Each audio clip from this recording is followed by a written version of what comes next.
Good evening, ladies and gentlemen. We are glad you are watching. Thank you so much for joining us on Mtembei TV. We are here again with Open for a Political Discussion show, a show that gives you an opportunity to air what you feel and think about the latest development on our political front. Wherever you are around the world, thank you so much for choosing this particular channel and continuing to follow and support each and every one of our programs. Well, today Baba has led a high-level Azimio Ngec meeting to deal with the uprising and the chaotic experiences by the ceiling rivalry. We trust that that has brought that to settlement, and we look forward to a better days ahead by reason of negotiated democracy. I don't know what you feel about the same. Junaid is up again. He says the Azimio team is 15 million strong. I don't know what you feel about the same. Is it the usual rhetoric, or there's some truth in the same? We would love to hear what you feel about the same. Well, election countdown, it's 44 days to go.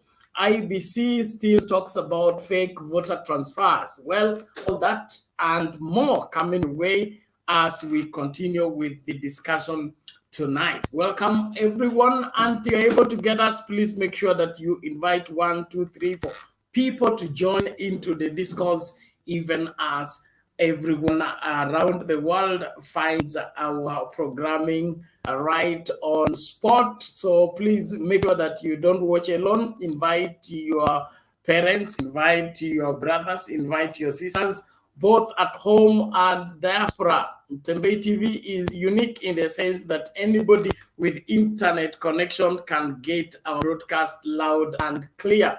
Please let us also know where you're watching from and whether you can get us as we air out what you think and feel about our politics. Welcome, everyone, and let us get talking. Well, the link to use to get in the studio is right now in the comment section. All you need to do is click on it, allow StreamYard to configure your camera as well as your audio, and you will be in this space for us to talk. I want to salute some of you that are already here, and I really want to appreciate everyone for continued support and commitment to this particular work, which we believe is profitable for this great country. Salome Bone, thank you so much. Kevin Otieno, 15 million strong, thank you so much. Tatu Juma, karibu kwa show. Jackson Ogutu, you're welcome. Kengo Omangu on board, asante sana. Batel Sabo Kamanyi, karibu kwa show. Ujinga hauna dawa, Baba Tosha, thank you so much. An interesting name. Awuru Viambo, karibu kwa show. Abraham Chelsea, thank you so much. Alafu kuna nani huyu Kesio Cornelia, karibu kwa show. Catherine Akinyi, karibu kwa show. Pamela Nekesa, Njuguna, nani huyu Simon, kuna huyu Kilbato Zion, asante sana. Albert Ogwengi, karibu kwa show. Nani mwingine huyu Edward Zomi Nyaribo, karibu kwa show. Mr. Ondigi, you're welcome. Nelson Kipkowech, Wilson Kipkowech, karibu kwa show.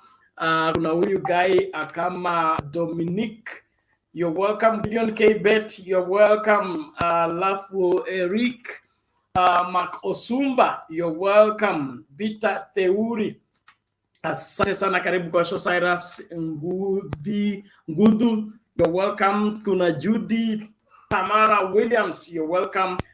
Kesio, kuna huyo Kesio, kuna Tembea M. Mark, you're welcome. Prince Kate, you're welcome. I love Charles Kondwe, you're welcome. I love Princess Kate. Politics is about numbers, Baba hana kura. Okay, karibu. Hayo maoni yako, tunashukuru mchango wako. Naomba kila mmoja tumakinike kukaribishana ili wote tujumike pamoja kuhakikisha kwamba hakuna anayesalia nyuma kwa kufahamu ukweli unaohusu kura zetu na uchaguzi huu. Kama vile tunaendelea kusisitiza, sio bora kiongozi, lakini kiongozi bora, ili kila mmoja apate manufaa kwa nchi hii, kwa sababu rasilimali zetu zinachungwa vizuri na zinadumika ipasavyo. Asante sana kwa wote ambao mnajumuika nasi. The link to use to get in the studio is in the comment section. You click on it, allow Streamia to configure your camera as well as your audio, alafu utajipata papa hapa ambao utaanza kujadiliana kama tarehe inavyodai, na kila mmoja ana uhuru wa kutoa maoni. Hakikisha tu maoni unayotoa inafaa na ni ya muhimu kwa kujenga taifa as well as kujenga nchi. Swala ambalo Jakindube ametufundisha mara nyingi. Hakikisha kwamba mada yote unayotoa ama maoni yote unayotoa yanajenga nchi na yanajenga taifa, ili wote tukawe Wakenya ambao tuko mbele kwa pamoja. Steven, vipi leo? Poa sana Bernard, how are you sir? I'm well. Sema maneno. Yes, Big Sam Kiprono, how are you? Okay, I want to start with the fake saga, IEBC fake saga, voter saga. We were talking about this yesterday, Bernard, if you remember. Then there's need for IEBC to tell us clearly how this happened and how they undid it. Because without them coming out clearly, then it seems that there's a cabal of people who are possible to manipulate the systems without the realization of the council of the commissioners. So it's very dangerous. Na bado mimi nitabaki pale Bernard. Chebukati is not somebody who is to be left alone. He needs a lot of hiyo kufatwa. He must give answers to this, because the way it happened and the way he's responding, it's just flip-flopping. It's so dangerous. We need a verifiable and a good election this year. Whoever may win, let him win clearly. We don't need to bring back our economy. Last election, over 1 trillion was being lost in every day because people couldn't do anything. So we need to move on as fast as possible after the election. IEBC is the only body that can guarantee us that. So let them not joke with this. Let them give us a credible election. It's not negotiable. Hiyo ni lazima wafanyie kazi. Wakenya lazima tuwe macho, lazima tuseme kila siku mpaka wasikie na hilo jambo litimie. Okay, I'll move on to Junet, 15 million strong. Okay, I don't think we'll click at 15 million strong. It's being overconfident, but I'm sure we can, if and when we do our mobilization the way we do it here, Bernard, I'm sure 10 million is not a big deal. We can hit 10 million, Bernard. It's possible. I'm not saying this is a platform for Azimio. I will be saying wrong, because you play clips for Ruto, you play clips for Raila, you give space to all sides, but majority of people who come here, they are mature people, they are people who speak their mind, and they are for Azimio. Very little people here come here to speak about the other side. I'm not saying this is a platform just like I said, but if 10 people out of, if 80 people out of let's say 100 people who come in here are for Azimio, and all of us mobilize during the election day, people to go out and vote, and the other people also do that, we can get 10 million. I'm sure about that. 15 million is just being so, we are overstretching it, but 10 million is a possibility. I won't talk about IB. I won't talk about Kenya Kwanza in cost. I don't like talking about those people. Let them be. They'll come here. I will not follow anything about them. Tutawasikia tu jujua kipita. Hiyo ni mambo yao. Okay, I want to talk about the meeting that was held. I think the meeting was important because just like we were saying yesterday, we need these parties to come up with a plan so that we don't lose majority of the seats to the other side. So I think this was an issue. And I also saw that there's a council that will look into the same that I just talked about, the IEBC registration voter.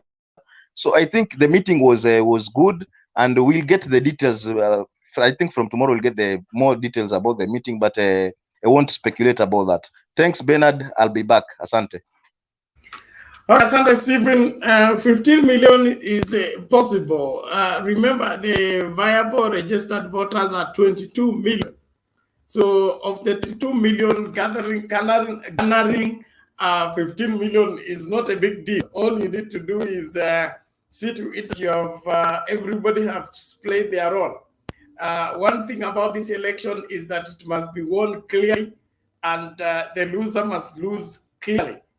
No escaping with victory, and no losing without accepting defeat. So with the proper machinery and the Matakarua effect, 15 billion is within the reach if we must decisively win these elections. And don't Bernard, forget, let me add something. Yes. Okay, you know, I'm always in social media. I'm in Facebook. I'm in Twitter. I'm in many, almost all of them. But it's giving me a shock the way the people of the mountain are talking about Raila. By the way, if this happens and continues happening, they are in for a road shock on the election day. The narrative has changed. Hiyo mambo ya kusema Raila ni shetani imeisha. People are talking positively about that old man now from the mountain. You can even argue with them, and they can even start giving you points, lecturing us. You know, they have been against him for many years, but now the narrative has completely changed. I'm seeing it in Facebook. I'm seeing Mainas, all these people campaigning for Raila. So I think 15 million is possible. 15 million is possible. I think so. Okay, sawa Steve, tunashukuru kwa mchango wako. Tunashukuru kila mmoja. Asante kwa wale watu mko kwa comment section. Tafadhali let us keep it clean and ndamu iwepo, heshima idumu, ili kila mmoja afurahie kuwa kwa platform hii. Usitumie matusi, usitusi mtu yeyote kwa sababu ya kutokubalia kisiasa. Ni muhimu tu wewe utoe point. Kama una point, tulia mpaka uipate ili uiweke pale. Lakini usitumie matusi. It is unethical, unacceptable, uncivilized, and we wouldn't entertain that. And those of you who are getting the broadcast, please keep inviting as many as you can to join us. This is one night where we must get to the bottom of some issues that are touching to our elections preparedness. Raila Odinga chairing the NEC for Azimio. Will that quail all the sibling rivalry that has been seen of late in political rallies of Azimio? That is what we need to get to the bottom of the same. And of course, Junet's claim that we are 15 million strong as Azimio, is that valid? Is that true? It's something that we must weigh on. Kenya Kwanza is in the coast, trying to drum up support. And election countdown, 44 days to go. IEBC talks about fake voter transfer saga. We need to also look at it and come to a conclusion that is valid. Kiprono, namna gani leo?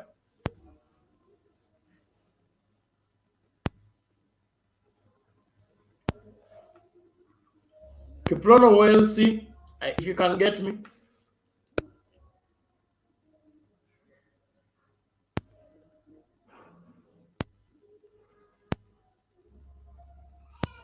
Kiprono, you unmute, the mic is beside your name on the screen.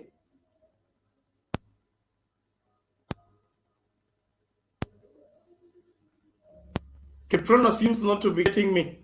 Okay. Sorry. Oh, there he comes. You just unmute once, Kiprono, and speak up.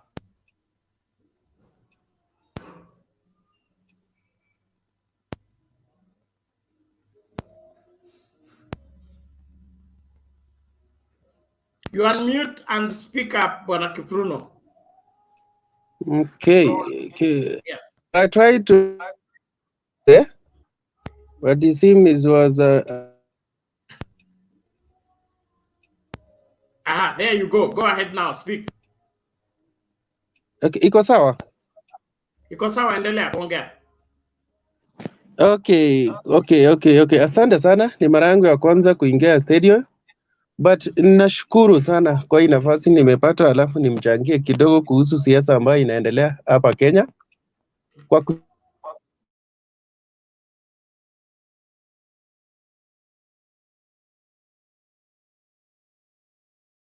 na maoni ya mtu mwingine itachangia upande mwingine.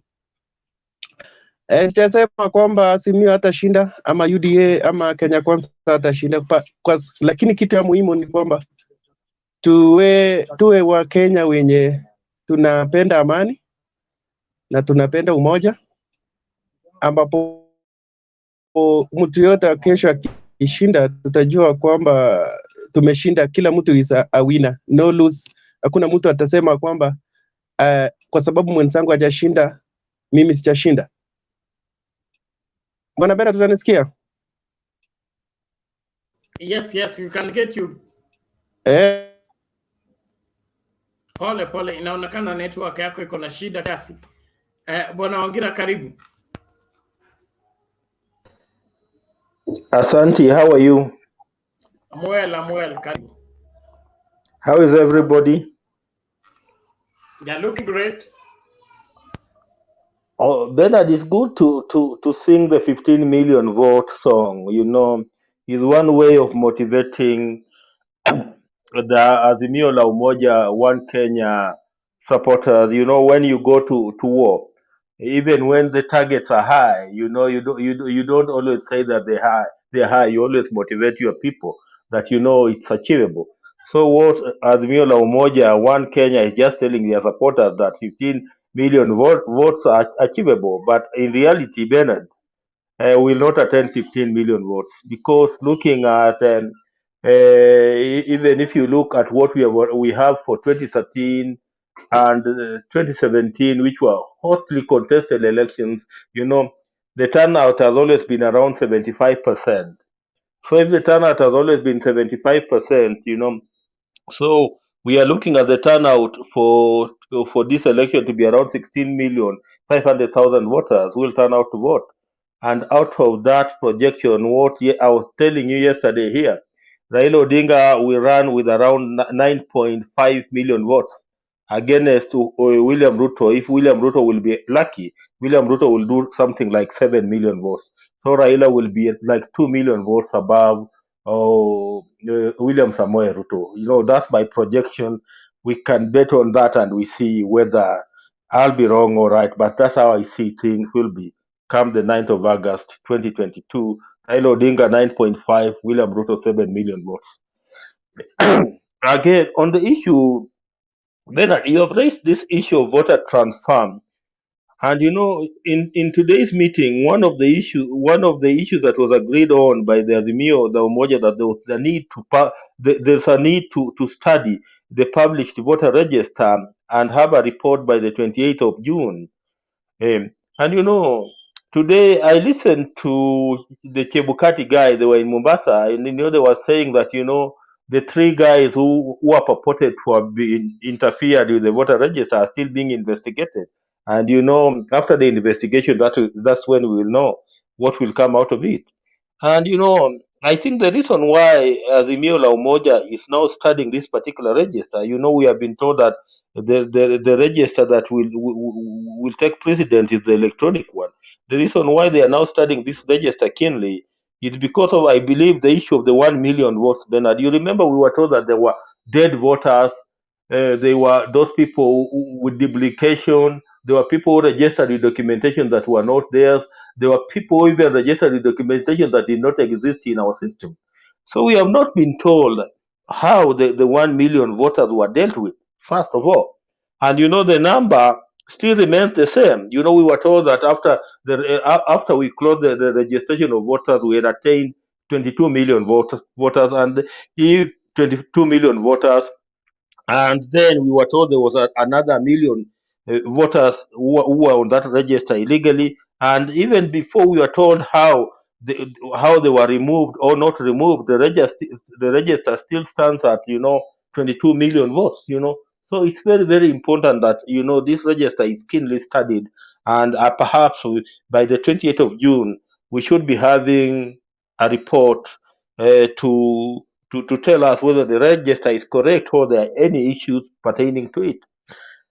And again, in that meeting, now ODM has said that in other areas they are now going to prevail upon other candidates to step down for others, so that we can have a clear way of having the majority in the other elective seats. But they say in areas like Marsabit, where there are clan issues, to for purposes of not interfering with the Raila presidential votes, they will also be forced to allow the many candidates who are running on Azimio La Umoja platform to also continue running. So it will depend on the dynamics and on the areas. There are areas that they are going to prevail upon particular candidates to step down, and where they see that the dynamics might not work in favor of Raila Odinga, like in the case of Marsabit, then they'll allow it to play out, and we see whoever will come out and win in that particular election. Um, Bernard, perhaps that's all that I have to say. Perhaps the only thing I want to conclude is that now we know that the way things look, Sonko will not be on the ballot. The way things are looking, Mike Sonko will not be on the ballot. He will not be on the ballot. Let me just leave it at that. Asante sana. Okay, asante Bwana Wangera, tunashukuru. Kila Mkenya ana haki ya kuchambua siasa, alafu kila Mkenya ana haki ya kuparticipate kwa hii election, lakini lazima ufanye uamuzi ambao unatokana na kujua ukweli. Usifanye uamuzi kutokana na propaganda ama uongo wa wanasiasa. Tumlete Mike aendelee tukisonga mbele hivyo hivyo katika mkururo. Bwana Mike, vipi leo? Habari ya jioni Bernard, niko salama na wasalimu wote ambao mko katika mjadala huu. Karibuni. Ningependa kuanzia kuchangia kuanza na hii topic ya election preparedness, 44 days to go. Bernard, I would still want to stand with my opinion of yesterday that our level of preparedness in Kenya has not been that bad. I'm not saying it's perfect. There's always room for improvement, but I want to believe we've gone through very many cycles, and every other cycle gives an opportunity for IEBC to make improvements. And so far, what we're experiencing are reactions to what I said, Bernard. Forces that would want to manipulate or infiltrate or sabotage an otherwise a free and fair or credible election. These things of voters being transferred, of 1 million dead voters and all that, I don't think I would want to put to question the integrity of IEBC as a body. I'd want to believe that they are people of integrity, but they have either forces either from within or from without. And by from within, I don't mean it's an official position of IEBC, because you can have an official position, a certain standard, but you have somebody or people being used to do certain unlawful activities. So even this thing of fake transfer saga is part of what I was telling you yesterday, Bernard, that there are forces that are determined by crook and hook, that they will do whatever they can to see to it that they alter the true picture of our registration data and subsequently even the results. But I want to believe, Bernard, that our country is also run by institutions and systems, and such systems as NIS, ICT ministry are very much aware of what we are talking about. I don't think they are in the dark of what we are discussing. And if somebody of the office of a CS of ICT stands and publicly says that this time we are alert and we shall defend and protect the data, it means they're aware of what they're talking about, because that is a statement out of a reaction of something that could have happened. It is not coming out of the air. Somebody to give such a promise. It must be informed by a certain action that was being either attempted to the system. So, Bernard, I want to believe that I'm still very optimistic that even the issues that are being raised, they're in a full knowledge of the actors being the facilitators, that is the ICT, and the people monitoring the system. Remember, before Bernard, God rest his soul in eternal peace, Musando died. He had created a tamper-proof system, and he told Kenyans that in the whole world, I can tell you this one system that you cannot tamper with. And I don't want to say that's why he died, but you can see that we have, as a country, really reinforced our systems. I told you yesterday, Bernard, that even the quality of our ballot papers is one of the... Actually, the cost of printing a ballot paper is more than the cost of printing our currency. Our ballot paper has 7 security features, and our currency has much less security features, just to show how serious it is. But even with that, Bernard, the forces that would want to sabotage will not sleep. And that's why we are praying and hoping that the people concerned will address the issues that are raised. I'm not trying to downplay the issues raised, because they are very legit. And that's why I'm saying there are forces out to make sure that they sabotage or infiltrate the system. But I'm very optimistic that there are also people who are very determined to protect the integrity of our data and of the information that is with the IEBC. On the issue of Raila leading with a high level, with high level, Bernard, from 2002, Raila has remained the single most popular politician in Kenya, and that is not debatable, and I wouldn't want anybody to debate about it. That one should be a statement, not an opinion. He remains the most popular politician in Kenya since 2002. Somebody who calls the shots, sets the agendas for discussion, and everybody rides on them. I told yesterday, Bernard, that Raila has been a very popular politician, and unfortunately, there's been assumption that popularity automatically translates to votes. But this time round, Raila is much smarter. He's aware that that popularity alone is not enough. And behind the scene, Raila has invested in strategy and in serious mobilization. Because you remember, even the people in Nyanza were one of the people who were letting Raila down. They can wake up at 4 to attend Raila's meeting, 4 a.m. But when it comes to the voting day, they assume that Raila has won because of his popularity, and they don't go and vote. But this time round, there is enough civic education to let people know that popularity is not equal to votes, and that's what I wanted to agree with Mama Sally, who said yesterday that time for keyboard warriors and social media influencers should now translate to actual mobilization on the ground, and get people to know that now the most important thing is to wake up and go and vote, not to be seen wearing t-shirts and shouting Baba. That alone will not change this country. So I'm one of those people who believe that everybody who cares and loves for this country should make a sacrifice, and that is civil.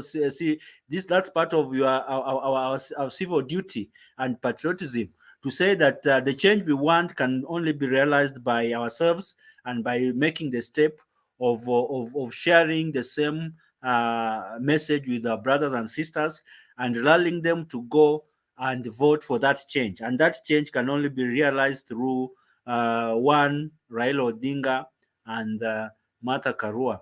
I would also want to leave it at that, Bernard, so that I allow others to contribute. I'll be on live as we continue. Thank you, Bernard. Asante sana Bwana Mike, tunashukuru kwa mchango huo na kupatia mtazamo huo katika uchambuzi. Naomba kila mmoja tumakinike. Let us follow closely what is happening, and we trust everything is all right. There is Karis official anasema ako na wasiwasi kwa sababu huyu Chebukati anaonekana ni extension ya Ruto, anaweza kusaidia Ruto kuwin hizi elections bila kufuata njia iliyo sawa. Is Chebukati pro Ruto or is he appearing so? What do the rest of the panelists think? MC Jazz, vipi? Yes, Bernard. Yes. Good evening. Good evening, everyone. Good evening to you. Asante sana kwa kunikaribisha kwa panel. Nimesalimu wenzangu, habari zenu? Mzuri bro. I'm happy to see you again. Just briefly and faster, I'm just going to give out my submission based on the motion given today. I'm just going to start on the IBC issue. According to me, to a certain percentage, I feel that IBC are not prepared, or there are some shoddy games they are trying to play. Why am I saying this? Previous voter register, we had around 19 million voters. Then the most recent voter registration, the enhanced one and the master voter registration, IBC was able to register around 2.5 million voters. If you add 19 million plus 2.5 gives you a value of around 21.5. But the same IBC told us that some few days ago that there are around 1.1 million voters who are supposed to be omitted, who are supposed to be deleted from the register. If you are working in the same value, the correct value of the registered voters should be around 20 million. But the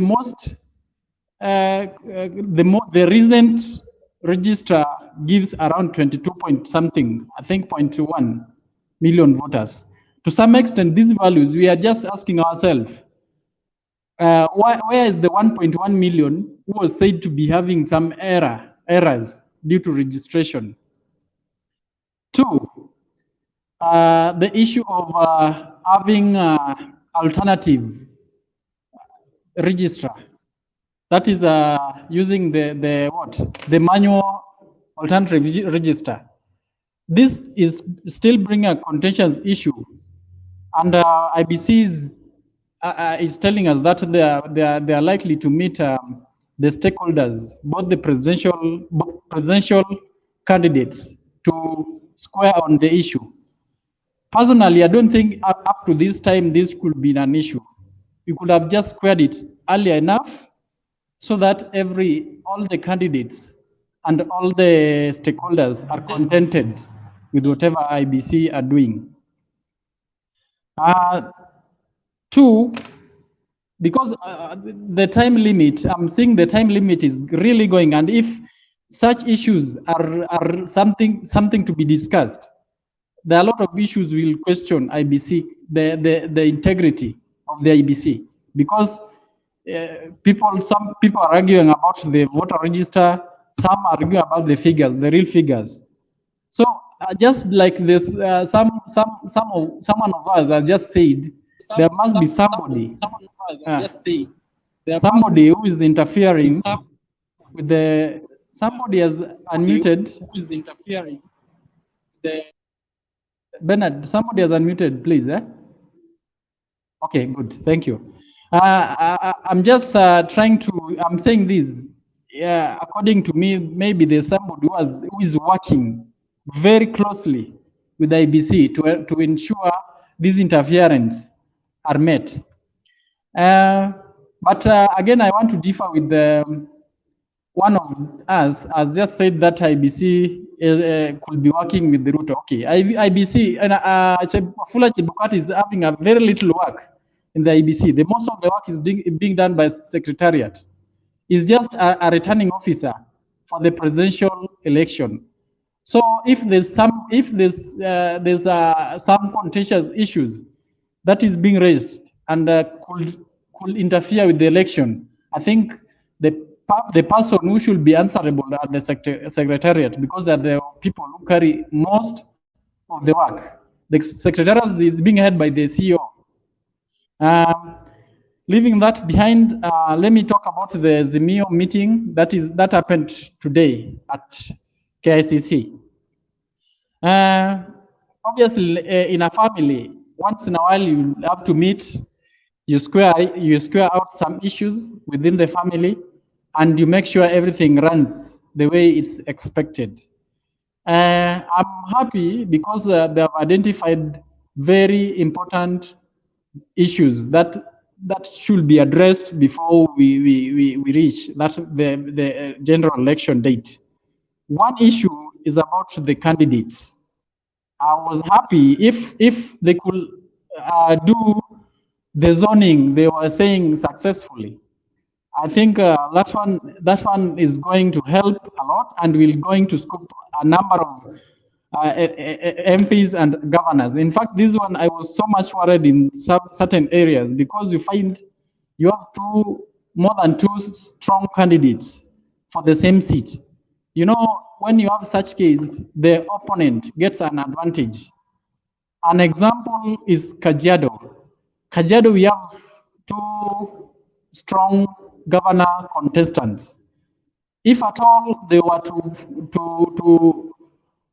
fight against each other, the UDA could take advantage and win that seat easily. So I think on that zoning issue, it should be done properly, and they should make sure that all the candidates are satisfied with the decision they are going to make. Two, about the 15 million strong. I think each and every person has got a target. Even if you take your child to school, there's a target you put on her or him. Every person, you must put your target.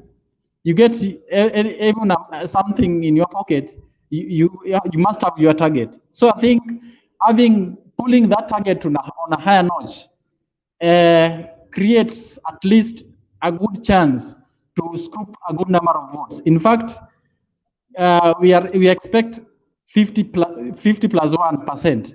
So for you to attain 50 plus 1% of 22.1 million votes, you have to aim higher. There's a proverb which says, if you want to go to the moon, aim at the sun. So you must have your target.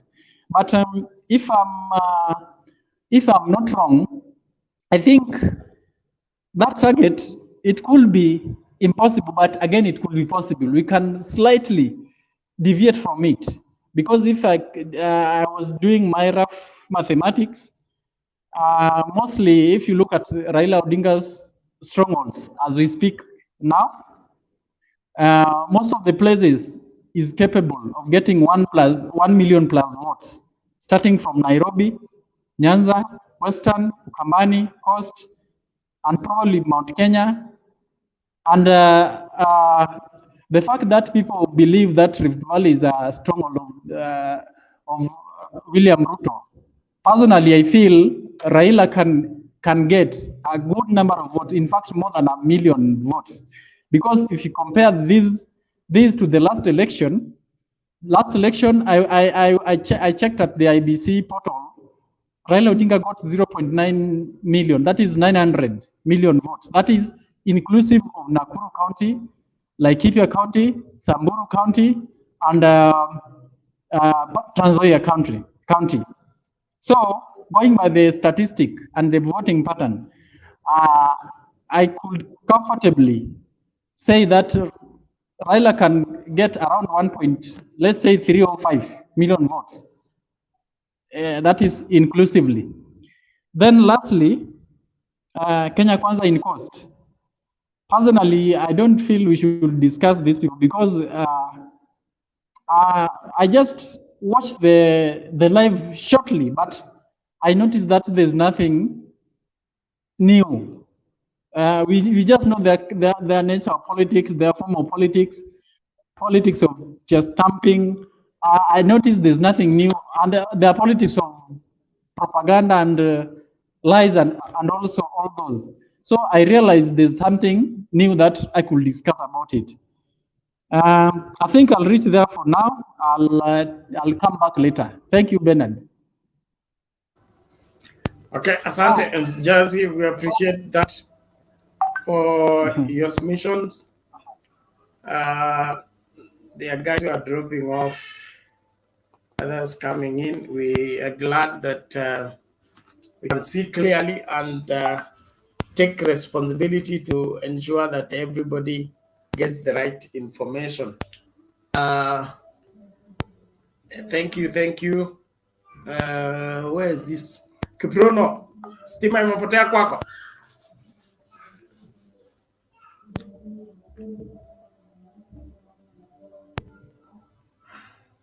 Ulikuwa umemaliza submission?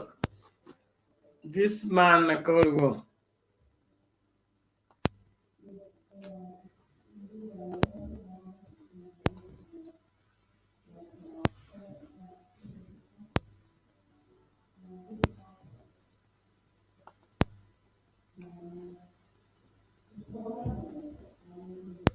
Oh, Bismarck. Bernard. How are you? I'm fine. Yes, carry on, make your submission.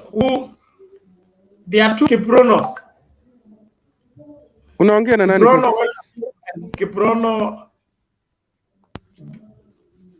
Bismarck. Okay. I'm coming. Bismarck, we make submission. Niwapata. Nasema I was joining you now, so sijapata what you are talking about. So maybe you continue a bit. Sawa. Wesley.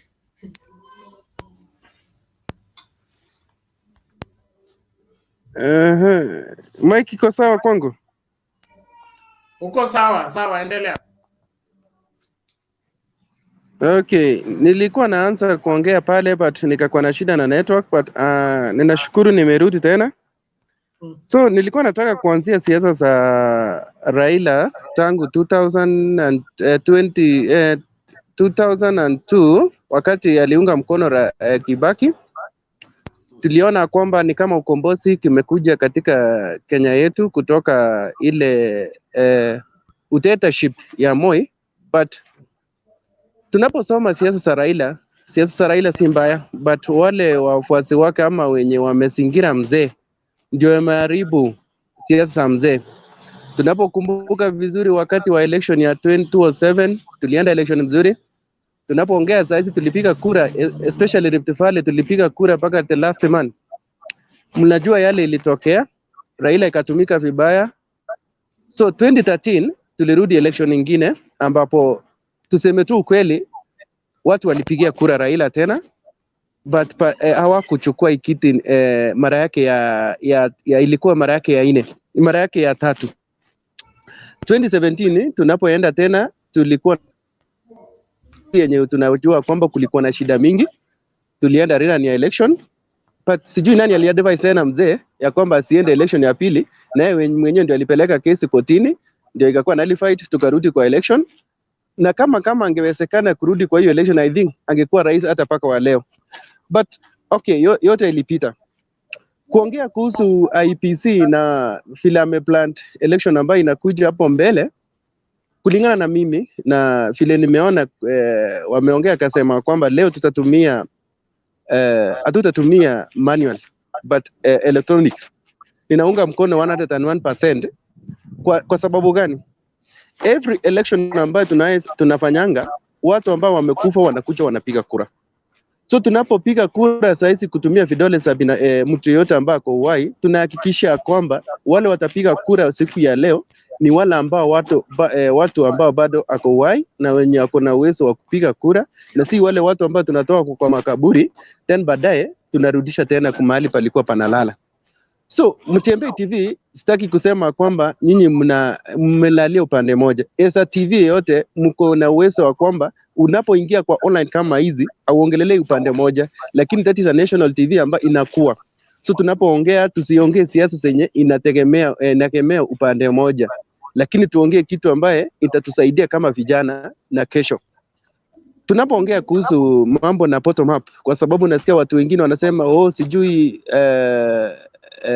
sijui 80%. Kuna jamaa hapo ameongea akasema kwamba 80% ambao wanaingia hapa ni watu wa Azimio. Yes, ni right, wanaingia, but hao watu wa upande wa Kenya Kwanza, je, si wa Kenya kama wengine? Hiyo ni swali nataka kuuliza. Swali ya pili, yala ambaye Ruto, tunapotoa kitu ambaye nasema upinafsi, tuangalie uongozi kwa binadamu, siangalie mtu wangu. Tukiangalia uongozi ya binadamu, tuangalie a leadership. Ni nini ambaye Ruto ambaye anaweza fanya yenye kufanya, na nini ambaye Raila ambao umeng'ang'ania kabisa kwa hii maisha ambao tuko naye sasa hizi. For the first time, Mr. Penat, kama wewe ni Mkenya kamili, unga tunapoongea sasa hizi ni more than 200 and above. Imagine ukiwa na one sack ya mahindi unauza more than 10k. Hebu niambie maisha ambayo tunaelekea sasa hizi, hata tunapoongea kuhusu mambo na election ambayo tunakuja. What about tomorrow? Unajua siku hizi tunaishi maisha ya kuishi ya leo, hatujui kesho itakuwaje. Tunajua tunaishi leo, hatujui kwa nini tutakuwa kesho ama tutakosa kuwa kesho, na si kwa sababu ya kwamba ni ugonjwa, ni kwa sababu ya njaa. Tunapoongea saa hizi sabuni ya kuogea ni bei yake inashinda pesheni ambaye umeenda kununua. So kitu ambaye elephant in the room saa hizi ni uchumi ambayo tunaangalia kwamba tutajitoa aje. Kitu ambaye naweza sema kwamba kwa upande mmoja Raila amechikozea ni kuunga mkono hii serikali ambaye ametuharibu. Tuseme tu kweli, sincerely speaking. Kuingia kwa serikali ya Jubilee alichimaliza kisiasa. Kwa nini? Ile mzigo yote yenye ilikuwa shida zote zenye zilikuwa kwa Jubilee imeweka kwa mkongo wake. Sasa hizi wakati Raila alikuwa kwa opposition, tulikuwa tunaona kwamba serikali inaenda vizuri. Lakini wakati huu tunapoongea sasa hizi serikali imekuwa dormant. Serikali sasa hizi hata jui. Leo nimesikia kwamba rais angekuwa kwa KICC kwa ile mkutano ambayo ilikuwa imepangiwa kuwa pale. But imagine at the end of the day ama saa 12 asubuhi alikuwa Rwanda. Ni nani anachezewa hapa? Tunapotuongea ukweli, kwa sababu ninaona kuna vitu zingine ni kama anasumbua mzee, kesho atakufa na pressure kwa sababu ya kusungushwa kama Marinda. So tuseme tu ukweli, inji ambayo tunaelekea sasa hizi, mahali Kenya anaelekea sasa hizi si mahali ambayo tumetoka. Sasa hizi tukiamsha sasa hizi kina Moi na Kenyatta, amkie hii inji tuko naye hapo sasa hizi, generation ambayo tuko naye sasa hizi, tunasema kwamba hebu relax kwanza. Mimi nimekusikiliza, mimi nataka kukuelewa. Sawa sawa? Shida iko wapi? Yes. Shida iko wapi? Economic, tunaongelea mambo na economy, uchumi ambayo tunaelekea. Shida iko kwa mambo economic, my friend Bernard. Anayepaswa kurekebisha economy ni nani? Let's talk the reality. Tusiongee mambo na siasa peke yake, tuangalie nchi yetu inaelekea wapi. Anayepaswa kurekebisha economy ni nani ama anayesimamia? Ni serikali yenye iko sasa hizi ambayo inaongozwa na Uhuru.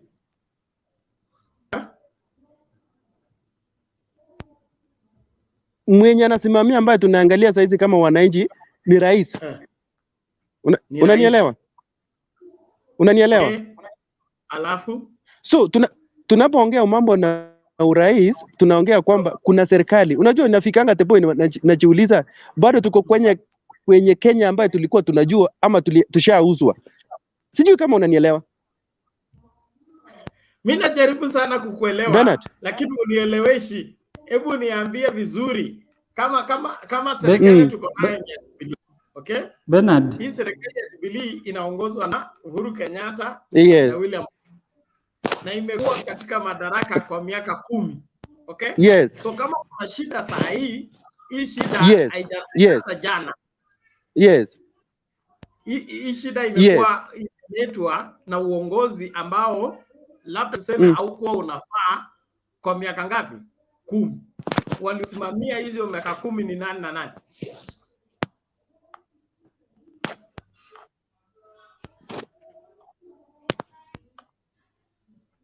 Kiprono.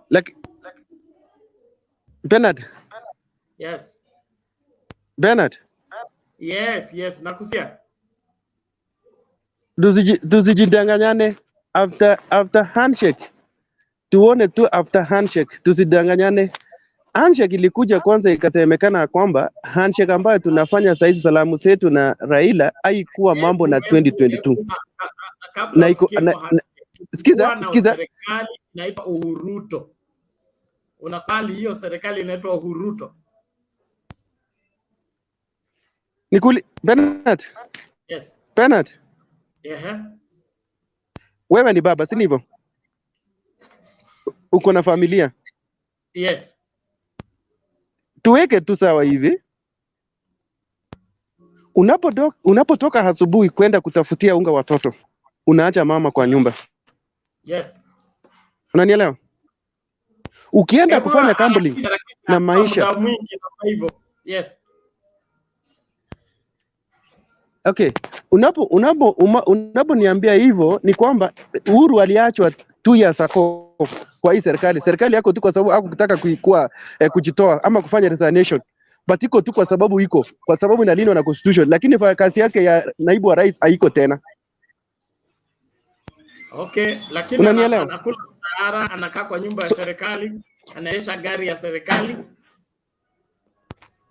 Yes, sijakataa hizo vitu zote, lakini haifanyi kazi na serikali. Hiyo si utapeli. Haifanyi kazi ambaye inafaa kufanya na si kupenda kwake. Unajua kuna ile kupenda kwake na kuna ile kitu ya kusema kwamba nimekatazwa kufanya. Mimi ni afisa wa serikali, nakaa kwa nyumba ya serikali, na lipo mshahara wa serikali na sifanyi kazi. Hiyo ni makosa, hiyo ni wizi. Bernard, dakika moja tu. Si kama wewe. Dakika moja. Si kama Bernard, wacha ni make my points alafu nitoke. Kazi ngoja kwanza. Dakika moja tu just on the same. Dakika moja tafadhali. I'll give you time. Bernard. Okay. Yes. Bernard. I'm listening. Wewe umeniambia kwamba ni kama ule bibi yako ni kama umeniambia ya kwamba umeoa tena ukaenda kwa mpango wa kando na already ushafunga ile bibi wa kwanza na utaki kupelekea food kwa hiyo nyumba, ni kazi ambaye uchamuelekeza. Unajua kwa constitution nasema kwamba rais ndio anaelekeza naibu wake afanye, lakini kwa kufungua ndoa iko kwa ndoa yenye iko joint. So ndoa ya rais na Uhuru na Ruto ilikuwa joint, lakini kufanya kazi inafaa kufanya kazi yenye imepewa na rais. Unanielewa? Bruno, huwezi weka lawama naibu wa rais kwa shida za rais. Tuambia propaganda meme, tuambia umepewa kuja kutuambia. Wewe utaki kuelewa kilichoko. Kama wewe mfanyikazi wa serikali alafu okay, mimi sikuwa naelekea ni mimi nilikuwa naongelea mambo na basi ufai kupokea mshahara na upasi kukaa kwa nyumba ya serikali na kuendesha magari ya serikali. So kama deputy president si deputy president atoke kwa ofisi, lakini kama bado ako kwa ofisi na anakula mshahara, anakaa kwa nyumba ya serikali, yeye anatumia mali ya serikali vibaya. And that is the genesis of corruption. And there is no holding brief for such a person. MC Jesse, ulikuwa unasemaje?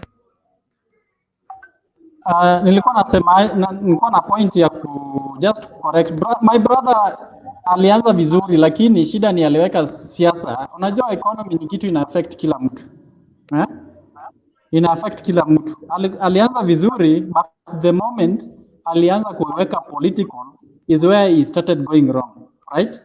Because kwanza kublame handshake because siji bei ya nini, that is now political. That is the same politics they are being sold in a political rallies on a daily basis.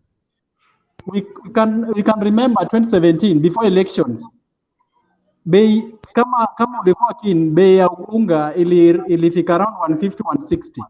Then during that campaign period they brought a certain brand imeandikwa GOK. It was being sold at 90 bob. Yes, by then handshake ilikuwa ama haikuwa. Yeah? You know, sometimes you can be right we can be right. But the moment we try to introduce these politics of lies and conmanship, we end up spoiling even the good points. So Kiprono was right. Economy is bad.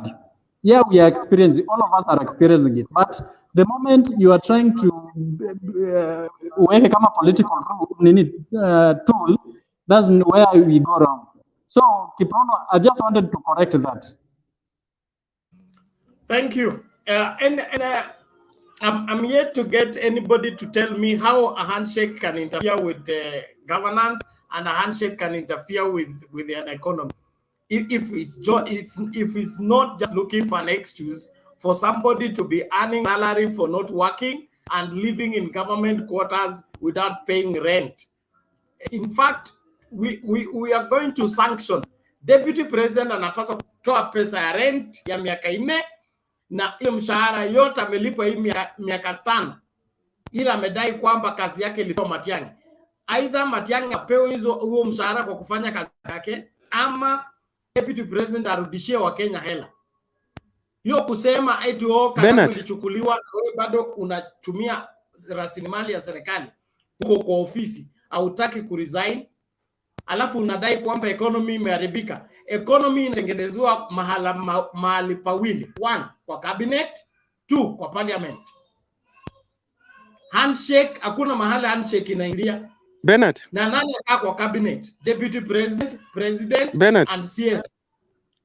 Kwa parliament ni Jubilee, okay? Na ODM na all other political parties. Raila hayuko kwa parliament, Raila hayuko kwa cabinet. So how does he now become the bearer of the blame of the failure of the economy?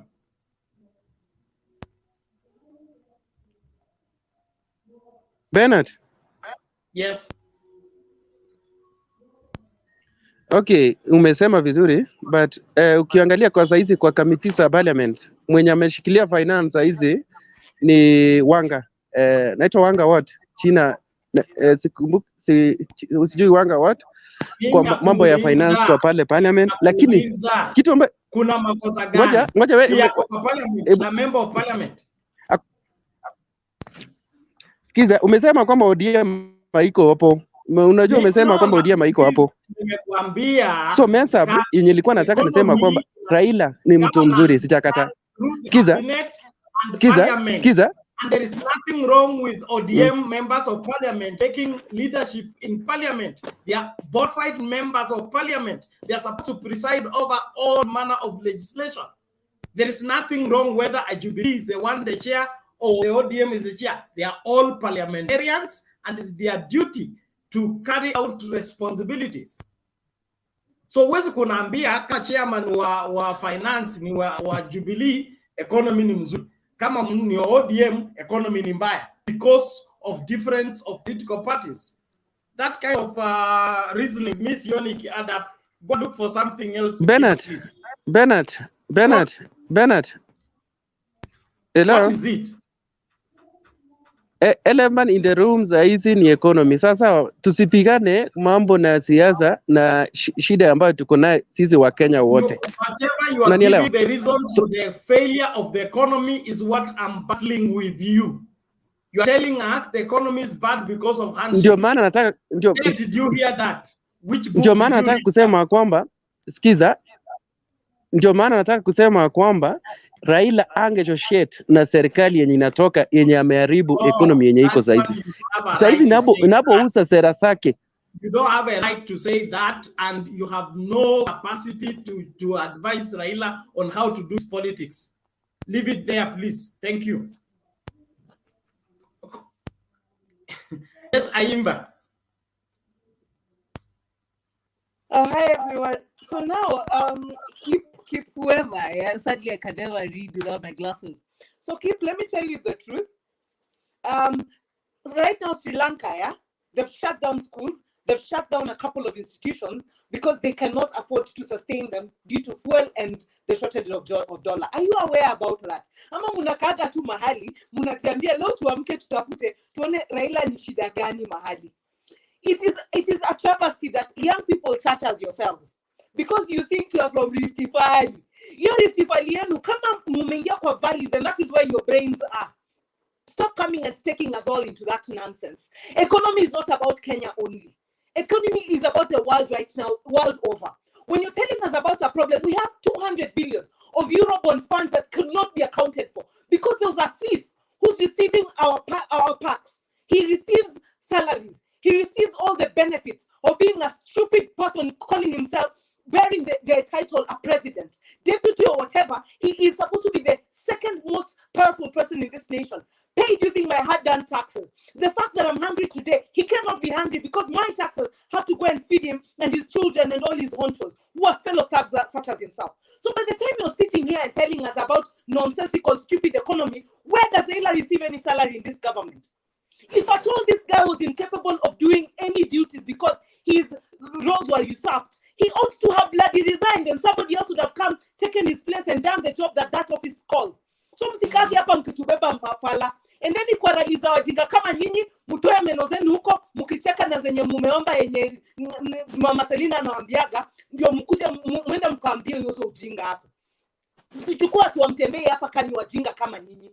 When you want to talk about the economy, go and research properly. So that when you're seated at a forum such as this one, where we're trying to pay attention to what's going on and trying to give our country direction, you do not come here and tell us rubbish and nonsense and propaganda that is propagated by people with such small brains. By the way, can you guys move into something reasonably different? Other than the rhetoric that you keep telling us that really does not require for a 2-year-old CBC child to actually comprehend. Can you finally start giving us some credit in terms of the kind of brains that we process? Stop giving us nonsense about rubbish. Go research first and you come here and tell us any nonsense. Meanwhile, toa Raila kwa mdomo yako. Hakuna hata babu yako mwenye alikuwa leader ule alifanya anything to get anywhere half close to the man Raila is. So mumtoe kwa mdomo yenu by the way. Kenya ingekuwa imeisha kama sio hiyo handshake. Mulikuwa mnataka kulead watu magraves.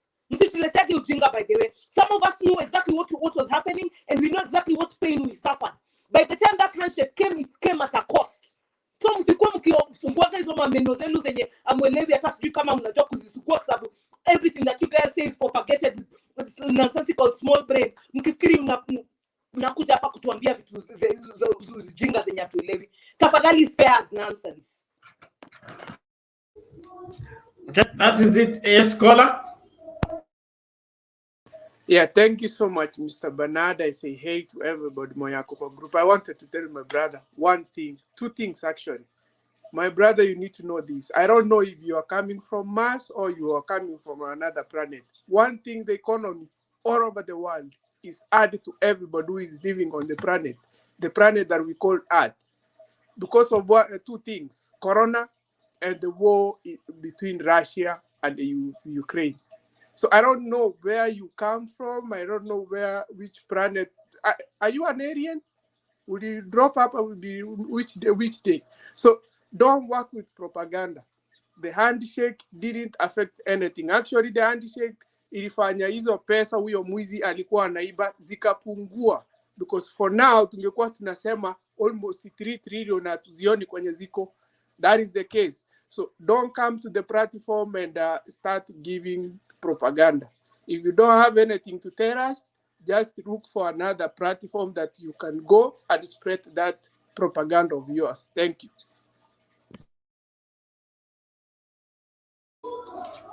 Okay, thank you. Mudunyamala. Yeah, Bernard. I just wanted to say that if the guy wanted to put forward some economic concepts, at least he would have researched, he would have done some research, because the economy is ailing in the whole world, not even Kenya alone. And to come here and start saying that Raila Odinga is the problem, it's I don't know where he's getting that information, but he's being fed by just propaganda. Because if you remember very well, in 2017, around July, Raila Odinga even walked into a supermarket and shared a placard that was written, "Don't pick more than 2 ungas." You remember that placard? and unga was retailing at around 150, and then they introduced something. So starting to label Raila Odinga as the man who has ailed the economy right now is a bit of some baseless propaganda, because William Ruto, in fact, in the first term of the Jubilee government, they were praising William Ruto as the one who was running the government. Then after the handshake, they were calling Uhuru Kenyatta as I don't think, I don't know the name, but they were saying that he's a useless president, that William Ruto is the one who is running the government.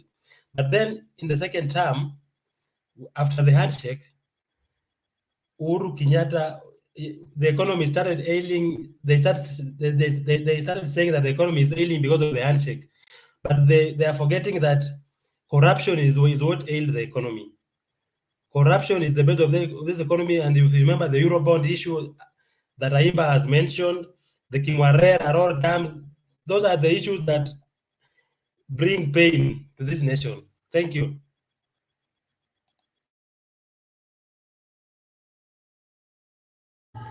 Yes, Mike. Yes, Mike. Karim. Bernard, I've just been pulled from slumber by some very myopic and shallow talks about people who should not greet each other and all that. Good students of history, and that's something UDA supporters lack or don't want. Anytime you talk of history, they run away like they're fleeing from bees. Good history shows us how successful people transitioned a very, very otherwise delicate situation. Nelson Mandela, when he was released from prison after spending 27 years, the first people he shook hands with were the very, very people who detained him. And he told his fellow black men that fighting back or being vindictive won't move this country ahead. So people with small minds like that fellow would have told Nelson Mandela that he should arm black people and start fighting the Boers, because that is his line of thinking. And that is very stupid, if I may use that word, because you don't resolve or solve a problem by being vengeful and being warlike. There are two ways of solving issues. One is agitation, and the other one is simple dialogue. If dialogue is working, why would Raila? Have you seen Raila in the streets in the last 3 years? He can't go on the streets because he has a direct conversation with the person he has an issue with. So what he's telling us is that Raila at 70 years should be on the streets throwing stones and being tear gassed. I think that is a very, very shallow way of thinking, and we should condemn such very myopic thinking from the public. Otherwise, it intoxicates the rest of the people who really don't know history. Those are the people who are told lies and they buy it. They are told that we fought for freedom. Bernard, I get people of 30 years being told by Ruto that he fought for multipartyism and he fought for freedom. And they listen to him and clap, not knowing that their leader, Ruto, was the one who was fighting multipartyism and devolution. He's the architect of anti-progress in this country, because at every opportunity that he had to change Kenya for good, he took the opposite direction. When people were fighting for multipartyism, he was on the other side. When people were fighting for devolution, he was on the other side. When people had an opportunity to rectify the constitution that he said was bad, that was bringing same-sex marriage, he was on the other side. And this time he's still on the wrong side by lying to Kenyans about, and Bernard, this is the last thing I want to say. In a few days, Ruto is going to present us a very, very closey and rosy manifesto. But Kenyans should ask themselves, who can you trust? Somebody who has promised you things are not delivered, or somebody who can promise you something and there is a record of delivery? Raila promised us that Kenya will change, and he brought devolution. He told us it will there will be freedom of movement and expression. He brought us multipartyism. The only thing Ruto has brought us are promises, and we can no longer live on promises. Bernard, thank you. Okay, thank you very much. I would want to weigh one point on same. At least when you want to come for this debate, just use some basic civics that we do in primary school, GHC. Those who went to school and school, there was a part of GHC called civics. Just understand the general operation of government, the three arms of government, what are the functions, how do they function together. Don't come here and tell us what you had on the street that doesn't have head or tail, kutumalizia muda na kujaribu kusaidia mtu ambaye hasaidiki. William Ruto baada ya handshake ange resign, akuja ajiunge sisi kwa street, aseme to demonstrate against the handshake, angepata wafuasi na tungemwamini. Lakini kama bado ako kwa ofisi mpaka saa hii anaendelea kudoea, anahope kwamba he may become accidentally president in this country, that in itself has sold him badly, and let his advisors tell him so. The most unmaking part of his quest for presidents is sticking in an office that he doesn't believe in a government he doesn't believe in, a government that is fighting. Kulikuwa na mmoja wetu hapa alikuwa anaitwa Ayaga. Ayaga alikuwa amezoea kufanya nini? Kumnakili Nyeri, okay? Anasema uwezi sukuma gari kiwa ndani, okay? Kama unataka kusukuma gari limekwama kwa matope, unatoka nje kwanza ndio ufanye nini? Ulisukume. Lakini ukikaa ndani ya hilo gari hauwezi kulisukuma. At the moment you are inside the government, there is no way you can push that government because you are part and parcel of that particular government.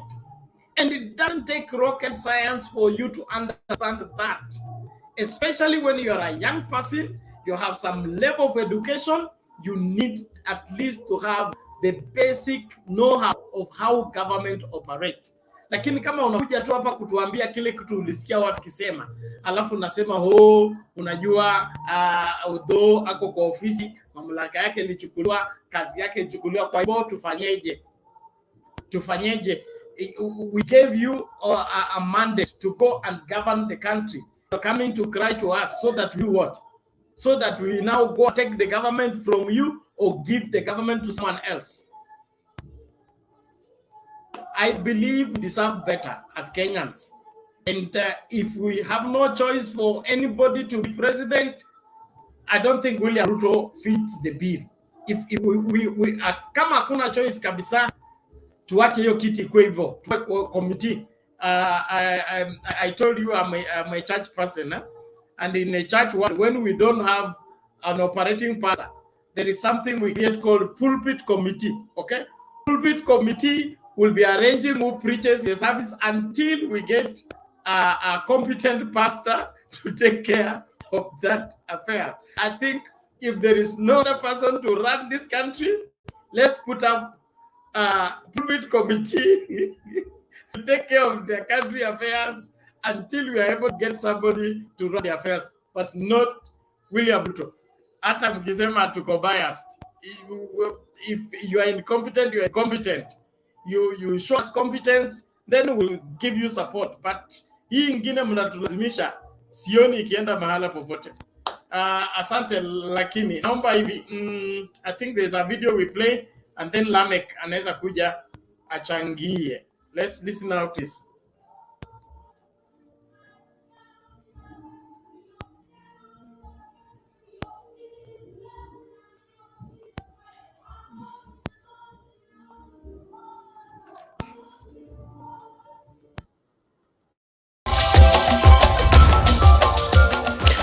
Karibu tena mtazamaji. Mwenyekiti wa Tume Huru ya Uchaguzi na Mipaka nchini IEBC Wafula Chebukati amehoji hii leo kuwa hatua za kinidhamu sharti zichukuliwe dhidi ya maafisa wake watatu ambao walihusika kwa kubadilisha vituo vya baadhi ya wapiga kura, huku akiongezea kusema kuwa tayari vifaa vya kupiga kura vishaagizwa na kinachosalia tu sasa ni karatasi za kupigia kura. Haya yamesemwa hii leo wakati wa kikao baina ya IEBC na wahariri humu nchini katika eneo la Matuga, kaunti ya Kwale. Kama anavyoripoti mwanahabari Tobias Chanji kutoka Kwale, sajili za vitabu zitakuwepo kando na kuwa zoezi litakuwa ni la kielektroniki. Katika kusafisha nyumba yake, mwenyekiti wa IEBC Wafula Chebukati amebaini kuwa uchunguzi unaendelea kwa maafisa wake watatu ambao walihusika na kubadilisha baadhi ya vituo vya wapiga kura. Alitoa mfano wa kisa kimoja ambapo mpiga kura mmoja alisajiliwa kwa mara 47, huku katika kisa kingine kunao waliosajiliwa kutumia vitambulisho visivyokuwa vyao. Kuhusiana na mjadala unaotokota wa mbinu ya kupiga kura, Chebukati amesema kuwa vilevile kutakuwepo na madaftari ya sajili katika vituo vyote 46,233. If you can be identified biometrically, that will be identified alphanumerically, and this then means all you need is an ID. No voter will be turned away. However, as I said, this matter is in court, and I have not said anything. I've only read to you the judgment which was there in 2017, and we shall of course await the outcome of the court. Kufikia sasa IEBC inanuia kuajiri wafanyikazi ziada 300,000 na wakati huo washanunua vifaa 14,000 vya elektroniki vitakavyotumiwa siku ya kupiga kura. Hivi ni nyongeza tu ya mitambo 44,000 iliyotumika mwaka wa 2017. Kwa mujibu wa IEBC, madaftari ya sajili yatatumika tu iwapo njia elektroniki itafeli. Tume inaongeza kuwa hili litasaidia kubaini idadi ya wapiga kura na karatasi za kupiga kura. Thirdly, we are going to use encryption. Means we are going to secure not only the channel that is going to be used for transmission, but also the image. When you encrypt, you basically change a clear text to cipher text that you cannot be able to read. And it's only the third party on the other end that can be able to decrypt and be able to see. So in between, there is no possibility of you intercepting a packet of an image that had been sent. Changamoto za mitandaoni haswa katika uchapishaji wa habari ghushi pia zilitajwa. More so in the year 2022, where the media space has been hugely disrupted by digital technology. And that disruption is not just one for technologists.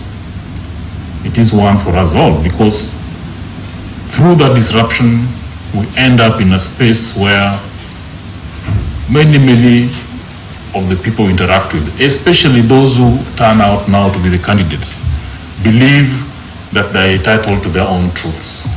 Tobias Chanji, KTN News, kaunti ya Kwale.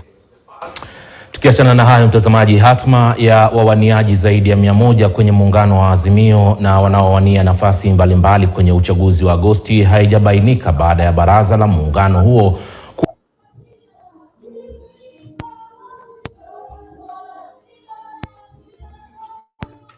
Okay, thank you. Let's have Lamek. Lamek, go ahead.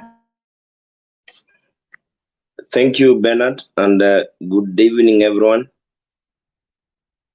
I think I've been away for some time now, and Bernard, I've traveled to some places, and the feedback I have for your program, I think you are doing a good job.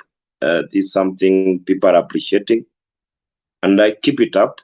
I know intimidations, negative opinion will always come, but remain focused. Just entertain people are focused. Also, let's accept different opinion, because this is the channel we express our opinion. To the point, I think I have 2 or 3 items. One, for 4 days, to August elections. Sometimes back, I said in the same program that we are going to have interesting times from politicians gauging the Kenyan minds, trying to express and setting their agendas in different angles. But sometimes it's so disturbing looking at the current situation. People are talking about the economy, people are talking about hard times in the country for Kenyans. But whereby they need to understand it's not only Kenyans who are having those difficult times, it's all over the world. The pandemic had to hit the world 2 years ago. It's still with us. In Europe, most countries have not recovered. But here we are in Kenya, where now politicians are accusing each other. When I came in, there's someone who was discussing about the second in command. Sometimes it's so embarrassing and frustrating that the second in command is now focused on attacking the same government which they formed in the year 2017. Telling Kenyans that our powers were cut from him and he could not be able to do anything. Remember, Bernard, this is the person who, when they were giving their manifesto 2017, he said about building stadiums, 10 of them.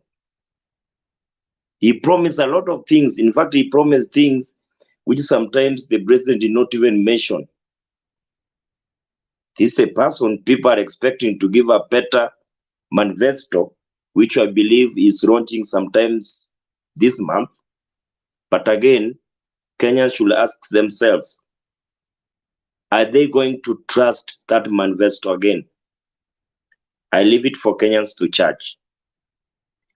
The second item, Bernard, is about IEBC. I've seen a clip. I think we need the politicians, the political class, they need to have focus. They need to have faith to IEBC. They have tried their part. I think they're on course. Where they have issues that they need to be rectified, like the Azimio presidential candidate concerns, they'll be able to address it. So for now, we cannot gauge that the IEBC is not prepared. No, it's prepared. The only thing we need to keep them on toes. I've seen there's a topic, a discussion about electronic transmission and manual ratchets or something like that. Again, the era of today is all about technology. But when it fails, there's a second option. So we need to give them time. We need to give them that leeway that they can be able to deliver credible and fair election to this country. To Azimio meeting today for the council, I know there are many things they discussed, but the particular one is the zoning. Zoning is a bit headache to both coalitions, the reading coalitions, the Kwanza and the Azimio. So the way they're going to handle it depends. I don't think they're going to gauge who's more stronger, who's more with the more supporters, so they can decide in one. At this juncture, I don't think there's anyone else who's going to step down for someone else. It's a bit too late. It's now for the voters to gauge who will be able to read them in the next 5 years. Thank you, Bernard. Asante Bwana Lamek. Zoning is still possible. People can still step down in support of the strongest candidate as long as there is mutual agreement and with full consent. What may not work is forcing somebody to step down for another. But if there's mutual agreement, there is no need for both of us going and losing if one would have gone and won and secured you a nomination or an appointment. Trying to all of us going and then we all lose to the opponent, what will happen is we both lose completely, and there's no chance of you being nominated, because the person who would have nominated you also lost because of you. So I think sobriety needs to prevail. And like Azimio had said, they are going to carry out a poll to see and gauge who is the strongest among the sister parties that are within Azimio and are battling for the seat. For the seat. If somebody is ahead of you, you will need to support the person. And when he gets in, there are a lot of other opportunities you can serve in as you wait for 2027. In my opinion, that is a good way to go. The other things, nature will take of it, like the UDA member, the UDA, I'm told that the UDA women rape for Kakamega has crossed over from UDA to is now supporting OEM, and that means Kakamega is as good as settled as far as ODM may sweep the governorship, will sweep the women rape. Maybe the Senate is what is still yet to be decided, but Kakamega seems to be good to go with the items working that way. So the only place where it looks crazy is Kisii, especially on the governorship, because there is an advantage if Ongeri goes up to the ballot. There is a disadvantage if he withdraws. So they are caught between the rock and the hard place, because if he goes up to the ballot, he's going to split the votes for the other UDA candidate, since they come from the same locality. So splitting, it will help Arati win, because he will have split these other votes and this man will not get enough votes. But if he withdraws to leave for Arati, all his votes will go to Machoge guy, who is a UDA, and it may pose a challenge against Arati. So that's a matter that needs to be looked at keenly, not one-sided of people stepping aside. There must be a balance whereby the advantage of the two of us going and the disadvantage of one of us going. So all that has to be put in place, and we also need to get Kisii running. We need to get Arati peaceful. Okay, if Arati is at home, he will help take care of Nyamira. But if Arati is threatened, he will have to concentrate on Kisii, and Nyamira may go. So watu wa Azimio wanapaswa kufanya kazi hapo kiasi kusaidia mambo. Na wazee, tafadhali wazee, nilisema hapa, kazi ya wazee ni to circumcise the younger ones so that they can reproduce further, not castrate. Elders circumcise, they don't castrate. So all the elders, especially in Kisii, please understand your role. Don't be threatened by the incoming of the young people. Hold their hands, direct them, help them, so that they will govern the county properly. But if you want to castrate them, you're causing much problem, because ninyi mko karibu kumaliza. Sasa mna castrate wale watu wangeendeleza. So what are you leaving behind? A ghost city? A ghost county? So please, let's all mature up and deal with matters with an understanding that we ulicheza dansi yako, sahi kuna dansi ya mwingine, unaweza kusaidia kulinda lango dansi ikiendelea. You don't have to always be the dance. I leave it there.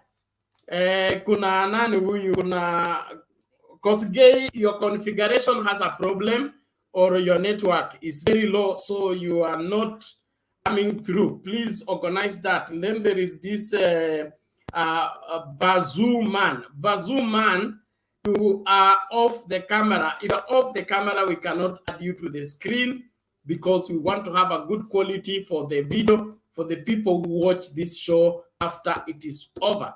So if you cannot be on camera, then we cannot add you to the screen. You can only participate by doing what? Doing the comment section. Go to the comment section, air your views from there. You will get response from there. But if you must become on this, if you must be on the screen, then your camera has to be on full time.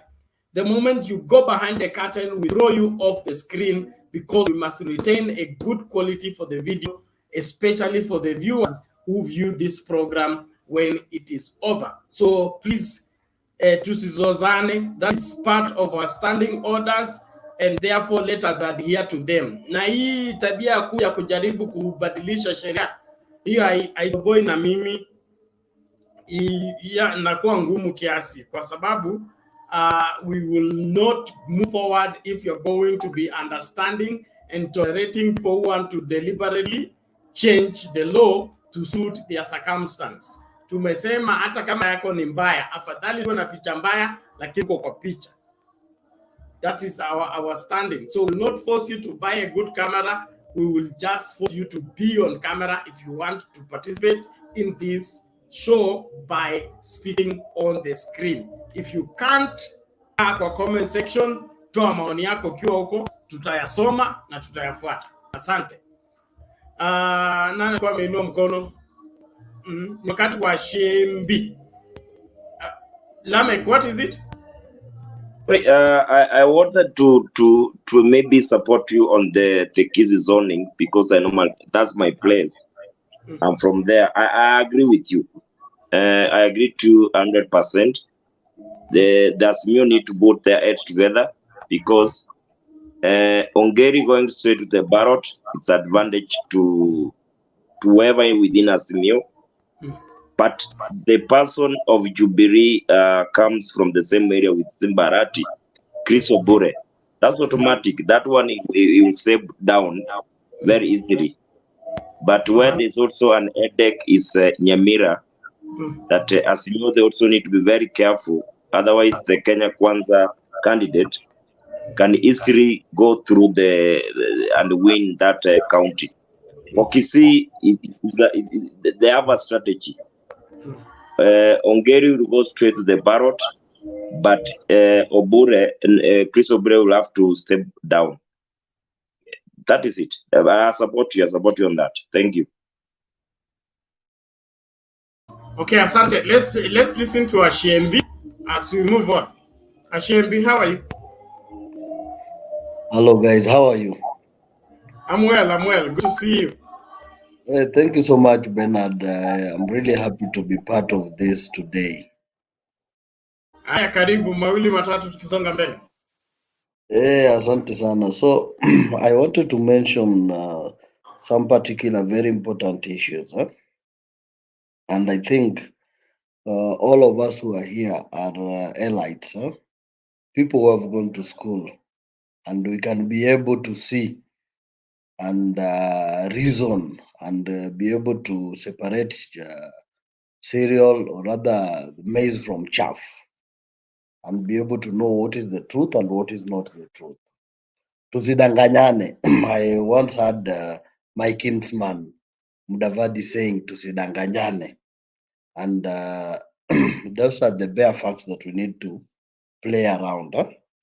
In 2013, it is alleged that Raila was rejected and the mantle was given to Ruto, who led this nation between 2013 to 2017.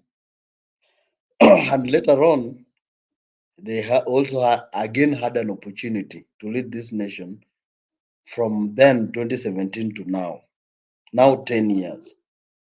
If you look at these two terms for the Ruto, the first term was the worst in terms of a term that was marred with a lot of corruption. If you can remember the NYS issues 1 and 2, if you guys can remember the Eurobond issues, there were so many scandals whose ripple effects are what Kenyans are feeling right now. hizo madeni zenye tulikuwa tunachukua hiyo time, those are what are affecting Kenyans right now. People, and you know the bad thing with us Kenyans, we easily forget. Baada ya miaka 2-3, everyone has forgotten the issue. Mtu anaona yule mwenye akujua gari mwenye anamwambia that issue any issue at that particular time, hata kama ni uongo, hiyo ndiye anaona ni ukweli.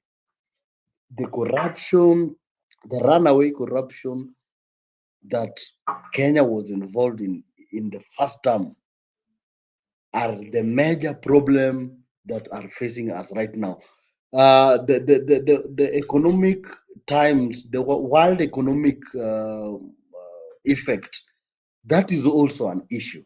But what makes it worse, what makes Kenyans cry so much is the runaway corruption that happened 2013 and 2017. Who is responsible? Your guess is as good as mine. Well, when Raila Odinga felt that he was rejected by Kenyans, because every time 2013 he came to Kenyans, told them, there's Eurobond. Guys, give me an opportunity to serve you as president. People said, oh, Raila is a lord of poverty. Oh, he is the lord of violence. Oh, Raila. There's a time he was even called militia. Now, after 2017, Raila said, it's okay. You decided it's Uhuruto. Now, let me now join you Kenyans in Uhuruto that you liked. Now again, that is turning to be wrong to some of us. Because you guys like to Uhuruto.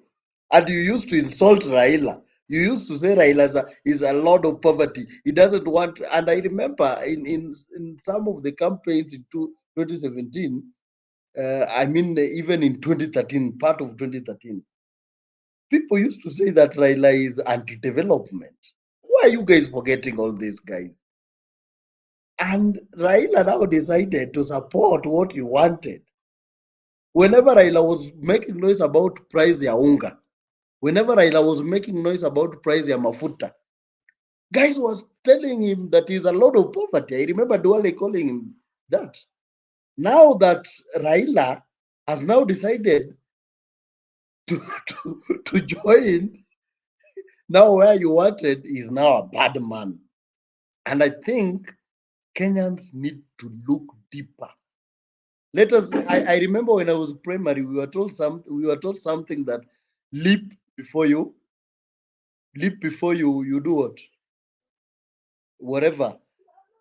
I think Kenyans need to do that because they are getting into a very terrible situation if they continue going as I'm thinking they are. Now, aside from the handshake, talking about the price of unga, you know, I'm telling you, it is quite unfortunate and it's very painful that we Kenyans, for lack of a better term, we behave like people who are not thinking. The deputy president, the current deputy president, who sits in the cabinet, I saw him sitting in the cabinet meeting in the last few weeks, who says that he receives reports from the NIS after the president, is now complaining of the price of unga and apportioning blame to someone in the name of Raila Odinga who is not even a PS. And you find us Kenyans buying that lie. If he is now in government and he cannot be able to sort out the issues of unga, how is he then promising us to sort the issue when he becomes the president? The Bible says that if you cannot be trusted with a little, how can you be trusted with a big one? What has he done to change the cost of living right now? Hori is the part of the cabal that has caused us all this pain. Unga is 200 bob, yet for the last 500, I mean, it's even 230. I bought 2 kg yesterday at 230. In the last 4 years, you've been on top of roof of your car, sunroof, campaigning. Yet now, in the last minute is when you have seen unga has gone to 230, and we are buying that. And if you look at the Kenya Kwisha campaign messaging, just look at them keenly as, or, objectively. Let me say objectively, as someone who has gone to school, it is 99.99% propaganda. Like today, I saw Mutua. I was asking myself, what has become of this guy? Apportioning blame to Raila ati hii handshake nimefanya maisha imekuwa ngumu. Thinking like, for lack of a better term, and I'm sorry to say, like a rat. We know that the situation in Kenya right now is because of the world issues. Number two, the situation of Kenya right now, if at all it was isolated to Kenya only, the people who are in a position to sort them out is the president, the deputy president, and the cabinet. Yet you are on top of a sunroof with the deputy president of Kenya, and you are saying that Raila Odinga is the cause of the Kenyan problem right now, my friend. And people are shouting. I'm telling you, my brothers and sisters out there are buying. What is wrong with us Kenyans? 2013, we told you, give Raila votes. They said, tunataka serikali ya digital, hatutaki mzee. My friend, where has serikali ya digital taken us? And the same problem we want to repeat right now, saying that we want the hustler government. You will be hustled, my friend. Now, lastly, as I'm finishing, world over, leaders have resigned on principle.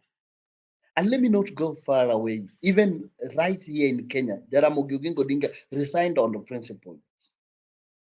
If at all William Ruto, who is our deputy president, felt that his responsibilities were given to someone else, as a responsible leader, as a God-fearing leader, he ought to have said that, my friends, is now not tenable to be in this government, and I feel as a Christian that he claims he is.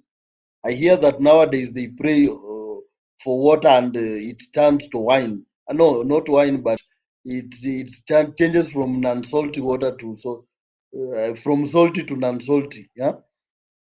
If at all he is that Christian, I believe that what the prudent thing he ought to have done is to resign, and now tell us all these issues that is now raising when he's now out of government. Jaramogi did it. So many people have done it, including presidents across the world. I remember even Kaunda did it. And if he cannot resign, and in fact, time is over, there's no need of even resigning. He ought to have resigned even 1 year ago. But if he had not done that, he has got no moral authority to lecture the president of Kenya on issues economy. As I conclude, let him not be choosing the success of the government and share the success on top of the vehicles campaigning, while the failures, he apportions them to the president and Raila Odinga. If he wants to carry the successes, he should carry the whole package, both the success and the failures, because that is what Jubilee government and any other government out there is all about. If a government comes into power, at the end of the day, it must have the successes and the failures. If at all you want to be responsible for the government, if you are a responsible person, you have to carry both, not apportioning. As I conclude, Bwana Bernard, the choice that we Kenyans have right now is the choice between, it is very clear, just as day and night. Look at it this way. See Raila Odinga on that corner. See Martha Karua on that corner. See Kivuta Kibwana in that corner.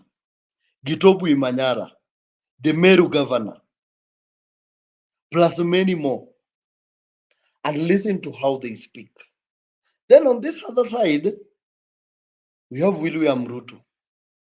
We have Rigathi Gachagua, the DO. Huh? We have Obado. We have so many of them, my friend. And still, this is, you mean, in primary school, we used to do exams, and I remember we were given multiple choices, A, B, C, D. My friend, a simple choice. And the people who have been brainwashed by this cabal called Kenya Kwisha are our youths. And you know what? The reason why, and I don't blame our youths, people are desperate out here. People are very, very desperate because, number one, youths do not have jobs, youths do not have money in the pocket. So at the end of the day, when they are brought together and given some little tokens and told, this is the way to go, I will give you this, I will tenga 50 billion, I will tenga 100 billion for kazi ya wanawake, they feel, I understand, they feel enticed with that. And this mambo ya kutenga, it was even there in 2017. You remember Raila complaining about kutenga in 2017? How have you forgotten? Tumetenga hii, tumetenga hii, tumetenga hii. Have you seen? You remember those videos? And I wish, Bernard, you get those videos and play them here for Kenyans to see. And that is the same thing that is repeating itself right now. Today, it's now not kutenga. They have now twisted it in English. We will set aside 50 billion for the youth.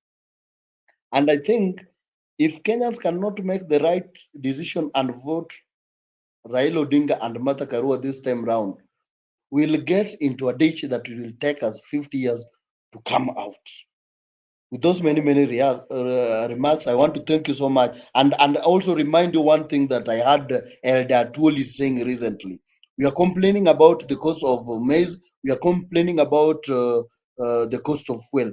But look at those ministries. Who was holding those ministries in the first place? You remember that well.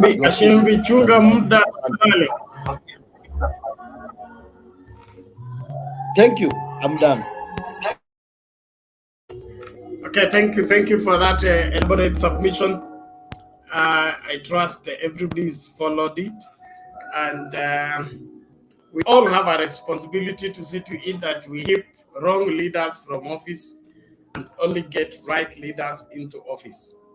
One of the greatest marks of a great leader is the ability to take responsibility. Every person who is quick to shift responsibility or blame others except himself, he's a problem.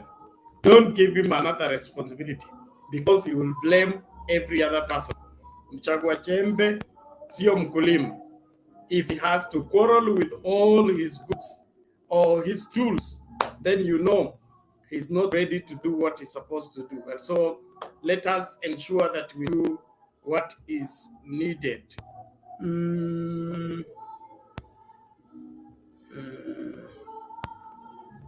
What is that? Okay, it's okay. Everybody's free. There's still a chance for somebody to join on the panel. If you want to, please do. And then, cause gay, which you have a problem either with your internet or your configuration. If you're using phone, please restart your phone from the beginning. Switch it off and then restart it. Then, when you click on the StreamYard link, if you can get me, don't choose for StreamYard what to use, what not to use. Let StreamYard control your camera and your audio, and you will find it easy to be added to the screen. As it is right now, you keep buffering and you may never be able to be added until the configuration is right. And that is something else beyond us. It is you and StreamYard. It's not us. Until you adhere to what StreamYard wants, you will not carry your content, even if you insist. So please, let's adhere to that. Tumlete nani huyu?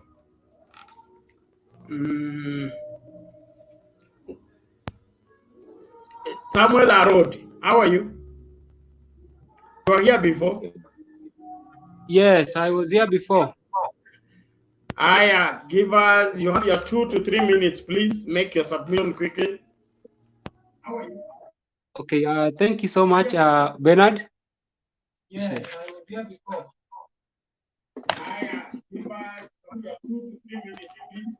Bwana Samuel, you have feedback from either YouTube or Facebook. Meet that so that you can get everything through the studio. Okay, are you getting me now? We can Hello, get you. Bernard. Carry on, carry on. We can get you. Okay. So, Bernard, talking about Raila and Ruto, today let me talk about Raila. Raila started his campaigns somehow really late. And because he started his campaigns late, I think he have possibilities because he has not promised Kenyans so much lies as Ruto has did. And again, he has not done all that Ruto has been doing. Because I think if you are very keen on what Ruto was doing, he was going to Mount Kenya every now and then. Every single day, he will go to Mount Kenya, telling Mount Kenyans how he'll build so many things. He even said he will bring railways to Mount Kenya, which I don't know how that railway will cross along. And again, talking about the saga of this fake voters registration and the saga of the transfers, I'm really shocked that Chebukati until today has not resigned because this man, 1 week to election, he said, "Oh, we are not in that capacity to hold election," and the same week on 26th of October, this man held election, and Jubilee did not win. They gave Jubilee because it was Uhuru Kenyatta's birthday. So today, Uhuru Kenyatta is supporting Raila Odinga. All Luos are supporting Uhuru. The same Luos that were being said wanang'oa reli. Today hawang'oi reli. Today hao ndio wanapeleka reli nyumbani. And my big question is, this same Ruto, this Ruto of a man, is he really ready to lead us? Because this gentleman has promised our kids so many things, he has not fulfilled it.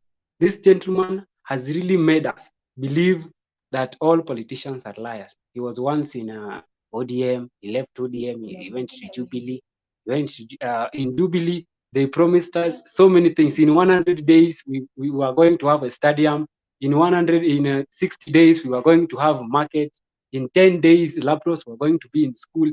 And all these things just came to an end when we were now seeing Uhuru Kenyatta and Ruto were not now together. And now, the same people that were in that government have been running around saying, oh, tuliibia Ruto, tuliibia Uhuru Kenyatta, sisi ndio tuliweka Uhuru Kenyatta kwa uongozi. Remember the other time Moses Kuria opened up and said, sisi ndio tuliibia Uhuru Kenyatta kura, na tena sisi ndio tutaiba. And that same word was said by our own Sabina Chege. Sabina Chege also said that. And when she said that, the DCI were after her. She went to the hospital. In that case, hata sijui ilishanga aje. Sasa mimi leo hii, hata sijui nimekumaliziaje. Anyway, it's good. Mimi nimekuacha na hapo Bernard.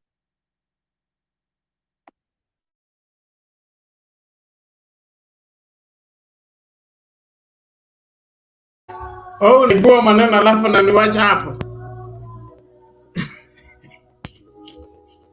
Tunapaswa kusubstantiate maswala ambayo umedai wewe mwenyewe ili mzigo upake kwako. Unaniachia hiyo mzigo yote, mimi nitabeba kweli? Aya, sawa sawa. Kuna yeyote ana swali kwake ama swala la kuongea kabla tuende kwa the next part? Okay, let's go to bad. Eco what? Ecolang. Did you say Ecolang?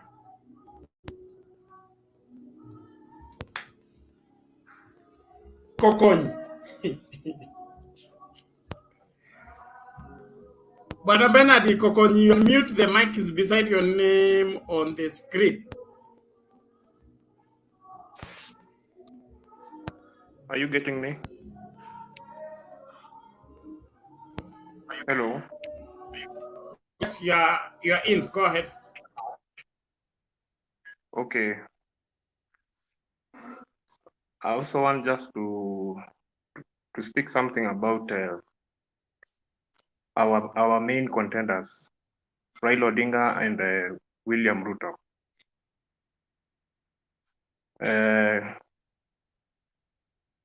To begin with, Raila Odinga. Okay, just 1 minute. 1 minute. Mike, I want you to chair. From Ikoponi, you give to Julius, Papa, then Nyerere. By that time, I'll have come back. Thank you. Go on, Okay, Bernard. Bernard. Okay, I was saying something about Raila Odinga. Raila Odinga being a contender, there are reasons as to why me being one of the voters convincing other Kenyans to vote for Raila. The reasons are this.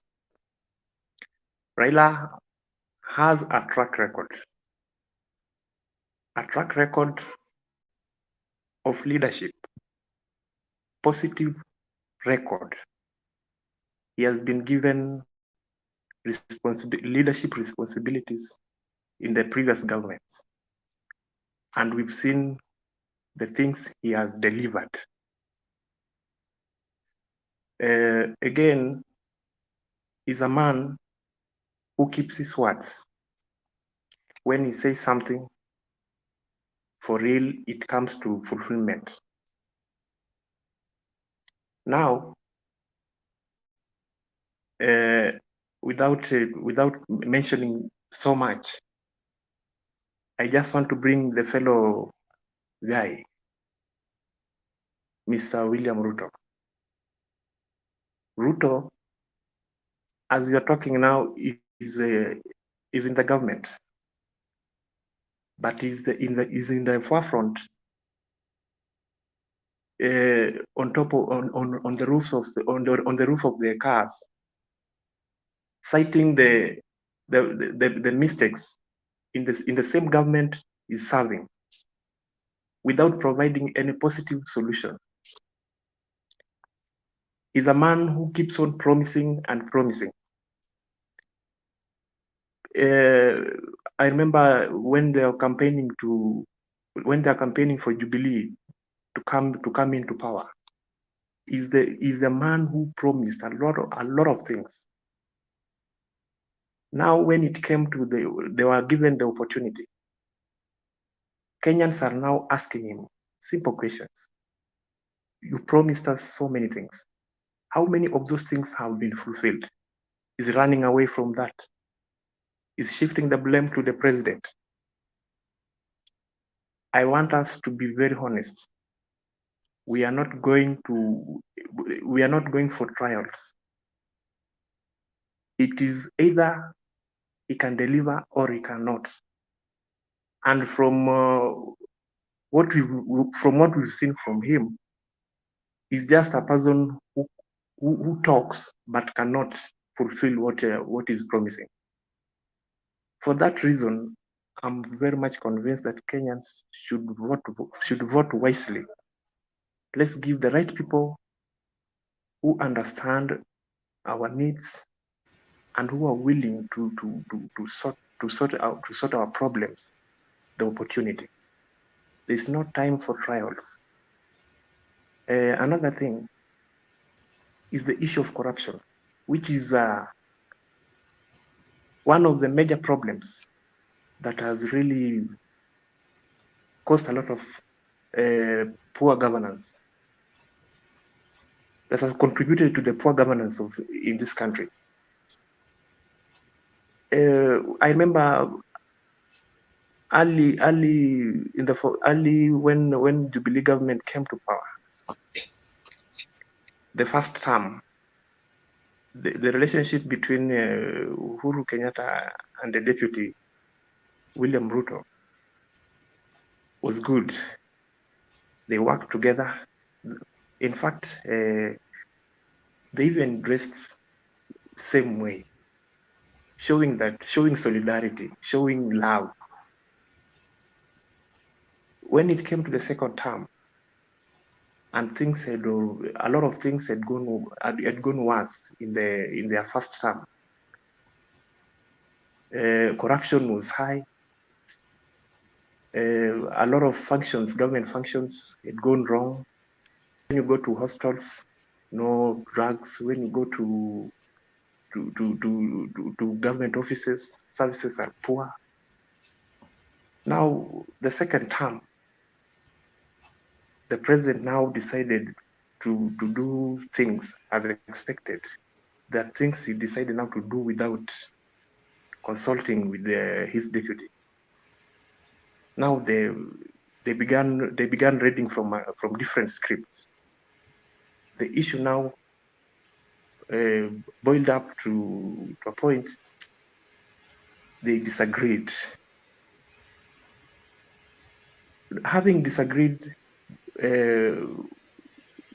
what the key thing that the president started bringing out, he started exposing him, especially on the corruption side. We remember about the Aurora and the Kimoror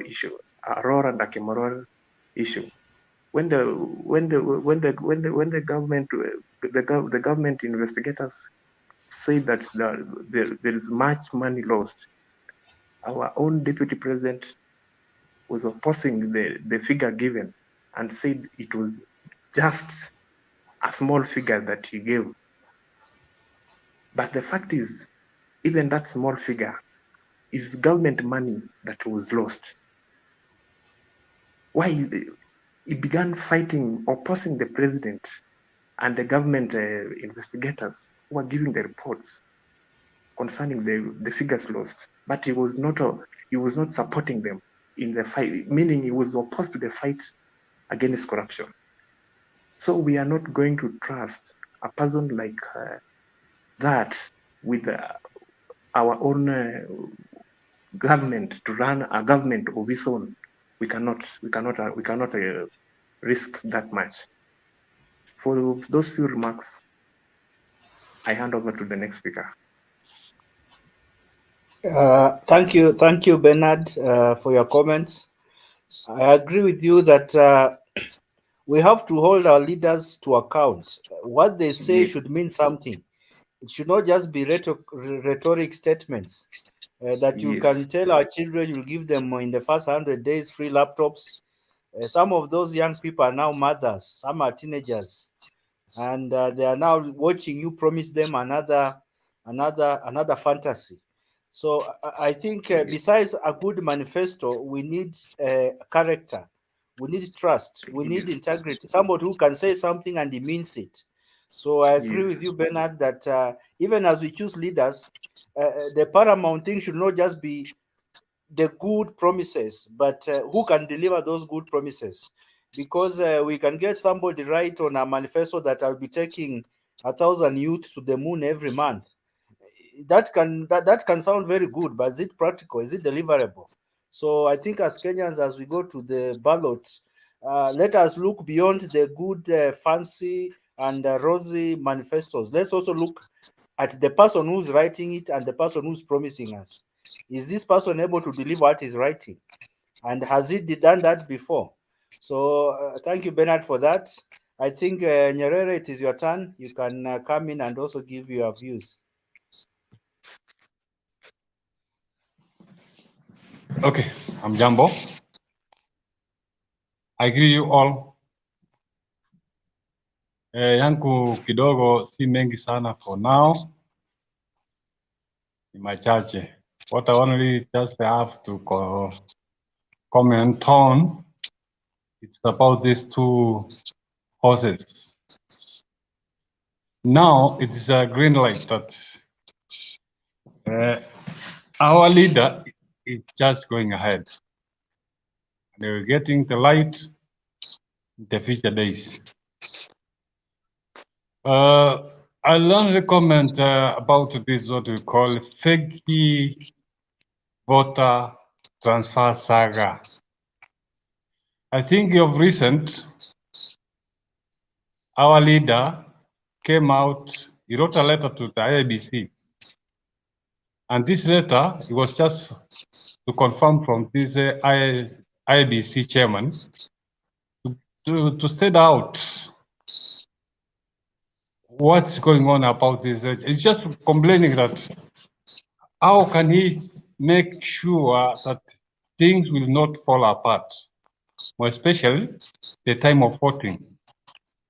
Tunaambiwa kuna electronic na kuna manual.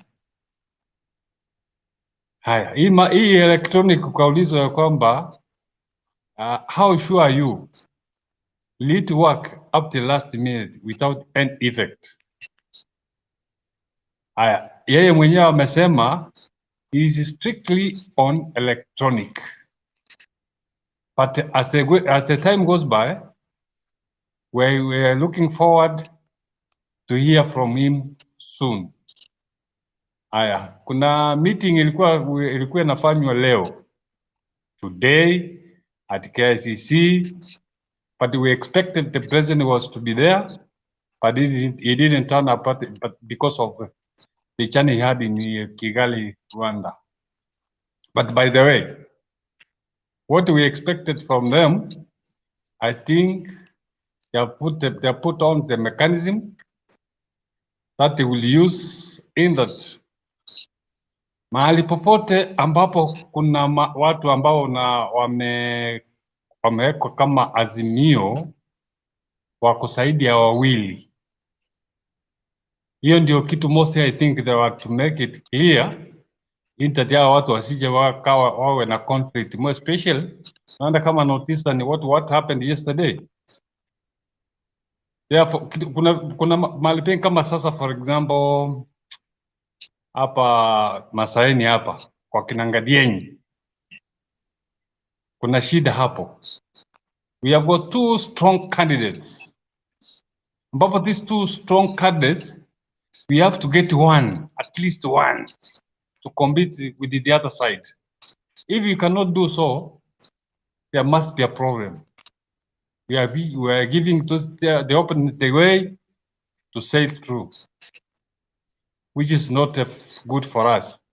But I think and I hope things will be working well as the time goes by.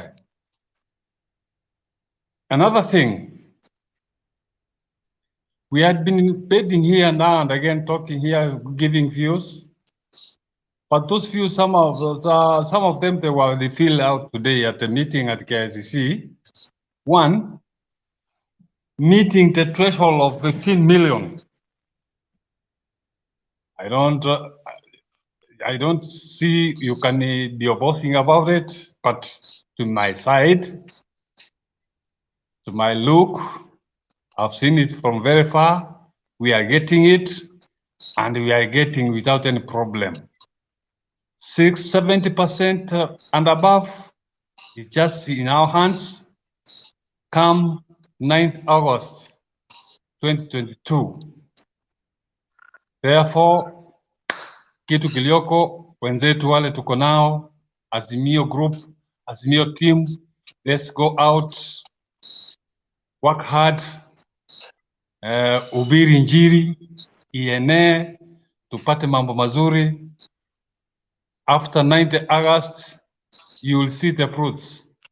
Things we work out, we were walking through, tutapata mambo mazuri.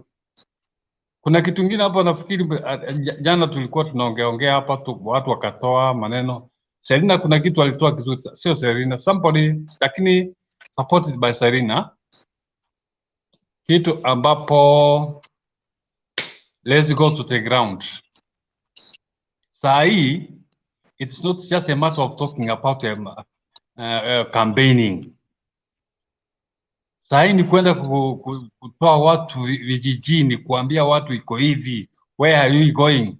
Ikifika the date ile siku ya kula, wakati tunakula tunapiga tunaenda kuvote, tunaenda kutoa watu mtaani, wale ambao wajiwezi. Kuna mali kwingine unakuta kuna vote hataki hata kwenda kufanya kuvote, lakini kama you have got that idea, you just go down to the village somewhere ambao unajua it is not even your village, wherever you are staying, either Mombasa, Northeastern, Western Province, Nyanza, unaweza kutoa watu ambao upeleke watu. Those mobilization yenyewe, it's enough for you to vote, to get votes from those unwilling people. Unajua kuna zile unasikia undecided. Those undecided ones, those are the votes we want to come with. They can boost us. I think ndio wacha nifikie hapo, tuko pamoja, tuendelee tukichangia. Thank you. Thank you, Brother Nyerere. I think your closing remarks are very important, especially for this forum. We are now encouraging each other that besides being social influencers, being keyboard warriors, we need to go to the ground where the rubber meets the road, and even deconstruct the misinformation and the propaganda that is out there. Sisi ndo watu ambao tunaweza elezea watu kwa ukweli, without so much propaganda about why we believe in a certain cause. And we raise the agenda the way our Lady Martha Karua is raising. She's raising pertinent questions without emotion, without anger, and without insults. Let's be such ambassadors. Tunaenda nje, we engage people in our social gathering, in different forums, and sensitize people about what we think is right for our country. Because as panelists, I think we have shared, we have sharpened each other with a lot of information that can help now sway those undecided votes to the right direction. So I want to thank you, Nyerere, for that. Welcome, Mamaseli, Eric, and Richards. I think we are flowing. As you join in, Mamaseli, you can maybe share with us as we continue. Karibu, Mamaseli. I think Bernard Konya, had you spoken? Yes, thank you. spoken, So, Sally, you can come in if you are ready. Okay, thank you so much. Yes, naona mambo inaenda vizuri. 46 days to election. Ni wakati ya kuenda tufanye kazi. Tumekuwa tukiongea, but ni mzuri pia tukiongea kama kuna kitu ya muhimu imetokea. But today nataka kushukuru wale watu. One minute. Let me get 1 minute. Somebody. Eric, Mama has excused herself. Eric, you can. Are you ready, or I can pass over? I can see your picture is static. Can you hear me, Eric? Can you hear me, Eric? Eric is also stuck. Richards, you can come in if you are ready. Thank you so very much, Bernard. This is my first time to join in. I've always just followed on the live stream and the comment and all that, but just coming in one-on-one, it's my first time. I'm very much happy for the topic today. Just like to know, some of us, we have other forums that we are running, and I'm happy, Bernard, you are part of it. One of the things that had gotten us in a big concern is the many Azimio parties that were actually having a lot of infights. I'm so much happy for the NDC today, the meeting that has been hosted, that has been called by Baba himself. Okay, it was by the chairman the president, but then he left for Rwanda for the very important meeting. But then Baba had a meeting that was well organized today, and listening to what Junet was giving as a speech, being the Secretary General, and looking at the body language of the brave people there, that, I was very keen to see how people like Kalonzo are reacting, because if you cannot measure Kalonzo in one word, but you can read his body language. But I think these guys came out contented. I was so much happy because of that. And because if there's anything we are fighting for today, we want to see that we hit, if possible, what we are hearing about is 70%. And I believe it is very much possible, because looking at the voting pattern so far, things are good. Just small areas that needs a squared here and there, so that we do not give loopholes to anywhere there is a UDA candidate. I think so far the campaigns are going on so well. There is a lot of jitters about IEBC, but to me, I think IEBC this time round is going to be a non-issue. Whatever they do, whether they want to do it electronically, they want to go it manual. One thing that is worrying Ruto is because he has got no hold on the so-called deep state. He has got nothing to hold on. And that means, that's why he's very much worried. He's making a lot of noise. He knows he has got no space, has got no way he can steal this vote. This time round, he will be beaten square out, completely square down.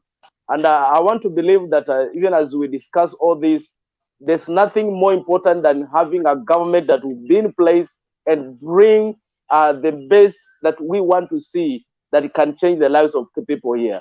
I've been following on the live stream on the other side when people were so having a lot of heated debate and others were talking blah blah. There's a lot of hula baloo that goes on. That's propaganda. That actually it is the handshake that brought all the maize. With the Unga prices going up, everything, people are saying it is about the handshake. That's some nonsense. There are all things that are happening and are affecting the whole world. We just need to put our minds together, understand that if anything, Raila has been a tolerant guy.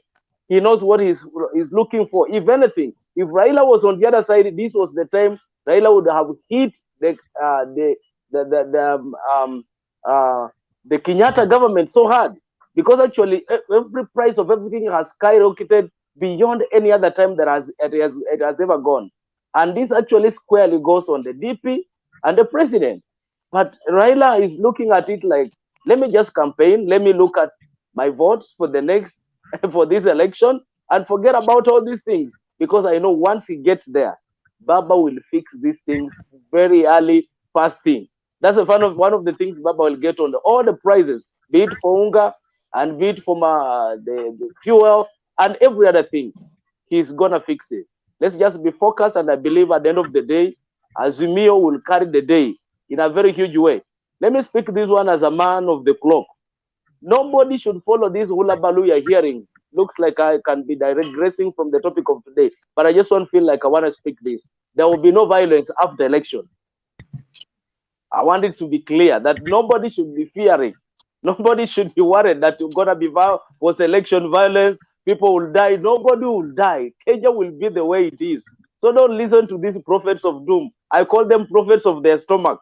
They go prophesy for the people they feel like they're gonna be getting money from them, and then they start making people to fear that if so and so gets this presidency, such and such a thing will happen. Nothing will happen. Let us just be focused. Let us look forward and know that Kenya, we can build it together, and together for the victory and the prosperity of our people.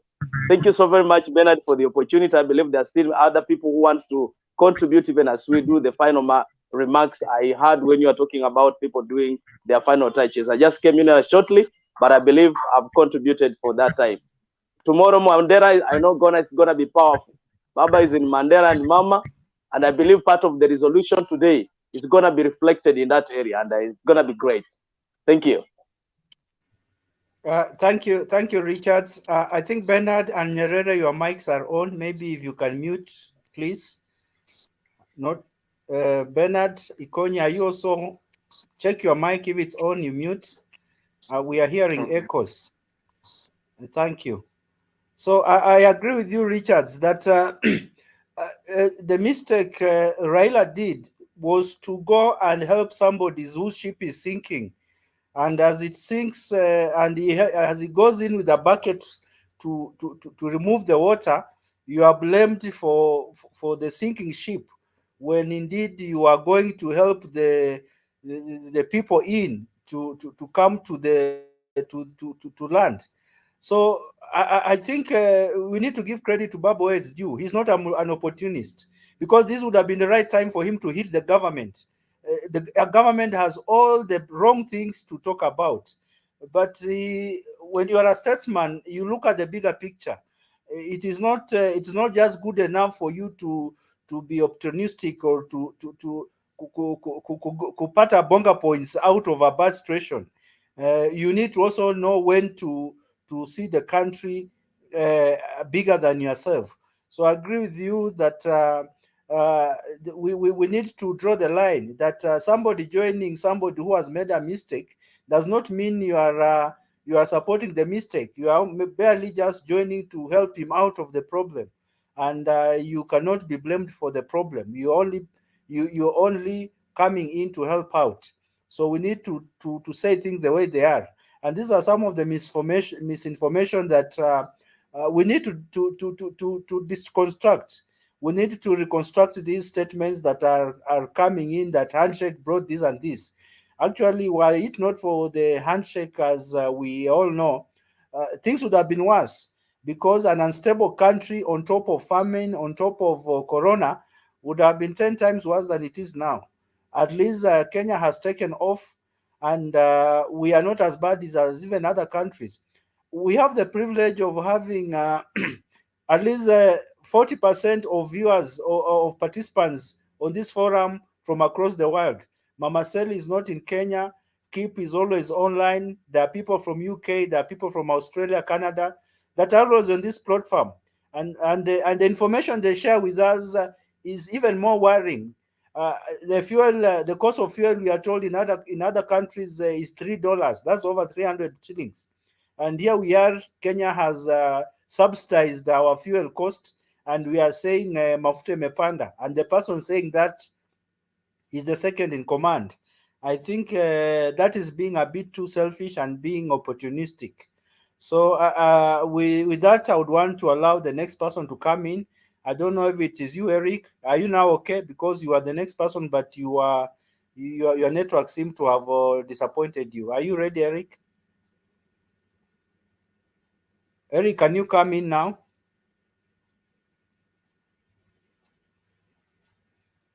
Eric seems to have a problem. Any comment before we move on to the next person? Julius, are you in? Yeah, I'm in. You can go ahead. Eric is a bit on and off. We can see you, but you are not responding, Eric. So let's allow Julius to give his views, and then we can come back to you, Eric, when you are ready. Thank you. Thank you so much, Mike, for for this chance. As always, myself, let me at first salimia all of you. I'm Jambo. As always, I'm always saying that I appreciate the Mutembe TV for giving us this chance, because we are myself, I've learned a lot of things from people. I realize in this Kenya we have very bright people, very people who understand, and we also I really appreciate Mutembe TV for giving us this chance. Kina Bernard anakaa mpaka late asubuhi. Bernard Temba, Wekesa, Njiru, and sometime Makiadi. They are doing a very good job, because of it's ni kuchoma mafuta ya usiku in Kiswahili. Anyway,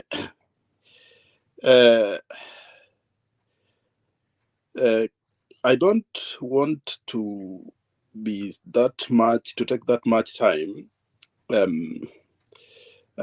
because mostly Mike, myself, I always join on Saturday and Sunday because of time difference here. Sazilem mostly working days. That means from Monday to Friday. It's very difficult because your time mostly ndio naenda asubuhi kazi. Size ni around 6:15 in the morning. So time difference sometimes is very, very difficult. But I appreciate, because I have to put my effort also at least to share 2 or 3 things. As you have said, the blame game will not help.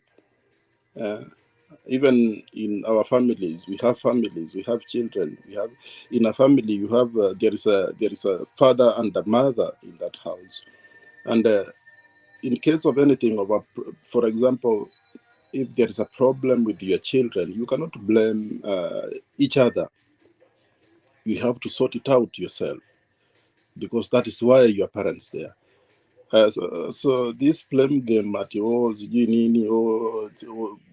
Uhuru Raila kuingia serikali, give us the idea on how are we going to reduce the cost. Don't give us the complaint. It won't help. If you are a good leader, you come there, tell us, let us do this and this and this to reduce the cost, but not to blame someone that somebody is doing this. Mi nakwambia hapa I'm in Japan, and Japan here mafuta ni 180 per liter. So you can see, I mean, we are always talking about these things, but again, those who already brainwashed, even if you tell them, they will not understand. They are just brainwashed and they believe what Ruto says from his mouth, that is the truth, which is very wrong. And you find somebody, even a professor who sees things, he cannot see them anymore. He gets fed by what William Ruto says, that is it, which is very, very, sometimes I feel bad, because we always look up on those professors, those people who are much, much educated, but they have turned to be some people who don't understand at all. Anyway, about, I was very happy yesterday's meeting, 15 million strong, kama ile tulikuwa nayo 10 million strong, and we had 10 million strong, and the 15 million strong is possible, really possible, and we can do it as long as we tell our people to go down on that date. Let us make sure that anybody goes to vote. By the way, Mama Selina yesterday had a very good idea, and I really support it. But again, I think we just need to iron it kidogo, to iron and polish it into professional, because it was a good idea of supporting at least those voters who are not able, because at times it's very difficult for ukienda kama Malindi yesterday, kuna jamaa anatuambia Malindi wanatembea very long distance, and I mean it's ni ngumu mahali wanaenda labda shule ni around 10 kilometers walk. So people like and definitely the polling stations will be there in 10 kilometers. So somebody will walk 10 kilometers. So that is why I support Mama Selina's idea of supporting the contribute for watu waende wapige kura, lakini ni ile tu nataka tuiweke, kwa sababu Mtembei TV ndio ilituunganisha ikatuleta hapa. I will give a suggestion that we do it through Mtembei TV. No, because Mtembei TV, ndio imetuunganisha. We cannot just, but okay, if mtu akitaka kufanya kivyake ni sawa, hiyo ni sawa, but I think for me, I have an idea that kama nataka let us just put, tukikuja tukiwa wengi and do it from one platform, actually there is a big impact. Hata Mtembei TV, because they are connected to those our leaders, we say that we are supporting our leaders, for our people to be supported to go and vote instead of doing it tusifanye kienyeji, tufanye sasa ki-professional. I think that was my idea. Anyway, the saga I want to little bit go out of topic. Saga ya ile ilikuwa ya kina Sakaja and etc. Our IEBC ni ile uchafu walifanya 2017 ndio wanajaribu kurekebisha, lakini it's very difficult for them. Najua zingine unachafua nguo zako, kuosha inakuwa ngumu kuosha because vile ulichafua hiyo nguo inategemea ulichafua vipi. So ile uchafu yote ya 2017 ndio iko kwa IEBC, ndio walikuwa wanajaribu sasa kunini, lakini it's very hard for them and they cannot hawana meno. Amekuwa vibokoyo because of 2017 iliwang'oa meno wakabaki bila meno. So hii 2022 hakuna vile unangojea ati hata kama mtu akona nini fake IEBC wakata it's not going to happen because ile mess walikuwa na 2013 2017. So I think for my is IEBC let them work as professionals. Na waache kuwa sycophants wa mtu fulani wa independent vile wanaitwa independent. Let them give us a good election 2017 because 2022 because this 2022 is election to determine where Kenya will go. Kenya itaenda mbele ama itarudi nyuma. That is all about the 2022 election. Hii mwaka election ya mwezi wa 8. So IEBC sasa inatakikana wa up their game because although mimi by the way sina woga, I don't think kuna vile wizi itafanyika because now people are connected and Azimio we are not going to steal because we already have our votes. Na you don't expect hata kama ni nini, you cannot expect UDA waende waibe because it has never happened at mtu opposition ameenda ameiba kura. I mean how sometimes kuna vitu zingine tunaongeanga it doesn't make sense. Hakuna vile anaweza iba. So this election of 2022 it will be the same as the election of 2002. Na nakumbuka before 2002 Raila came to Kilgoris, I was just 3 meters behind him. I was just right behind him. And he was stoned. His motorcade was stoned by councillors then in Kilgoris town, Kanu councillors. And he went also to somewhere in I don't know, it is Isiolo, but alienda na gari akarudi na ndege. So his car was shot. I think people don't remember. I remember those funny things, but still the NAG won the election, and this 2022 election. Northeastern. Yes, that's what I'm saying. So this 2022 election will be the same as 2002. Raila ndege yake ilipigwa mawe in Rift Valley. So sometime trust me not, hii election ya 2022 tunaenda kushinda asubuhi sana. That one we can take it to the bank. Tunaenda kushinda asubuhi sana. Ile kitu iko ni ile tungangane. I'm very happy yesterday because I've been talking about this. Sibling rivalry inaleta shida because ukiwa na watu wawili watatu wako kutoka Azimio wanang'ang'ania kiti moja, definitely mtu wa UDA atashinda. So that was what I was talking about. I was praying that this rivalry, sibling rivalry iishe. Watafute njia, mtu mmoja asimamishe, wengine wakae because this election is it's very important election.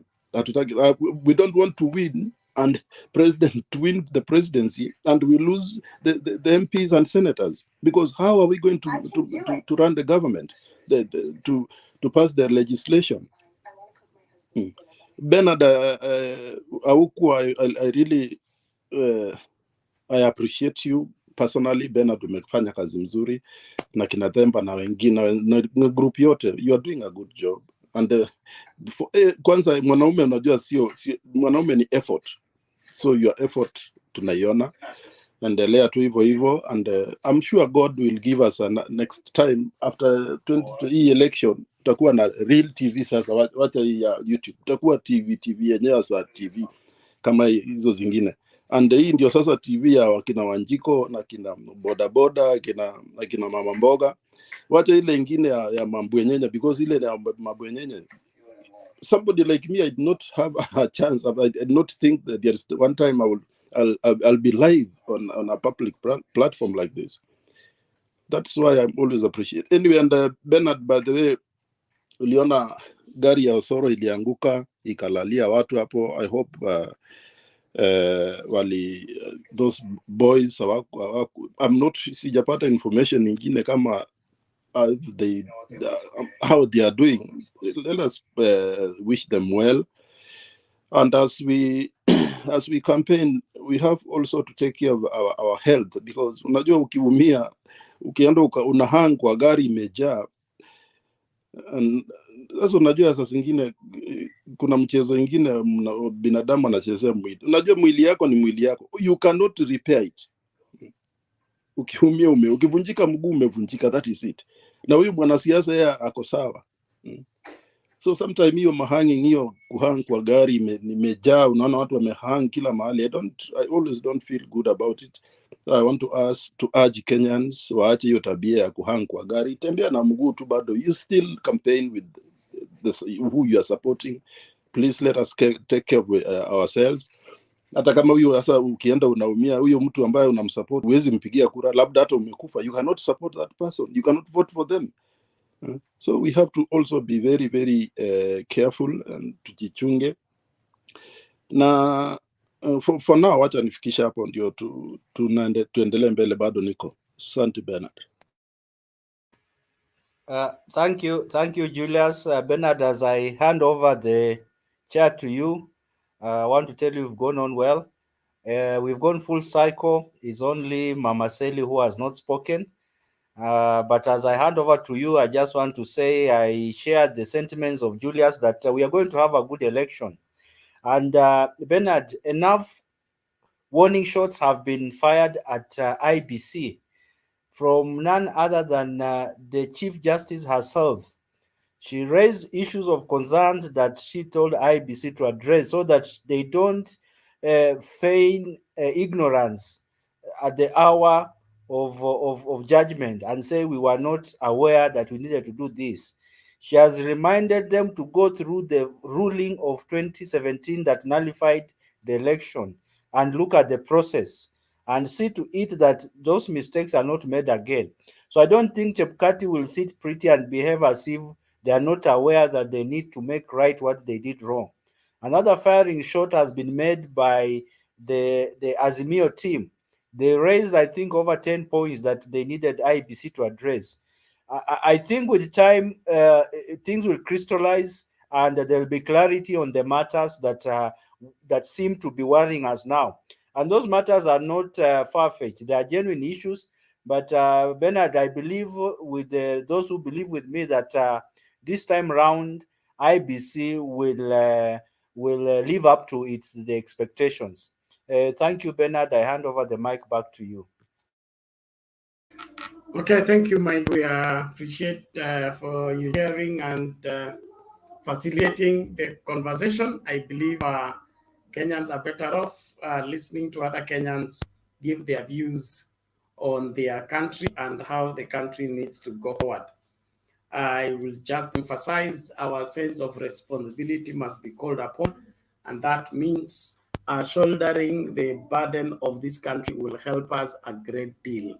And in supporting or not supporting particular candidates, important that you support them for the right reasons. Support them for the right reasons, not just because they give you handouts. Any person who buys leadership from you will never lead you. So make sure that you stand vigilant to do what is required. Then on the Osoro vehicle, please be responsible. Don't get caught up into momentous excitement until you lose your ability to control what you could control. Keep off funny driving and keep off funny drivers. Like there are people waliangukiwa tu kwa sababu na gari ilikuwa ina turn in that particular corner. So keep off trouble. Let's all stay alive. It's only when we are alive that we can decide for the country. Please don't lose your life in between because of carelessness of 500 shillings that cannot pay for you anything. So please let's be sober as individuals and corporately. We need each other for this nation to progress. The future of this nation is in our young people, and we must safeguard those young people so that they can carry on. One of my teachers said, children are the gift we send into the future we cannot go. There is where those young people will go that we cannot go, but we can send them there. But the question is, what kind of people are we sending there? Are we sending there thieves? Are we sending there murderers? Are we sending there irresponsible people? Or we're sending there responsible people who will be proud to say that that is my son, that is my product. So let's sober up as Kenyans, take full responsibility at all levels, and more so educating one another on March election so that everybody will go and do what is necessary. I want to appreciate those of you in the comment section. Let's keep it up and keep inviting guys to join into the discourse. Wengine wamekaa hapo wanangoja kusema walionewa. Kuna mtu anaonewa, bora useme ukweli. Ukisema uongo, hiyo lazima tudili na wewe. Hiyo ndio jukumu letu.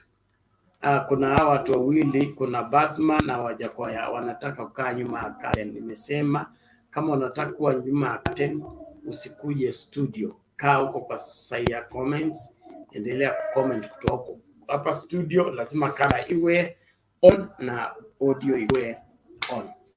So we go back to Marcelina since kidogo tu kabla uingie kwa Mama Selina, please. Bernard. Carry on, Julius. Kuna nilisahau kuhusu mjadala. Unaona Narok governors inaitwaje governors debate. Najua governor alitoroka wa UDA, aliogopa. Alafu Malindi Aisha Juma alitoroka.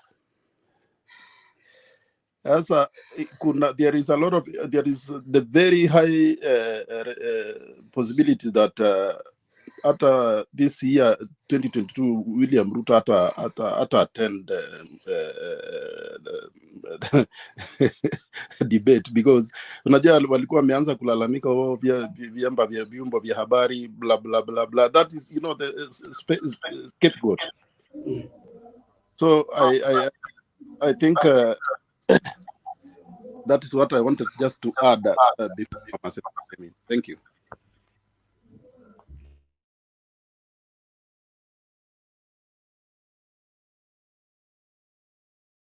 Mama Selina, are you there?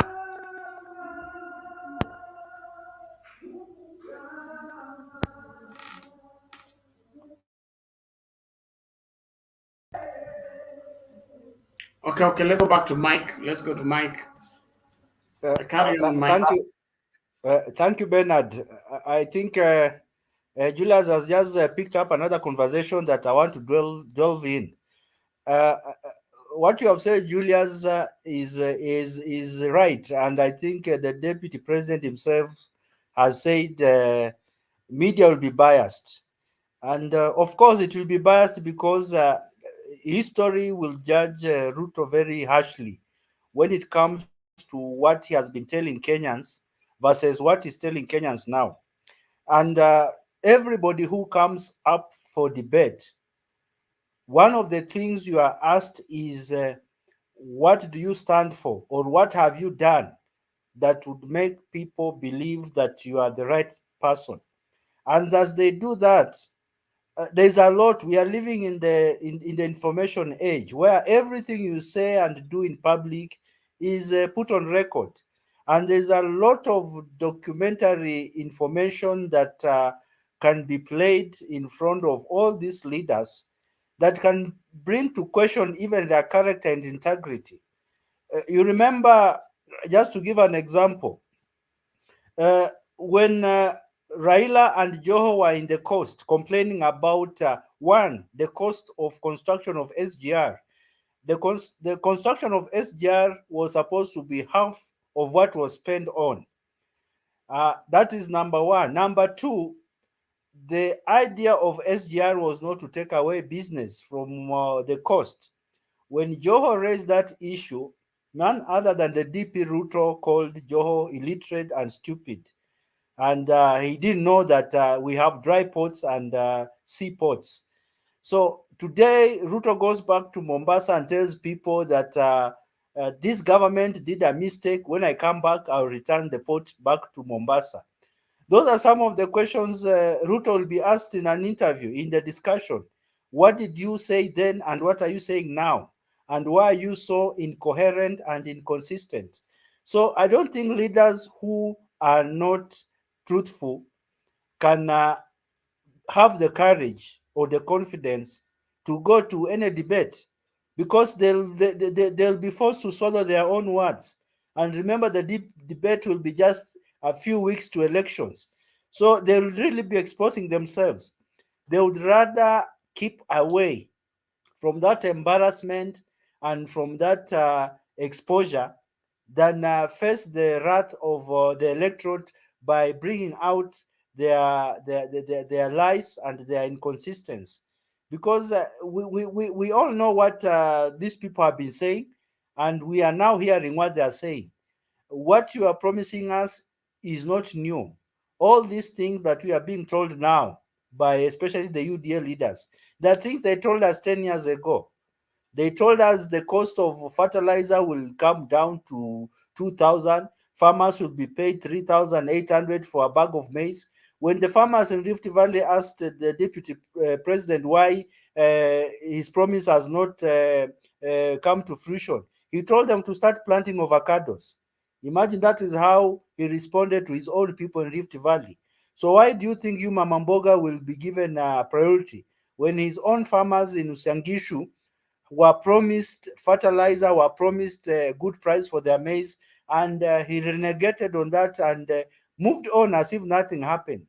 So I think there'll be no debate, because these people cannot stand the truth. The truth is so powerful, it will demolish them in the face of Kenyans, and that will be their downfall. They have a face to save, so they'll keep away from that limelight. I think if before Bernard comes in, we can continue with the discussion. Peter Nyerere, if you have something to say, you can continue. If not, we can go back to the topic of the day and chambua more on it. Hai. Sasa kuna kitu hapa nataka ku put it forward about ile hali vile ilivyo Kenya saa hii, maneno ya chakula nini. I don't know whether you have to remember as from 2013 up to now, even before 2013, this guy we call Ruto, he was in the midst of aggregate by then. Wakati hii shida tuko, unajua economy ni kitu kingine ya maana sana. First case, economy ukiinteract naye kidogo, the effect inakuja kuonekana baadaye. Sasa this effect we have from now at this moment, the effect started 2013 even before.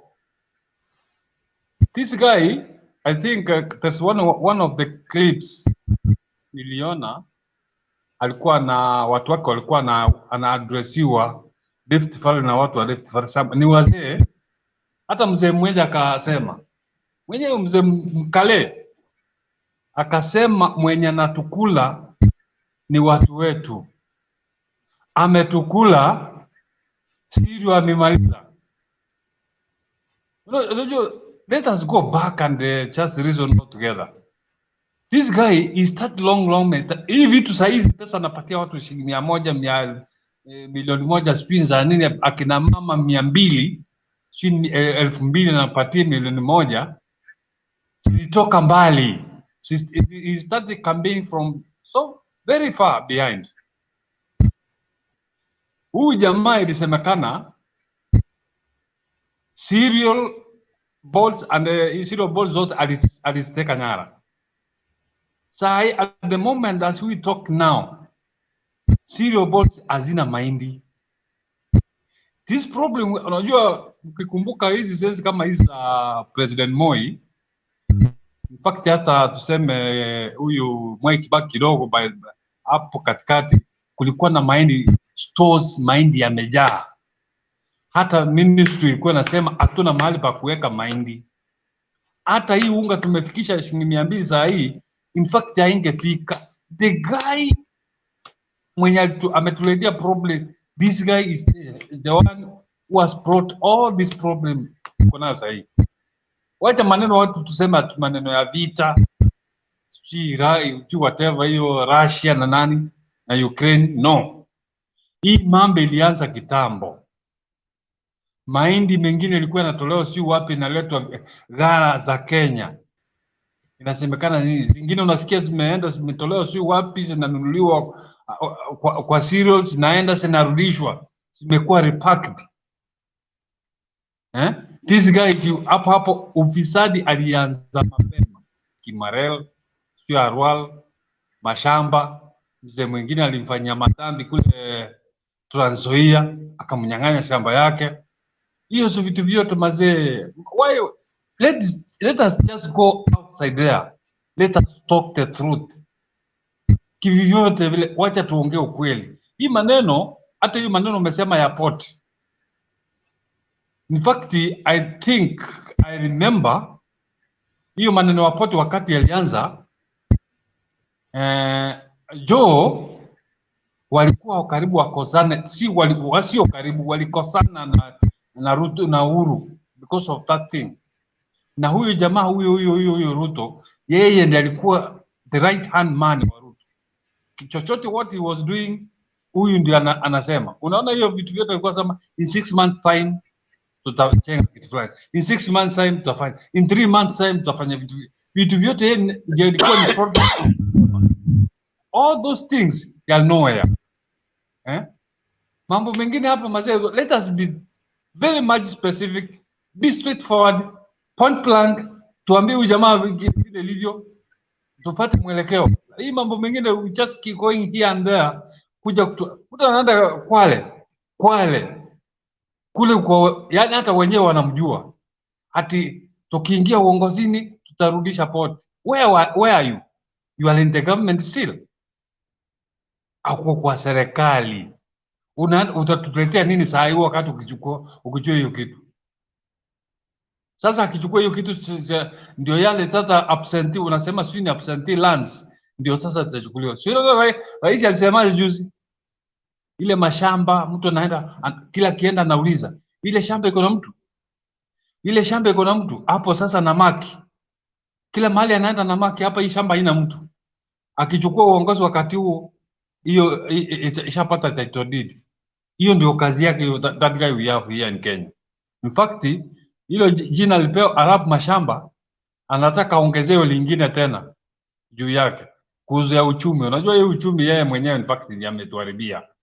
In fact bear in mind huyu hao watu wengine tuseme kama Rais Uhuru, ile mali yako nayo ingine ni ya kuinherit. Yeye ni rais, ameinherit mingine as from 1960s up to now. Na huyu kijana huyu ni mtu ameinukia YK92. YK92. But now he's a multi-billionaire. It's not even multi-billionaire, it's a trillionaire. Hizo pesa alitoa wapi? Hizo nguvu zote ambapo hakunazo za kuongea, pesa alitoa wapi? Ndio kwa sababu background ya kukosana na Uhuru, it came out from that thing, hiyo maneno ya ufisadi. Hiyo ufisadi. Na uwezi hata Uhuru hii amejaribu kuongeleshwa, ilisindikana just because of that. Thank you. Karibu mwingine. Thank you, Nyerere. These are some of the things we are saying. We need to put right the misinformation in the public domain. For instance, when people say, mute. Pardon, Nyerere, yes, please mute. Yeah, thank you.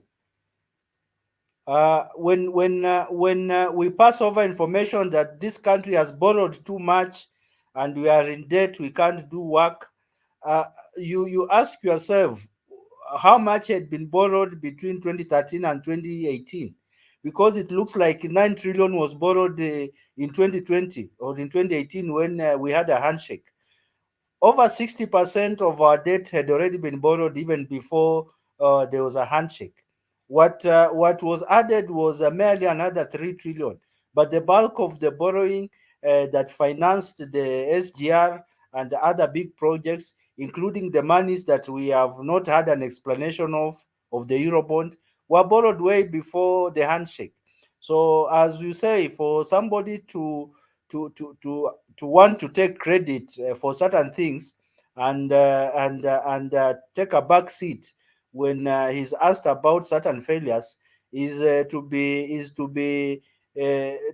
to be very truthful. So let us go out and put the right information to the public as we convince those who are still undecided. And I would urge Bernard that as we move on, our discussion should now go to how to engage the misinformed public. Actually, it's not basically about telling people to join Azimio. That one will come naturally. The moment they see light and day, nobody wants to go to night. They will go to where the light is.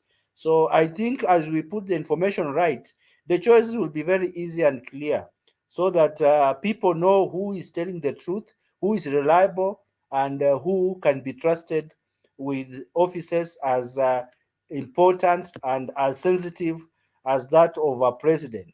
Because I've noticed that in life, in organization and countries, a country or an organization is as good as its leader. Even these things we are talking of, corruption, of constitution, Kenya does not need even a better constitution. We just needed people with goodwill to deal with some of these problems, because most of these problems are political. Political goodwill in dealing with corruption is what is lacking. It's not the laws. It doesn't matter how well the law is, even if you say we shall strangle to death somebody who is caught stealing, as long as the leadership has not resolved to deal ruthlessly with those who are stealing from the public, these laws will just be good on paper. If we look at our countries, like our neighbors in our neighbor Rwanda, we cannot say that the cleanest, but the love of corruption, they have respect for public resources. People are not so gluttonous. Watu wanakula paka wanatapika. One of the high commissioners of Britain came and told us, you are borrowing our money and eating very gluttoniously and even vomiting on our shoes, and yet yani mimi nakulisha alafu wewe unakula paka unanitapikia. I think we have reached that very, very ugly face of gluttony, where we amass things in a very evil way. Sasa wewe utachukua shamba eka 2,500 na wewe una eka ingine 100 na uliiba ingine 100 ya jirani. Sasa hizo zote unachukua uende ufanyie nini? Ukiulizwa unasema mtoto wa maskini hatakiwi kuwa tajiri. There's nobody who has said children of poor should not be rich. In any case, not everybody is born rich. Everybody has a story. We have stories of people like S.K. Macharia, the chairman of Equity, Peter Mwangi, Munga. These are people who started with nothing. Some of them went to school. Kibaki, by the way, when I read his autobiography, Kibaki went to secondary school. That is the first time he wore shoes. Kibaki went to school barefooted in primary, but he doesn't shout about that. But you want to remind Kenyans that used to sell chicken. Everybody in the 70s was average. There are very few blacks who are millionaires. So most of us went to school barefooted. It's nothing new. It is not an exception. It was the norm. So selling chicken was not an exception in the 70s. It was the norm. But now when you package it to entice the youths of today to look like you are hustling or you are struggling, to put a picture that you are one of them, and yet when history is dug, when we start digging into history, we discover that you actually never struggled in life. When you finished college, you entered into active politics and you are a millionaire at the age of 29. So through Youth for Kanu, you started swimming into millions at the age of 28. So, and these are some of the misinformation as panelists we need to put right to the public, so that people, especially the youths, are not lied to by people who are packaging certain messages to please them for sole purpose of getting their votes. And once they get their votes, they move on. The history has already shown that some of these people have no regard for the public. What they promise is not what they deliver. Once they get into office, they forget about you. Youths were promised internship. Graduates were told they will get internship, which is paid. How many youths are on a government internship which is paid? And the same youths are being lied to again, that we are going to give you money to do business. The question you should be asked, even developed countries have systems of empowering small businesses, but they don't give money in the way a deputy president is promising. There's no government that will be having a kiosk where some young people will be passing by, they're given 20,000 to go and start a business, and next year they come. There is no government that operates like that in order to grow the economy. You have to have a very, very structured system of financing enterprise. It cannot be through, actually, that such a program is more of a handout than a program. And it cannot work unless it is driven by serious enterprise minded. Banks like Equity Bank came just 20 years ago and they started financing microfinances. Mama Mboga have been getting loans without even statements. They have systems that can facilitate empowerment of enterprises or small businesses without politicizing it. Because the way the Kenya Kwanza structure is, it will be like the Nyayo days where the D or the DC decides who to give money, because it is not anchored anywhere that it is structured this way. So that if you are not a UDA person, and this is what Rigada told us, that me, I'll only give jobs to my people. That he has said very publicly. He has said he will recruit KDF officers who are from his region and who are UDA supporters. That is on record. This is not propaganda. So it also means that even this money will be given to a certain specific group of people. So that is the most dangerous manifesto to adapt. If you are going to vote for somebody who will give you money according to your allegiance, political allegiance, and yet that is taxpayers' money, it should be like CDF. CDF is given to constituencies, all of them, regardless of whether you're in position or in government. And that's one of the best things that happened. Same with devolution. Devolution guaranteed that money would go to countries, including Turkana, where there was no tarmac road. Now, whether Turkana insults Uhuru, Imuite, Mujinga, they will still get their share of their allocation. And that's what our constitution does. It protects you from the strong hand of a strong man called a president. But what UDA is proposing is a package where One person will be controlling, and he'll be giving you money according to how you are loyal to him, not according to your need. And those are some of the things we need to be very wary of. We need certain things to be structured, not money given in form of favors or handouts. And that is the proposal that we are seeing in Kenya Kwanza, of promising youth money. So youth will be carrying delegations to Karen to praise the president, and then the president will be writing a check that now you youth, you have a check of 100,000. The way he's doing on the streets, you go to Kibwezi, you find prostitutes, you tell them I'll give you 2 million, and you say that is empowerment. I think that is a very shallow way of growing an economy. I don't think Kenya's economy will grow with that type of approach. Let me allow somebody else to come in. Julius Papa, are you back to give more feedback, or I go back to Bernard? Yeah, thank you, thank you, Mike. You have articulated very well. And you know, talking about prostitution, that he said he would give them 2 million. You know, those ladies who are doing that, they are not doing that because they want. They are doing that because of problems of non-employment. They have got no choice. But if the best way, I think you should not support what, because they are not doing it. Unajua si ati wanafanya kwa sababu wanapenda, bali wanafanya kwa sababu hana namna. So huwezi kusupport kitu mtu anafanya tu kwa sababu.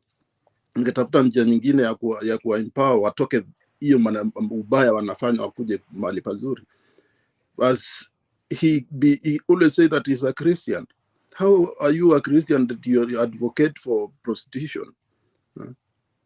Surely. Na unasema ni Mkristo.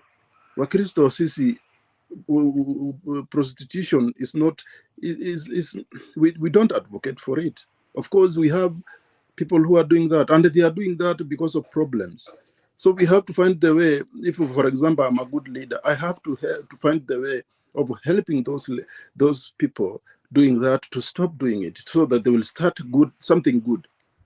Again, last time DP told us that anauza mayai 1 million per day, yani Kenya shillings 1 million per day. Na KRA ijai kusimama ikuje tuambie the returns ya 1 million per day. KRA is a very, very, I don't know how KRA is working, because you know these campaigns, how people are campaigning, that is how KRA should understand how to follow people and get taxes. Osoro just recently, one lady up, I think it's Mora, told us that before he was elected, Mora bought him lunch, but nowadays he's a billionaire. Surely, so this KRA, I think also ni wengine ambayo wanalalia tu class ya katikati. Unaona Keroche, I really support what Baba said about Keroche, because Keroche is true. Keroche haijalipa taxes, but why don't the KRA because Keroche will not, hiyo kampuni hawezi disappear in the air. Definitely it will be there. Why don't they talk to them or agree vile atakuwa nalipa per year or per month, you know? Because sasa ukifunga hiyo kampuni, does it mean that you are getting your taxes? You're not getting. So also KRA wamelala kazini, they are sleeping at work, because they should also think plus and minus. Unajua hesabu haikuwagi tu plus, unakuwa plus and minus. Sasa hiyo kama hiyo ya Keroche, kusema ukweli, they are doing very wrong, because they are doing wrongly because they could have find the way of, you know, telling them you have to pay this amount for they agree together, because Keroche is a big company now. It will not disappear in the air. And better something that you have and you know that it will come than something that you will not have, because ukifunga your company, that means your taxes will disappear, because the company will close, and you have even sabotaged the economy of that of that area, because Keroche is employing a few workers. So workers will they'll go jobless. So at times, you know, uongozi inakuwaga si ati tu uongozi ni katika kila njia. Lazima tufundishane, tuambiane vile kunatakikana. We need a solution. We need a solution, and a solution is to talk to each other. A solution is not to always complain, because one thing with Ruto is always complaining. Every time Mr. Complain. Niliona juzi Raila amemwandikia wakati there was akamwambia yes Mr. Complain. I was very happy because he is always complaining. At ho. So I think it's time that we change our country, we change our focus, we change our belief, because now many, even young people, they believe that stealing is part of our constitution. And the reason why they believe is because when big people steal, they are not. Waluke is now contesting. He was arrested and jailed, and they actually fined, but he's still contesting. So at times we don't understand what's going on in our country, Kenya. It's really becoming so stressful. Because we don't, I mean, hatuna morals. Mimi sisimami chenye na believe. I don't stand for what I believe. That is many people, they are so desperate kwa sababu ya kupewa tu pesa kidogo, and you forget about the prosperity. Kuna mtu alikuwa anaongea hapa kwa hii panel the other day, akasema ati I think ni Jagindu Bay alisema kuhusu economy, but the fact is 1980s economy ya Kenya and the population was low. That is the truth. The economy was good, but also the population was low. But now economy is bad and the population is high. And if you compare the salary of 1982 and now, the salary is higher, much higher, although the economy is very expensive. So those things, sometimes we cannot compare them. At least compare 1980s, because sababu kulikuwa na unaweza fanya biashara, but also pesa ilikuwa kidogo sana. What you get from a commodity was very low, but now it's very high, but also the cost of living is very high. So those are two different things. Like, for example, Kenya actually, ni kama ukijaribu kuangalia economy ya Kenya, the cost of living iko very high, ni kama saizi mahali niko, because hapa nyama kilo 100 grams ya beef, 100 grams ni about 200 shillings. So hebu niambie 200 shillings 100 grams. Na unajua wa Kenya mnakulaga Mike akienda katiweka kakiro moja na yako peke yake, saa zingine ndio unaona watu ile kitu tu iko cheap Kenya ni nyama, but then nyama ni cheap. Trust me, nyama ni cheap in Kenya, very cheap. Hapa nyama 100 grams ni 200 shillings. So ukiangalia 200 shillings, that means 1 kilo times 1000. 200 times 1000, utajua kilo moja ni pesa ngapi. So vile maisha iko juu, vile mshahara pia huwa inaenda juu. So even Kenya is a very good country, and trust me or not, but we need to be sober this time to let mama na baba kwanza wapigane. Mimi ile kitu napenda kwanza, ningelipenda sana wapigane na ufisadi na ugonjwa, because Kenya watu wanalipa pesa mingi ya Wakenya inaenda kwa hospitali. They pay a lot of bills in the hospital because insurance whatever haifanyi vizuri. Insurance haifanyi vizuri because it's also being mismanaged. Mahali niko sahi, Mike, insurance nalipa kwa mwezi 33,000 kwa mwezi. 33,000, lakini nikienda hospitali hata kama ni 2 milioni wananilipia. They will pay. So hata Amerika saa hizi America kuna delegation ilikuja wanasoma kuhusu health management in Japan because it's one of the best in the world. Management yao imefanya vizuri sana. They don't have that problem. The reason why they did good, waligawa si ati ni unajua Kenya kuna aina mbili ya insurance. Kuna insurance ya county government moja. Insurance ya pili ni ya, how can I say, ya for example wale watu wakulima wako na insurance yao ya farming, yani ya farmers. Unge mfanyabiashara wa ng'ombe, mkulima, farmers wako na insurance yao. Alafu wale watu tuseme kama ni wa matatu, because watu wa magari, mechanics na nini wako na insurance yao. Watu wana deal na chuma wako na insurance yao. So that you walifanya hivyo and it's doing very, very well. It's doing very, very well. So my prayers is that baba na mama wakiingia wapigane kwanza na ufisadi, because kama ufisadi iko pesa itapatikana ya kuanzisha insurance, because definitely government has to chip in kwanza jumpstart the insurance whatever. Ikianzisha ndio sasa watu waelimishe polepole vile wanatakana kulipa and the importance of paying insurance. I think if we do that, Kenya will be a very, very good country, because Kenyan people, unapata watu wanauza shamba. Kuna mwingine niliona ameuza mabati. Usijui kama uliona kwa news. Mtu anauza mabati ndiye aende kutoa mtu hospitali. Sasa nyumba yake imebaki huko juu kwa sababu they have got no choice.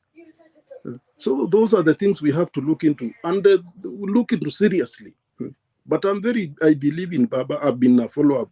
But watu wengi wajuangi, mimi nimekuwa mtu wa LDP, Ford, nikaingia LDP, mahali Baba ameenda nimekuwa hapo. Because I believe in Baba, that he's the only person who can change our country. I believe in what he does.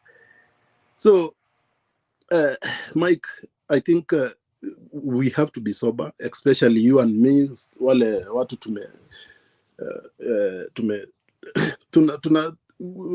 we understand. Whatever we understand, let us try to share with our people.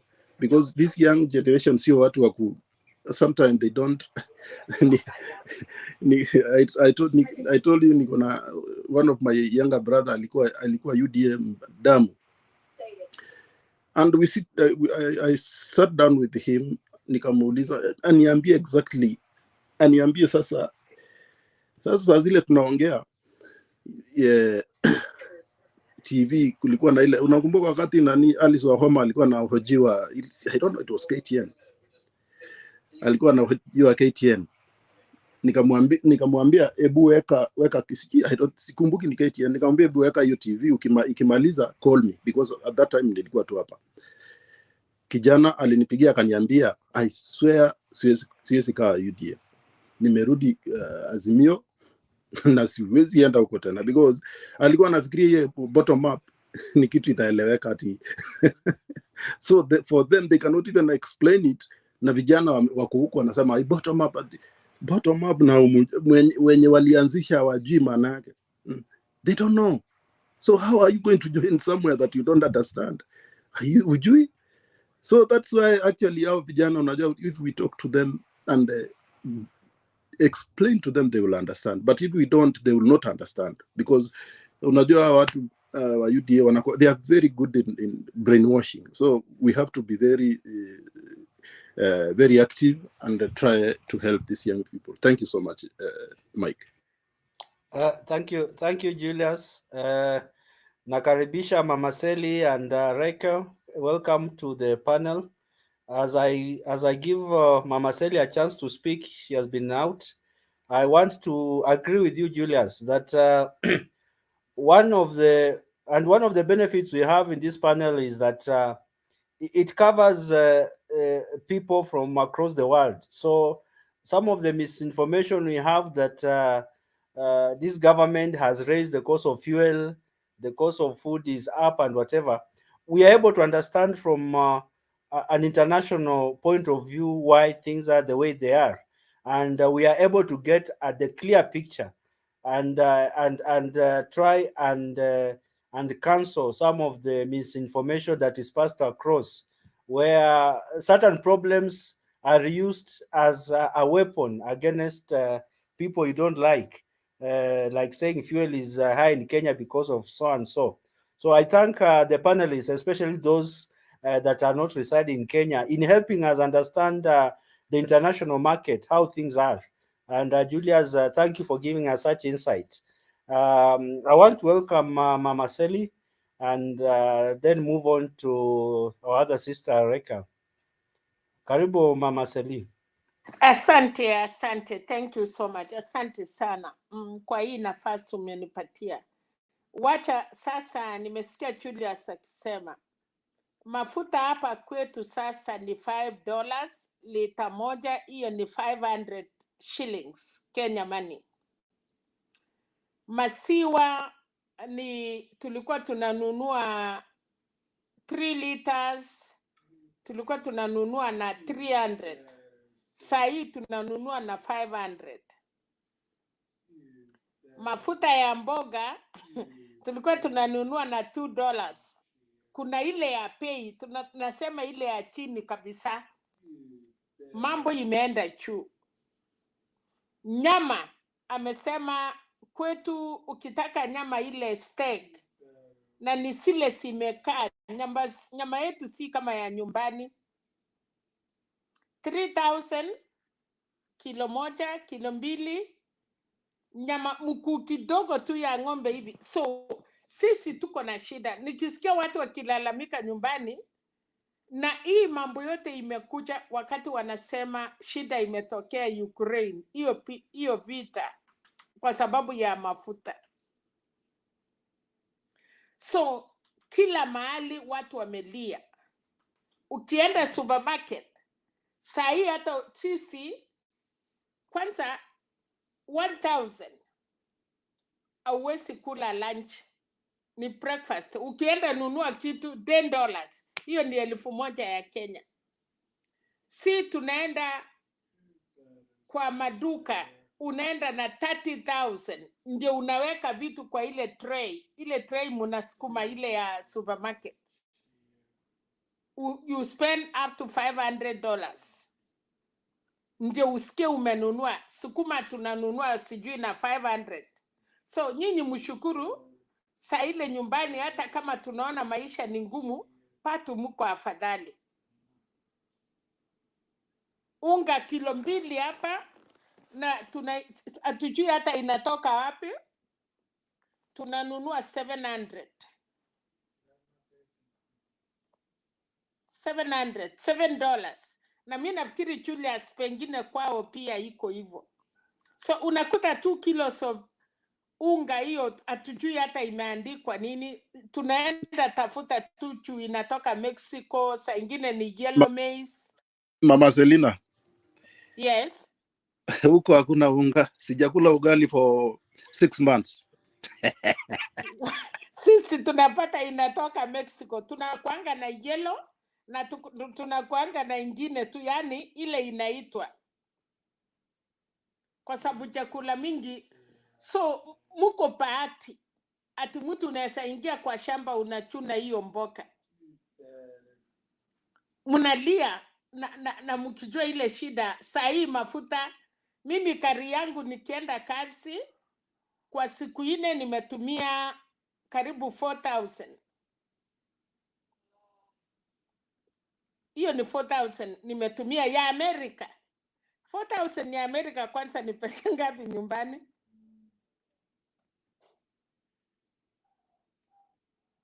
Sabuna $35 ya 35, 40 ya $40, $50. So tukitumia $50 kuweka mafuta, hiyo ni 5,000 na unaenda naye siku 2. So maisha iko mbaya, tunalia ile kitu watu ya huku. Sisi wenye tunatoka Afrika ama nchi za nje, unajua watu ya Amerika pesa yao ni ya kununua nguo, kununua chakula, kwa sababu hawana shamba. Sisi wengine pesa yetu ni kutumana nyumbani. jamii, friends, mtu anakwambia nimelala njaa, unitumia hata sijui nini. So we do a lot. Tunaomba Mungu uchumi ya Kenya. Ukisikia mtu analia kwa diaspora anataka kurudi nyumbani, si mchezo. We are suffering. So otherwise sitaki kutwell na that. Wacha niseme hii ya baba, na shukuru amelead Kiambu. Last week huyo nani ule senator wa Matangi alikuwa na 46. Leo naona Kaboko ndiye ako mbele. Kaboko ako 30 something, wa Matangi ako na 23, mtu yetu ya Jubilee ako na 19. Moses Kuria hakuna mahali.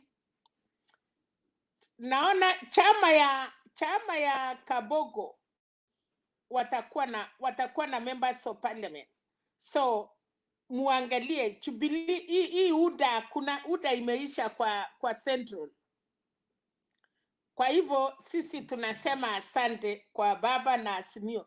But kuna some places Jubilee haifanyi vizuri. Sijui ni kwa nini, kwa sababu sasa mtu kama huyu Nyoro angestahili kuwa ako mbele, lakini unaona amekuwa overtaken na Kaboko, na tulikuwa tunaambia watu wengi jana kama Kaboko anaweza kubali kufanya kazi na Azimio ni sawa.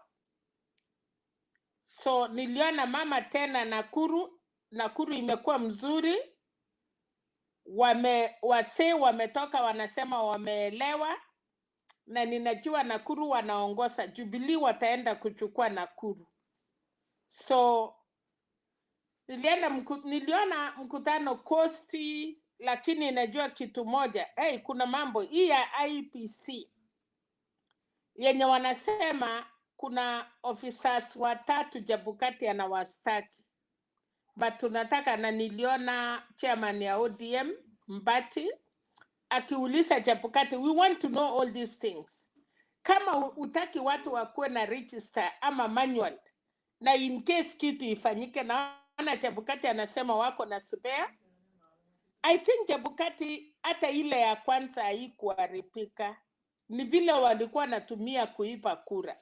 Na kwa sababu sasa wanajua ni ngumu kuipa kura, ni vile tu ni ngumu kutuambia hata ile 2 ilikuwa sawa. You know they are trying to. Hata ukiona hiyo confidence wako naye, ile ya baba walipia kura ndio wanajua. Na mnakumbuka anaenda nyumbani January. Immediately after election. Hiyo timu ya Chebukati wale 3 commissioners contract yao imeisha. So I think Chebukati is trying kukilia. Anajaribu kutengeneza china yake.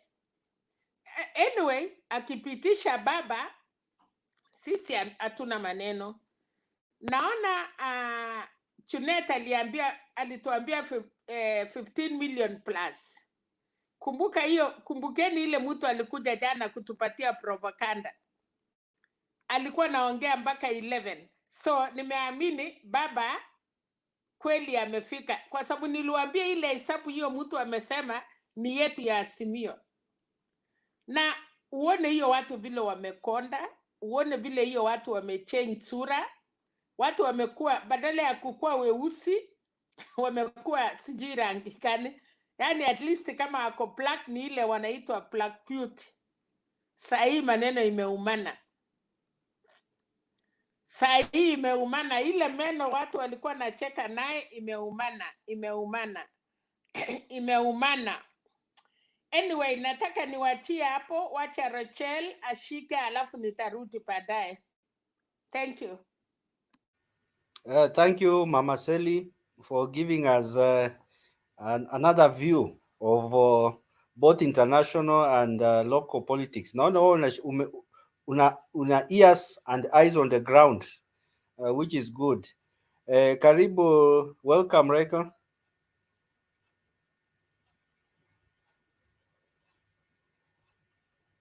You can unmute. Thank you so much for having me on. Naongea kutoka France, and Mguu moja iko France, ile ingine iko Germany. I live in the border and I'm doing business with both countries. So wacha ni support ile kitu Mr. Papa amesema na Sally amesema. Si Kenya peke yake imekuwa affected na hii inflation iko. I should call it a global inflation. Because kila pahali, talk about foodstuffs, talk about oil, talk about essentials, kila pahali skyrocket. That one aside, ingia kwa uchumi yetu. A country that I love so dearly. Niko na pin ya home, niko na voting card ya home. Mimi ni Mkenya, in as much as mimi ni Mjerumani. We are now 70% in the deficit of our BIP. 70%. Yeah? Unaweza argue Greek wako 190 wako EU. At least that one is wako under mabawa ya EU. Hawasikii uchungu sana. EU inagawa.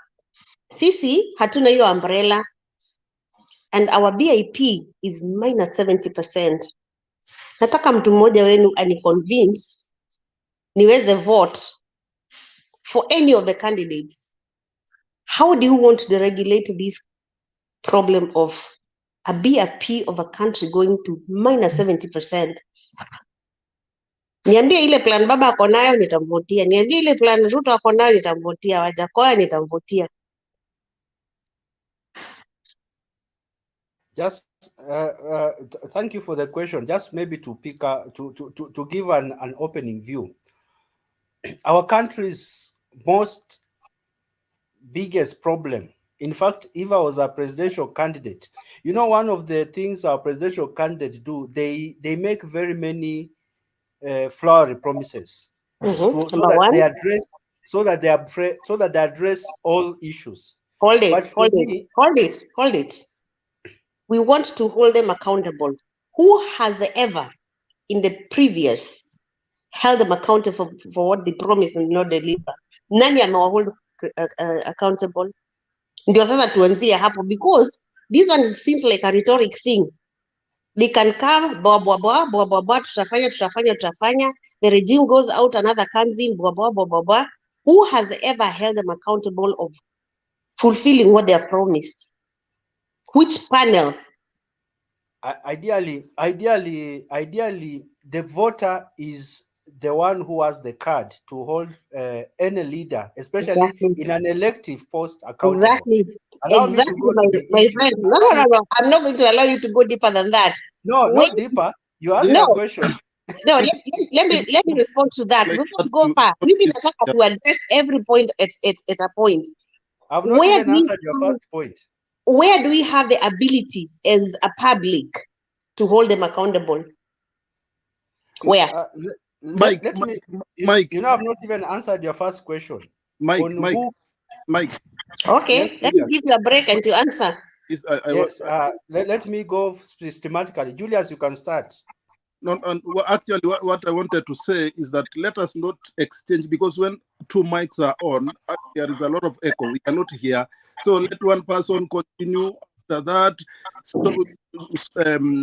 mute your mic. Then somebody, after you finish, mute. That's the best way we can have this discussion. Please.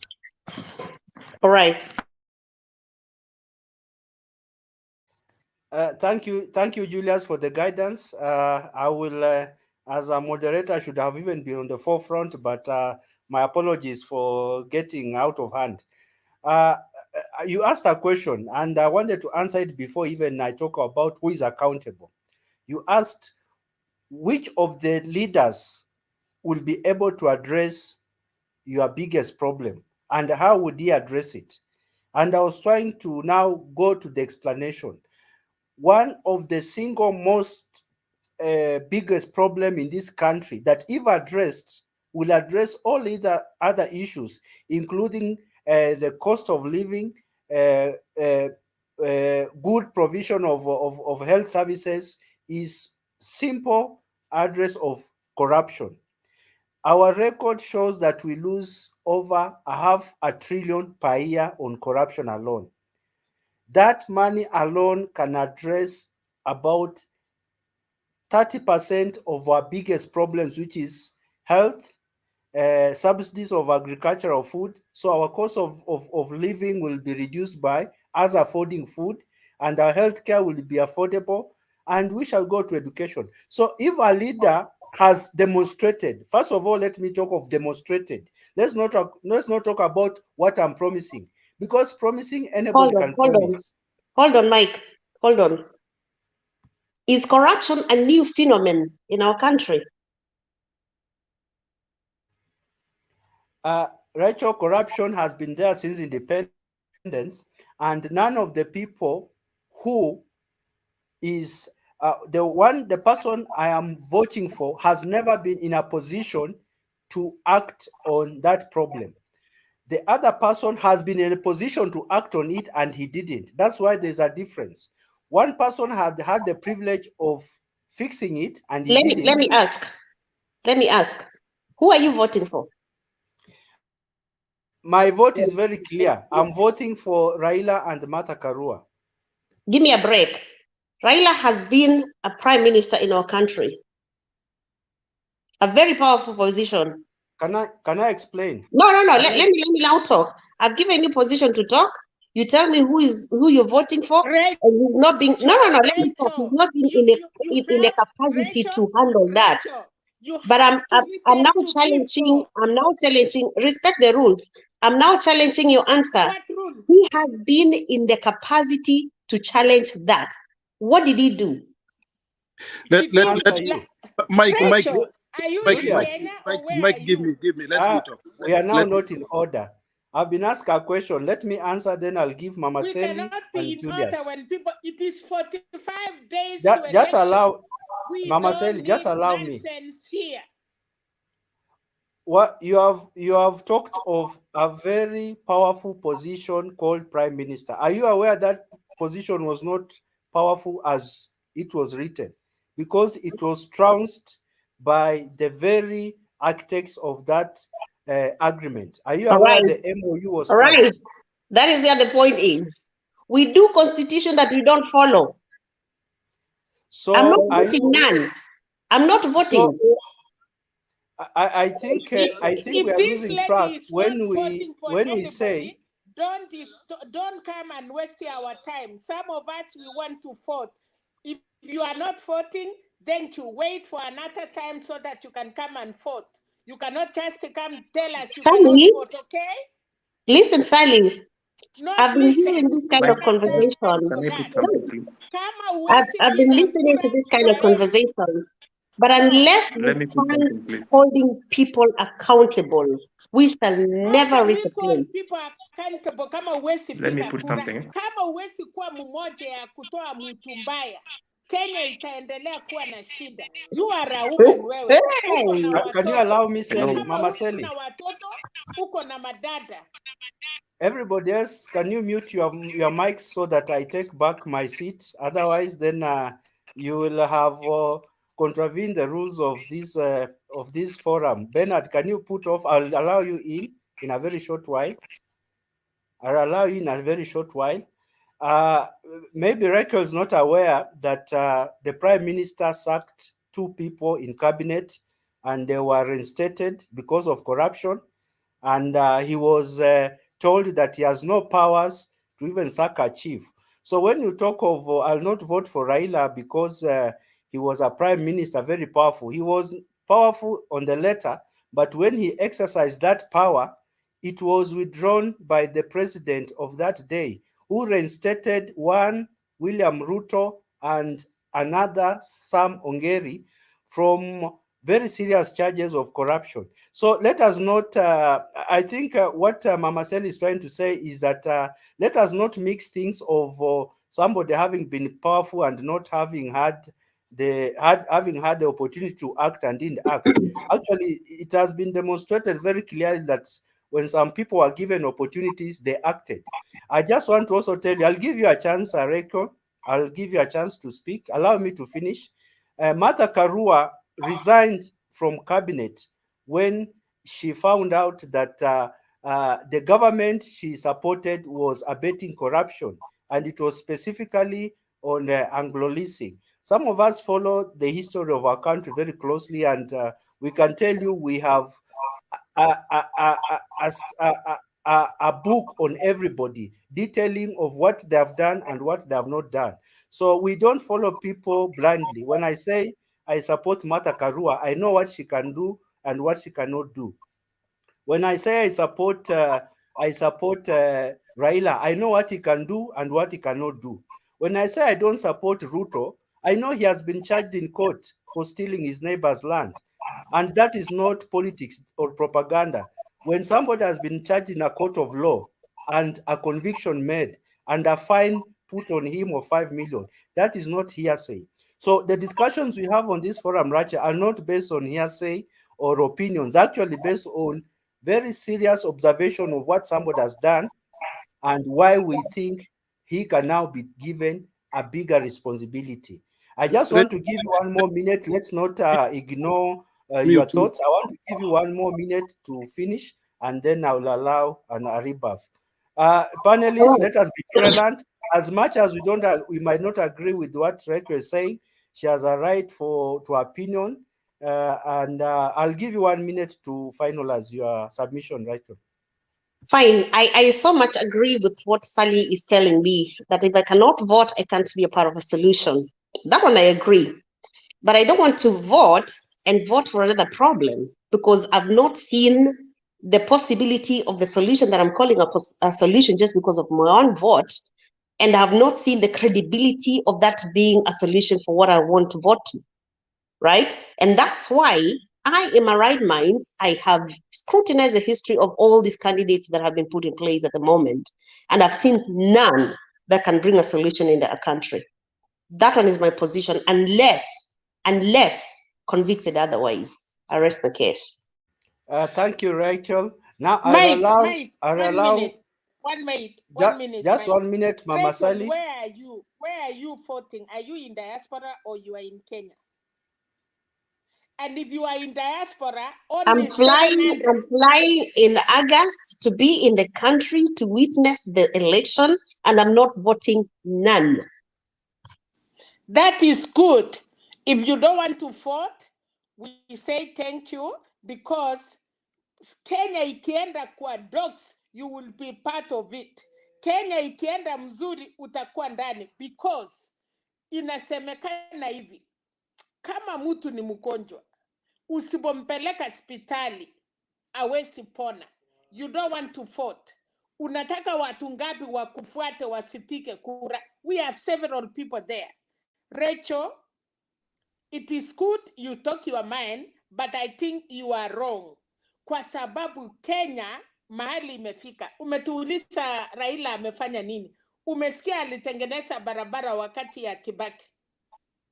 Umesikia Martha Karua aliresign kwa sababu wakati alitoka Geneva kutetea nchi ya Kenya kwa sababu ya ilikuwa judicial killings, alikuta 7 churches wanangojea State House kuapishwa, na Martha akasema among the 7, 3 were corrupt. Akauliza, kwa nini mumeingiza ile watu wako na corruption? And she say I cannot be Na part kwa nini of it. hakutetea wale walikuwa saiwa kwa John na constitution? How could you, kama president ameita watu sapa na wamevalishwa manguo and all of them were ready to be sworn in, how could Martha Karua go there and say you toa hii nguo uende nyumbani? So what they did that morning, alishuka saa 4 asubuhi. By saa 3 all those churches walikuwa wameapishwa. Martha Karua akasema, then amukutaka usaidizi wangu, you don't need my recommendation, you cannot just angeapili kwa koti. Which court? Wewe una appeal kama president ameapisha watu? What are you talking about? There's a constitution to follow. The president is not higher than the constitution. What and that did, is the problem. She resigned in that government. Mike, and can I I think Mama Rachel Selina, is coming here to waste our time. Celine, thank you for your Well, I'm submission. sorry, wacha nitoke basi ndio mkuwe na wakati mwema. No, we didn't have a problem. The only problem we have is that you're also not giving us an Thank ear. you. We don't have time for somebody who is My- saying Kenya. Na atoke, wacha atoke tu, haina shida. Allow me to No, call to order. Allow me to call to order. Yes, thank you. Allow me to say something. Order. One of the things I would plead is some people come in a very subtle way as if they are very independent minded, but they have hidden their card of extremism in their thoughts. What we do, we behave as if we are not aware, so that we let their stupidity flow and then respond later. Let's not be. Allow me to give my thoughts, Mama Seli, because it is in such way that we are able to show people how very untruthful they are. Because when somebody says they are not sure of who to vote between the two, and then you give them very clear parameters, like Mama Seli has done. You have given her very clear parameters of why you think this person is credible. And when you say that, then that person moves to another, changes the goalpost. It just shows that it was not a genuine concern. It was just made to create a conversation to change the course of discussion and judgment. So as much as I also didn't agree with that thought, I wanted that it to go to its logical conclusion. Let me allow Julius to comment and then take it back to Bernard. Mama Celine, just give me a minute for Julius, then I'll allow you back.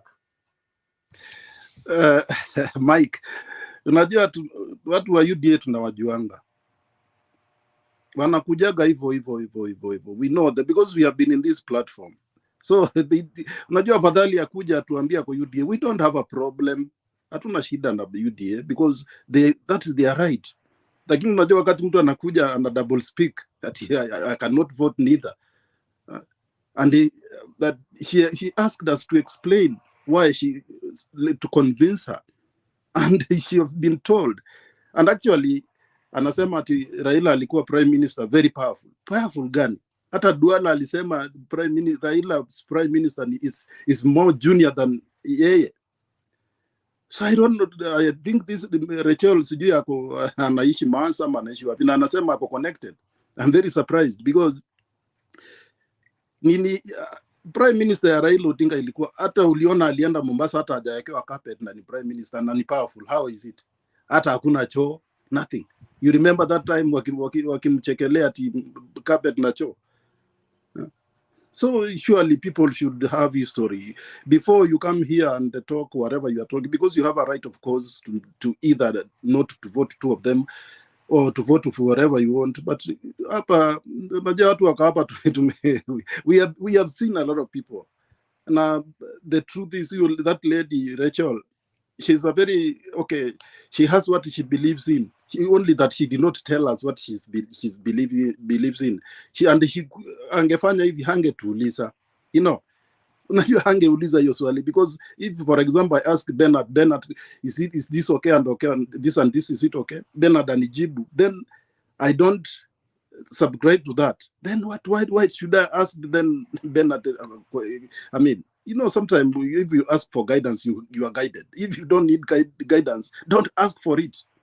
So sometimes, lakini watu wa UDA saa zingine, they are very clever. They try to come very cleverly, but you understand them. Thank you, Julius. Thank you, Julius. Bernard, I want to hand over to you. I think Valentino has come in. Ataongea baada ya submission ya Mama Seli. Mama Seli is amechemka. Pole mamie.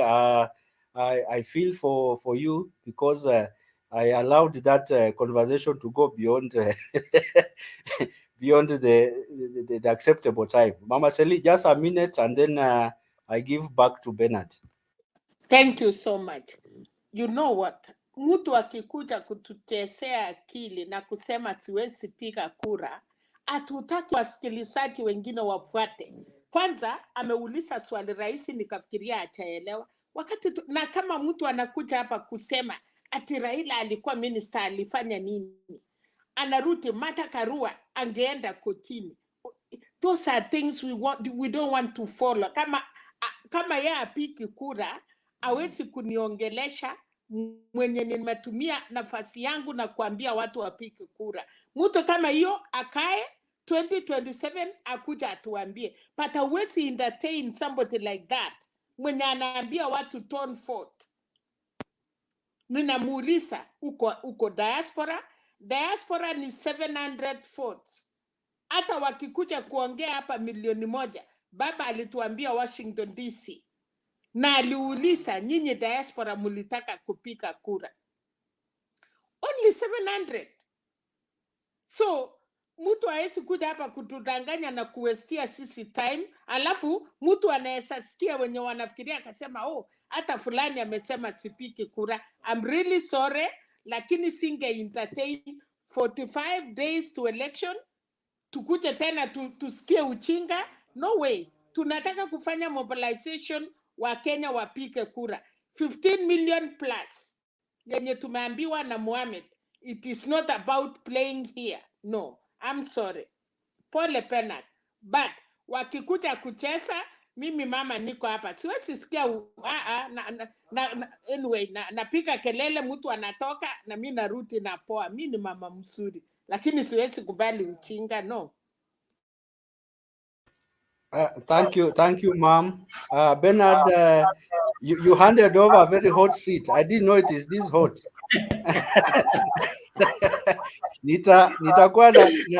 Nitakuwa nikisikia ukiita jina langu natoka mbio. Bernard, wewe unafanya kazi ya wanaume 10. Good experience. Now we can add to your CV. Well, Valentino, vipi?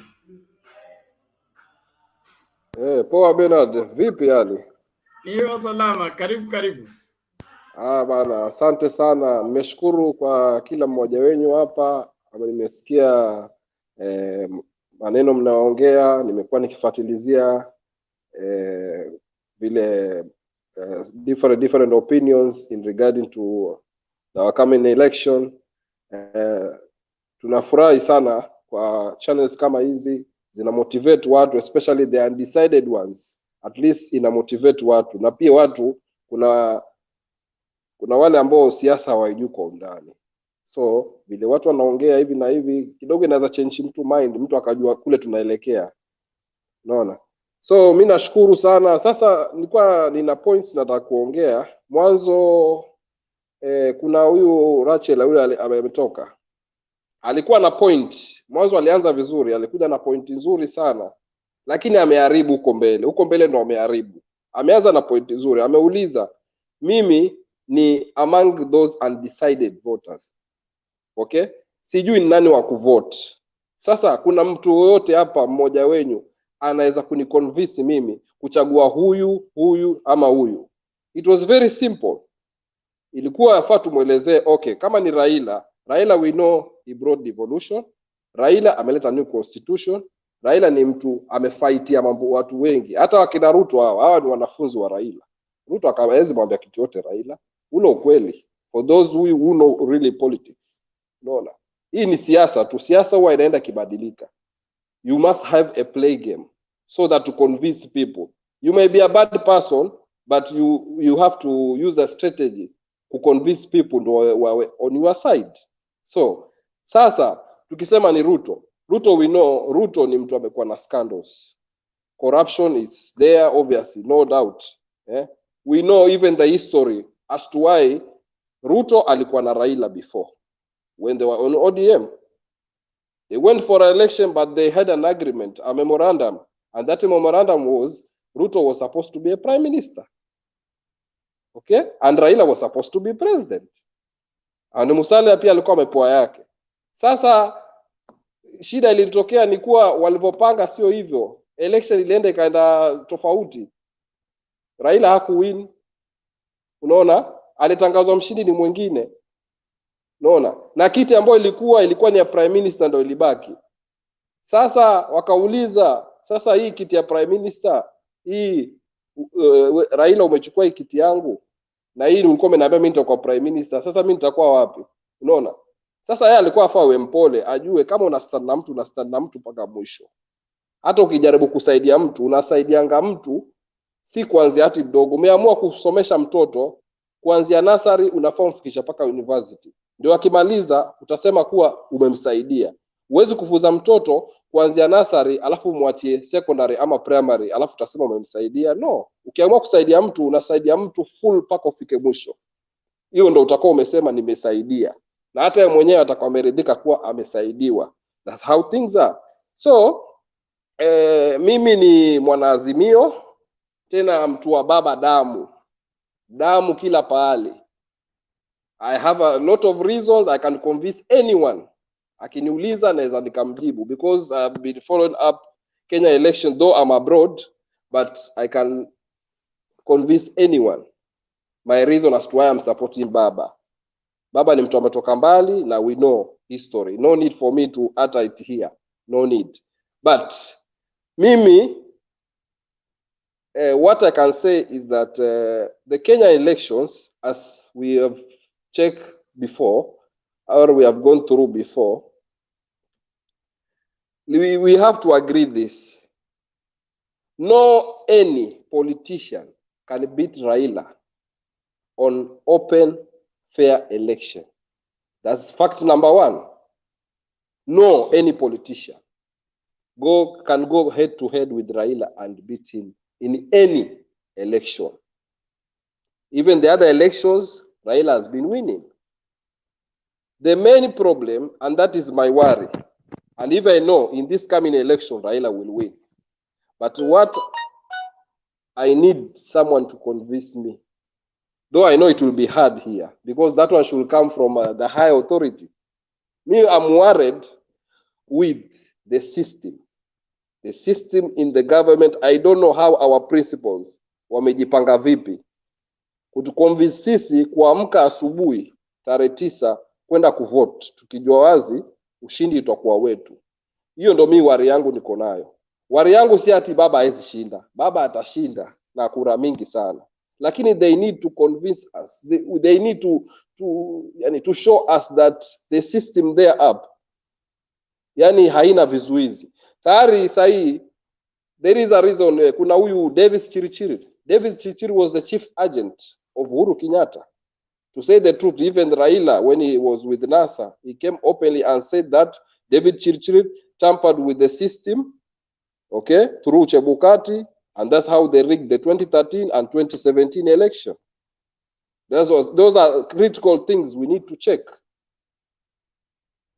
Okay, for David Chirichiri then, Ruto took him. David Chirichiri, as we are talking now, is the chief agent of Ruto. And already there is a play game they are playing. That's why you see Ruto in his campaign. He's very confident. He is very confident and just stamping because he knows what is in place. He knows what he's doing now. And even he said, no one can steal his votes. Hakuna mtu anaweza kumuibia. Kwa sababu gani? Anajua mtu ambao anamtumia ambao atamwambia all information. Kama kuna pahali kura itakuwa imeibwa atajua. Ataambiwa information. Now let's be just openly. In Kenyan elections they are not decided by ballot. That is how it's supposed to be.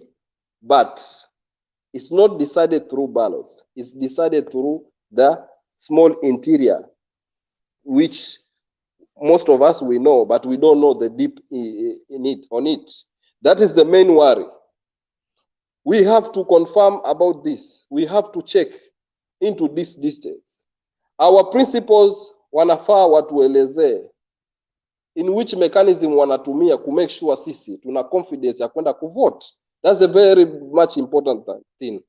Unaona? Hawa watu wanatembea wako crowd wanaongea huku na huku wakichep stamp nini.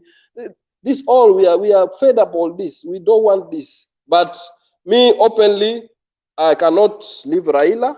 I have to support Raila tooth and nail. And I know one time he will be there. But we have to get a strategy on how we can sort out this. That is my worry, Mr. Bernard. I think the other things is about the today's. I mean the wherever I see as per the Azimio meetings today. I mean it was yesterday. Sorry, the Azimio meeting yesterday. Resolving parties in every. Okay, that's good. We can't put 3 parties or 4 parties under Azimio and we let them to contest. That's not good. We need all votes to go to one direction. One direction itakuwa vizuri kwa sababu tunataka votes. Unaona? So that's good, and if they can resolve that, it will be better for Azimio, because we need more members of parliament, senators, whatever in the parliament. That it will facilitate in passing any motion katika parliament. About the 15 million strong ambayo Junet ametuambia, that is a word of confidence. Just confidence. 15 million, I don't think, but I can assure 10 million is possible. 10 million, no doubt. And Ruto will get maybe 6 or 7. Because we have also to see the other contenders. We don't only look to. We have Wajakoyo. Wajakoyo has a lot of popularity.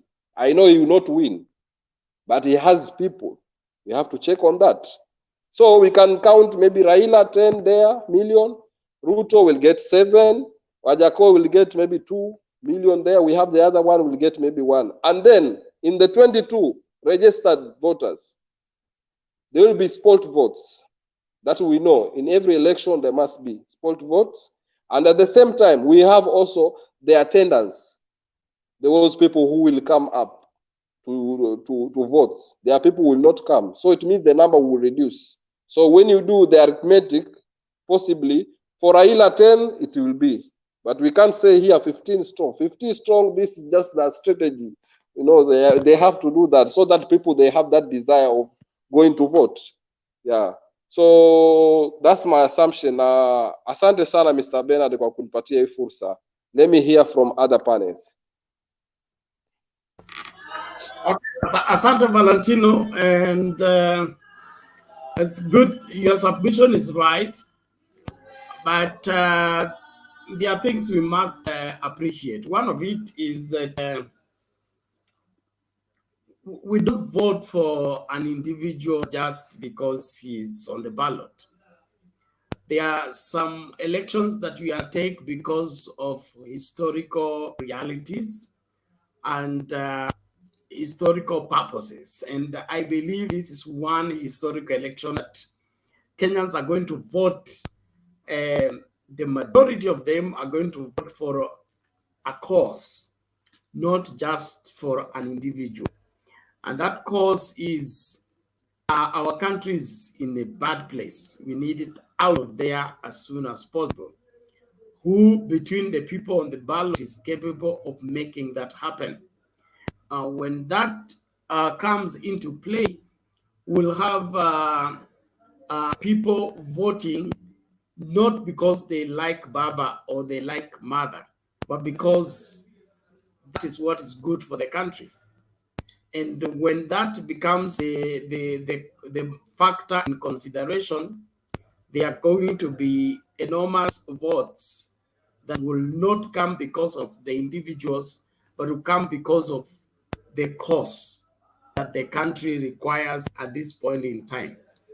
Do we have Kenyans who think like that? Yes. That I think a majority of them think that way. They are not talking. The silent majority are not talking, but they are coming out to vote is something that is going to be a shocker, in my opinion, at the ballot. The protest vote, like the one that was done in 2007, it was shocking even to the system, because the system wasn't prepared that there will be a protest vote against Kibaki in 2007 that will be so enormous that overturning it is going to be chaotic. They were too sure that Kibaki's performance is going to be something that will stop Kenyans from voting against him. But to their surprise, the people came out and voted. And when the vote came forth, it was seriously against Kibaki. And so I have faith in Kenyans that they are going to do the right thing on the ballot. Will the vote be protected? Yes, because the interest at this time is different. This is no election like any other. The interests are different. One of it is securing the welfare of the movers and the shakers. Okay, the movers and the shakers who have always been the factor of influence in the direction the election is taking, they are the most threatened by the opponent, and so they will not leave anything to chance. Chiri and his team and their scheme, that one is already nabbed, in my opinion. And they are not going anywhere with that. And if they try it, committee kuja amjaja na kuna counter kama kumeja, kuna sehemu zingine ambazo ziko tayari. Bernard, kuna mtu mic yake iko on inapiga kelele. Mic, kuna mtu haja mute. Sorry, I don't know, but I think everybody on the Nini has a mute. But that's what I'm saying. In the church world, we believe that a limping prophet is better than a one with both feet functioning rightly. Chebukati and who is this, Cheloba and all those people, they are not put there because they are the best, but they are put there to redeem themselves. I don't think they will fall for the ploy of somebody who doesn't have capacity to protect them, to help that person try to mess up with the elections. Not after the Supreme Court ruling, not after the warning by the president of the Supreme Court, not after the vigilance of Kenyans. And so this one elections that we can be sure is going to be done rightly. All that is needed is everybody to be vigilant. This is the time when we are going to have agents everywhere, Rift Valley, Central, and elsewhere. So the rigging spree that is usually taking place because there are no agents of Baba in Central, there are no agents of Baba in some other places. That is not going to be easy. And monkey business, I don't see it happening. I don't see it happening. And does Raila need to be rigged in? He doesn't. He has enough numbers. He has enough following.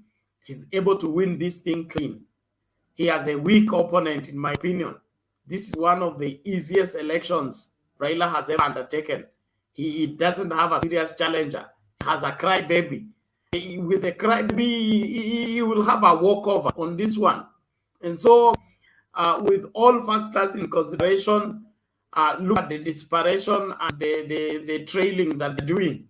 In my opinion, they don't have a chance, including my MPs names, yes, where they are trying to do that they should get enough members of parliament and members of CS so that they can control the counties.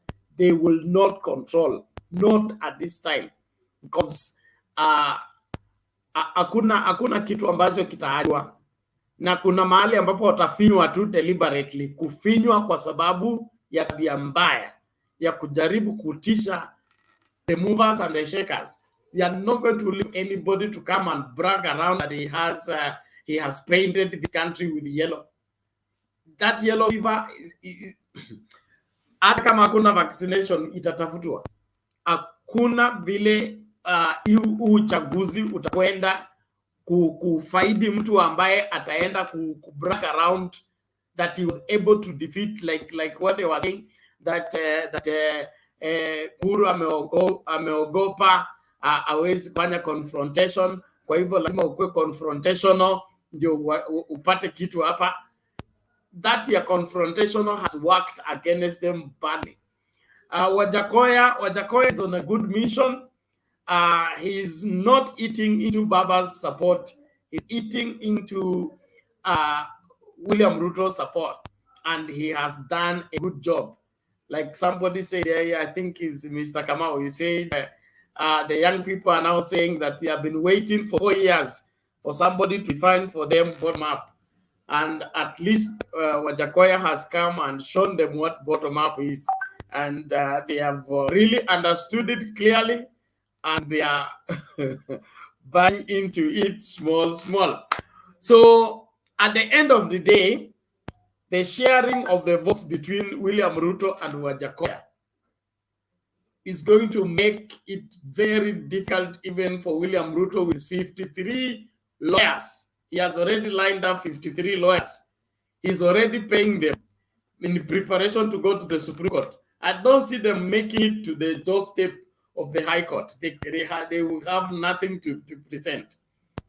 No, not in this one. Maybe in 2020, if they survive 2027. But after this, people like William Ruto will not be heard as far as Kenyan politics is concerned, in my opinion. You don't threaten the movers and the shakers, and they leave you to come back and threaten them again a second time. That is not a threat. It's a reality. You don't play politics the way William Ruto is playing. It is stupid. It is naive. It is uncalled for. Even if you intend to fight people, you don't come openly and threaten them that way. They will come for you, and when they get you, they will finish you. That is how it is done. And so these 2022 elections are not about winning against William Ruto. It is vanquishing one person called William Ruto. And you can keep that as a record. Keep this video as a record. After 2022, one person, William Ruto, may not have the ability to make a comeback. He is not Raila Odinga. Raila Odinga is the one who can go for vacation for 3 years and still come back and run the politics. William Ruto is not. He doesn't have that capacity.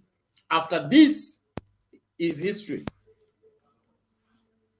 Yes, Mike, you are saying something. Bernard, you've just reminded me something.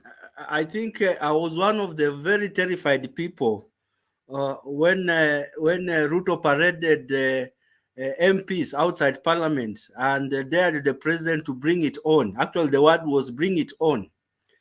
And who brought it on? He dismissed Duale. I thought there would be some effort. There was no reaction. He went on, dismissed Wasiali. There was no fight back. As if that was not enough, he went to the upper house. He threw out Murkomen from the key offices. There was no fight back. So these numbers, Junet came to later tell us they were telephone numbers of people. They were not numbers of voters or people who they could marshal. So I think, as you say, Bernard, Ruto has been threatening people with the hot air. But when it comes, when push comes to shove, there is nothing to hold on. It is just big talk, but no substance. So I'm starting to agree with what you are saying, that these numbers that have been floated and these muscles that have been stretched, you end up finding it was just hot air. It was a big balloon which is about to burst. A friend of mine was telling me, a very powerful friend of mine, he was going to a club. Then he found a bouncer, a very huge bouncer. He really shoved him around. Then when he removed his badge, as was removing his badge, he also saw the gun. The big voice of the bouncer turned to a voice of a small girl. So he ended up chickening because of the authority of both the badge and the gun this guy was carrying.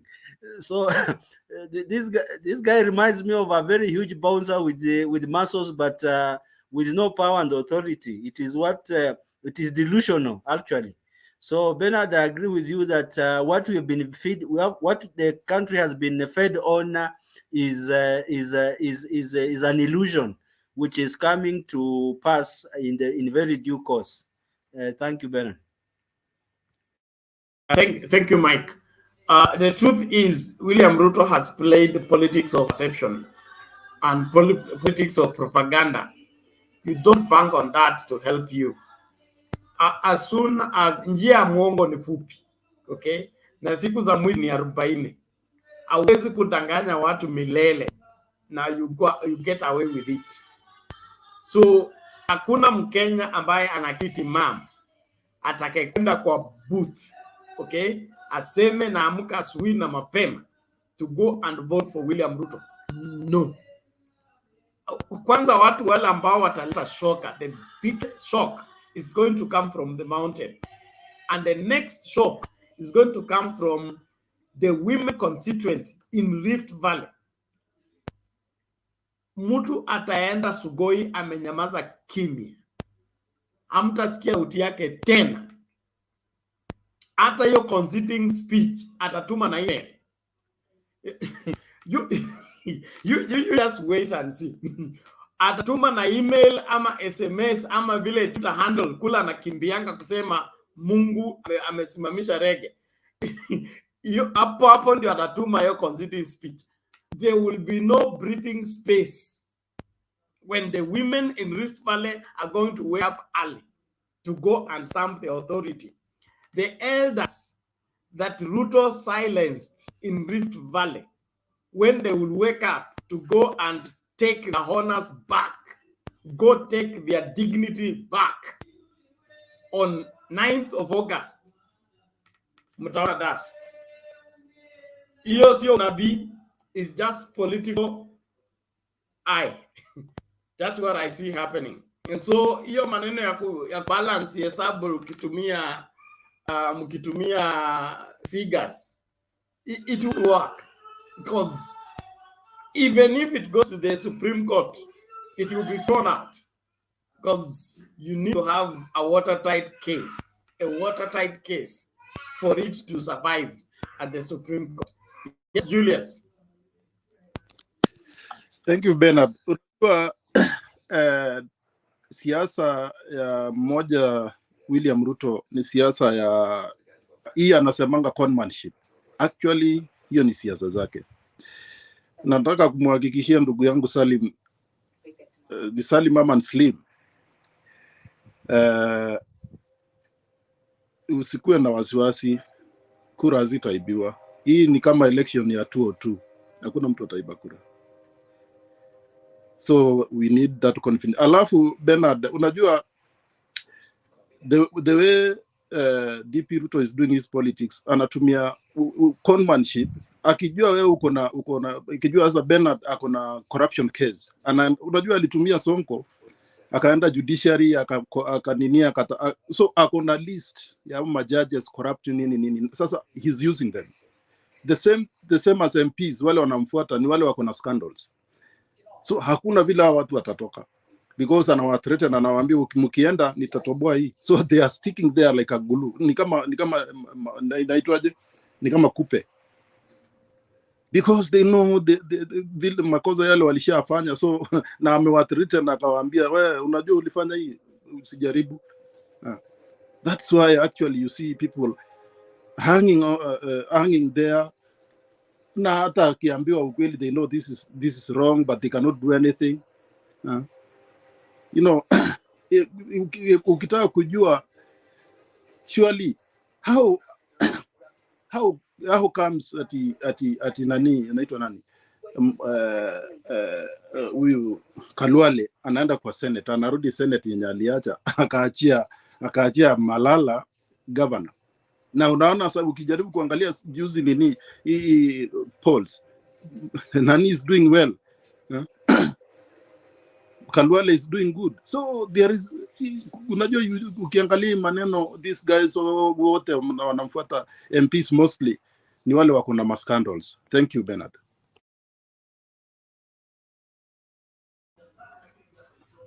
You don't run to somebody who is exceeding power to protect you. It doesn't work that way. You run to the person who is incoming. Going to somebody who is who also has issues, he has cases to answer. As soon as he exit office, atachukuliwa hapo hapo kwa mlango au na unaenda kwake ili akulinde. Wewe inamaanisha uelewi chochote kile kinaendelea. Naomba yes, Valentino, you have something to say before we bring Alex.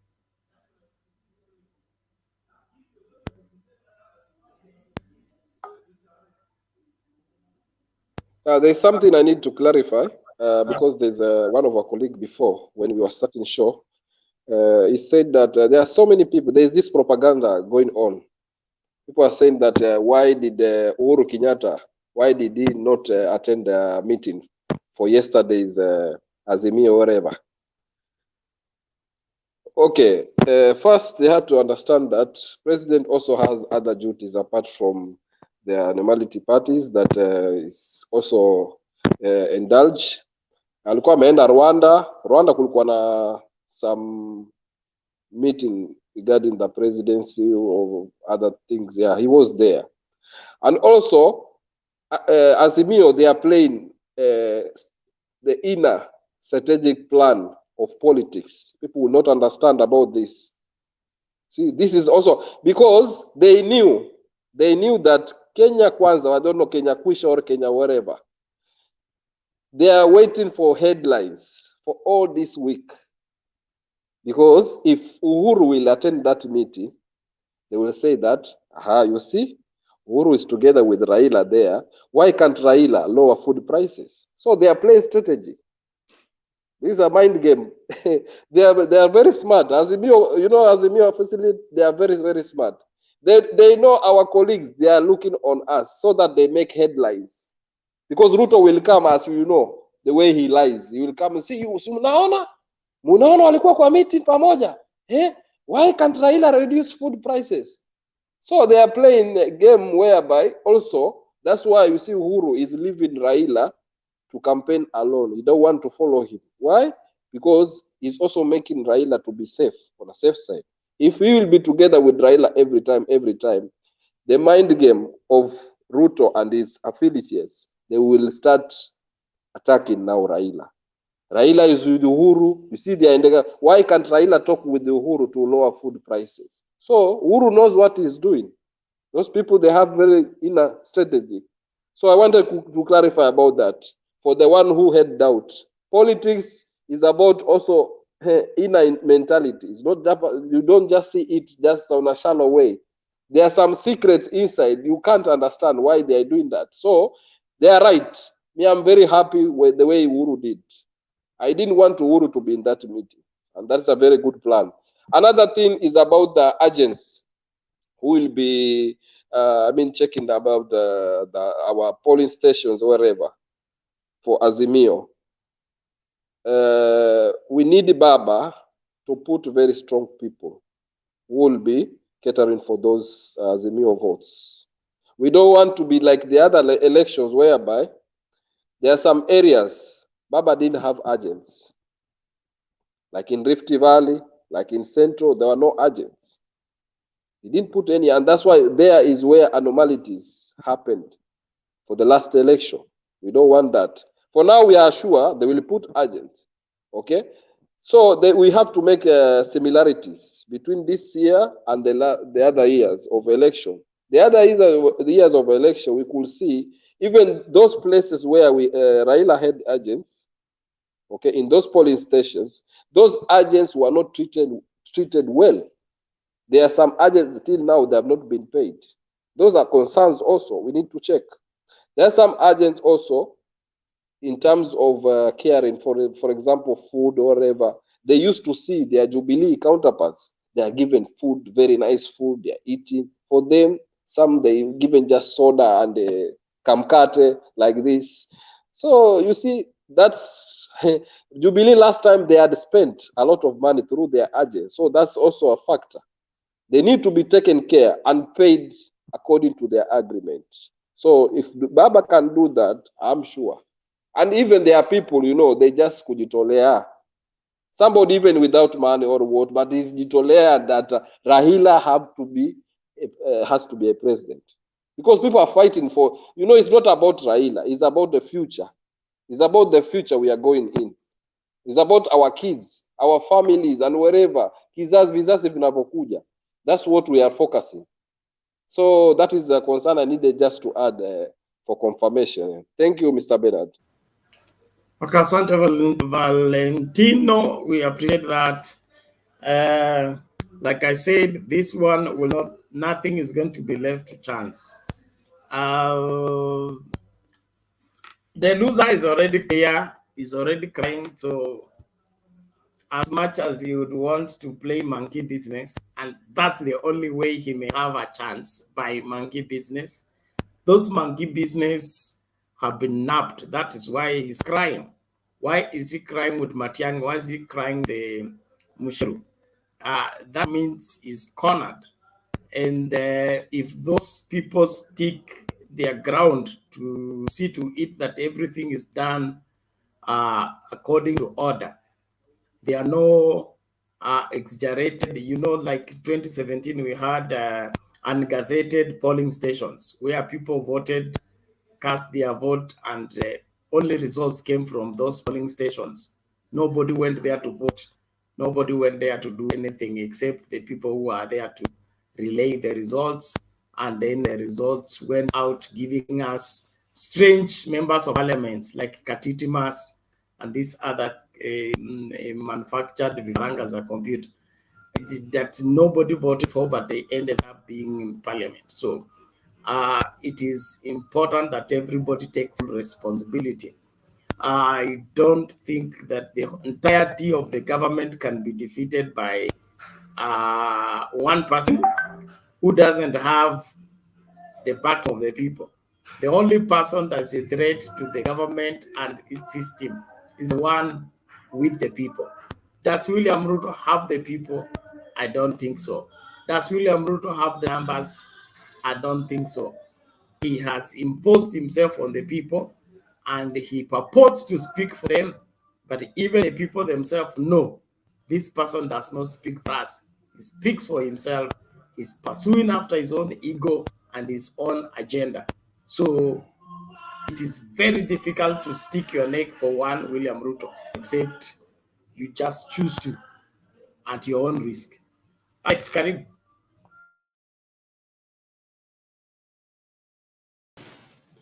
Yeah, shukrani Bernard.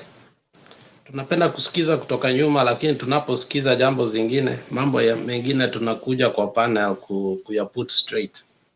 Na shukrani kwa mjadala ambao unaendelea kwa sababu ya numbers. Wengine mnajua tunapenda hizo hesabu sana. Wengine tunazifanya for the heck of it.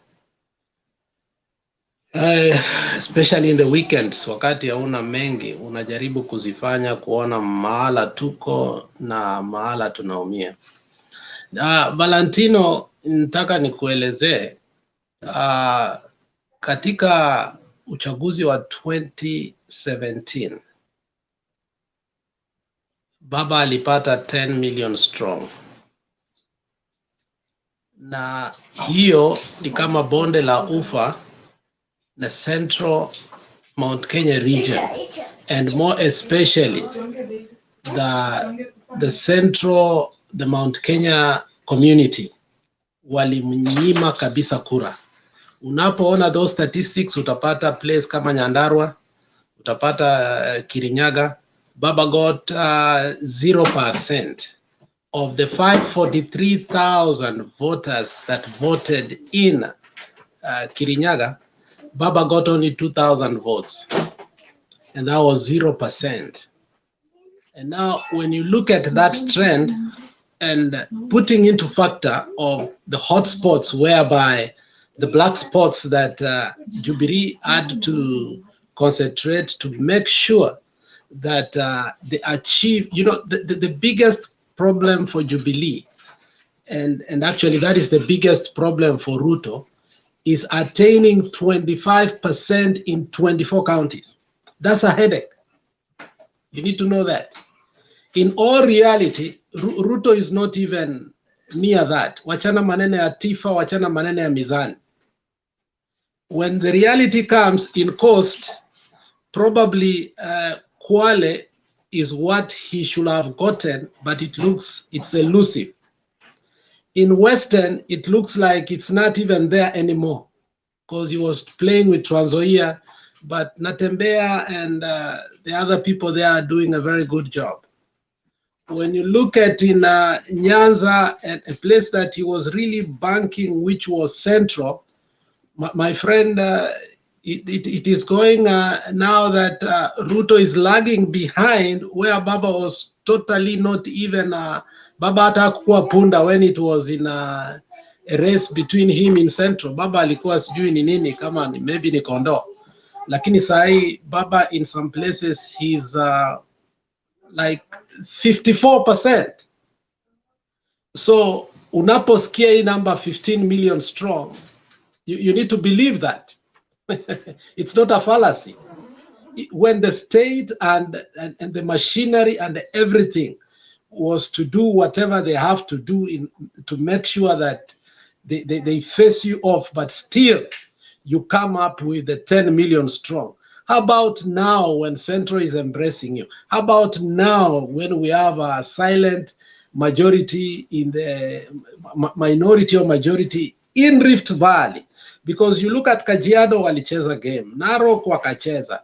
Ukiangalia vizuri Kisii na Nyamira walicheza.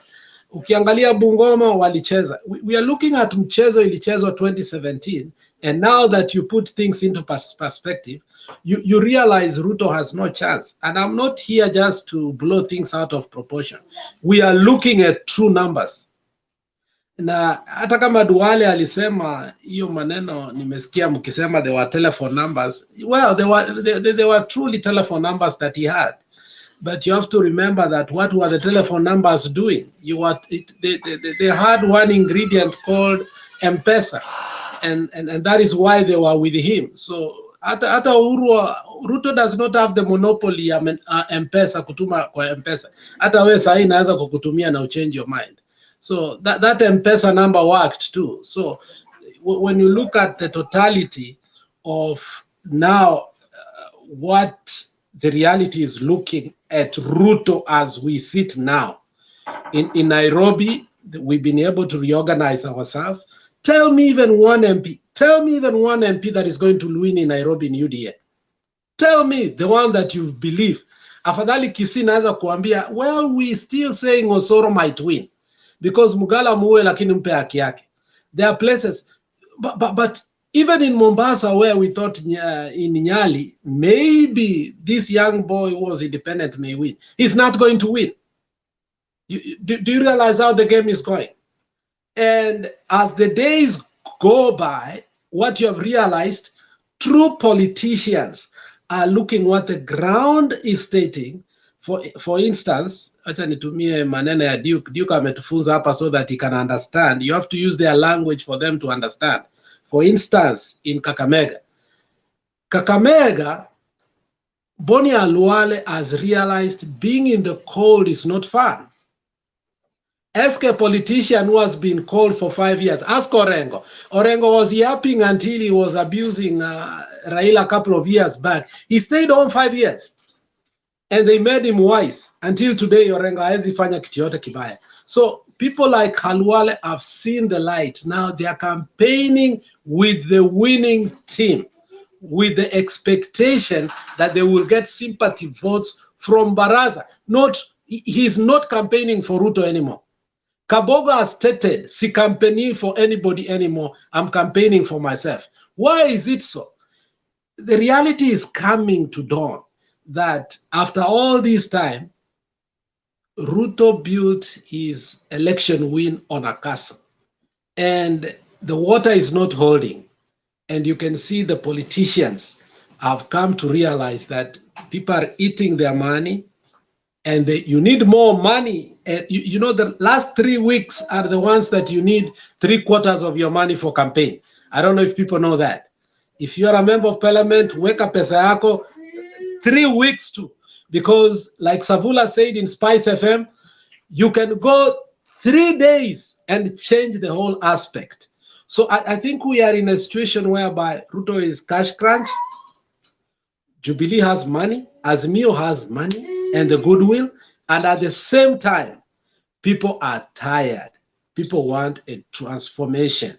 But nevertheless, we are saying that if Ruto is going to be lucky enough, and I'm being benevolent to him, I think probably he will take the whole of the Kamatusa and take the Ma out of there. Kamatusa was a name coined by Moi, Masai, Turkana, Kama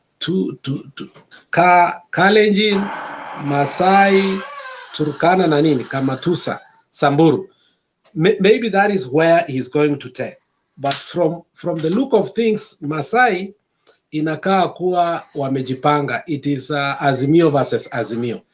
Samburu, Marsabit, you saw that the other day, they are in Azimio and they are still fighting each other. So what I'm telling you, Valentin, is clearly that 15 million you are saying, no, it's not achievable. It is achievable. And I believe it. If nothing is going to happen, it is achievable because 2013, 2017, Raila had a formidable force, even when everybody was fighting him. And you know that's why the server can never be opened even now. Uhuru in his wisdom can't open the server even now. Never will it be opened because you will see that huyo mtu alishinda by 80% or perhaps 75%. You get it? And legitimately, 3/4 of members of parliament from Jubilee were never elected. You need to know that. Take it to the bank. They were never. So from that aspect, you can judge yourself and ask, is this number they are giving us just a hogwash? No, it's not achievable, my brother. Thank you. Okay, Asante, Alex. I appreciate that. And the UDA guys are fronting, say, we've been asking, even Martin asked yesterday, numbers za Ruto ziko wapi? Tuonyeshe. Across the country, where are they? Where are those numbers? Is it on the roadside? Is it in Karen? Or where are the numbers? If you're still failing people to attend a rally, you want a rally in Kakamega, you have to send facilitation fee, people to be ferried from the village to come and meet you in Bohungu. If you are still doing that 44 days to elections, and you tell me you have numbers, you don't. If you have numbers, you just need to breathe like if Baba wakes up this morning and says he's going to Madare, okay, by 9 a.m., all the roads will be closed. Outer Ring, Juja Road, and the Thika Highway will not be possible because Baba is in Madare. Without prior arrangement, without facilitation fee, he will have a following. Can Ruto do that? I don't think so. So William Ruto has to go back and learn how to do Kenyan politics. Money can buy for you many things, but it cannot buy you people to die for you. They will buy people to eat what you have. After that, they are gone. But when you win people's hearts, you win people's trust, they will be willing to do anything to secure you. That is what Baba invested in, which Ruto has avoided to do, and other politicians who are trailing right now. So Ruto and his team should not be prepared to be opposition leaders because they will not manage. They will go to Sugoi, waanze kuangalia hiyo maya yao na ng'ombe zao until a time. But as at now, hii imeenda na watu kubali mapema, msidanganywe, hakuna kitu hapa. I've told you before, I'll keep repeating. Whatever Ruto got in 2010 in the referendum, that is what it's going to get in this election. 28%. 28%. Akifikisha 35 atakuwa amejaribu. But 28 to 33, they are about. Musisuane at oh, nini. There are no numbers. Ruto has no following. All the people have been going to shop there. They have finished shopping. They have established themselves through that shopping. Mama Selina ametuambia hapa, duka litafunga na duka likishafunga, mlima mlima utaondoka with 6 million. Hiyo mmehesabu, okay? So William Ruto has 2.1, okay? He was banking on the 6 million from the mountain to make it 8. All right. So if 6 million walks away, he remains with 2.1. Will this 2.1 become be multiplied by Jesus lifting bread or something? You are not serious, because DAP and ODM in Western Kenya, that is gone. That's finished. William Ruto will not get over 100,000 votes from Western. The entirety of Western. I'm not talking about Kamega. I'm talking about the entirety of Western. That means Busia, Vihiga, Kakamega, Bungoma, and Trans Nzoia. Akijaribu sana atapata 100,000. But as things sit right now, yeye na Mudavadi na Weta hawana chao. And that's why somebody said, don't be surprised if Mudavadi and Weta are in Baba's government. I will not say God give you understanding. So, then there is another thing. I don't know if it's true. I'm still struggling to understand how Wajakoya is getting 7%. And I was looking at the demographic statistics and the samples that they have taken them and the method they've used. I mean, it is not very clear, because you can't be that wishful. You go to take a poll with a sample of people between 18 and 34 only. I mean, it just doesn't make any sense. I mean, what polling is that? Because obviously, any person saying probably in my village, as a family of typically 4 children, one is in secondary and almost going to university, one has just started the new CBC. I don't know how that person even knows the name Wajakoya. So it's not even about asking. You know, I've called myself back home, a few people kuuliza, hey, habari Wajakoya anaendelea hapo nyumbani nini? You know, my people agree. Probably Valentina kwenu watu wanajua Wajakoya wengi maybe. But in my home, I mean, it looks like we don't know Wajakoya. So that's 7%, because hata ukisema 7% in my village, wamempea, that means at least, you know, people at least 50% know him. So I think somebody is trying to play a game with us, and whether it's benefiting us or not, I want to say it's not a good game that we are playing. The transformation of Wajakoya from 2013 to 2022, this man is on a mission. And he thinks it's fun, but it is not fun. There are seeds that you plant. For political expediency and fun, you don't understand that you've set a train into motion, and such kind of motion does not have a brake. So let's stop perpetuating this guy. This guy is a fraud. This guy is lying to weak minds and immature minds to a point that we are going to have the hippies in Kenya in 2022, wakati wengine walikuwa na hippies in 1970. For me, I think Wajakoya looks like a male porn star of 1970s. I mean, this guy is he's not a presidential material. I mean, this is a pornographic star. I mean, look how he looks like. Why should we even talk about him? No, Maze, we can't be that low, one.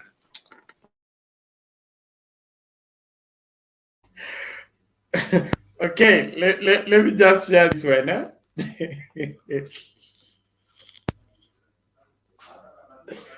I'm loving Kenya.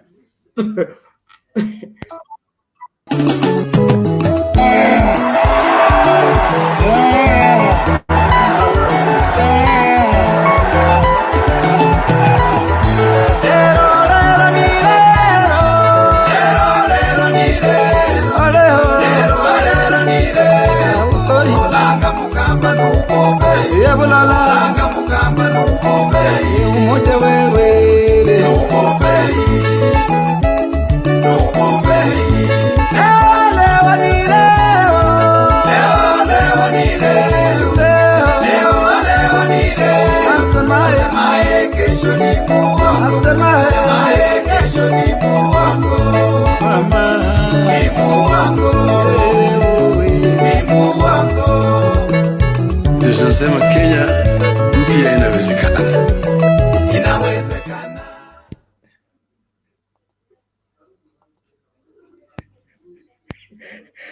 Kenya mpya inawezekana.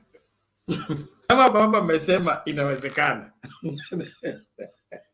Bernard, unatuua. Nini mbaya?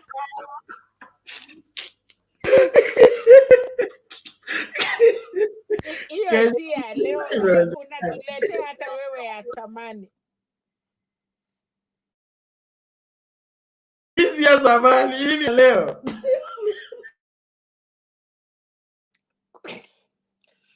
Nasikia Amago insurance iko broke. Wanadaiwa na wameshindwa kulipa. Mlikula pesa yetu, lazima mrudishe insurance yetu Bernard. Hatutaki mchezo sasa. Yaani mtu nyime kura, alafu tena mfunge insurance yetu watoto wakule nini? Yeah. It's a new day. It's a new day. That song is very prophetic. And Kaboko is set to meet the president. Sasa hiyo maneno kwisha. Kwisha. Kama huwezi dance your wimbo, hakuna vile kule unaenda. And that is it. And so, mambo ni kama haya. I think where is Katemba? Kwa nini Alex anaangalia chini? Kumbe ni mtu ya balala. Alex, oh, tumekujua. Unajua mimi bado sija. Huyo ni Malala ana dance ama ni nani? Unajua mimi I'm still I don't know Bernard, what's going on there? Huyo ni Malala na Governor Oparanya, our Treasury Minister. Alex, watu wanatafuta kazi.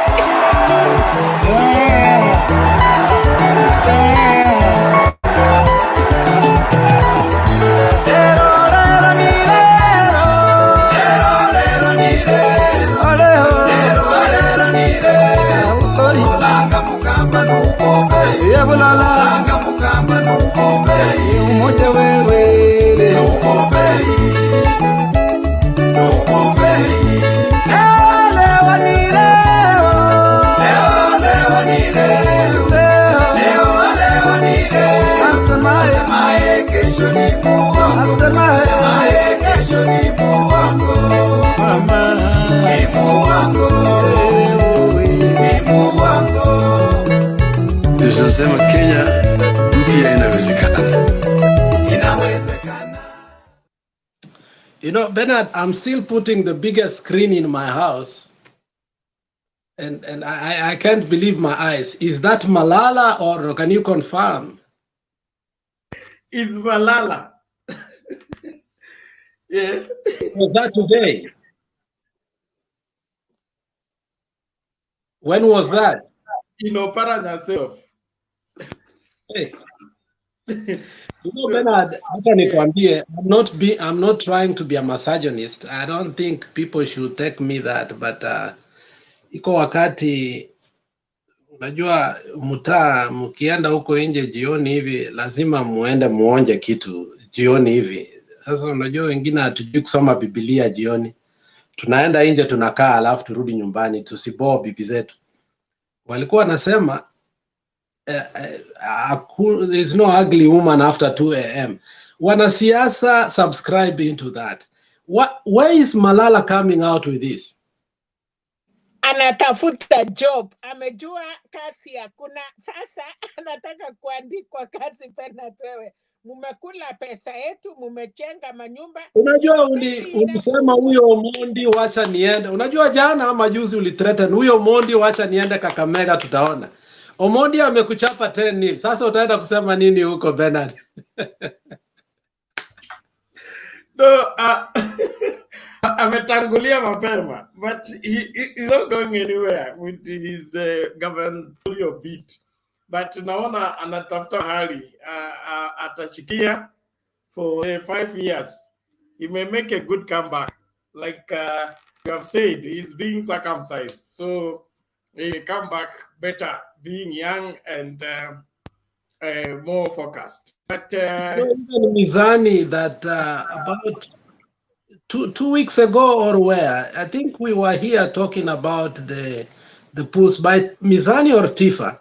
They had put him ahead. And yesterday or the day before yesterday, Wekesa came and told us that he's at 39%, which I think was blowing things out of proportion. I don't know where he's going to get that at 39%, because 39% of Ata Ukieka 40 times 70, because the registered voters are almost 800,000. Ata Tutueke is 700,000. 40% of 700,000, that is 280,000 in Kakamega. I don't think Malala can get there. The reality. Malala doesn't have that capacity. Even Halwale would have been a better challenger of Baraza, not Malala. The highest Malala can make in Kakamega probably is kama amejaribu sana, yani he has woken up on the right side of the bed. 20% he will have tried, because just putting up the sub-clans, the Kakamega, and then I think the Iswa, it comes from those areas. But the larger part of for Kakamega, that is the Tere, Mumias, Bunyala, Cabras, and all that, the ones that have the real numbers, the majority of enormous numbers, atamalizwa tu mapema asubuhi. Na hizo maneno ya Mizani and the other polls, there is when you look at them constantly, there is a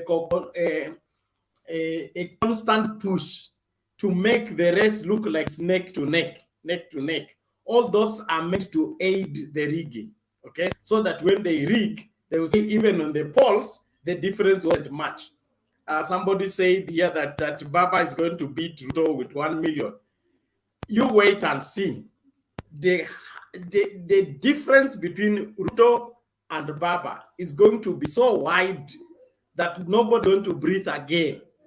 And I envision if Ruto has tried very much, the difference between Baba and Ruto will be around 4 million. Around 4 million. That is Ruto amefanya, kioski imefanya kazi vizuri, malipo imefanya kazi vizuri. The difference between Baba and Ruto is going to be at least 4 million. Failure to that is going to be so miserable that will be the first person to send the email very early in the morning. He will not call a press conference. He will not read that conceding speech. He will send an email or that what is called news report through Hussein. Hiyo ndio mtaona tarehe kwanza ni tarehe 10 tu. So musijitie moyo sana watu wa UDA. Prepare yourselves for the root shock of your life. This is one fight you invited for yourself, but you will be beaten very properly. Okay, now where to go from here? But Bernard, are you sure that was the song that was playing when Malala? That's it. Bernard, let's be honest. I mean, that's suicidal politically. You can't do that, however stupid you are. When you're cornered, what do you do? Why should you go to attend? You went to attend somebody's function. That song is doctored, Bernard. How can you look? I mean, if that is what Malala is doing, then Malala was in a mission and he has accomplished his mission. There is nothing selling in Kakamega other than Azimio. Why would Halwale be campaigning for Baraza for his survival? He has stopped campaigning for Ruto. He has refused to campaign for UDA. He's now campaigning for Baraza, the ODM candidate, so that through Baraza he can be reconciled with the people, so that the people vote for him as a senator. Now, and he hasn't abused Baba of late. Sorry? He has never abused Baba for a very long time. No, he can't try that. The ground has told him. So, and even Malala is sitting on the fence right now. When you hear him saying that the root atuachia chini sisi tuamue wenyewe, that is what he is saying. The ground is hostile on everything yellow in Kakamega. Anybody telling you that Ruto has numbers in Kakamega with his yellow fever, he's lying to you, whether it's Mizani or any other opinion poll. The Luya community, I come from there. Some of them are very sly in terms of eating from you. They will give you assurance. Mundu kumundu. Ni wewe tu, kila mtu amesema ni wewe tu. Kila mtu amesema kwa kijiji yetu, kila mtu amesema. They will give you that assurance. To a hella. I told you that Kulundu, my former MP, almost killed his campaign manager because he had given him an assurance that when he's given a certain amount of money, he would deliver the seat. Then when the call was made, and it was now clear that Kulundu has lost the seat, the man came to see Mheshimiwa, and he was called upstairs. When he reached upstairs, they heard somebody is dying.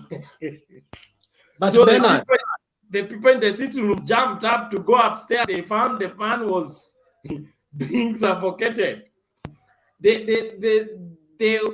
the Luya community is through with you, they are through with you.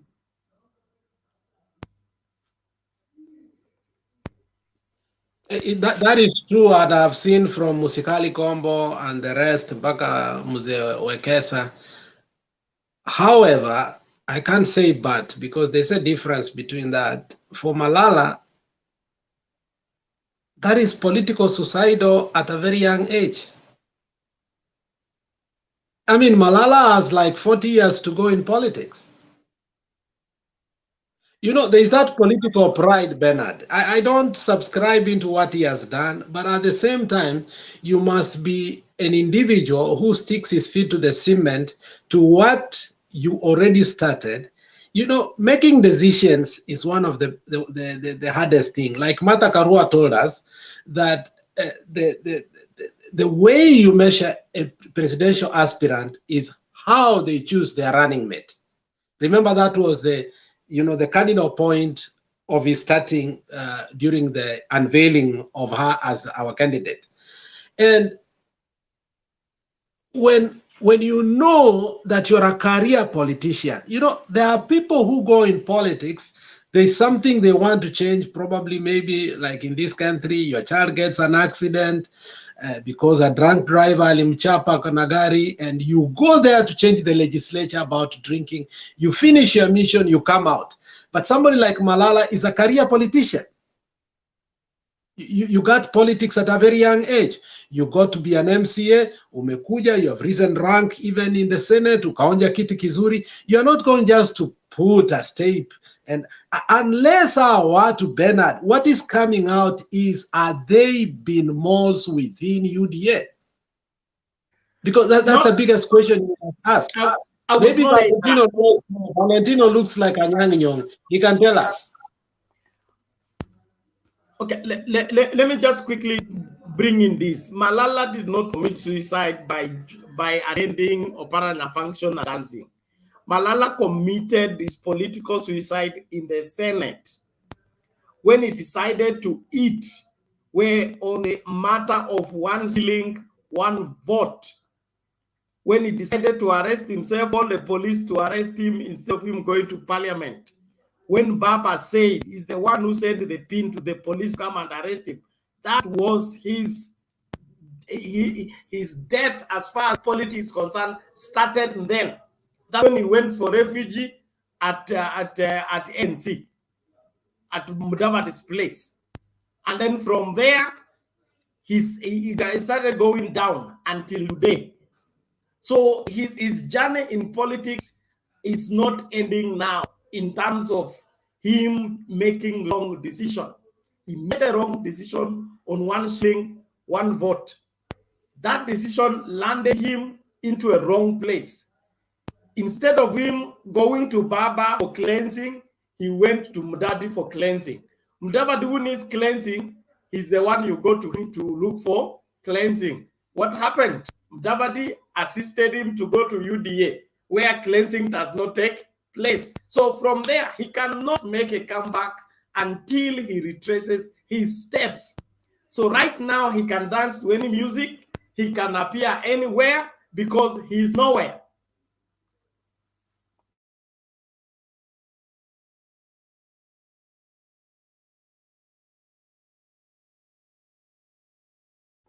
Valentino, you have something to say?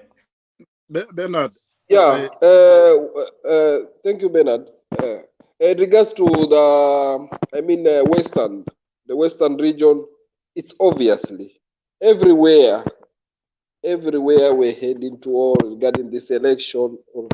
Baba has said, everywhere the song is Baba, we cannot deny. The wave and tide is so high. This issue about Malala, even in Nairobi, SAGA will not do anything. We have to be fair. In Nairobi, it has been history. Raila has been getting a lot of votes in every election. And those people supporting Baba, they're the same people who will also reject SAGA. We have to be just realistic. So, issue about Western there, I know there is an inside source because I do have people in Western there. They are telling me they are planning to rig. Ruto, he has placing some agents to rig the election because the 70% he knows, he will not attain 70%. He knows that. But he wants to do all what he can to make sure it happens. But it will not happen. We have to be very careful. Those areas, there are some areas like Kwale. You see Kwale. Kwale now, people there, they are also Baba. But the way you see the trend, how it is going, is the same thing also. If we are not careful, there are some areas, it's Baba stronghold. But there are people there, they are there to disrupt all these things. And we should take them seriously. These things I've been saying for all elections, because I understand. And people are taking it as a joke. When we reach at the end, people, they say, you are saying the truth. Because there are some things when people say, we should not ignore. I'm not saying that I'm on Ruto's side or what. No, me, I'm Azimio, and I will vote for Baba. As always, I've been doing that, and I will do that. But there are some things, we have to take into consideration. We should be serious on them. We should not just sleep.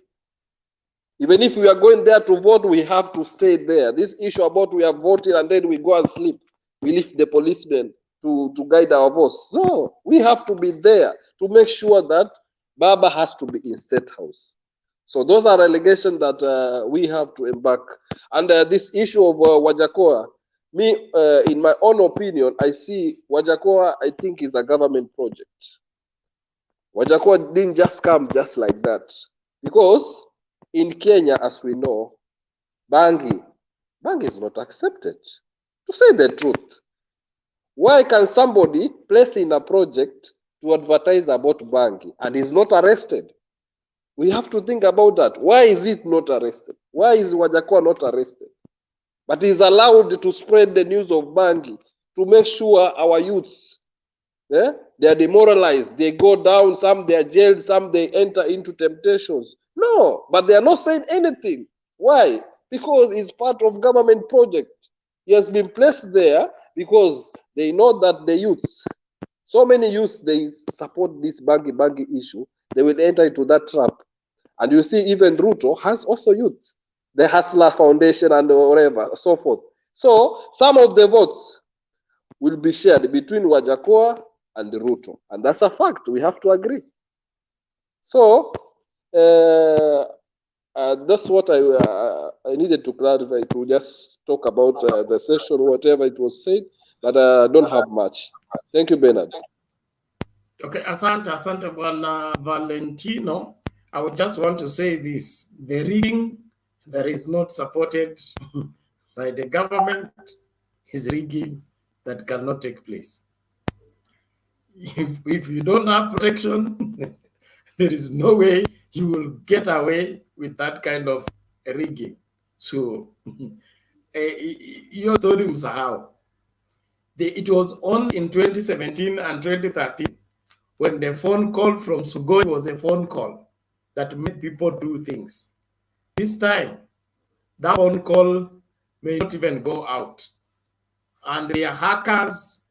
I'm sure Matiang'i will pick them and release them on the 15th of August. So I am not saying anything. I'm just thinking. All those they are hackers, the brains they want to use to hack the system and make somebody look like he's winning. All those people will be collected. If they are not collected now, they will be collected and released on the 15th, and they will take nobody anywhere. Julius, say something as I find this kina temba. Mimi nataka kung'atuka. Thank you Bernard. Nilikuwa nataka kuongezea nane ya sababu najua Lex hiyo ndio anafanyaga vizuri, and you know easy polls they are annoying. Alex polls they are annoying. Yani mpaka unasikiaga kama unaweza piga mtu.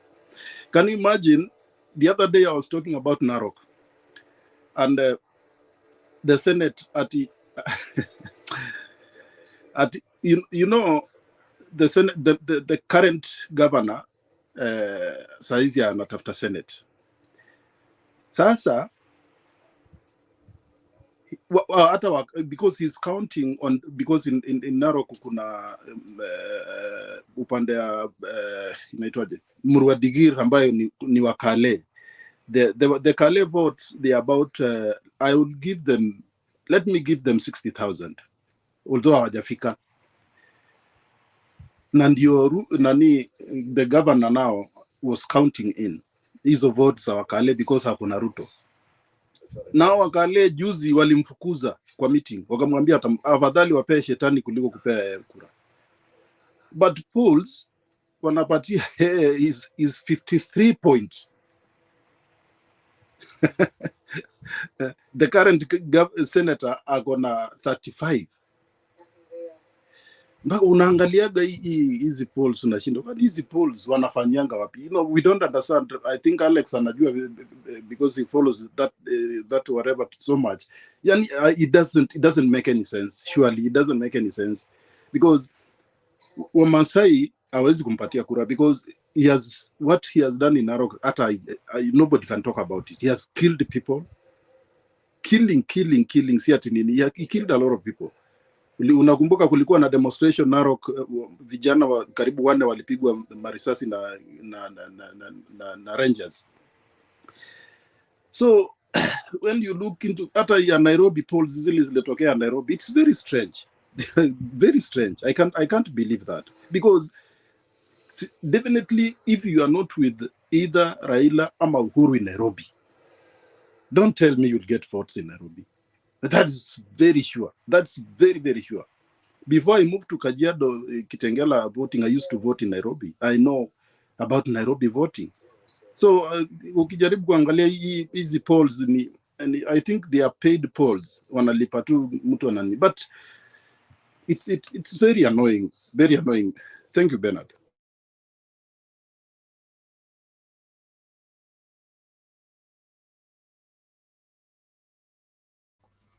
Okay, asante. The history of polling in Kenya was brought up. Share the link down there. All right, one moment. The history of polling in Kenya was brought about by one Daniel Arap Moi, and it was purposely for aiding rigging. So when you see opinion poll, it's not that they are helping in winning an election. They are helping prepare polls psychologically so that when a rigging takes place, they will have a good and easy fallback on doubting the results, because the opinion poll said something like that. So most of those polls are not reliable for anything, especially when they make the race look like it's neck to neck. When that happens, definitely there is something cooking. That thing that is cooking is meant to make somebody, add up his votes to prove that he's as the opinion poll said. But from where I see it, that's neither here or there. Kweli usemwe, kama una political capacity inaonekana. Kama una msuli, una msuli. Kama huna msuli, hata ukikuja ngumi, hakuna msuli inaonekana.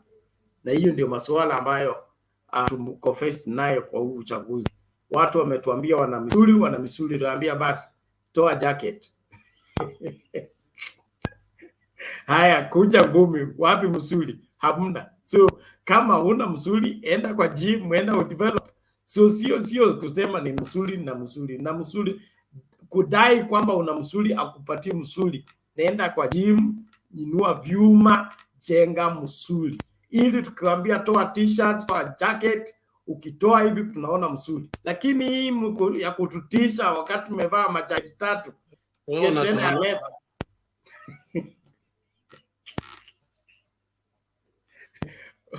Mkificha msuli kana kwamba mna msuli, kumbe hamna.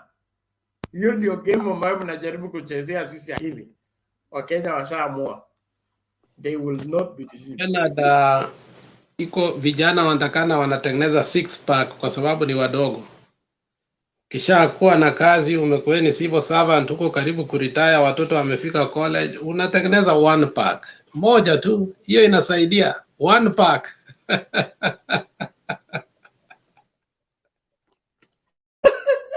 What do you need 6 for? Bernard, musuli moja, musuli iko hapa moja tu. Moja peke yake.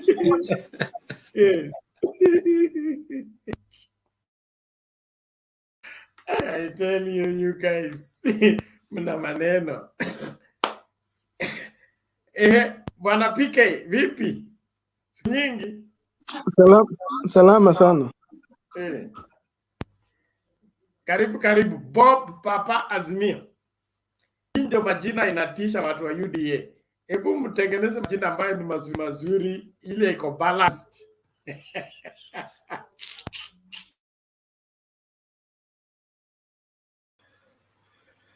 Bernard,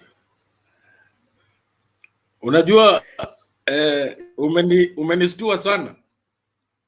Manake unajua hapa Kenya ni Friday. Sasa Friday maneno mingi hufanyika, lakini nikafungua kidogo nikaona clip 2-3 umecheza. Lakini hii umecheza saa hii hivi dakika 20 haijaisha, imenistua. Hiyo ndio imeniamsha bana. Imeniamsha hiyo bana. Leo. Unajua mimi mchana nikiwa shughuli niliangalia Twitter, ninaona Malala ana storm county offices kutoka sijui kotini. Mimi nashindwa, kwani huyu jamaa anataka kuvunja sheria? Anasema anataka kwenda kustorm huko na kuchukua magari za county kuzipeleka police station.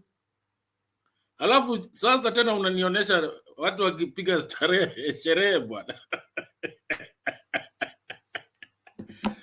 Mimi nikasema hii ni politics, hii ndio definition ya Kenya. Gachagua alituambia pesa inaosha roho.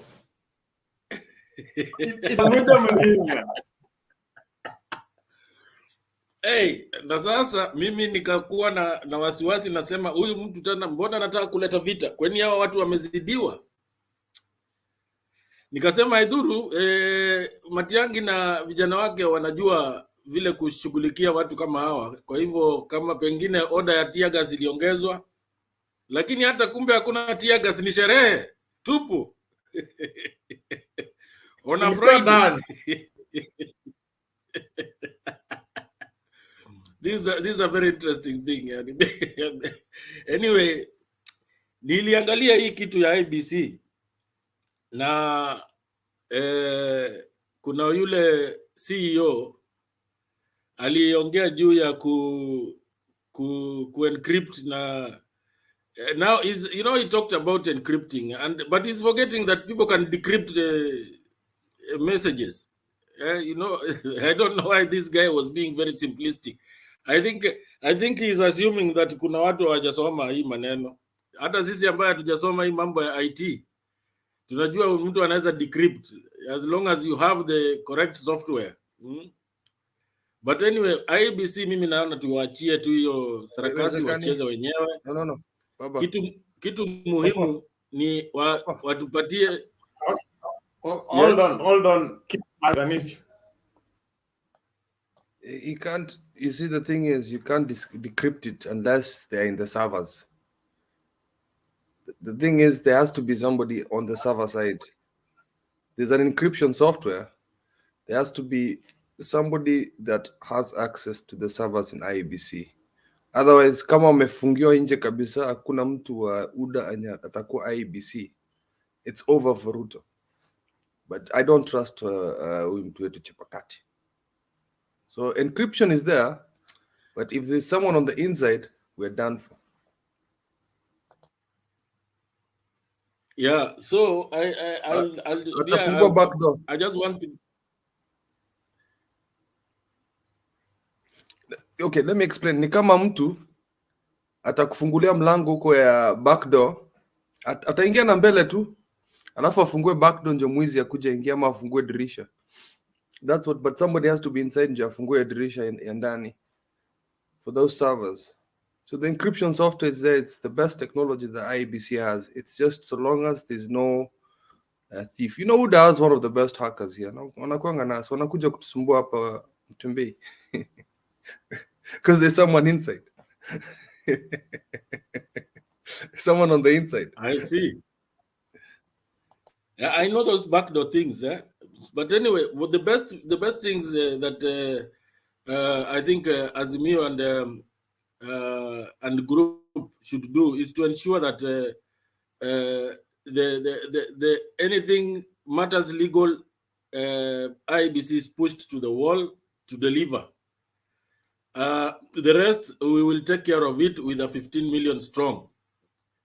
KK is in cost here, and I don't know how they are going to fare on tomorrow, but I guess they will continue with their big rhetoric games. But for me, I don't see. I tried to add the maths, and I don't see where they will get the votes.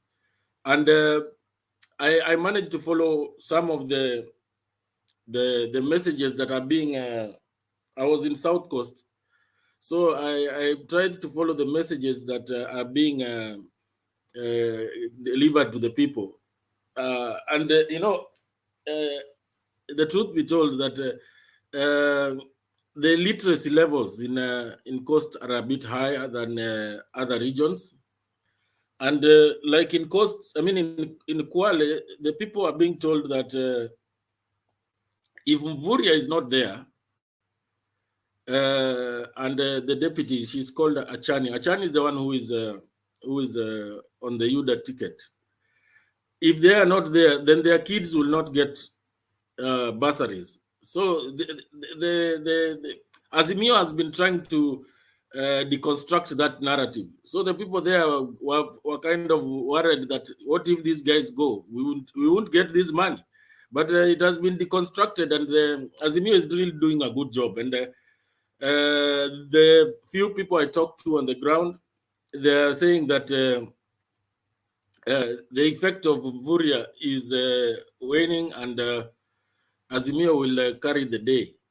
So I think Coast here, I don't see them making inroads. They are splashing money all over, but we know Coast has always been like that. Jubilee really poured a lot of money. Not even Ruto is not coming anything close to what Jubilee did in terms of dishing out money in 2017. So, and the Coastarians generally have always eaten but voted with their heads. So I will, in the Coast region, I still don't see where he was going to get the numbers. So let's see what happens. And going to Raila's meeting, really, personally, I did not see anything come out of that meeting apart from the push. Maybe the details, the devil is in the details. I didn't see anything that came out of that meeting. Maybe it was house cleaning, internal, but like I've said, the details, the devil is in the details. They must be knowing something or what they're doing. So at the moment, today, I didn't even have anything to talk about. I was just happy about this Malala thing. It has given me, it has given me some. I felt like I should go also party. This party was a very nice one. So I'll hand it over back to Bernard, or keep. You can take over. I can see Bernard is not there. I don't know. PK, tumeongea? Sijaongea bado mimi. Lazima nikuheshimu. Lazima tusikie PK akiongea. Nimeshukuru sana. Unajua last time nilikuwa hapa nilisema mpende msipende, nikaona wazee amenishambulia sana. Saa leo sitaki kusema mpende msipende. Manake najua hawezi nijibu hapo. PK, tupatie tupende tusipende ingine bwana. Zako zinaonekana ni moto bwana, kama zinatoka jikoni. Jose amekuja bwana. Unajua Jose alikuuliza, PK, there's a word you said I didn't like. Did you say upende usipende bwana?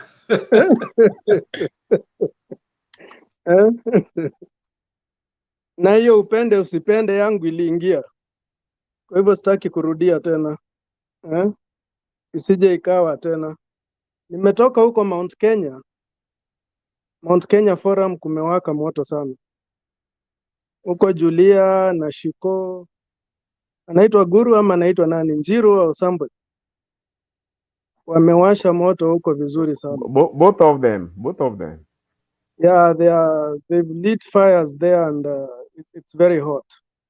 They are playing some clips ambazo ukisikiza kama unajua hiyo lugha, unajua kumewaka moto. Yeah. There are clips about Gachagua, there are clips about DP and the past that when you look at them, you don't need to say anything. And the reason why I have come here is there's a clip they played about Igathe. And Igathe addressed a forum of some business community. Na sitaki kusema ati ni mnaenda tribal.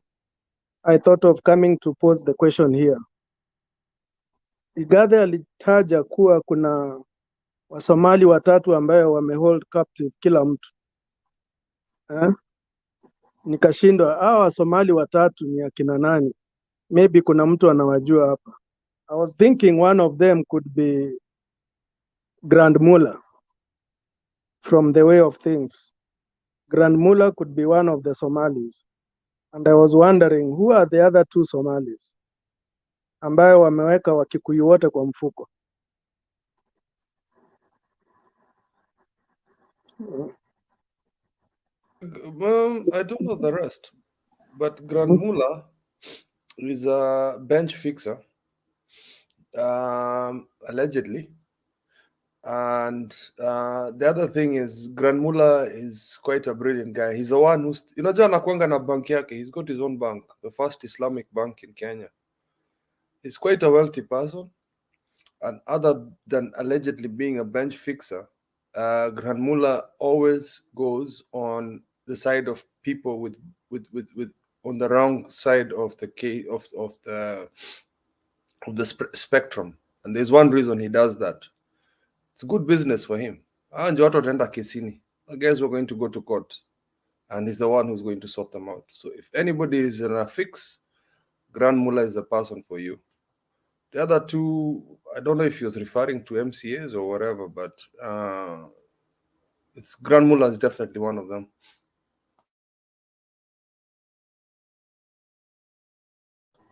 It's very strange that Nairobi could be held captive by only 3 people. It's very strange.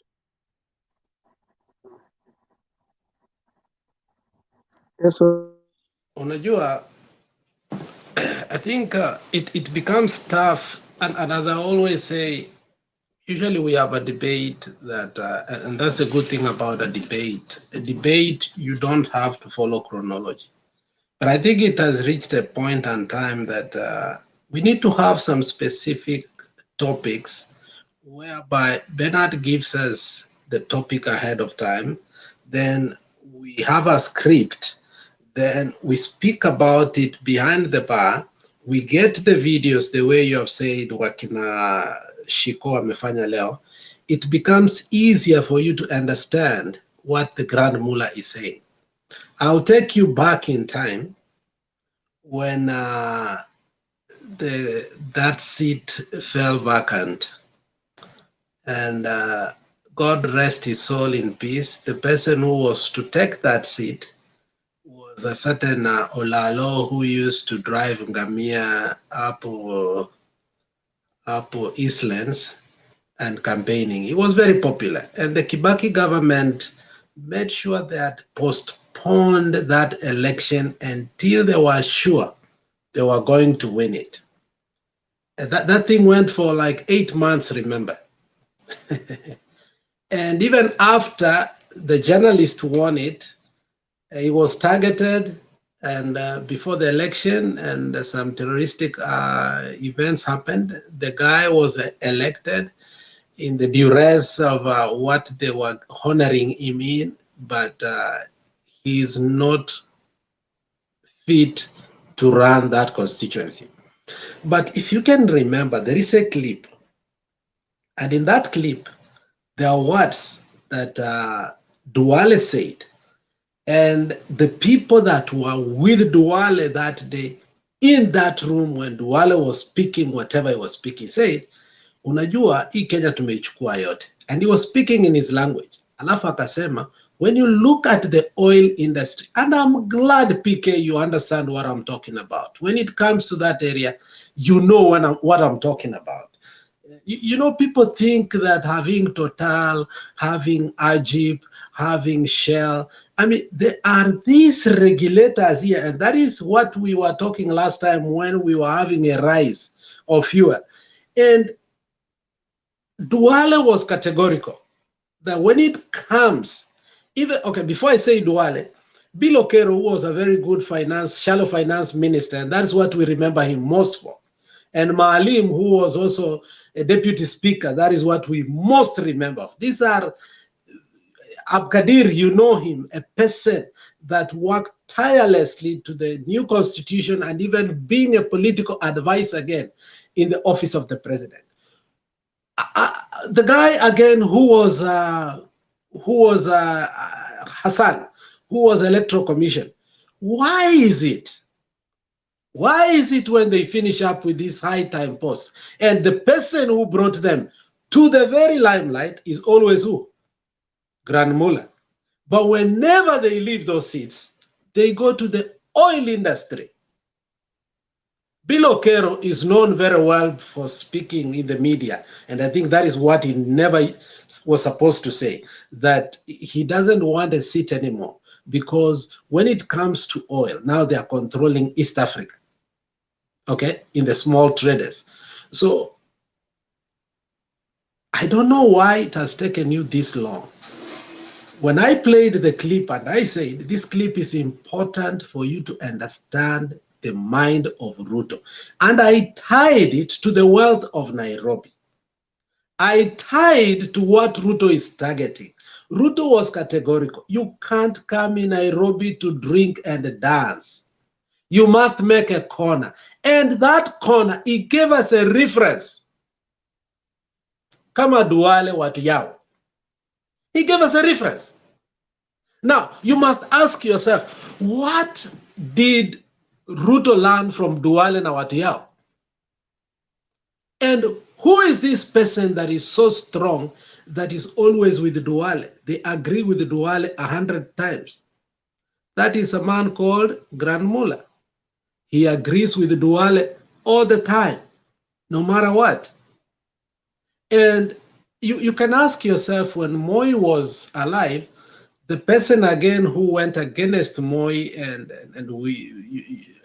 took the leadership and the mantle by force was Ruto. Did Duale not to also do the same thing with his father-in-law? Did Duale not do the same thing with his father-in-law? His father-in-law was pro-BBI. His father-in-law was everything that is opposite to him. Even when his father-in-law died, his son took over.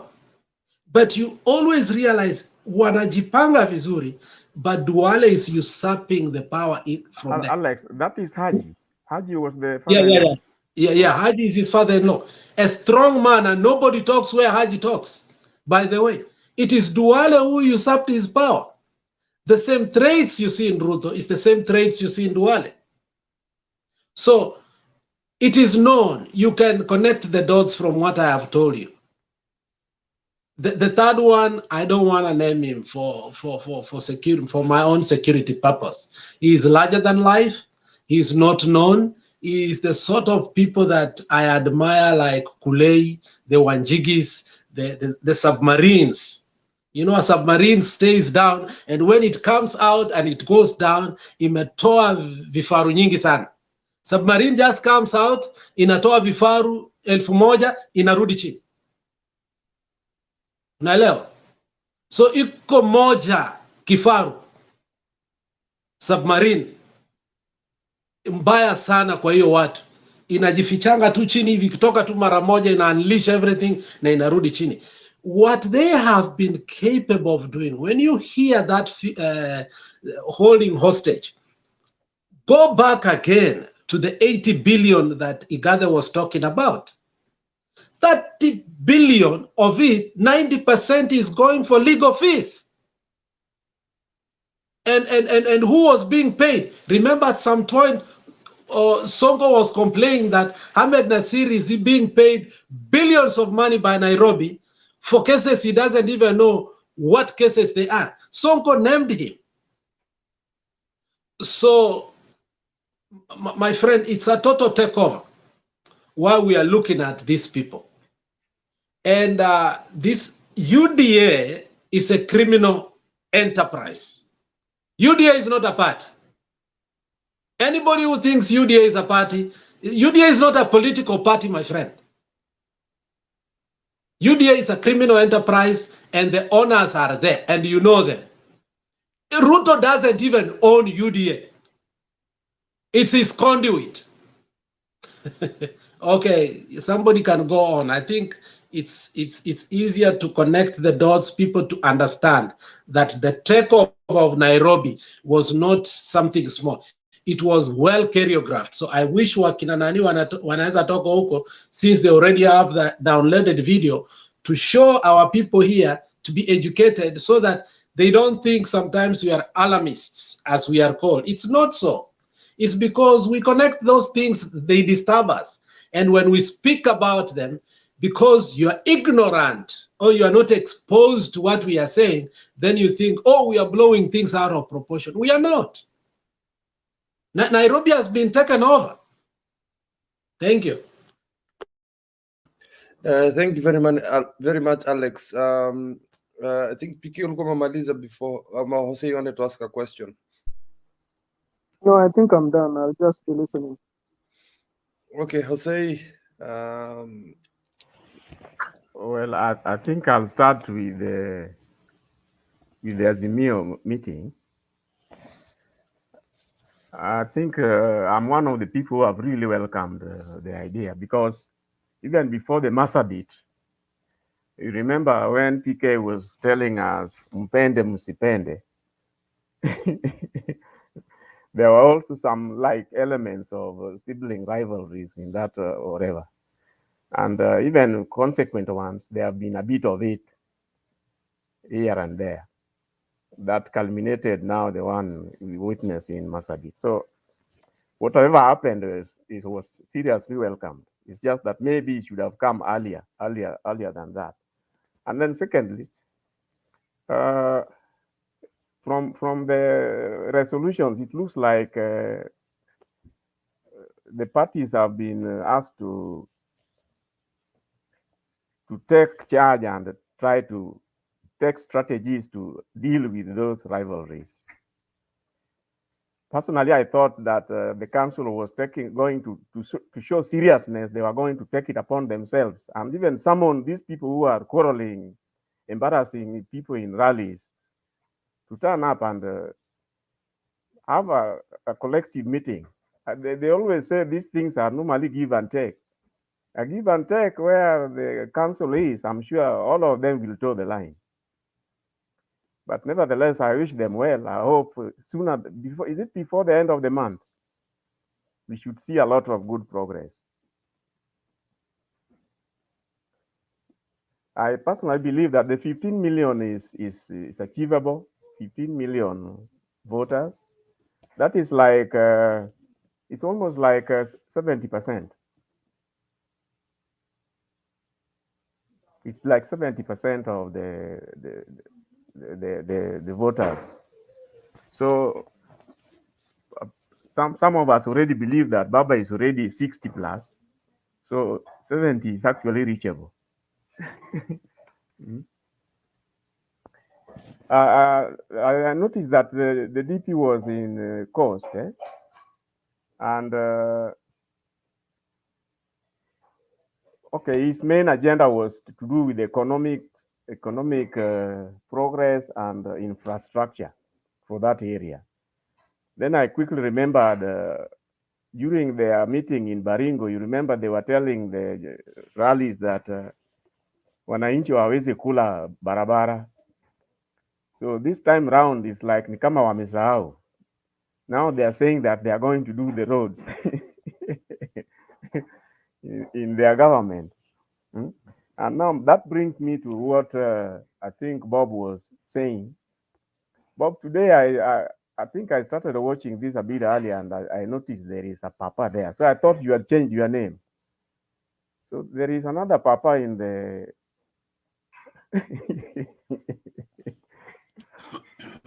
There is only one Papa, the original one. Well, good. There was one about 10 minutes ago. I think there was another one anyway, but that is besides the point. What I'm trying to talk about is the Mvurya issue and the influence there. Now, you see this CDF thing. The CDF, I'm sorry I have to talk about members of parliament because you'll find that the biggest chunk in their CDF expenditure, normally they talk about the bursaries. Now, I was just wondering, where do the governors also do CDF? And even if they do, my issue to you was that going forward, in the event that, let me just say that when Azimio forms the government, is this CDF still going to be relevant? Not CDF, I mean bursary. Because I thought bursary is for education, isn't it?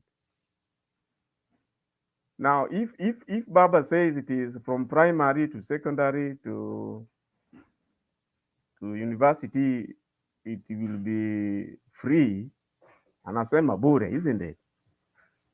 So if Muvuria is hanging on that to blackmail his voters or his constituents, looks like it's just a matter of time before it fades away. If they come strong on the free education, I think the issue of bursary, which you want to use to blackmail people to vote, it can actually be overtaken by events. Now, having talked about the CDF, I remember from the 2010 constitution, the CDF is actually illegal, isn't it? But these parliamentarians used the so-called transition. You remember most of the issues which were supposed to be implemented. I think there was even a transition commission in the past, but its time ran out, and giving the impression that it had finished its work, which of course, from the way the constitution has been implemented, maybe they have not. You can't say they did finish properly. But I know that the CDF, as much as it is, I understand it is not in the constitution, it is illegal. They said that they wanted time to face it out. But from the look of things, it is like it is there to stay. Now, it can stay. Me, I don't mind. My main issue is the way it is being misused. 4.9 billion is not a joke, my friend. That's the CDF. Yeah, 4.9 billion. They will not let go of that money. Yes, but the reason why it is still there, despite the fact that it is not in the constitution, is because they said that the way to implement a new constitution is there is a transition phase. So all this, it is hoped that eventually, I don't know how many times they require for it to be out of the way. But now that Baba has got a free primary education, free secondary education, it may even be faster than so it was imagined. So hopefully, I pray that Baba takes over and implement their 10-point manifesto agenda. The bursaries should be overtaken by events.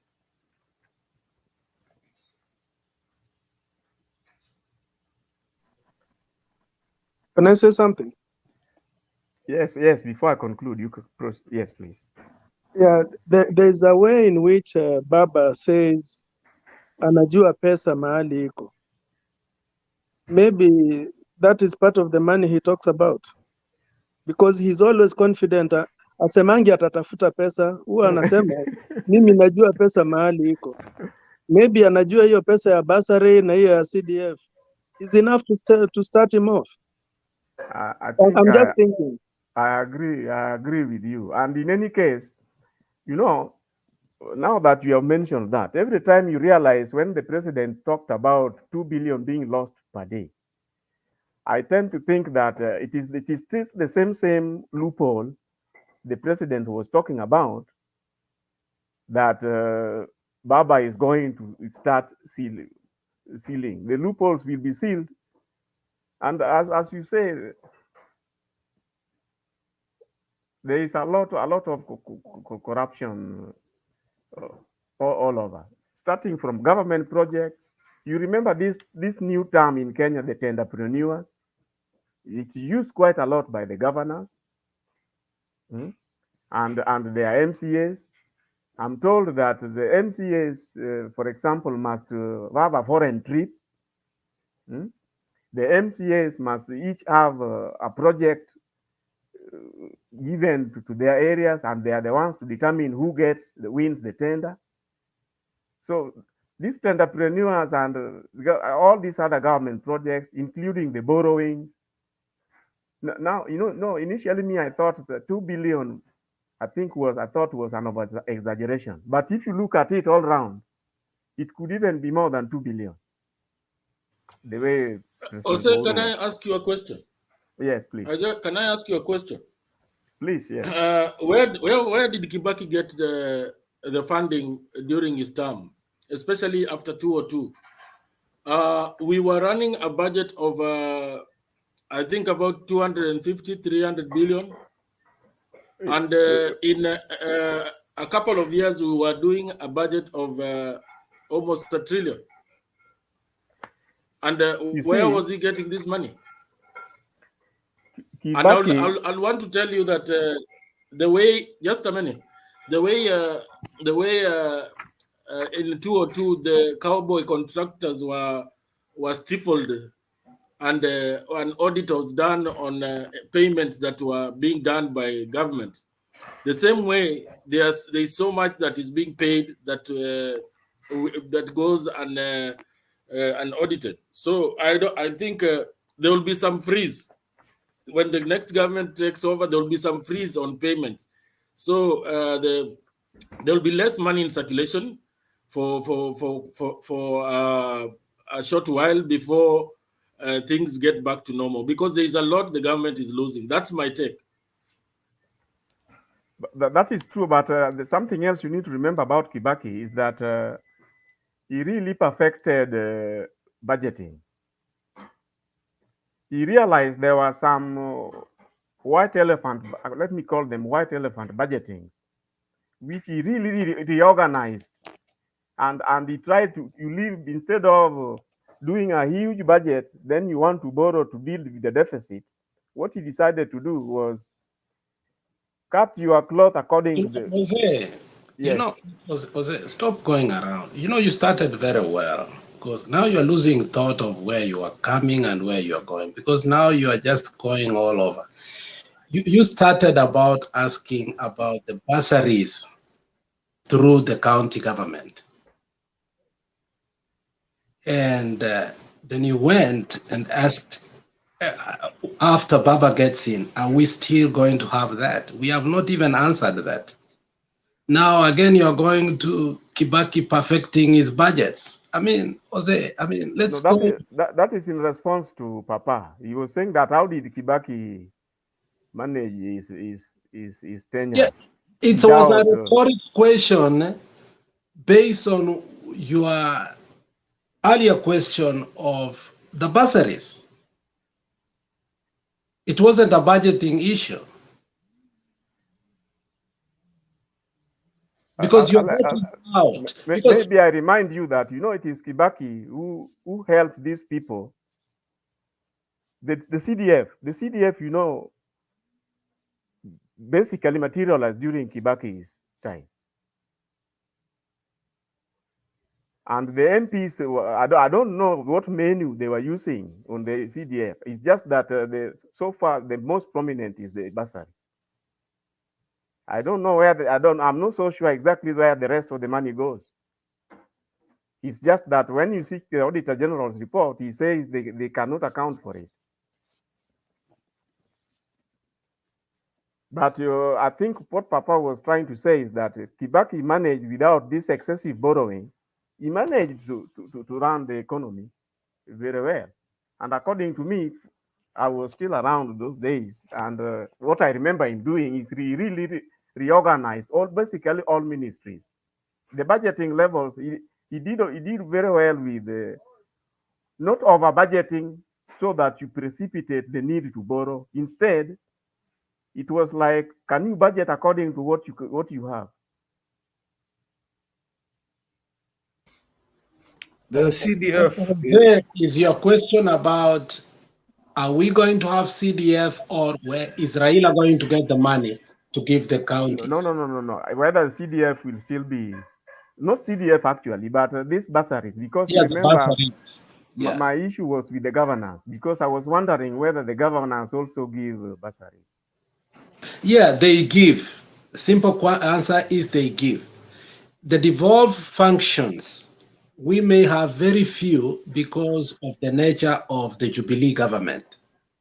We should have devolved 50% of major sectors of our country.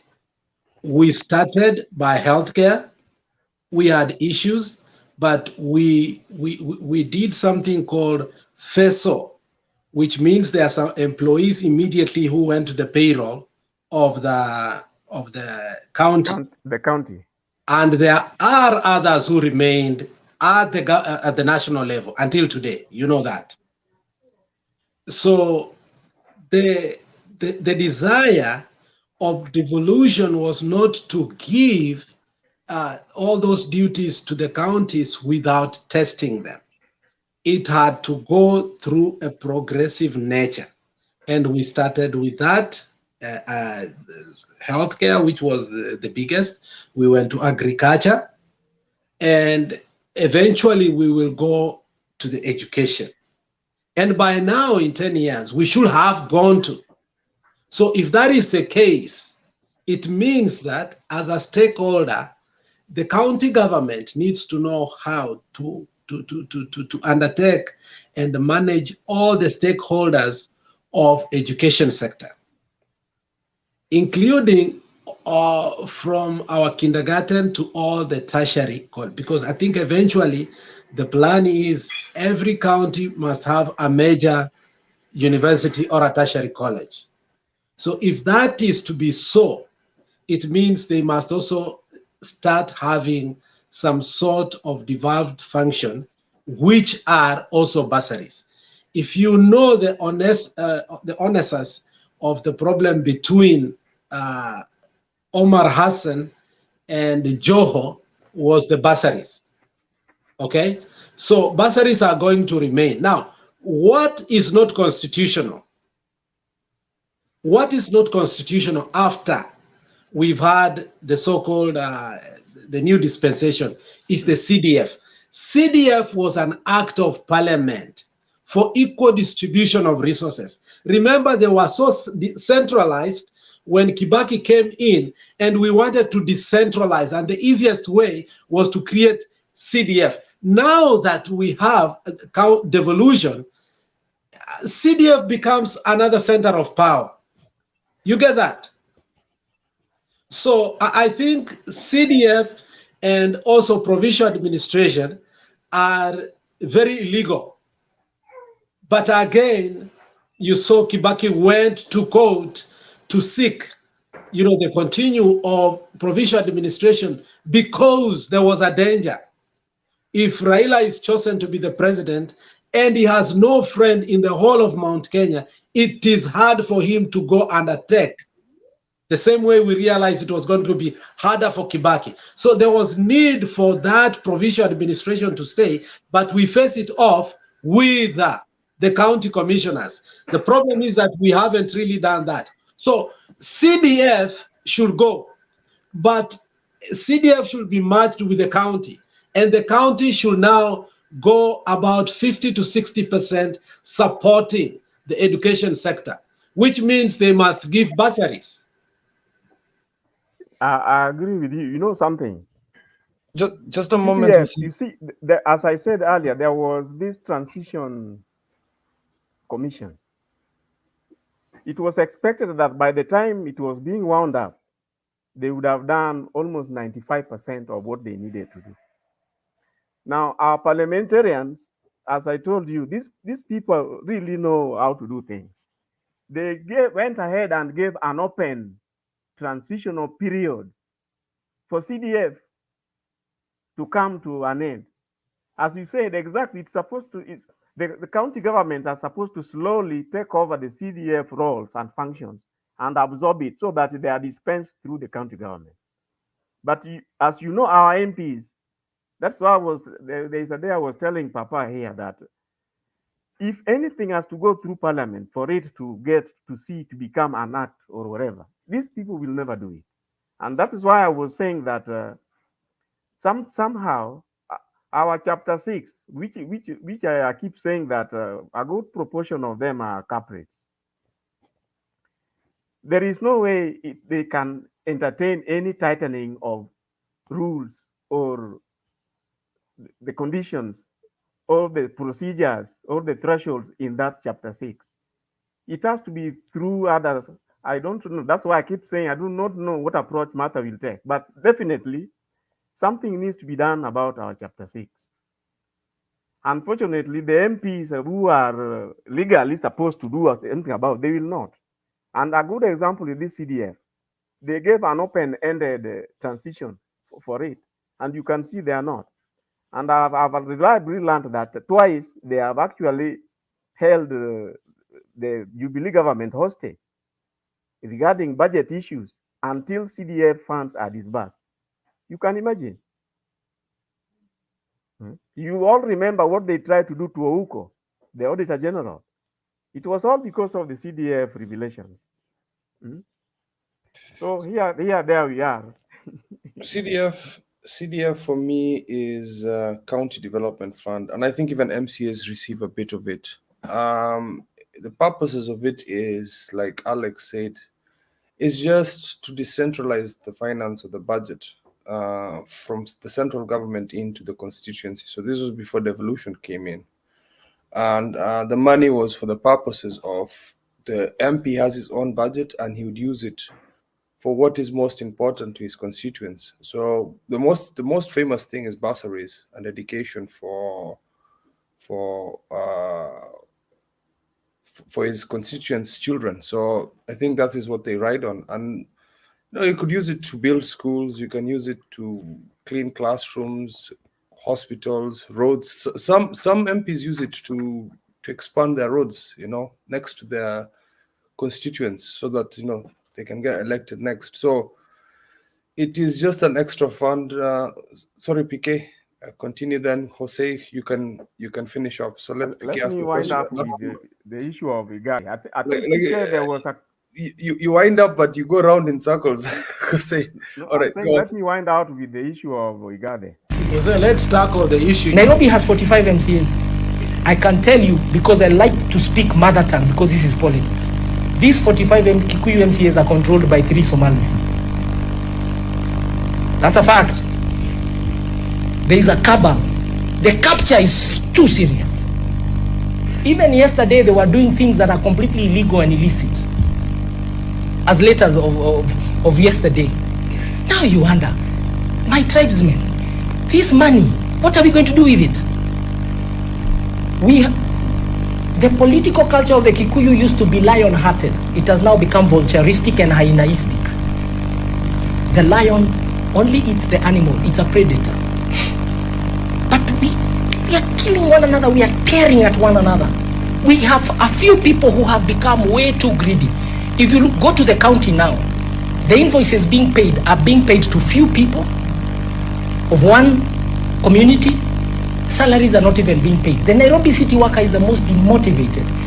Let me tell you, in answering your MCA question, I am taking over a county with debts of 85 billion shillings. When Sonko and I took over, we had 58 billion debt. I don't know how it has hit 85 billion. We don't have a fixed asset register. Nairobi city is not a going concern. Ladies and gentlemen, you cannot give this job to somebody without the competence to get it done. I will deal with MCAs politically. I told you the political parties are the shareholders of politics. That was a loaded statement.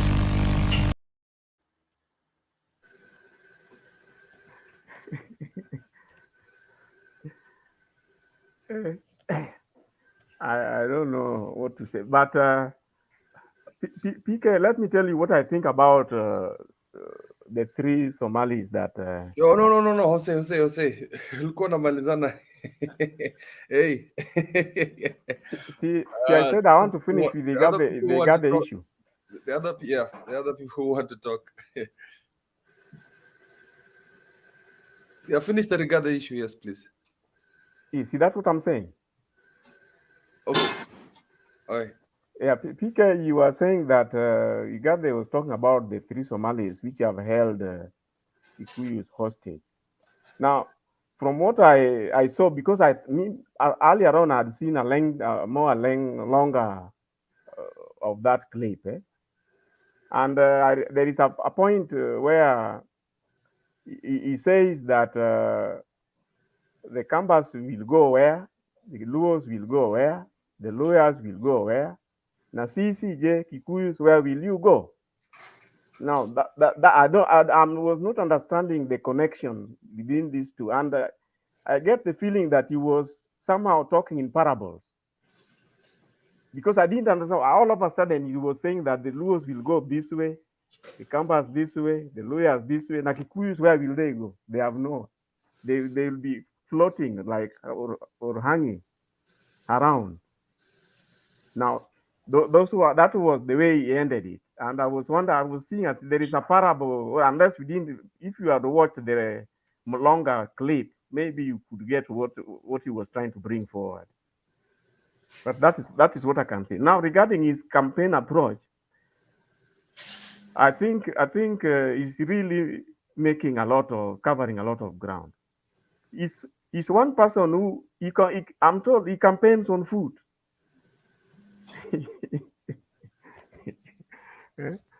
He campaigns on food. And so many people get attracted, and they will just find now people joining on whatever he wants to do. He is going to inspect maybe the garbage areas or crowded bus stops or jammed sections of the roads. I think he's going to really make a lot of down-to-earth appeal to the voters. And I can see he's going to make a lot of inroads with that approach. It doesn't mean that he doesn't have other means, but that is it. Thanks. I'll stop there. Thank you very much. I think before to Valentino, I think you had spoken, right?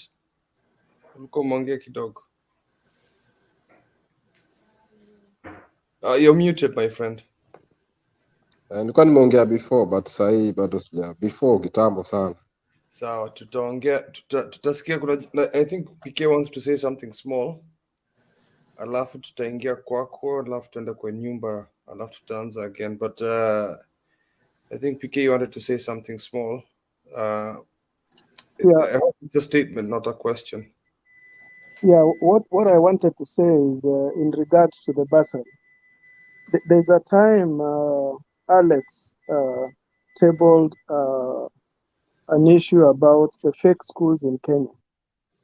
And if you know how many fake schools are in Kenya, then you realize why the bursary is such a juicy package for stealing money.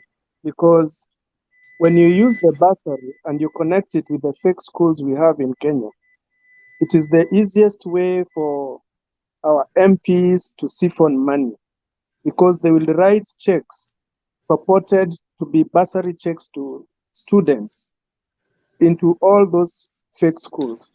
And that is free money. In my thinking, I don't know whether that is what they do, but given the number of fake schools and why they really want to stick on the CDF and the bursary money is because that is the easiest money to steal.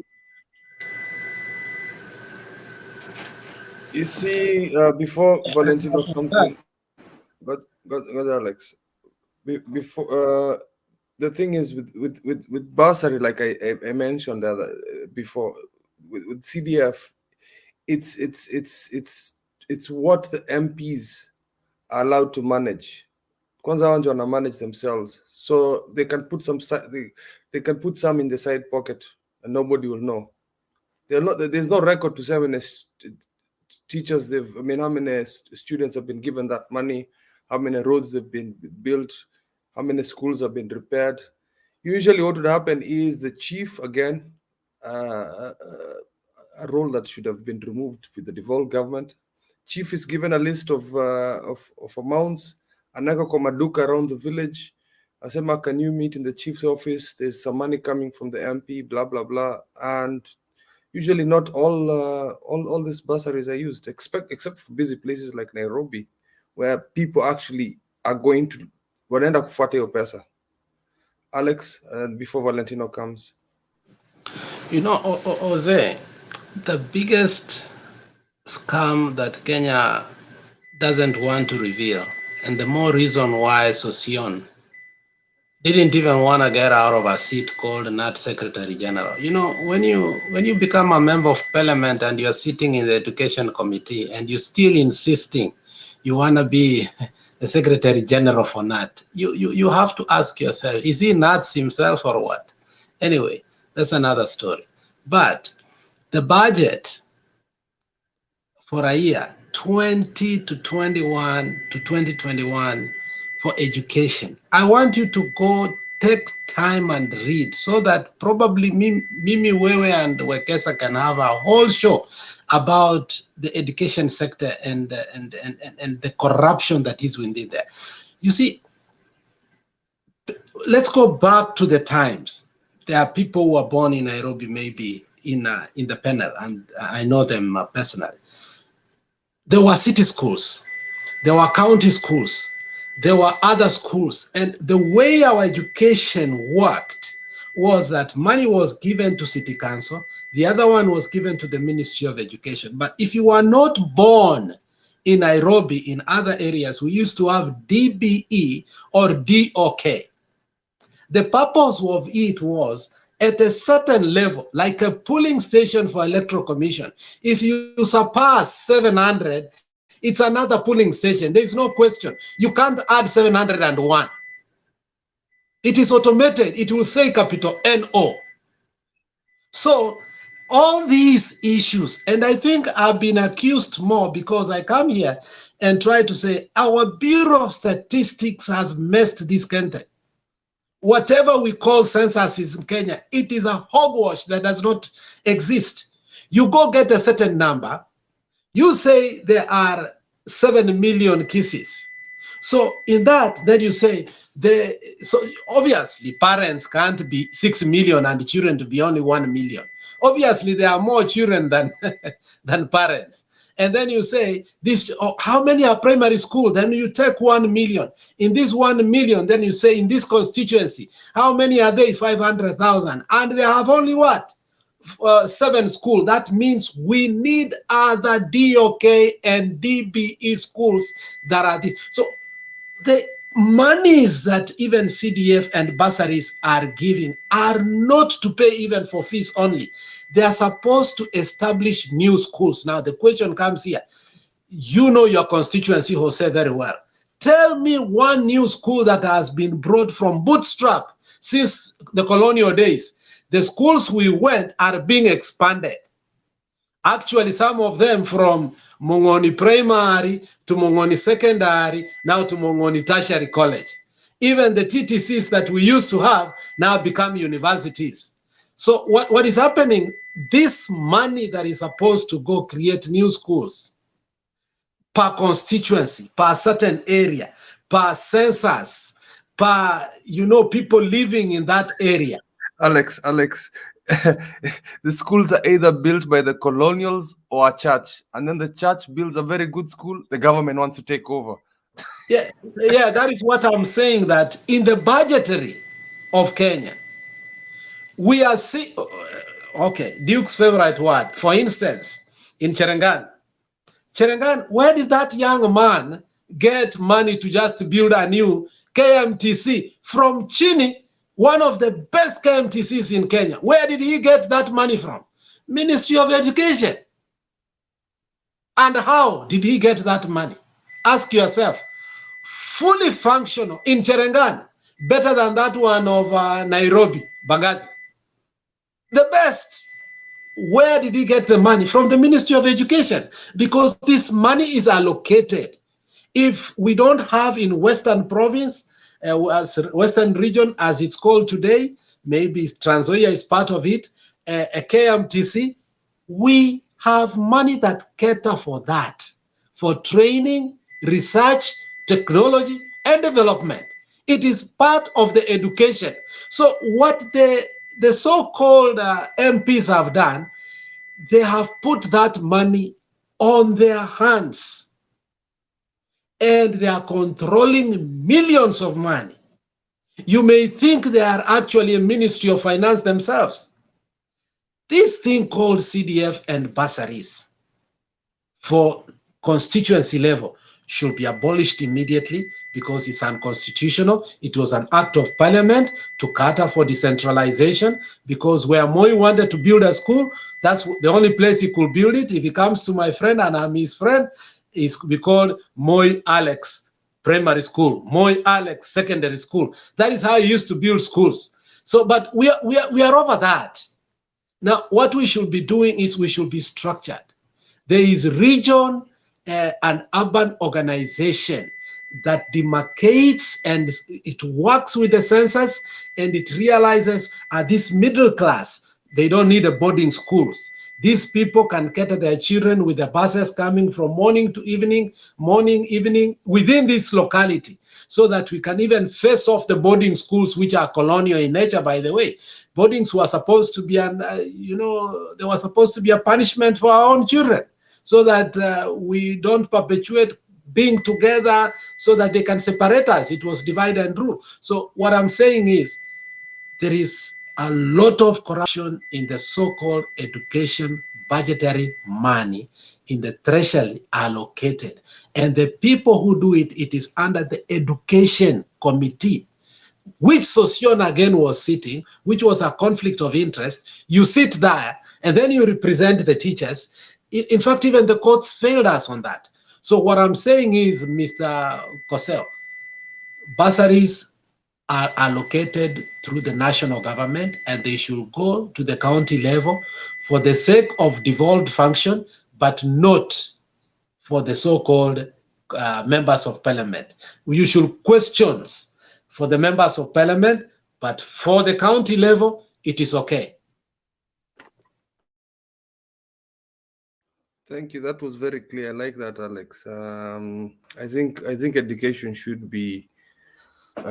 have been dealt with governors and the MCAs, and of course, every county government has its own ministers, and there's an education department for that. So that should have been dealt with. New schools, the governors decide if they need new schools. Even education is quite important for their area, region or not.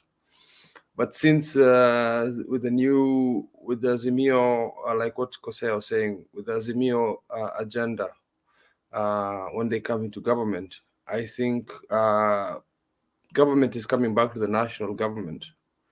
Education is coming back to the national government, but this is supposed to be local government. But then now, the local government could run, could be in charge of maintaining these schools and things like that.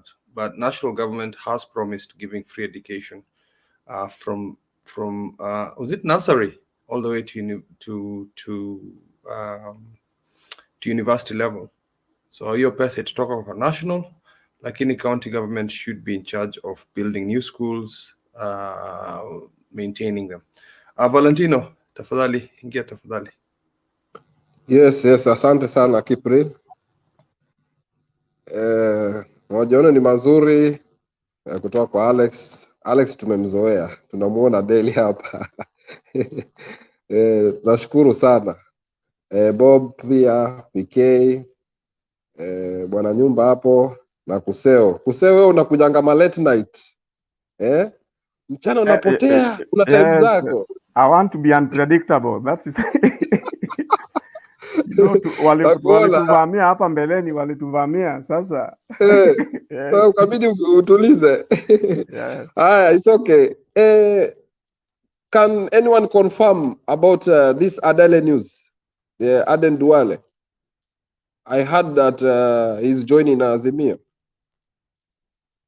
Yeah, yesterday at Moyale, this Moyale thing yesterday, the Mdomobagi, the MC for Azimio, he even mentioned it. He said breaking news. So we expected Aden Duale to show up there and even announce it officially from him, but he didn't show up.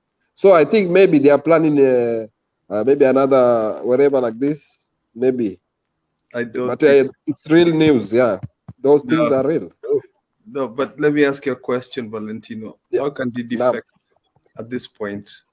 It's too late. You either fall off your party, and you can't be independent.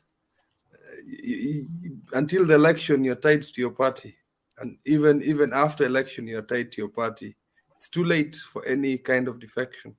Otherwise, that's why I don't know. Mdomobagi, he's the one he mentioned it during Moyale.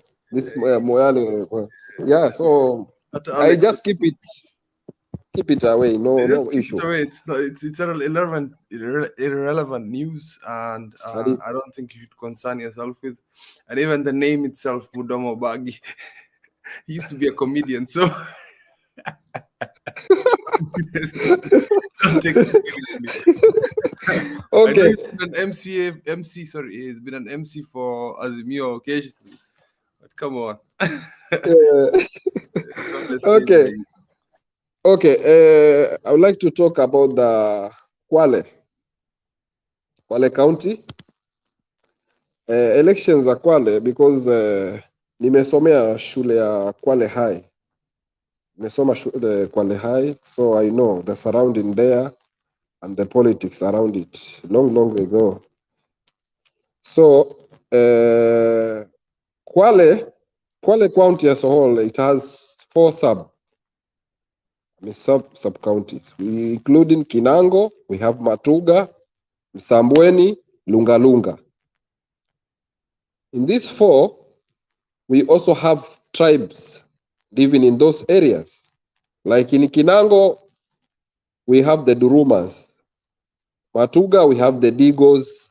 Msambweni, we have the Digos.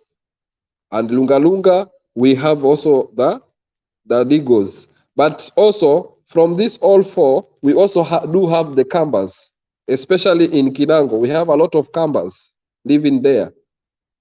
So, there is a very big, and I think there is competition, because in Kwale, they always vote with the pattern. They do have their own pattern, the tribal pattern, whereby Eduruma, maybe this before election, they voted for Eduruma to be in the governorship. And now for this next election, which now we are going now, they want to vote Edigo to be in that place. So there is a tribal, I mean the tribal thing surrounding there, and also there is the population of people who are living there. And from these 4, we have Kambas. There are so many, especially in Kinango. They have a lot of Kambas living there. So where is the competition coming? Competition is coming from Mvuria. Mvuria, he has been fairly good.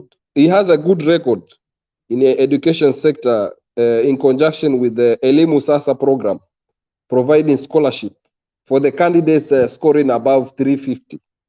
And he has been sponsoring them. And they are echoing him about that. Though, we also have another group, because Mvuria is from the Duruma. And the Duruma already, they have been that, they want to change now to bring Edigo. So we have a group also supporting that. We have also the former, wherever, this Chirawali Makwere is from Waipa. Okay. Valentino, you need to tell us the parties these people are in so that it becomes clearer for the audience. Because the other day we were doing numbers and we found that Kilifi and Kwale were a bit of a problem for us as Azimio. So if you could continue your same explanation, I quite like where it's going. But with what tribe is going with what party and so on and so forth. And which political leaders are strong there? Okay, because from all the Kinango, Matuga, Msambweni, and Lungalunga, this all under Kwale, all Kwale. Okay, but now what I was saying is the people who are living in those areas, because those are the ones who will determine the person whom they want. And as I said, there is a lot of competition. Why? Because there is another group who are following the tribal pattern. And there is another group following about the normal wave. And then there are those people, they see, this person, what has he done for us when he was in the government? You see, there is also that group. But for me, I echo, the Professor Hamadi. We have Professor Hamadi, is from ODM. Professor Hamadi Boga is a Digo. And now the way it is changing now, they need a Digo now, because before it was a Duruma. So they want now to change. So he has a lot of support in regarding to the Kambas living in those areas, because from this sub-counties on, we have the Kambas, and the Kamba wave from the Kamba region, the Kamba original, all they are supporting, as we know. Or Kambas, they are in Azimio. So there is a big advantage from for Professor Hamadi Boga, because he's in ODM, he's under Azimio, so he has that influence and that support. Same, we have Chirao Ali Makwere, but Chirao Ali Makwere, you know, people is an old politician. People now, already his politics, people need new things. So from him, we don't expect much. Even if they battle out together, I don't think Chirao Makwere is out. That one. But for Professor Hamadi Boga, I think he has high support. Though he has competition from Mvuria, because Mvuria, there is a CDF, I mean, not CDF, is the CD, I mean, the scholarship thing is also having that advantage. So that is about Kwale. Okay, another thing. I think there's a question from Alex. If you okay, give him a second, yeah. Yeah, Mr. Alex. Yeah, you know, I like what you're doing, because some of us do not know Kwale very well, and I think thanks for educating us on that. However, from what you have opined, it looks like there is a significant amount of the Kamba community in Kwale that cannot be ignored. Given the fact that Ali Chirao Makwere made us a strategic move to be in the party of Wiper, doesn't the Kamba in that area not feel like he's a safer candidate for them? The same way we saw that the entry of Sonko into Mombasa politics almost brought a rubble on it. Can you ignore Ali Chirao Makwere because of the age, given the fact that he's running on Wiper and there's a significant population of the Kambas, and they also feel they are safer with the native, but who is also in a party that they are? Yeah, for sure. We can't ignore him, but you know, people, they look at your history, what you have done when you were in the government. See, that's the most important thing. Chirao Ali Makwere has been there for long. And the CDF thing in the past, he has not accumulated well, for sure. People in the community, they are really complaining about that. There are so many things like the road network or whatever, he has not accomplished that. And that's why even in the last election, he lost. So people, they feel he wants to come back.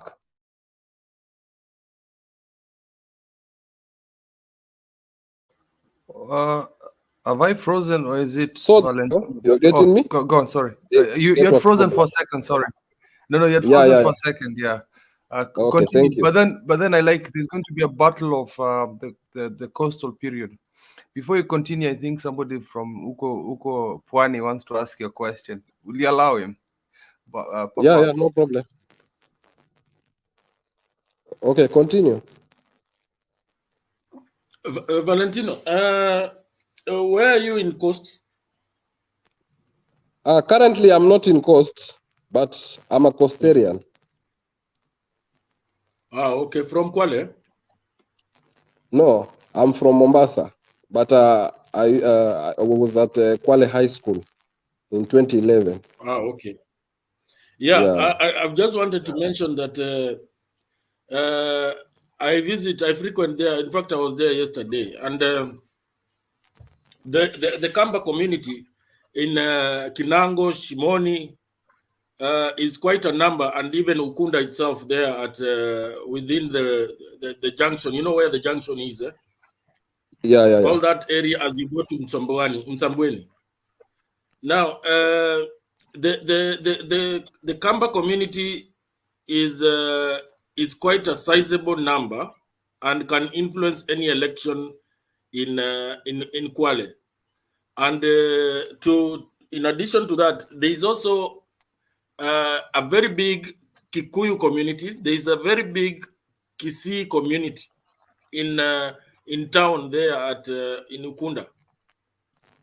And I just wanted to know where they could be leaning towards, whether they will be leaning towards Boga or Makwere, because definitely as for the Kikuyu community, the Kisii community that is there, and the Kamba community, they are very unlikely to vote for Achani. Maybe I stand to be corrected. Okay. Thank you. For the Kikuyus and the Kisii, mostly they're in town, mostly. But when you go to urban, I mean, you go to the interior part, the Mashambani, there is where the Kambas, they have accumulated in those areas, including the Shimba Hills. We do have Shimba Hills, which is in Kinango. So the Shimba Hills also, we do have a lot of Kambas there. So the most important thing here, what we are supposed to know is, first of all, the tribal wave, because they do have pattern, as I said. After the Durumas, they need the Digo there. So now currently, there is a lot of supporters that from the Digo, they need their leader to be there.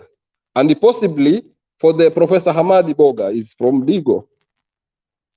Okay, Mvuria is the Duruma, in which there is a part, a certain, group whereby they say now it is the Digo chance. We don't need the Duruma. See, now that is on another side, and the influence of the Kambas, as per the Kamba wave in Ukambani, all they are driving to Azimio. So that is advantage. Why I'm saying that Hamadi Boga has a big advantage. Why? Because Hamadi Boga is a Digo, and the wave for Azimio, for the Kambas, they are getting their support from their Kamba region because they are supporting all Azimio. So it has advantage to Hamisi Boga. What Mr. Alex was saying is about the Chirau Ali Makwere. What influence will bring, because also he's a Digo, is what now I said, because he's a old politician. And the people there, they are already tired with Ali Makwere. That's why we even saw before the other election, how it influenced a lot. Chirau Ali Makwere was brought down, sure. So from that perspective, I don't see if Chirau Ali Makwere will bring a lot of competition. I don't think. Competition will be there, but this wave from the Ukambani area, Ukambani side, and the issue of having the Kambas in that area, obviously, I see Professor Hamadi Boga carrying the day, though it will be a very tight race because of Valentino, the area also. Valentino, quickly on percentage. Quickly on percentage. We have one guy here called Black that anapenda yeye ni sumbua sana. Anatuhaka kwa numbers. Natakangi tusikie maneno ya numbers. On percentage. No, wait. On percentage is Wale, Yuda, or Azimionated. Percentage. In terms of percentage, I can say Azimio I can give 60%. Azimio.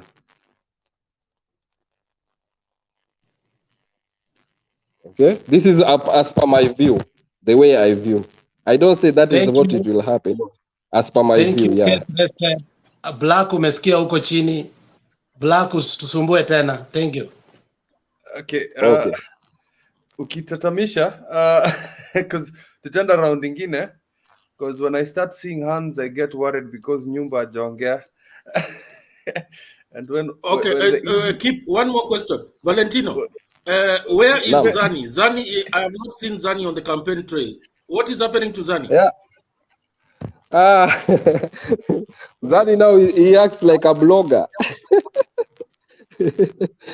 He acts like a blogger because of the last competition from the what do you call there is this Wa, you know Wa, right? The Wa area. Yeah, Wa Yeah, area. Wa. So he's very influencing, and Zani is supporting Ali Chirau Makwere because they are very good friends, very good friends. And Zani also is a part of influence because of the Digos, because Zani is influenced in the Digo area. But this old politics, people don't want in it. People now, they need new things. As I said, that wave I know is going like that, but the way I see, this is as per my own opinion. I don't say this is the verdict. No, it's my own opinion. The way I see and the influence of people there, I see Professor Hamadi Boga will carry the day, and that's votes for Azimio. Great. So if you can give PK 30 seconds. Let's not forget No, that. hey, Papa, you're Let's breaking not the rules. forget that. You're breaking the rules, my friend. You're breaking the rules. No. Papa, PK aliinua mkono na Kosea ameinua mkono. Nimekuacha ubreak. You and Alex have been breaking rules, bana. So if you have PK, give me just 30 seconds. The two of you. Unajua watu wa Nyamira na Kisi bana. Bullies. Yeah, I just wanted to ask Valentino one question. Between Professor Boga and Chirao Ali Mwakwere, one of them has a running mate from the Kamba people. Which one is that? From the Kamba? Yeah, I'm told one of the running mates, either Professor Boga or Mwakwere, is a Kamba. Which one? That one I have to look onto it. I can't lie unless I go deeper into it to confirm. Because what I know before, it was the Mvuria. He had a deputy. He chose a deputy from Digo. Okay, and from Hamadi Boga before, you know, he has been the government ministry. I think if it's not agriculture or what, assistant, something like that. He was in the government. Okay, and he chose a running mate there. But Raila went to visit Kwale because he wanted to sort that issue. There is a lot of issue there in regarding to who will stand with this ticket. There was a lot of fight, and Raila went there and he sorted out. He told Hamadi Boga, you stand because if Azimio will carry the day in the 2022 general election, I have to appoint you. You will have a ministry in my government because Raila liked him a lot. So he told him, you just go fight for this seat. He really trusts him. Fight for this seat. In case of any otherwise, I need you in the government there. So he has again to come back to his drawing board because he wanted to resign. He didn't want that seat. He wanted to leave it to another person. But Raila, he pressured him and told him that this is, please follow this way. We need this. So I am sure this maybe I go deeper into it. I don't want to lie because this is a very independent, platform. I cannot say it's unless I go deep. I confirm. Yeah. Okay. I can see this Mombasa issue is becoming really hot. Uko pwani itakuanga moto. If Jose, you can stick to 30 seconds because you go round and round in circles. Unaenda hivi. Yeah, what goes around comes around. Don't you worry. Goja. And then tutaenda kwa Bob mwenye ni rule breaker atanipatia 30 seconds. And if I stop you in the middle, please know I'm timing you. So don't usione kama nakufanya vibaya because we are taking too long here. Na unajua nyumba amekaa kwa sababu na tuwezi acha mzee akikaa hivi. 30 seconds tafadhali. I'm timing you. Valentino, what I've heard is that Mvuria is trying to have this idea of no Mvuria, no bursaries, isn't it? Yes. Now, I want to, maybe you are a bit late, but I want to remind you that earlier on we had talked about the 10-point agenda ya Baba. And if the truth be told, if it is implemented as we know it will be implemented, hii maneno ya bursaries will be overtaken by events. So Mvurya cannot continue to blackmail people of no bursary, no bursary. They should tell him they don't need it. What is your take? Yeah, sure, sure. That's why. And what is Basa? Basari, there are people. I can, politics costs. In Mombasa also we have a lot of fight, not only in Kwale. There is a lot of competition. Joho left a very big legacy from Karisa Maita. Karisa Maita. You see, I don't want to go there. There is a lot. When you go to Mombasa, we have also competition there. When you go to Kilifi, there is also a battle there. That's why cost there, things need to be sorted out. We are in Azimio and we need votes from there. But there are things, small things need to be clarified. So let's start with the Kwale today. Tomorrow possibly we'll come with the Mombasa issue. And then after we'll go with the Kilifi. I think this one people will understand. We cannot talk all this together at one time. Yeah, today we are talking about Kwale. Tomorrow we'll talk to another county. Yeah, like that. Yes, because I think Jose and I have numbers for Kilifi, Kwale, and Lamu that we were very confused about. I'll talk to Jose later on.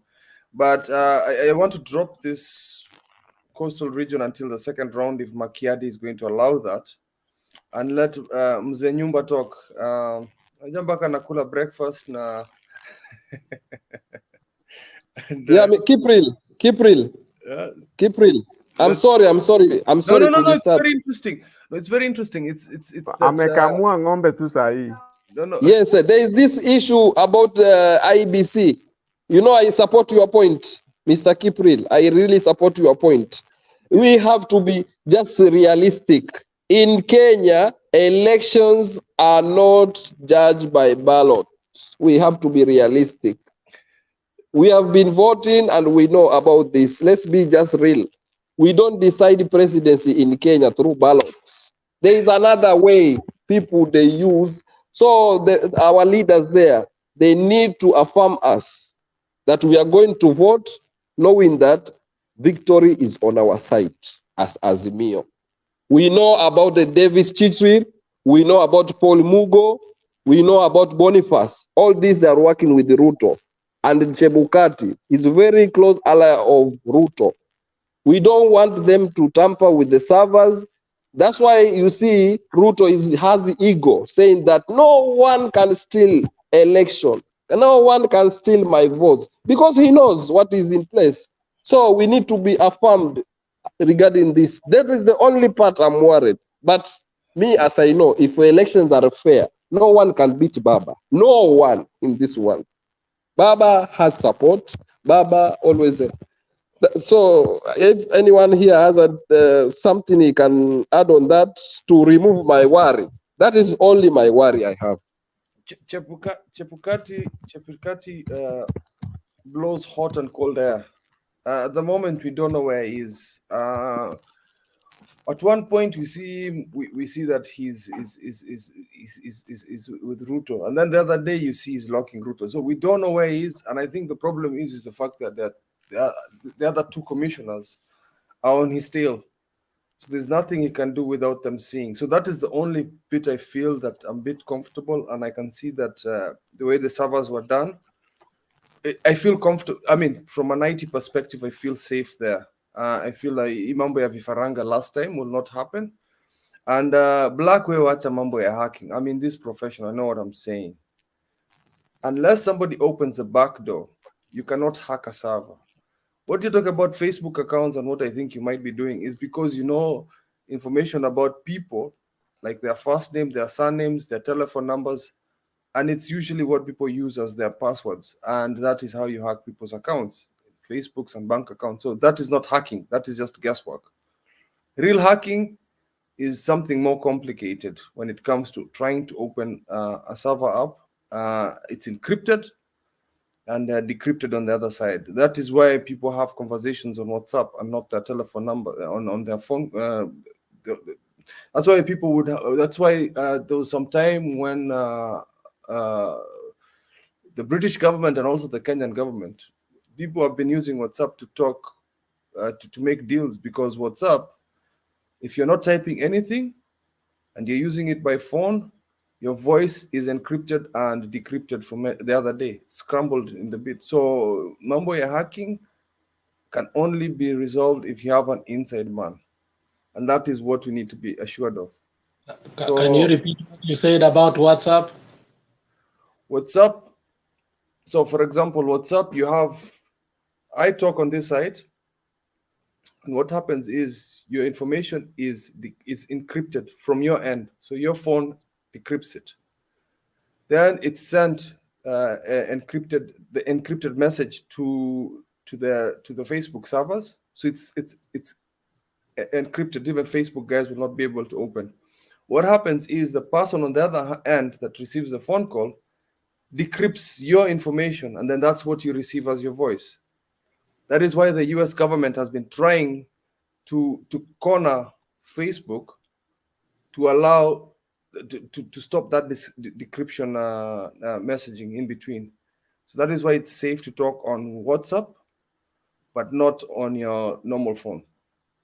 Yeah, but there's something usually when you talk. I'm sorry for bringing that. I mean, you said something that is.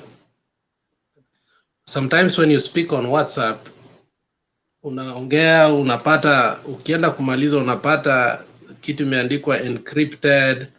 Okay, then I don't know if it's side to side, end to end, something end to end. What does that mean? So it's end to end Sometimes encryption. I feel like somebody is hearing what I'm or somebody is. No, they do not hear you. No. Alex, iko mtu unaogopa asisikie simu yako. Wengi sana bwana. Iko simu zingine bwana. Iko simu zingine. Hata wewe uko nazo bwana. No. Richie, that is obvious. WhatsApp is not what WhatsApp is safe. Unless unasafishanga ile makaratasi ingine yenye mimi nasikiaga watu wanasafisha wale vijana huko. You should not be afraid, because end-to-end encryption actually should scare you if you have something to hide. It's what people have been The person using. who has nothing to hide throw the first stone. Anyway, let's get Nyumba in, and then I'll present before Makiadi comes in. Okay, Nyumba, ona hii digital people wanaku ignore. You want to digital si wanajua niko 50% analog. Sasa unaona hii mambo mnaleta hapo ati encrypted, sijui encrypted. Sasa hiyo ni nini? But I know I'm there. You keep your my man. You'll help me when Alex ananisukuma huko sana. Kama hiyo encryption out of crypt. Now nawasalimia ya kwanza. Mmesalimika nyote? Naona ni mandu. Salimikeni. Ya kwanza kabisa, leo ni siku ya kusikiliza, maana namsikiliza. I'm very patient na hata sina haraka, hata sijui kwa nini keep umeniingiza haraka hivyo. Nataka kusikiliza zaidi, ndio kusikiliza ni kupata maarifa pia. Lakini ningesema wacha nipitie point moja na ile pengine hata ingekuwa ya muhimu leo nimuulize swali moja mbili, msiulize nyingi za Nakuru alafu mambo yangu ishie hapo. Lakini ningetaka kusema hii kwa topic kwa sababu siku wako na niliambiwa kujirudia sio shida. Niseme hivi, Raila leads Azimio, kwa hiyo NGEC. Azimio is very organized, si mambo ya barabara. Si kama ingine, it's not a one man show. There is a think tank. Wengine wako huko kina maprofesa Makau na wengine. These are people who plan as a group, not individual. Unaketi tu ndio mambo zote, akili yako unafikia wewe ndio mwerevu kushinda watu wote. I'm talking on the other side. That's where it is. Azimio is very organized, and this is teamwork, actually, proper teamwork.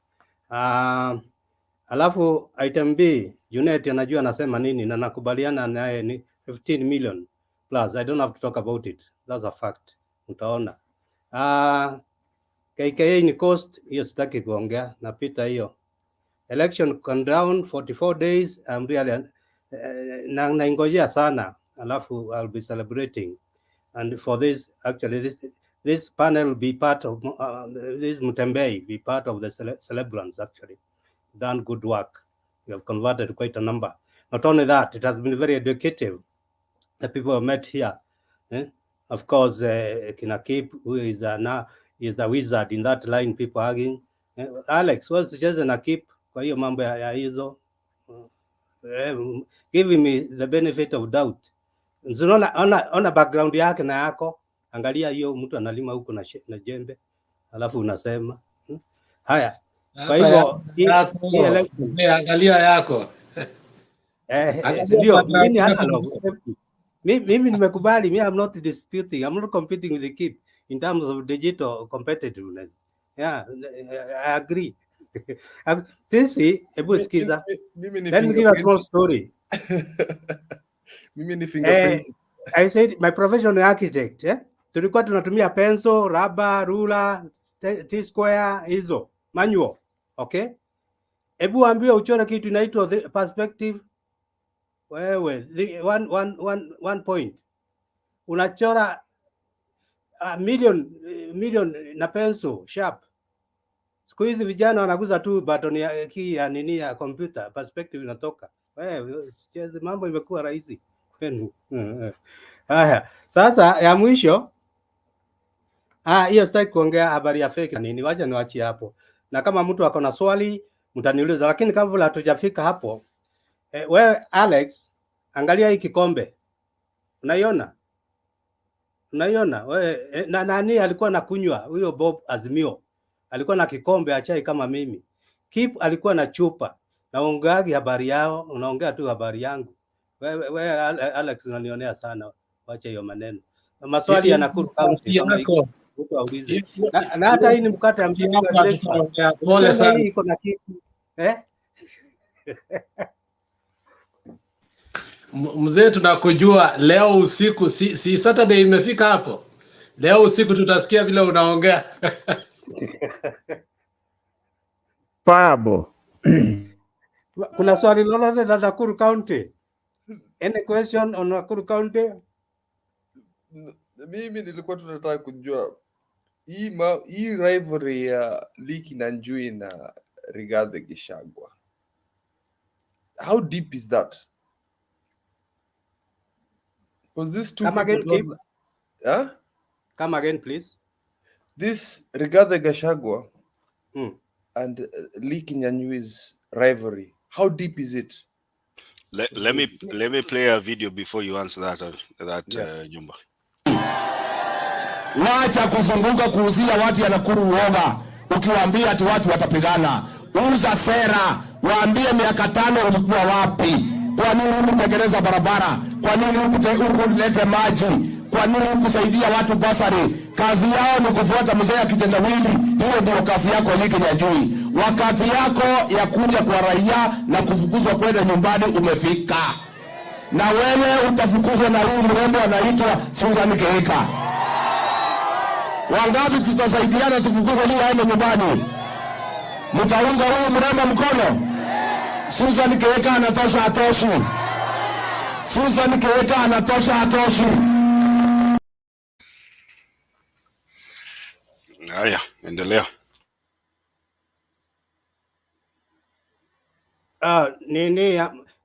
Panya yangu ilikuwa inanisumbua. Hii panya, unajua inaitwa mouse, inanisumbua saa zingine. Unajua hizi vitu tuko zoea, yanazunguka kwa screen. Now, Keep, these two people are not comparable at all. They are in two different worlds. Liki Nyanjui is a performer. I wish hata ningekuwa nimechukua picha nikupatie za CBD ya Nakuru saizi. Is a city. And as I said, I was among the, I had to put something on behalf of Architectural Association of Kenya. I was pro city. qualification. Some people walikuwa wanapinga, kina Keheka walikuwa wanapinga hawa na kina Ngonjiri Isikue City, but we overcame them. Now you are comparing day and night. I've said Lee is a performer. There's a lot of works going in the CBD. Beautiful pavement, trees to be planted.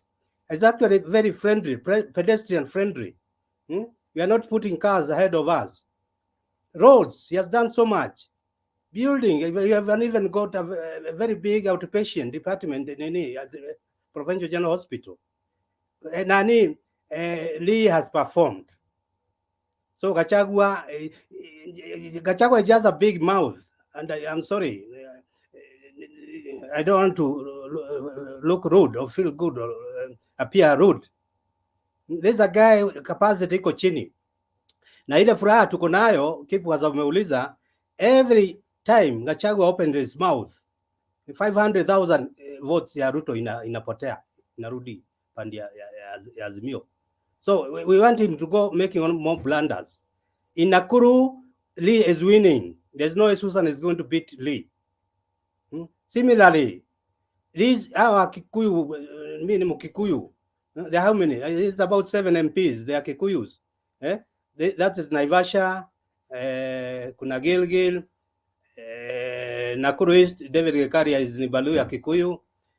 Tuende wapi? Molo ni Kikuyu, Ngonjiri ni Kikuyu. Walinunuliwa ni Ruto kitambo, lakini wananchi hawako na wao. They are not, yeah. You see a big difference. No, but Nyumba, I know this is a sore topic. There was a reason why I asked this. It's a sore topic. There's a very large population in Molo. I don't know what percentage it is.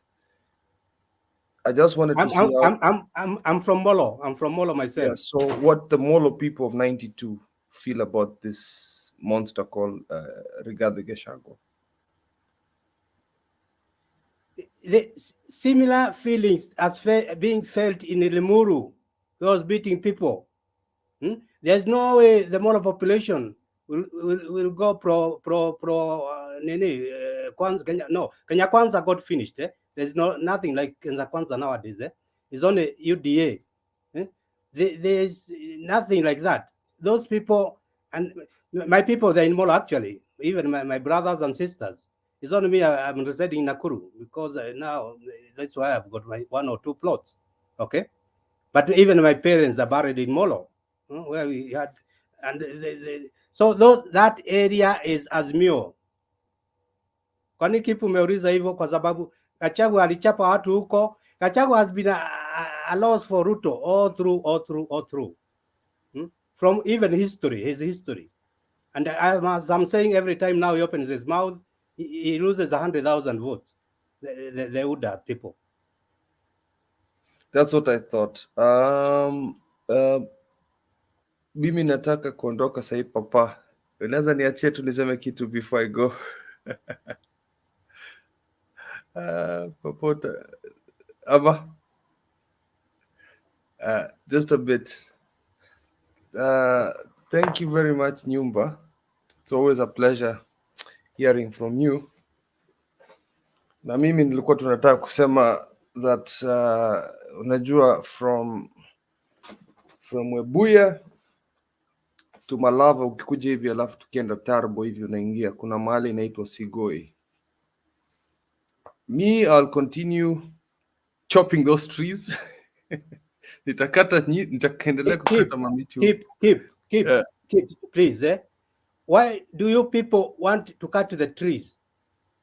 Let the trees remain. Let the people want to do what they want to do it. Don't try to preempt the actions, please. Nitakata miti Nyumba.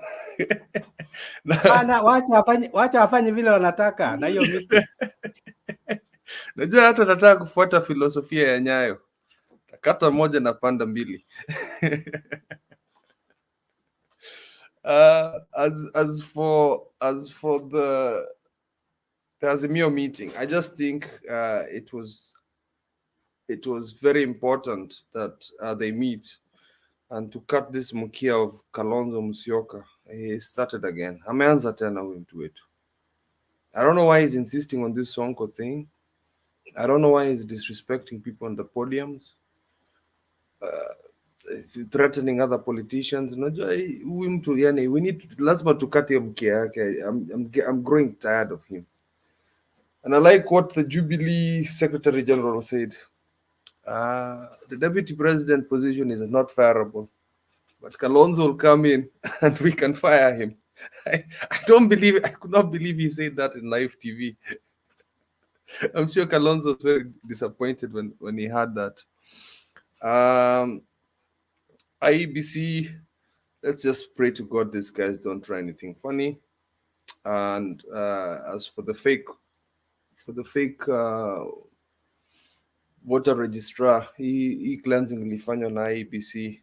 It's just in case, for me, this is what I believe, in case this thing goes to court, and it can't happen the second time where IEBC says they're not opening the servers. It just can't. Makiadi, it will not. It will. I don't believe the High Court will allow this to happen again. Those servers will have to be opened if that happens. So the registry is clean, and yes, I'm quite happy with what Azimio is happening now. Right now, I can't even follow any Azimio rallies in Kenya now. It's ukifungua TV sijui kuna moja hapo Northeastern, ukifungua tena hivi kuna ingine wameingia Nakuru, kuna ingine huko Western. It's like you have one news about UDA and then the rest of it is rallies all over the country for Azimio. And then you realize Ruto's campaign for the last 4 years is a waste of time. Kumbe the last, like Alex says, the last 4 weeks are the most intensive and can change a whole election. It's a wave of people. See, people are just seeing blue all over. Asante sana. I'll stay a bit for my brother Makiadi. And I think Papa Bobby wanted to say something before you come in. Thank you, Kip, for holding the studio. Bob Papa. No, I just have a question for Nyumba. Nyumba, there was Martha, after the meeting, Martha flew straight to Nakuru, and I have not had the time to know what she said. Do you have any wind of what transpired in a tour of Nakuru yesterday in the afternoon? Yeah, Bob, she received quite a number of people running away from the burning house. Is it a house? The burning grass thatched unit. Yeah, they came over to Azimio. And she received them. Walikuwa wanavalisha kofia na kuwa receive. So there's a big movement from the burning house to Azimio house. She received quite a many. To Jubilee or to NAK Kenya? See now, you're muted. You're muted, Nyumba. Sorry. Yeah. In fact, it's the Azimio sort of thing. I was not in that group, but most of the time I attend those meetings. It's like walikuwa na wekeo kofia nani hii Azimio Raila. Ni Azimio si nini, not individual parties, say Jubilee. Bob, have I answered you? Yes, I am answered. I'm answered. Thank you. Kip, unataka kuniacha huko? Situtoka na wewe. Nimekula breakfast nikafungulie mbuzi sasa. Nani akinikubalia richie wacha nitoke pia. Sawa Nyumba, asante sana. Unakaribishwa zaidi na zaidi. Asante. PK. Nyumba kabla uende. Nilikuwa naona watu wanakuuliza Kabiro ni nini? Kabiro. Plumb line. It depends on the agenda at hand. It's a plumb line, eh? You know plumb. You kala kakitu verticality of the nini. Anatumika watu wajenzi, fundi anatumia kaviro. The plumb line. Umeelewa? Kale kana dropio Nimeelewa ile hivi. pima maji. Ile inaitwa pima maji. Pengine hiyo Hapana, pima maji ni tofauti. Pima maji ni ile inatumika kwa level. The levels ni pipe kabiro ni ile inakuwa na chuma mzito chuma na ka string vertical ya kupima straightness ya ukuta kwenda chini, the verticality. Yeah. Ilikujia wapi hiyo sasa Kabiro wewe? Bob? Inakujia wapi hiyo Kabiro? Nimeiona kwa comment section, sasa ninashindwa ulikuwa unatumia Kabiro hapo? Kwaherini. Nataka kuuliza swali kama hujaenda. Sema. Sio swali ya Nakuru, ni swali ya Nairobi. Yeah. Nimekulia Nairobi kidogo, na kulingana na maoni yangu, tangu siku za Margaret Kenyatta na Rubia mpaka sasa kumekuwa na Wakikuyu kadhaa ambao wameongoza Nairobi, lakini Wakikuyu wanajua, the rest akina Kongo, akina King'ori, akina Wathika and the rest, they could not be compared to Margaret and Rubia. This is the only time watu wa mlima wako na mtu wanaweza wakasema huyu ni kiongozi in the name of Igade. Yeah. Mtamwachilia kweli?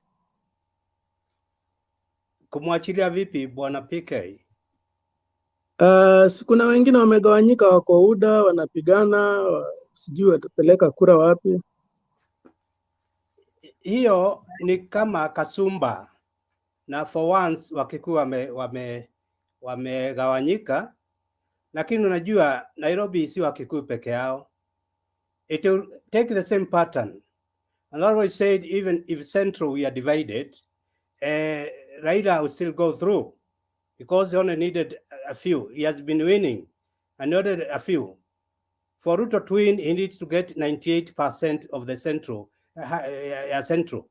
Similarly, in Nairobi, the pro-Azimio people, there are many. So even if the Kikuyu are divided there, the Azimio still has got an advantage. Yeah? It's a similar pattern. So it will follow the same pattern, not that Nairobi Wakikuyu, they have to vote for nani huyu jina inapotea Polycarp, yeah? Yeah. Yes. Lakini he'll go in, and he's a good administrator. He has been able to lead very international organizations. Nairobi needs such a guy, not Mbuvi, not mtu wa nini wa kupiga ngumi Gates. Nyumba, I have to interrupt. You know, Yes. He's the only politician I've seen that resigned other than Raila. He resigned from Sonko's government, and that is very honorable. We have resigned from various positions. I've resigned from various positions. What wakileta ujinga? Twice, in fact, I've resigned from a board and another place. Even in government, I didn't retire. I resigned before my time. I'm not on pension, so I'm also equal to them.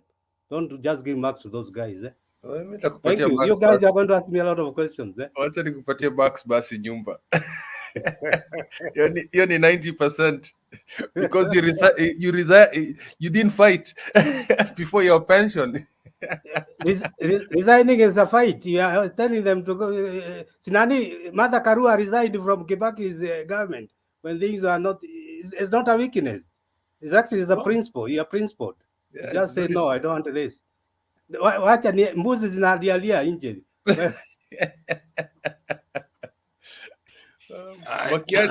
Sawa Nyumba, asante, tutaonana. Asante. Makiadi, situimbie tafadhali. Nisikie ukitimbia Lingala jana. Bado I want to at least do a submission before we move on. Lakini utaniambia hiyo wimbo ya Lingala, I really liked it. Gani bana, ziko mingi. We've been doing this. Bob Papa anaweza kuambia we've been doing this for almost I don't know 1 or 2 months now. Imefika miezi mbili. Makiadi, si unaona sasa, hii ndio ubaya ya vijana. Kipa anataka tuanze raha kabla tumalize kazi. Sasa tuko kazini. Mchezo kando kwanza saa hii. Nipatie hiyo jina hapo kwa private chat nisikie bana. Nataka kusikia wimbo bana. Gani? Ile ulikuwa umeimba jana. Kulikuwa na wimbo moja. Hata siwezi kumbuka. Inaitwa NON ya Franco.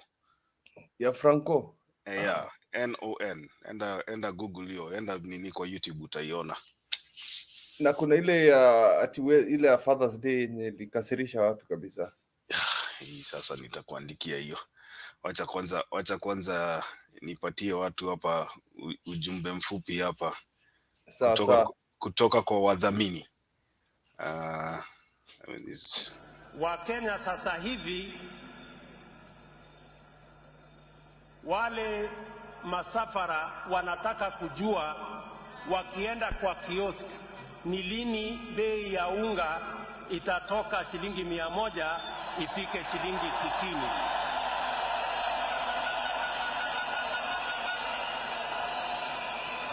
Mahasla wanataka kujua ni lini ile kibao imeandikwa hakuna kazi itatolewa na kuwekwa kibao kuna nafasi ya watu 2 ama 3.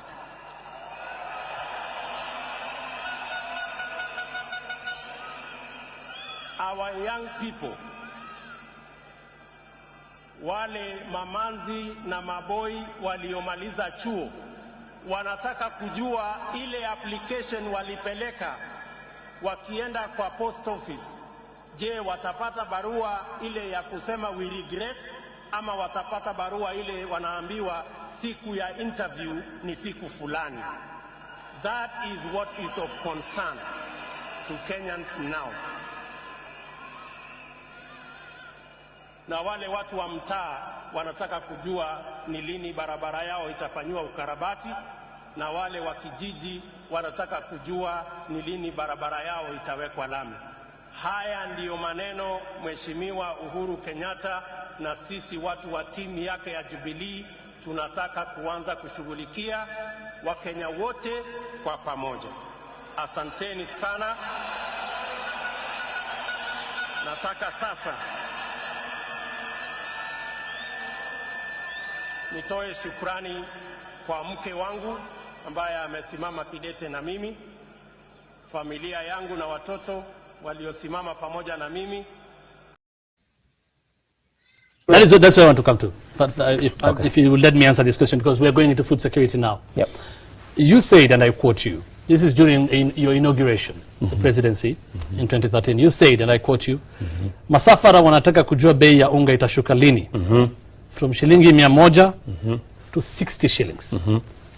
What happened? Can you today admit that you failed masafara?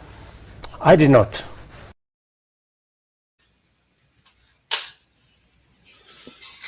Huyo ni deputy president mwenye anang'ang'ania kuwa president wa nchi ya Kenya outrightly. Nasema ya kwamba 2013 hakusema kitu kama hiyo yenye mmesikia akisema. But that is a story for another day. I just want to speak briefly about what I have noticed with IEBC. And keep you mention this thing. I don't know, even Osea was talking about this thing. I was looking at the press release today from Chebukati and I was a bit worried because it seems Chebukati is like something called, we used to call a windsock, the one that you could use to see, to determine the direction of the wind. You know, Chebukati read a statement today and said that the law says very clearly that you are supposed to have a manual register. That is what he said, actually a complementary register. And according to him, the complementary register was supposed to be the hard copy, the one that is printed and is available at every polling station. But unfortunately, Chebukati decided that Chebukati is a law unto himself and decided that he's not going to print a hard copy and avail it to all the polling station. He decided that he was going to have a soft copy that was actually only the IEBC could tell what kind of information or data was on that soft copy. So Chebukati today comes out and says that the law clearly states that there must be a complementary register. Today, in a press statement, he says himself that there's supposed to be a complementary register, and that is the law. I just quoted what he said. And then he goes ahead to say, but I'm not going to talk about this because this case is in court. So you wonder, what rationale does Chebukati use to make his own decisions, or what rationale does the IEBC use to make decisions? Because you are supposed to have an electoral body that is consistent in what it says and what it does. If it takes the civil society to go to court to compel Chebukati to follow the law, and he knows clearly that the law as written, as passed by, as interpreted by the courts of Kenya, said that he must avail a complementary register to each and every polling station. Chebukati looks like he's a confused man. I get worried because the more we go closer to the election, the more he gets confused. I would have expected the IEBC at this particular minute to have tested the transmission of results. I would have expected the IEBC to have availed the copy of the register, the hard copy of the register, to all the political players, major political players of this election, so that they try to instill discipline. I mean, they try to instill confidence, and try to, create the perception, not just create the perception of transparency. But it looks like Chebukati is hell-bent to make sure that he conceals everything that he wants to do. Unfortunately, it's not helping any political party. It's not helping the Kenyans at large. And I think he's going to have a hard time, even harder than he had in 2017, because now some of the issues that were interpreted by the court in 2017, he knows them. Some of the issues that caused all the drama that we had in 2017, even with the Supreme Court, he knows them. They were interpreted to him. They were written down to him. They were handed to him down by the High Court. I mean, by the Supreme Court. So he knows everything. He knows all the mistakes that they did last time to make the election be, cancelled altogether. So it's so sad. It's so sad. And sometimes I wish there was a way that we could punish these people for the wrongdoing that they do. I mean, you look at the budget that we spend on the IEBC, basically to prepare for a general election, over 40 billion. And I did an estimation last time. I looked at how much it cost to build a Thika road. At that time, it was about 36 billion. So I'm looking at, probably with the interest and the inflation, roughly every time we bungle an election, the IEBC bungle an election, we are throwing away a Thika road, 8 lanes of road, almost 50 kilometers. Every time the IEBC screws up, we are losing that kind of infrastructure, and nobody gets punished. Last time they did it, there was a rerun. They walked scot-free. Most of them were even rewarded with good jobs. The 3 commissioners that Uhuru Kenyatta appointed to other duties are still earning their salary in other positions. I think they also got some send-home package from the IEBC. Chebukati is still holding his job. He wasted that much money, billions of shillings, from the first election in 2017. Nothing happened to him. I wish the next parliament will have some form of laws to punish people who bungle elections, without any remorse. Now, the Sonko issue. I feel you. I know what you're saying, because when you talk about Wiper in the Sonko issue, I believe Kalonzo thinks at the back of his mind that Sonko stands a better chance of winning the governorship of Mombasa. I might dispute that. It might be right, it might be wrong. But then I'm really surprised that the people who are complaining about Sonko being blocked from running for governor of Mombasa are not Wiper themselves. It is UDA that is complaining. I'm looking at all the posts on Twitter, on Kipchumba Murkomen's page and all the other guys, all these people that are complaining about Sonko being blocked from running for governor are people who support Ruto. So the question we should be asking ourselves is, Sonko a Ruto candidate? Is Sonko a Ruto candidate? That is the big question that we are asking. And some people were talking here earlier today, and I sat down and looked at the budget and basically the revenue that Mombasa and Nairobi collects. I looked at those two counties in terms of the billions and their economies and how much they contribute to the general economy of the country.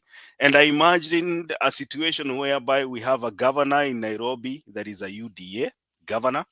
We have a governor in Mombasa that is a UDA governor.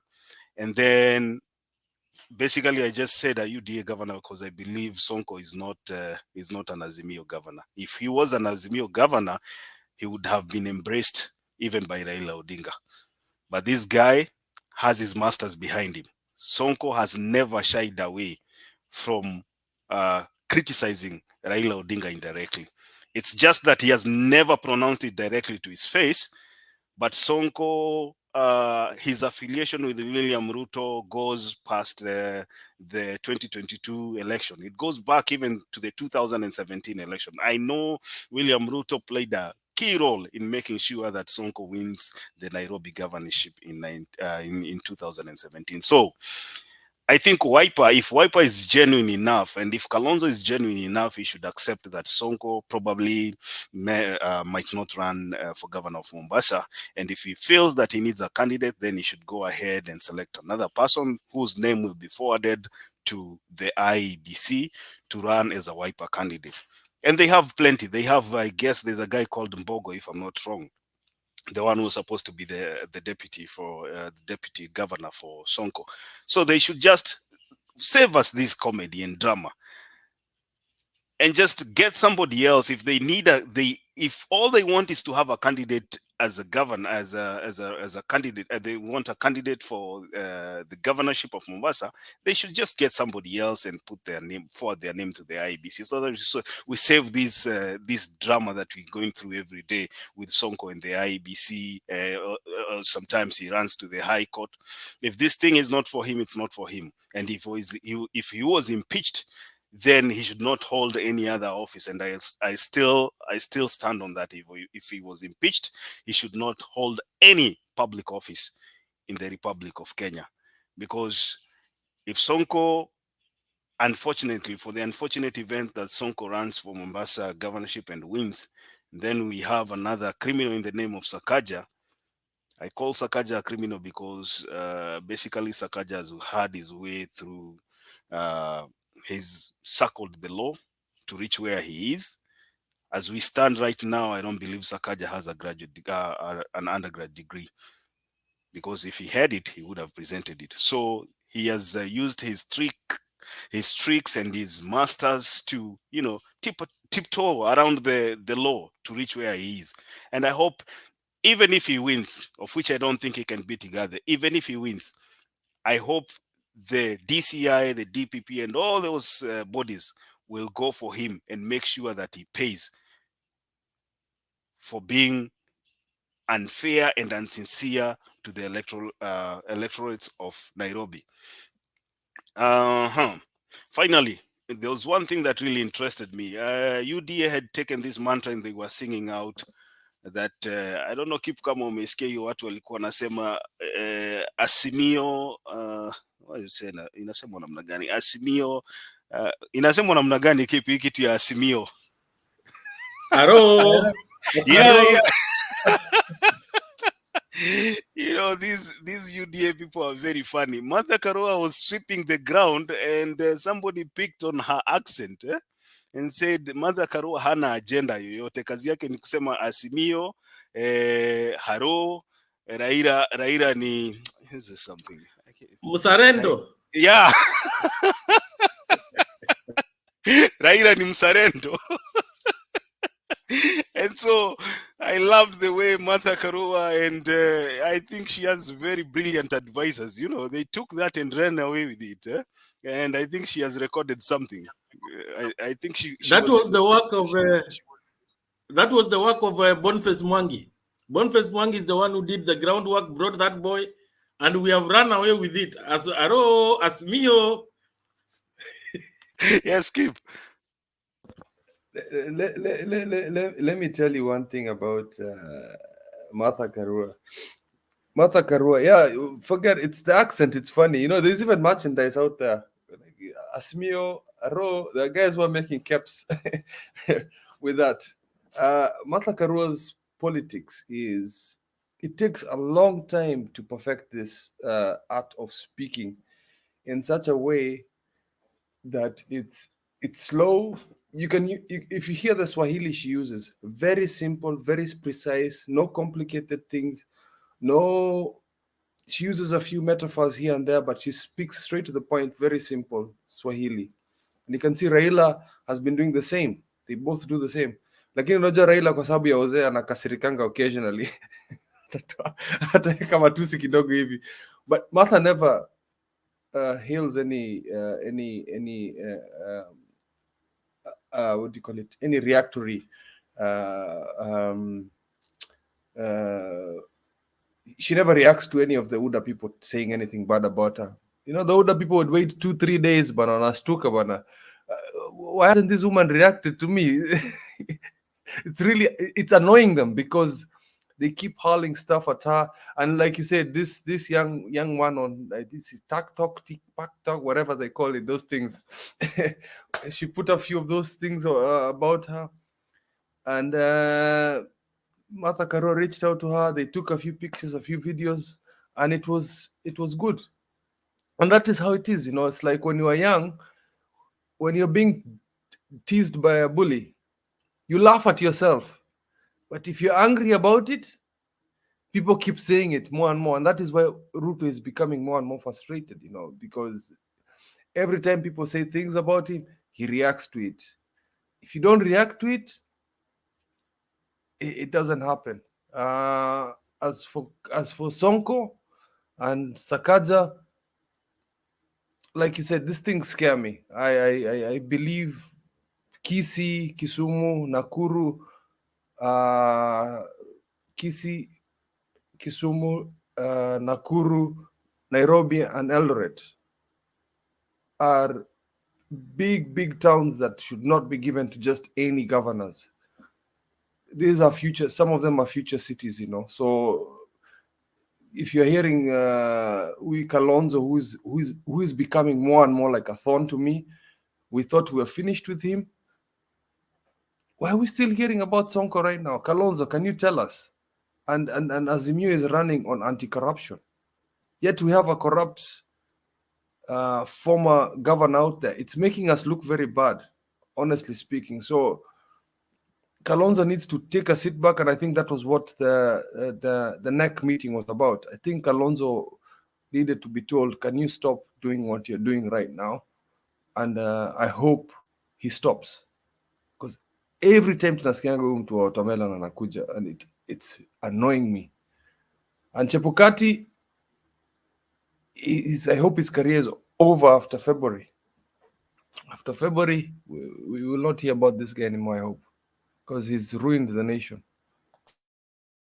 All right, thank you, Kip. Kose, I'll give you a minute. I'll say, let me just finish this point. So I like the way Karua's team came up with these. They took the mantra and ran away with it. Now, like Kip, you said, I've seen some merchandise there. There are hearts. There are, you know, all this manner of stuff. saying haro Azimio, haro Azimio, ni Muranjigwa Azimio. So it's become a movement out of it was supposed to be, you know, a comedy. It was supposed to make Martha Karua sound like somebody who does not understand what she's saying, but finally it's become a movement, and I like the idea. I really like the idea. I think the people who are behind the thinking of you know, trying to take that and turn around, make it look like a mantra that is sellable to the people. I think people are now identifying with it, and I hope stones that were thrown at Martha Karua will continue being used as a weapon to finish William Ruto. Yes, Kosel.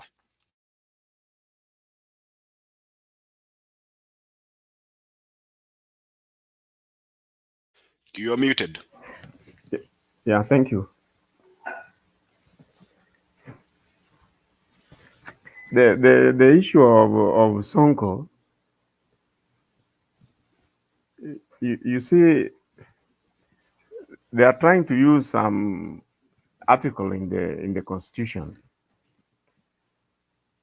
which otherwise would allow anybody who is facing, or who has an appeal to continue at, you know, this innocent until proven guilty. No, thanks God. I mean, I'm just wondering, where is Justice Ngugi? I'm sure if those cases were taken to her, at least they'll come up with some landmark rulings which will help shape up things in this country. You see, the way she managed to block these impeached governors from accessing offices. Imagine if the law was to be followed strictly, some people think that the ruling was biased against that rule of at least innocent until proven guilty. But then, when I remember during her ruling, she put it point blank that if we are moving you because your money has gotten lost where you are managing in your office, how on earth can we allow you to continue in that office simply because you have appealed against the ruling or against the impeachment? Now, the whole thing was understood all through. And based on that, as far as I'm concerned, I don't think Sonko will see the light of day. So long as that impeachment is still hanging on his head, how would you allow him to get access to the same office as a governor? It would not make sense. It would not make sense. Maybe time will tell. Time will tell. But at the same time, just look at Azimio, the way they are so determined about fighting corruption. Personally, I wonder, you know, there is a time I was asking, when the parties came together, did they have some TORs on how they are supposed to conduct themselves, at least at the national level? Wachana na hizi zingine wanaita sibling rivalries huku chini. At the national level, let's say you are on an Azimio platform campaigning, then issues, the policy issues regarding the Sonko cases, I think Kalonzo is really mixing us on all this. Already, some of us are wondering, just waiting to see how Baba is going to manage the fight against corruption.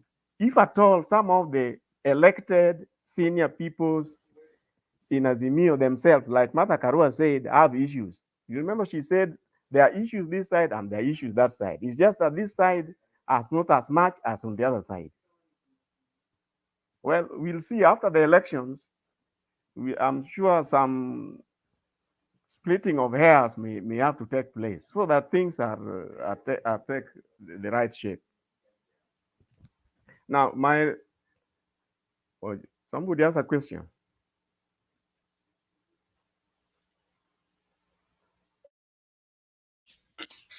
Also, just finish.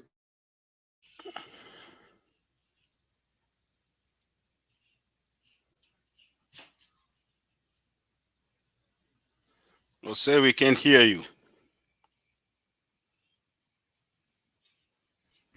My other issue was to do with Chebukati. You see, what took place in 2017, it was not entirely Chebukati's. It's just that Chebukati knows exactly what happened. And from where he sits, he believes he knows the solution. And that is why when he tells you that the solution to this problem, he understands the problem better than all of us. And that's why when he tells you the way to deal with this is this. Remember, he's supposed to be independent and he enjoys security of tenure. Now, if he evokes that, which he gets direct from the Constitution, he can actually do things and do them properly. From what I read from the side from the lines is that Chebukati is determined to do things properly as according to the law. He is determined not to allow any interference from other parties. And as we all said earlier on, is that our systems worked quite okay. The so-called failures were not correct. It's not correct. There were no failures as such. That is why they have tested this system over and over again. The same failures which took place in 2017, they have never occurred again, even in the so-called by-elections. They have never occurred again. So according to me, I think we need to have faith in Chebukati. So long as he follows the law and nobody, he is the one who has a duty to shed off the friends which made him fail things in 2017. And I believe he's on that tangent. He's cutting off friends and relations that made them do what they did. I think that's all I wanted to say. Okay, I want to give Ndemba a chance. Ndemba Karibu, before you come in, PK, I'll give you a minute just to make your remarks, and then we go to Ndemba. Yeah, I wanted to add something on what Hosea said, that the systems have been tested and they have not failed since then. But I think that's not true, because I think the systems were made to fail, not that they failed. They were made to fail. And they can be made to fail again if the people who made them fail will want them to fail.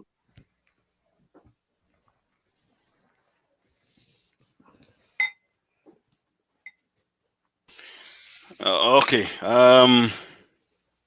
Hey, Bob Papa, 30 seconds. No, it's even 10 seconds. PK, I just wanted to know what you think of this boy called Alfred Mitua, because in Ukambani, is there anything, because you predicted Upende Usipende, so I would be interested to know what influence does he wield in terms of votes to Kenya Kwanza? And lately, as late as yesterday, he has become so mannerless that he's now referring to Raila and Martha Karua as Uyo Nyanya na Uyo Babu. So what influence does he have there? Hold on to that thought, PK. You'll answer. I'll give you time to answer that. Let's because that one is almost veering off the tangent. Let's hear Ndemba's submission. Then we'll come back to an open forum after that. Karibu Ndemba. Okay. Greetings all. I want to address myself to start from where Hosea said. Hosea seemed to have suggested that IEBC is perfect and there are no failures that have happened. In fact, in his comment, he said that IEBC has not experienced any failures. I want to refer him to the latest by-election that was in Kiambu. That was just a constituency, and it took IEBC almost 24 hours to release results that are in Kiambu, just across, near Nairobi. Kiambu is not far from Nairobi. So you'd expect that a by-election in Kiambu would not take that long. And there were serious issues that arose from that particular by-election. Now, going by that alone, I think IEBC has a lot of there's something called trust in any relationship. Once trust is gone, returning it takes a lot of time. So IEBC is not only suffering from system issues, but also trust issues. The normal voter, the average voter, does not trust IEBC because its previous actions. And whatever Chebukati says, however much we come here and try and say that Chebukati is doing his best to deliver, yes, whatever he's saying, remember, is behind the schedule. But right now, he should have tested the system. It was supposed to be perfect. The register ought to have been out by now, but it is not out. So there are still a few steps that are remaining. And those are the things that are causing a lot of concern. Now, this back and forth, I heard him say today that they will still be having a physical register. Again, then they say the other day they said there'll be no physical register, they'll have a backup. So you see that kind of back and forth, like you don't really know what is it that you want to do, compounds the fact that there's that issue of trust. So he might be meaning well, but trust issues, like in any relationship, if there's already trust issues, you'll struggle to prove that you can actually do what you need to do. So on issues of IEBC, I think the normal voter, the parties, do not trust IEBC, especially with Chebukati on the helm. And I want to say this. The previous 3 electoral cycles, the people on the helm have not been trusted. And that has caused the problem where we are. Is it likely to end right now? I don't think so. It's a journey that we are taking, and I think it's gonna take a little bit of time before we arrive at a situation where we trust the umpire, we trust the referee. So that is something that I think will take time. I think as much as Kuze is saying that IEBC is doing its best, IEBC is trying to clear up stuff. There is a lot more that IEBC. Word in the wire, and if you listen to Kabogo, they'll say that there are already a bit of a rift even among the commissioners, So the same thing that happened in 2017. So you want to not take that for granted. What are the boardroom issues? When they were asked, they said, now those are just normal issues, but when they come out, they agree. Exactly the same thing that happened in 2017 and caused some of the issues that we ended up with. So we need, personally, I don't think I completely trust IEBC, but I'm also aware that the pressure that is being put from all corners might make them try to do the right thing. So that pressure is good that we are seeing from all corners, because I'm also liking that in spite of the conversation and the narrative that UDA wanted to run with, because they wanted to run with the idea that there's a support from the system that Raila might be enjoying, they are beginning to realize that, in fact, Azimio guys are complaining more about IEBC than they are, So their narrative will not even go anywhere, because how can they're not even the ones asking issues of the register. They are not the ones asking for them. The only thing they raised, they came and said that we are told that there are some people, some names that have been added, and that those names are the names are likely to cause they are from our strongholds. So I think if we go by that, going by that, at least their narrative about the register is now thrown out, because Azimio is complaining more than they are. The second thing, I've heard Makiadi and others talk about Sonko. Personally, I think it's a good thing that is happening to Sonko. Why? Let me explain my point. You know, Sonko, it would have been more dangerous to Azimio if he wasn't in Azimio, because we all know Sonko and what Sonko can be. So the fact that he has been managed within Azimio, that has probably, made him a little less harmful to Azimio. The fact that he's talking more about Azimio and about Baba, that is a good thing. Should he continue pursuing? I think what he's also doing is a good thing. We need to test our institutions, and this, whatever he's doing, is setting precedents in many ways, because there's a question about impeachment that has lagged on for a long time. And you see people trying to still come and want to vie. So if it is not tested, if it is not taken to court, if it is not given that, if the court doesn't pronounce itself clearly to it, we are still might find ourselves in a situation where we have to address the issue of impeachment. So for me, I think it's a good thing that is happening. Systems and institutions in a country needs to be tested, and one of them is the judiciary. If nobody approaches the court with such a question, then we might never get to know what are the answers. So I think for me, it's a good thing. Let him pursue to the end. As much as the Supreme Court judge had said that if you're impeached, you are not supposed to. Let's see how far they can test that particular, because Constitution is there for us all. Those who like it and those who don't like it. So it's up to them. It's up to Wiper. I mean, if they also feel they want to test it, let them explore their interest. If they think because it is Sonko's right to approach the court, it is his also right to allow Wiper. Also, I think, who don't want to rush into appointing someone and saying you step down, because that will be a backlash. Sonko can go anywhere and say that even Wiper has been forced to send me away.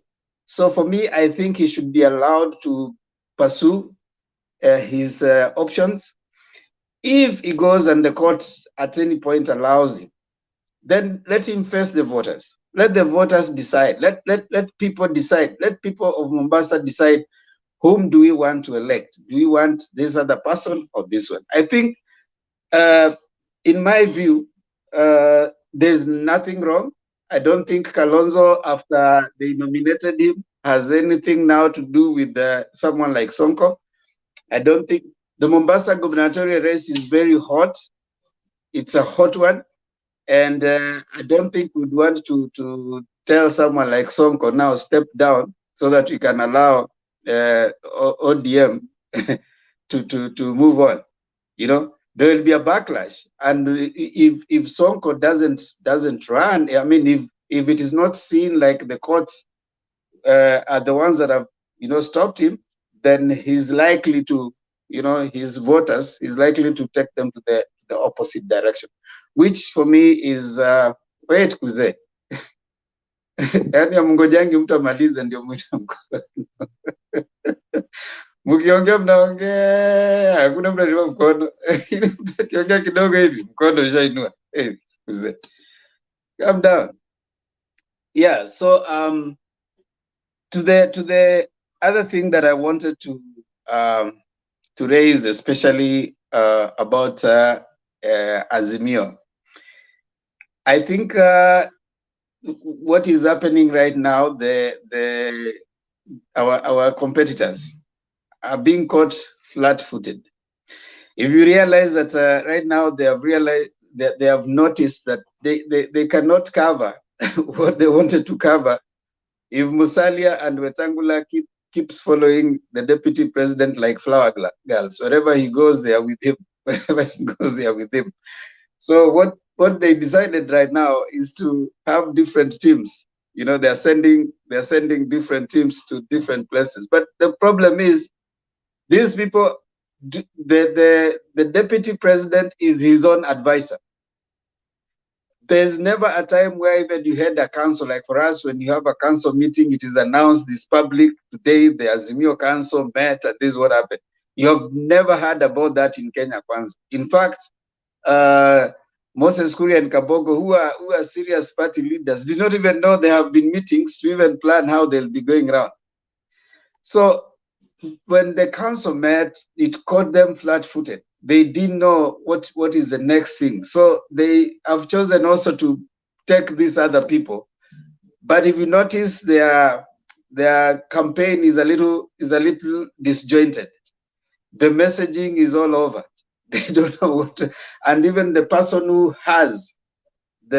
commands the force from down is the deputy president, not these other guys. So it becomes something of a problem, which for us, I think, is good. We regroup, we strategize, we go. We regroup, we strategize, we go. I think that is working well for us.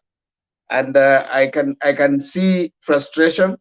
As they keep on talking, there's a lot of frustration. And they're imagining that the more you keep throwing insults to the other people, the better for you. Azimio is not throwing insults, but them, they are busy throwing insults. The deputy president has nothing to say right now because he has said all the lies Zimesha. So we are waiting to see what is going to happen the next 45, 42 days to the day, because ile uongo yote wamekuwa kisema crumble as time goes by. I'm happy as per what Azimio is doing. I'm not unlike Koze, who is always worried. Koze is there's a prophet in the Bible who was called the crying prophet. I think if Pastor was here, angesema Koze is always coming. I'm worried. I'm worried. I'm worried for this. But I'm very optimistic. I like what is happening in Azimio. This thing, we are winning 15 million plus on 9th of August. Thank you very much, Makiadi. Okay, thank you, Demba. I think Jose had a comment or a question for you. My comment is with regard to Chebukati. Maybe Themba is not aware that initially Chebukati had intended to do away with this thing people call manual register. Then some Kenyans came up and actually took the matter to court. So then Chebukati called a press conference trying to explain what they mean and why they are doing this. And for those who have been privy to what was going on, Chebukati and his team went out of their way and put forward what went wrong, according to them, in 2017. And why they believe that the electronic approach was going to sort more than 75% of those problems. Now, when call it public participation took place, some guys insisted, no. We saw the failures. So as much as Chebukati had tried to explain how the failures will be mitigated, they didn't want to hear. And that is why yesterday, if you had listened, because I had learned personally, I got to know what was going on. That's why I say that even before the court ruling, Chebukati is going to give these people the manual register they want anyway. And that is why today, Themba, if you hear that there will be a physical register, basically that is what it is. It is not that Chebukati is flip-flopping, no. It's just trying to say that since people seem to have so much faith in the manual register, psychologically, to deal with their psychological feelings, there will be a register. What will not happen is that it will not be used. Because some people continue to doubt the system. Now, remember, we did not say that Chebukati is perfect the way you started by saying. No. We just said that system-wise, everything is in order and the system will perform. And when we said that it has been tested, and I think PK also supported, what we are saying is this: during those by-elections, the delay was not system. If I to give you a summary of what Chebukati said went on wrong with the elections,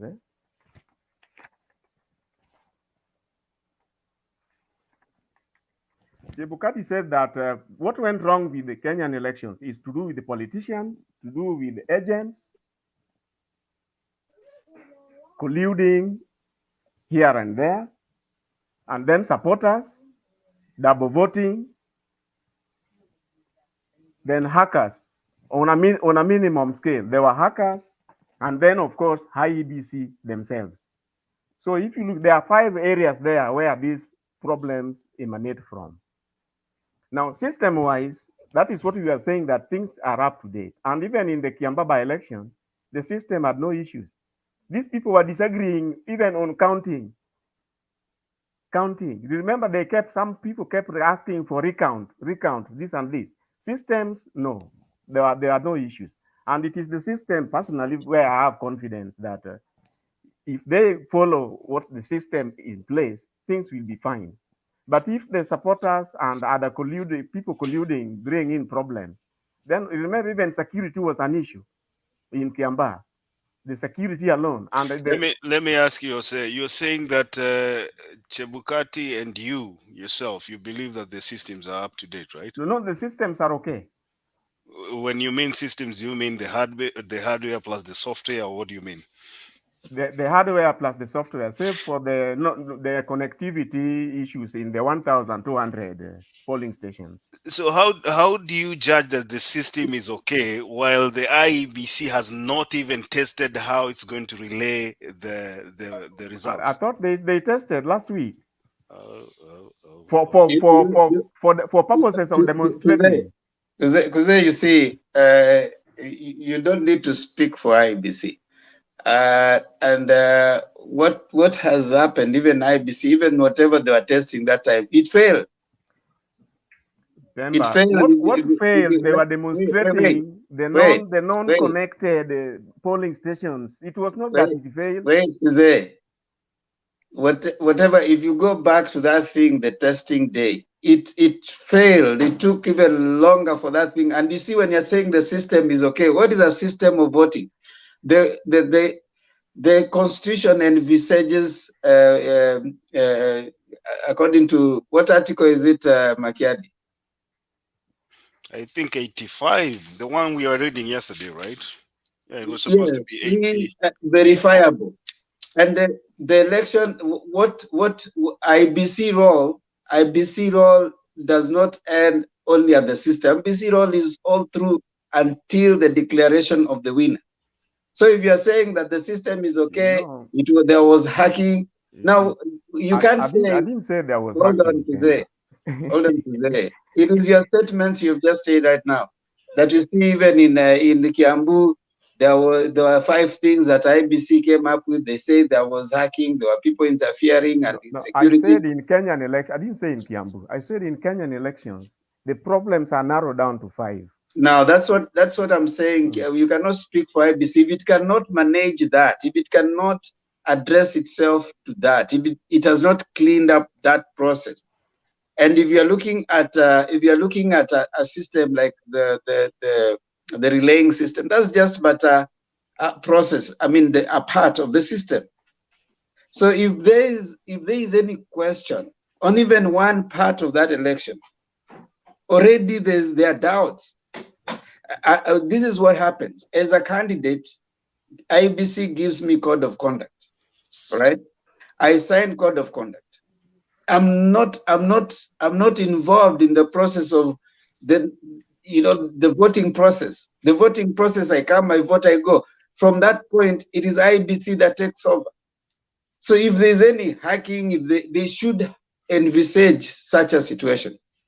IBC, by the time they're going to an election like this one, there are security apparatus that are assigned to IBC, to keep safe everything that they're doing. Now, I said this. I said, yes, they are trying to do what they can do. But there's trust issue, there's trust deficit. What they talk about, there's trust deficit in the IEBC. Their timelines, they are behind schedule as you're talking. They are behind schedule. That one, you need to know that. So that means what? As you're rushing up the things, there are several things that are not, information is not flowing as expected, you know? And that is why you are seeing candidates coming. And I said flip-flopping because at one point, it was after they said that we are not going to have manual register. The other day when they came to a press conference. After that, a letter was written, and guys were like, Azimio wrote a letter, some guys went to court. That's when even Chebukati was talking today. You know, I follow. It's not that I don't follow. You're trying to imagine that I don't follow. I follow. I get to know what is it that IEBC is saying. So it was after that is when Chebukati came and said that we are waiting, there's a court order, but we might also have the what? The physical register, you know? So that kind of flip-flopping, you know, you are saying this, when there's a court order, you say this. Those are the things that we want to say, okay, fine. Let them keep doing what they're doing, but there are trust issues that are already exist, that have emerged on IEBC behavior. So you cannot say with confidence that you know the systems are okay. The testing itself was people were there, we were there. Go back, it's on YouTube. They waited for one station, I don't know for how long, for it to work. So in the event it happens like that, and imagine that time you'll have abroad and many others. They haven't tested it again after that. Remember, it was a demonstration of failure. What happens when things fail? Okay, let me ask you. And for your information, where was it coming from? It was from from the side where there is no connectivity. Let me ask you a question, Jose, because I think you are giving IEBC a lot of praise that it doesn't deserve. Let me ask you. So I'm reading the Standard today, and this one is in. You can watch this on YouTube. With 45 days to go to the August 9th poll 2022, the IEBC and Commission IEBC says that it has finalized the procurement of 14,000 KIMS kits to aid in the general election. So it has finalized procurement. This is just a procurement process. 45 days to the election, 14,000. They have not tested the 14,000 KIMS kit. They have not tested that. And whatever Ndemba is telling you was not a test of failure. It was not like they were testing, they were trying to show how the system fails. It was a real test run to make sure that coming the August 9th election, that the system will work. They were not testing it to show people that the system can fail. And that is why we are saying here, even when you look at the timelines that were set for the IEBC to do these things, they are still running behind. I was expecting at this moment, 45 days to the election, that the IEBC would be telling the people right now, the political parties, that we have enough KIMS kit. What we are doing right now, we are training our manpower to hold a general election. They should have tested the KIMS kit to make sure that the relaying of election results is perfect. And then there's another thing you mentioned here. You said even if they have the physical register, they will not use it. Let me what do you understand by this statement from the chairman of the IEBC, who said that they will also use what? Alphanumeric form of identification. What is that? See, the alphabetical and numerical. I think if you have the IDs in a the numeric following is basically the logic of numbering of the IDs, so to say, for easier. What will be the reference? See, they're saying alphanumeric. And what will be the alpha reference? will basically be names. The And what will numeric be the reference? will have to do with the IDs. And what will be the reference point? I mean, I've not seen what Nani is talking about. He's asking No, me that no, I'm they'll be reading. Let me using read that for you. alphanumeric. Let me read that statement. It says, at the same time, the IEBC has stressed that it will use alphanumeric search during the polls and that no voter will be denied a chance to exercise his or her democratic right. So what does that tell you?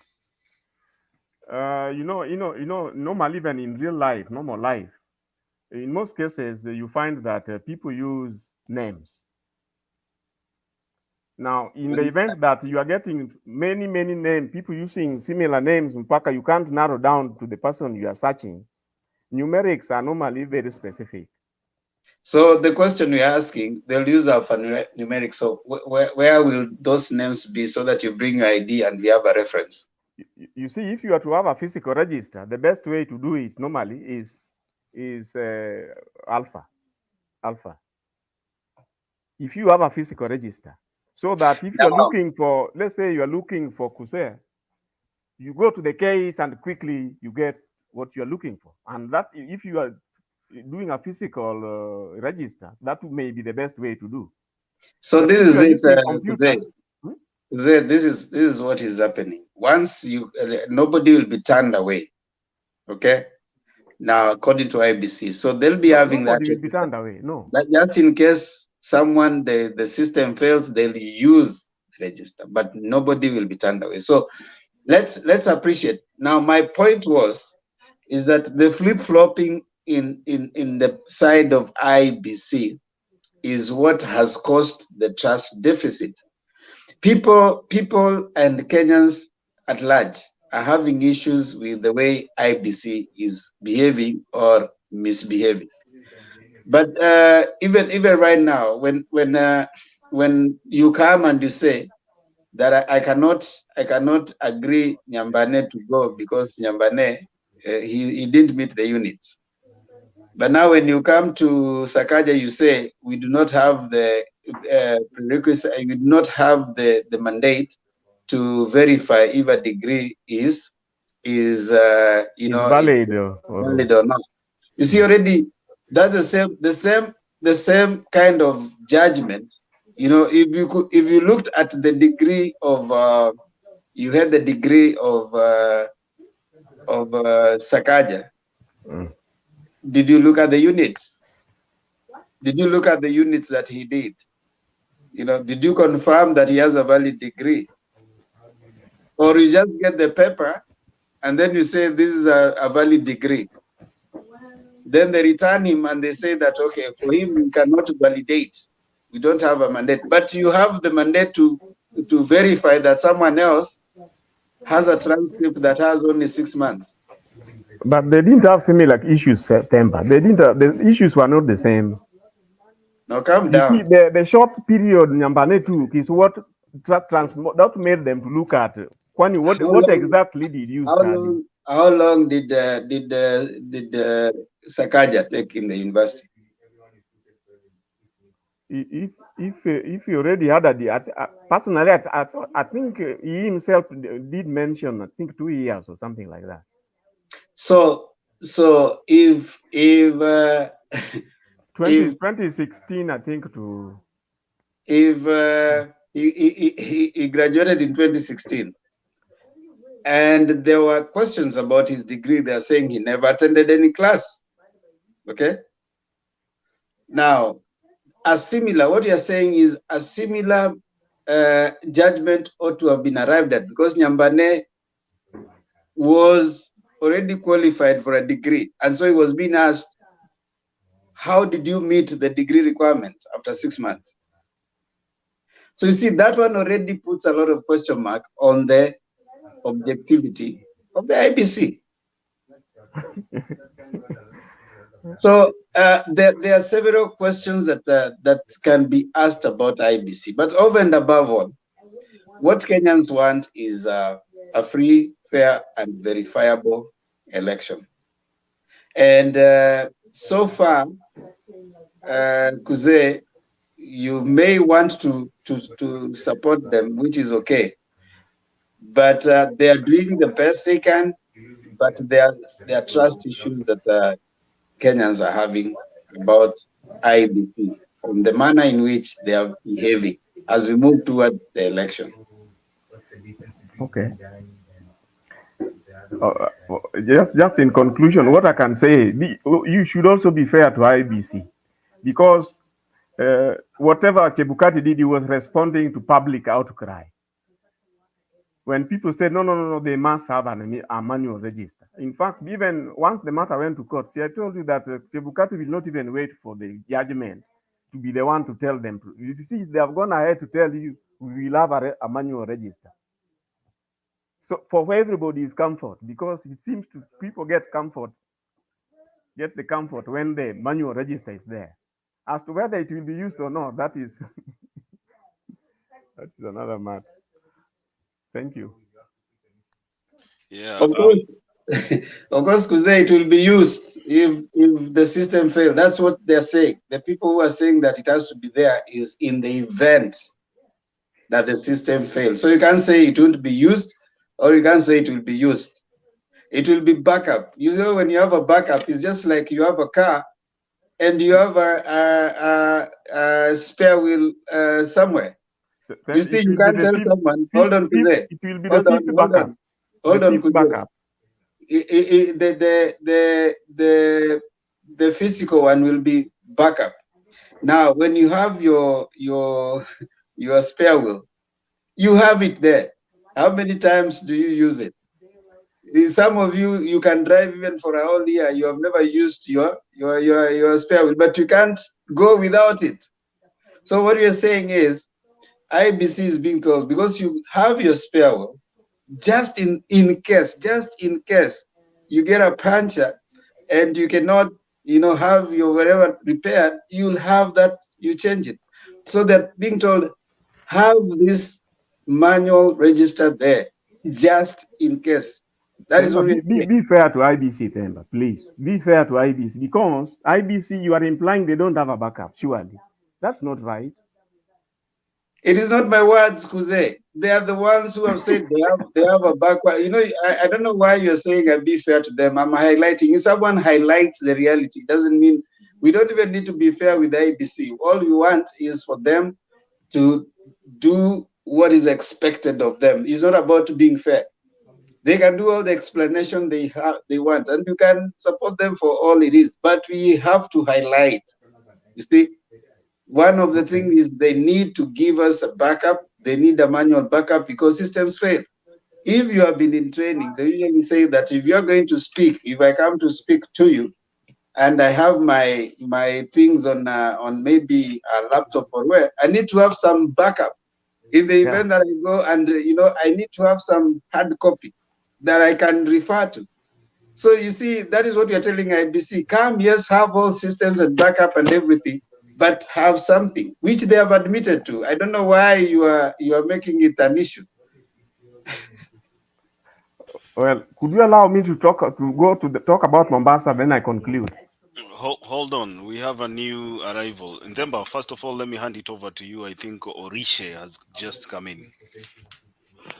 Yes. Orishe, karibu. I want to talk about the issue of IEBC. Tembe is trying to tell Kuse exactly what's happening. By the way, IEBC is not, they're really insincere. Because they're telling us that you are going to have the first kit. If it fails, use the second kit. Both of them are devices, and they use the same network. So I'm wondering, this is the second device, because let me assume that is a problem with the network. Even if you bring the second device, it won't work because the problem is the network. So I think you can only do a backup with a manual, but not the same device or a system. So I don't know the reason why IEBC are refusing to give us the manual. There might be something hidden that they're trying to bring, because we're being told they should just put the manual there. In any case this thing fail, then you can use the manual. We've not refused to use the second kit, the third kit, or the fourth kit, or the fifth kit. There's no problem with that. But in any case, there's a problem network. Then we can now go back to the manual. which you are being told that it should be there. But now they insist that we are not going to have a manual. In any case, both of them fail. Then they're going to decide from that point. What is this point they're going to decide? We don't understand. They're not clear. And this is what happened in the last election. They were confusing people about the printing papers, the ballot papers. They were not clear. At the point that Chebukati said that it's not prepared for that election, and you saw what happened after that. So we don't want to go to the situation that we had 2017. We want things to improve. They should just put their manual. They should ensure that the kits are working. We don't have a problem. But in any case, the problem with the network, like the other time, then you can use the manual system. Because last time, many people did not vote because of the problem with the system. So then they are very insincere, and if they're not careful, they are going to bring this country in a big problem. Thank you.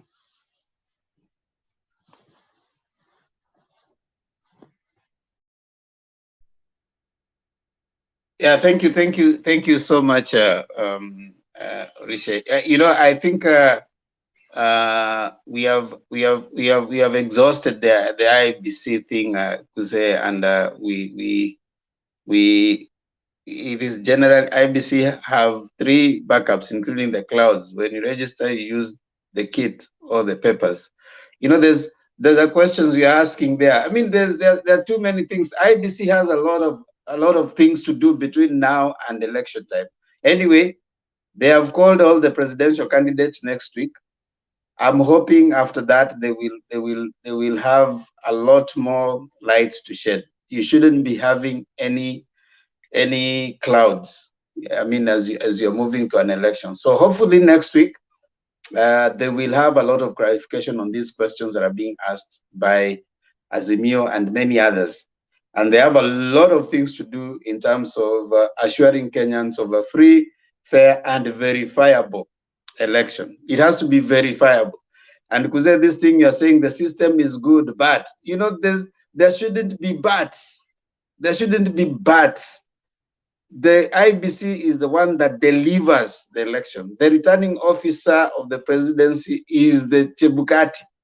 So we need no buts. We need, if their security, Patiang'i has told them, I'm giving you the police, all the police that you need. If it is money, they have been given.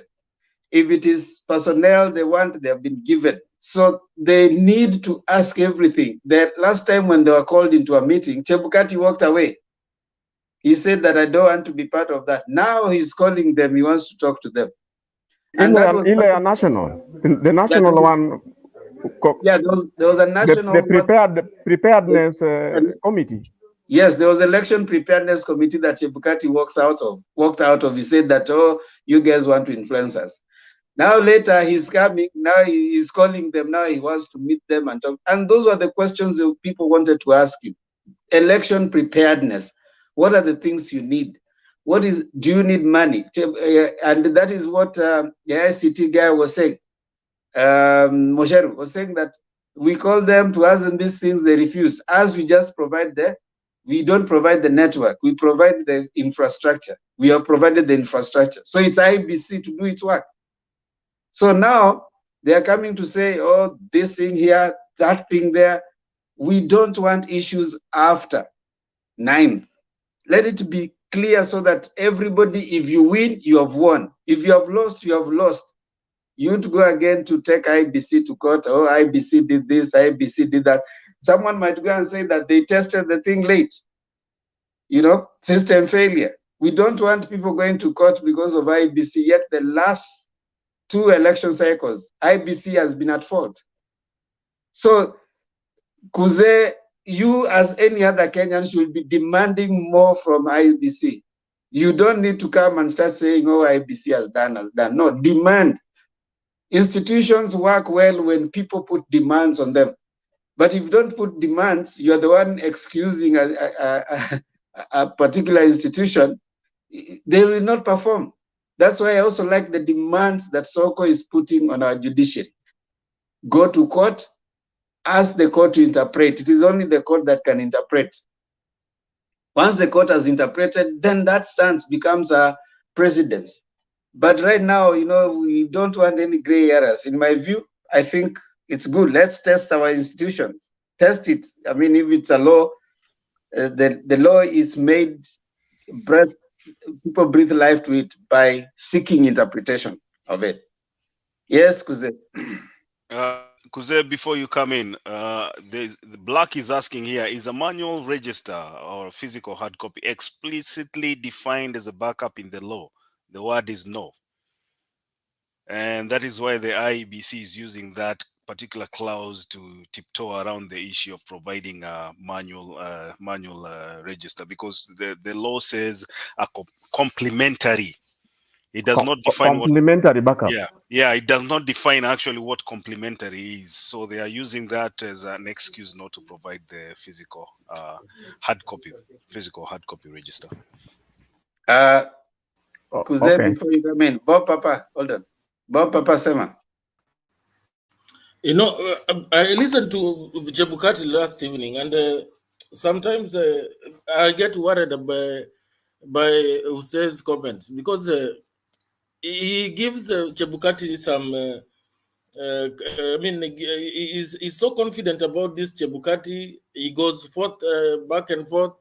So I even don't know, Uze, where you are. If you listen to Chebukati yesterday, let me finish. You see, already you are panicked now. You want to defend yourself. If you listen to Chebukati yesterday, you know what Chebukati told us? He failed to give us leadership. Chebukati talks about 3 of his employees who tried to manipulate the system, and is now coming on national television or in the public domain to ask the government or to deal with his employees. The first thing this man should have done is to offer leadership. Is simply to pick his phone, call Kinoti, and ask him, come and pick some fellows here whom we feel are capable of, who we feel are part of our mess, and investigate. So why is he telling us that now he's calling on the government to assist? How? That is lack of leadership. Jose, please don't defend this man. This man will put us in some very deep hole. Thank you, Bob Papa, for bringing that. Actually, an example is put, like one person was registered 45 times. One person. So one person being registered to vote 45 times, and assuming there are many others like that. And then you simply come and say, we are going to discipline these people. I mean, what is that? What is that to say? And then you are coming to say, oh, systems are okay. How did one person register 45 times? We need to know. We need to see heads rolling. Who are these people who did that? And where was that? Where was it done? We are not told where it was done. That was only one person, assuming that was a whole set of people that were registered 45 times. So 45 being the highest, so there could have been 20, 10, and many others. So which ones were removed and which ones remained? And how sure are we that these people are not going to vote? How sure are we that this is not going to be replicated in this? Because we are told that the same KIMS kit that were used in 2017 are going to be used in this election. What Makiadi is talking about are just additional ones. You see, the 14,000 is just additional ones. They are going to use the same KIMS kit. So in addition to that, in addition to that, the act that governs elections in this country, I am very sure somewhere prescribes action that should be taken with for any of tampering in terms of anybody trying to influence or tamper with the elections. So that act, does it mean Chebukati is powerless? He can't use that act to ensure that his own employees can be apprehended or punished according to the law?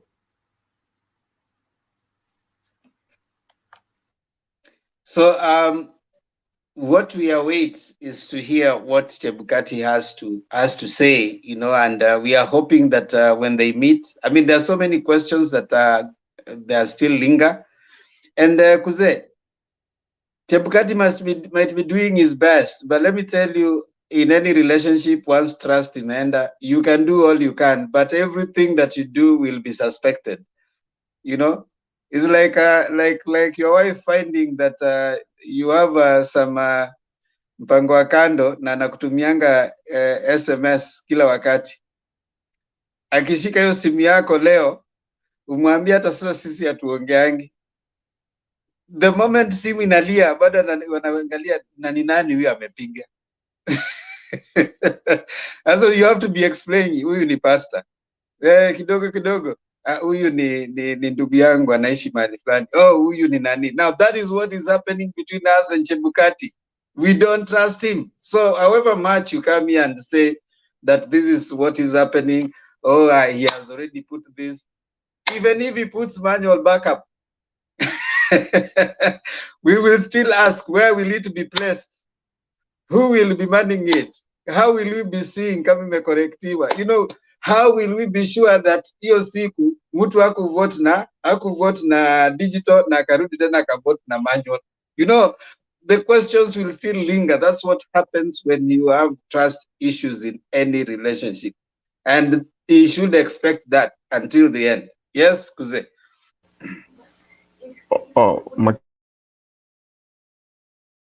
Yeah, I think and Ndemba, just a simple question here. I think somebody here raises a very critical issue, and I think we should. How can a database accept the same person 44 times, and not raise an alarm?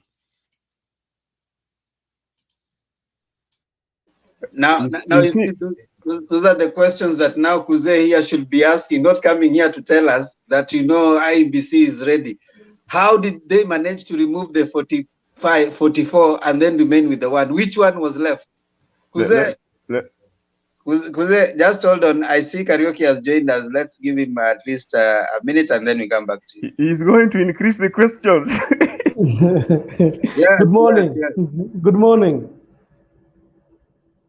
Good morning. I hope you're hearing me. I wanted to ask.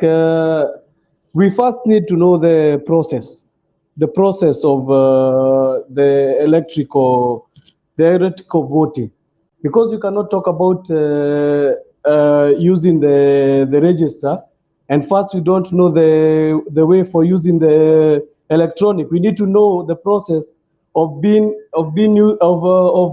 and voting using the electronic way, because if you need to vote through the electronic way, you need to use the KIMS kit. You need to use your biometrics. If you don't have a biometrics, is where the ID comes through. So we need first to know how can we first use the electronic wise before even we come back to the manual register, because the manual register cannot be used. If you have a electronic, manual register is not even needed, because you already have your thumbprint, you have your ID. Why do we need the manual register? Thank you. Anyway, I'll start by saying that you see, most of us, since the elections, things went wrong with the elections and it was nullified. Many people, very few people have revisited exactly what happened or what exactly went wrong. But there have been some reports around IEBC themselves. Personally, I know somebody who talks to people who work there. That is why I was telling you what I was saying. The IEBC started by narrowing down exactly what the problems were. When the Supreme Court said that there were irregularities, there were these illegalities, they went down and tried to itemize them. And then they soul searched themselves, maybe self-auditing, to find out how did this happen. And that is how the 5 groups I talked about came about. The entire nullification was, some of the problems came from politicians themselves, other problems came from their supporters, Others came from the agents, their agents.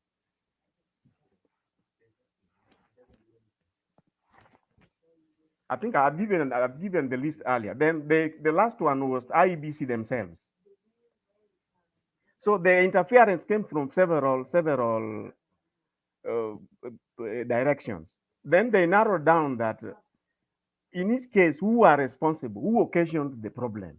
And that is why eventually they came to the conclusion that if they eliminate interference from politicians, from agents, from people who are colluding, from IEBC staff, and the other one from other just supporters, they came to the conclusion that if you do, they traced, in fact, all the other problems to the manual register. Now, you realize that Chebukati told us that there were 246,000 dead voters. 246,000 dead voters. There are 481,000, September. You said that somebody registered 45 times.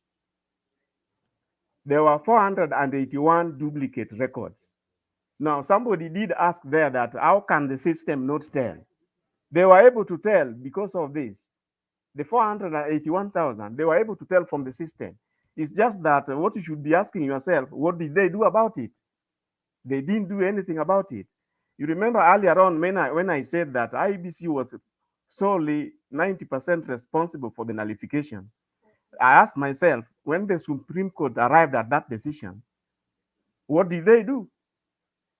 They realized that IEBC was to blame. What did they do? What punishment did they get? You remember our last two of our platform sessions earlier, 2 days ago, when we asked that, the answer was no. You hear some people say IEBC is independent and the Chebukati has what? He has a security of tenure on his job. So basically, as you said earlier, they are scot-free. All these malpractices or whatever they didn't do right, no punishment. Repeating the elections, they were not doing us a favor. They did not take, why? They were responsible for the nullification. What happened? Why some people are asking, why could the Supreme Court find them liable and give some punishment? No punishment was given. Now, everybody, well, your guess is as good as mine. Then there were 226,000 invalid wrong IDs. The same system. Lastly, there were 146,000, 164,000 invalid identifications. Now you can imagine the entire, if you add all these numbers, they were coming to 1 million votes. 1 million votes. You remember the other day, some of the panelists were asking, now that they have given us, that they have done the cleaning which has been helped by the consultants, he gave the numbers of the people they have removed. Now, that question went unanswered. Somebody asked, if there were 1 million, when these things were audited, those were the irregularities and which were found in the register. Now, when he came down to tell us, now we have done cleaning and we are 22.1 million. The question is, he didn't go into detail to tell us how the Ninis were, how this, about 800,000 votes, which were irregularly in the register, what happened to them?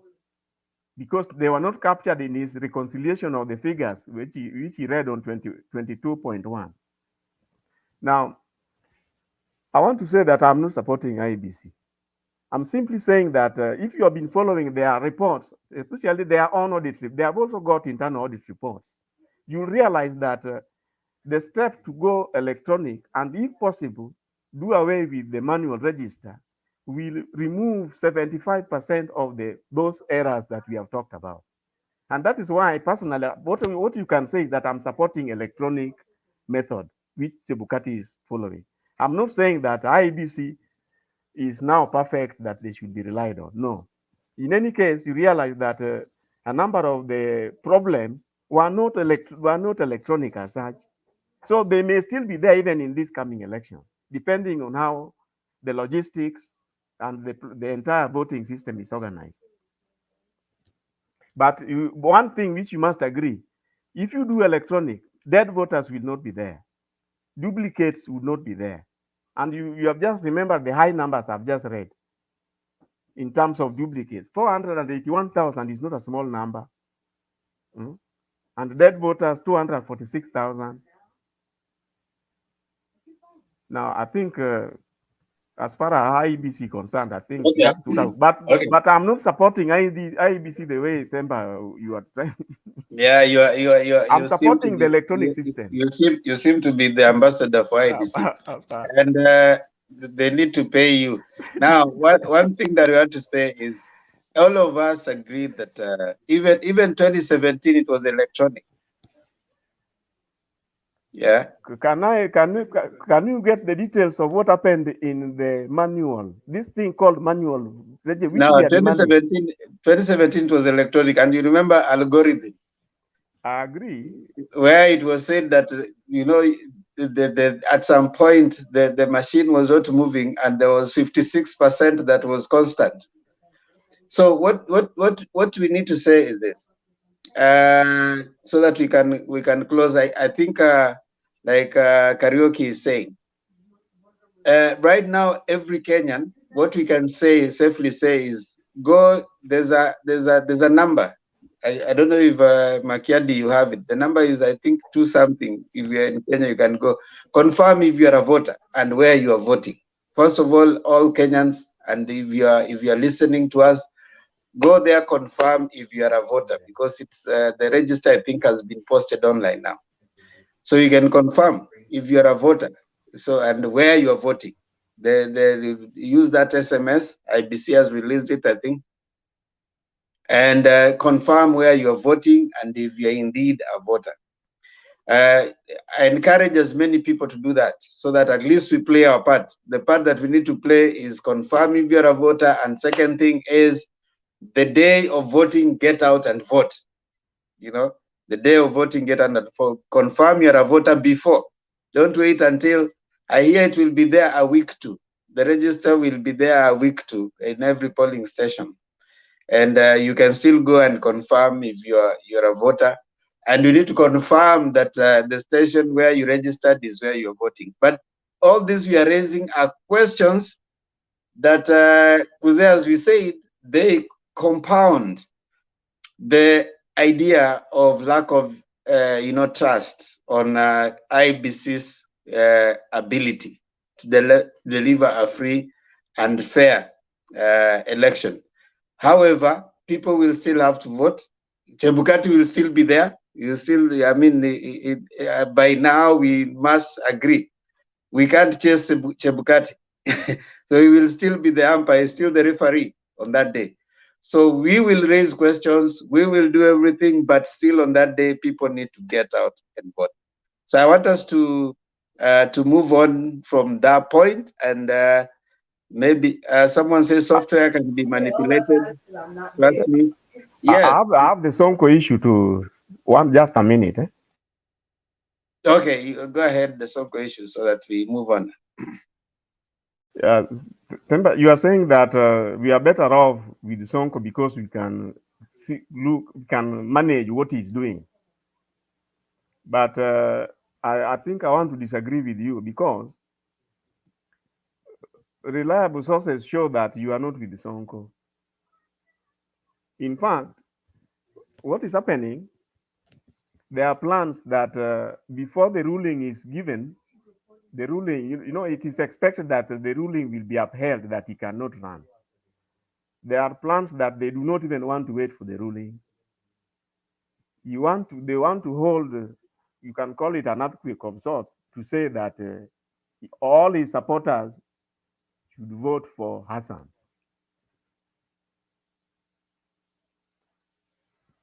Now, if that happens, would you still say that Sonko is with Azimio? Thank you for asking that question. And you know why I'm saying that? You remember the matter in court was Wiper as a party contributed to push it forward. You see, Kuzey, right now in politics, they say a day is is a long time in politics, and I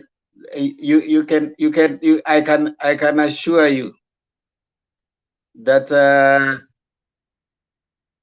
if Sonko was to lose, even if you would say that my supporters to go to Hassan, there's still no way could win.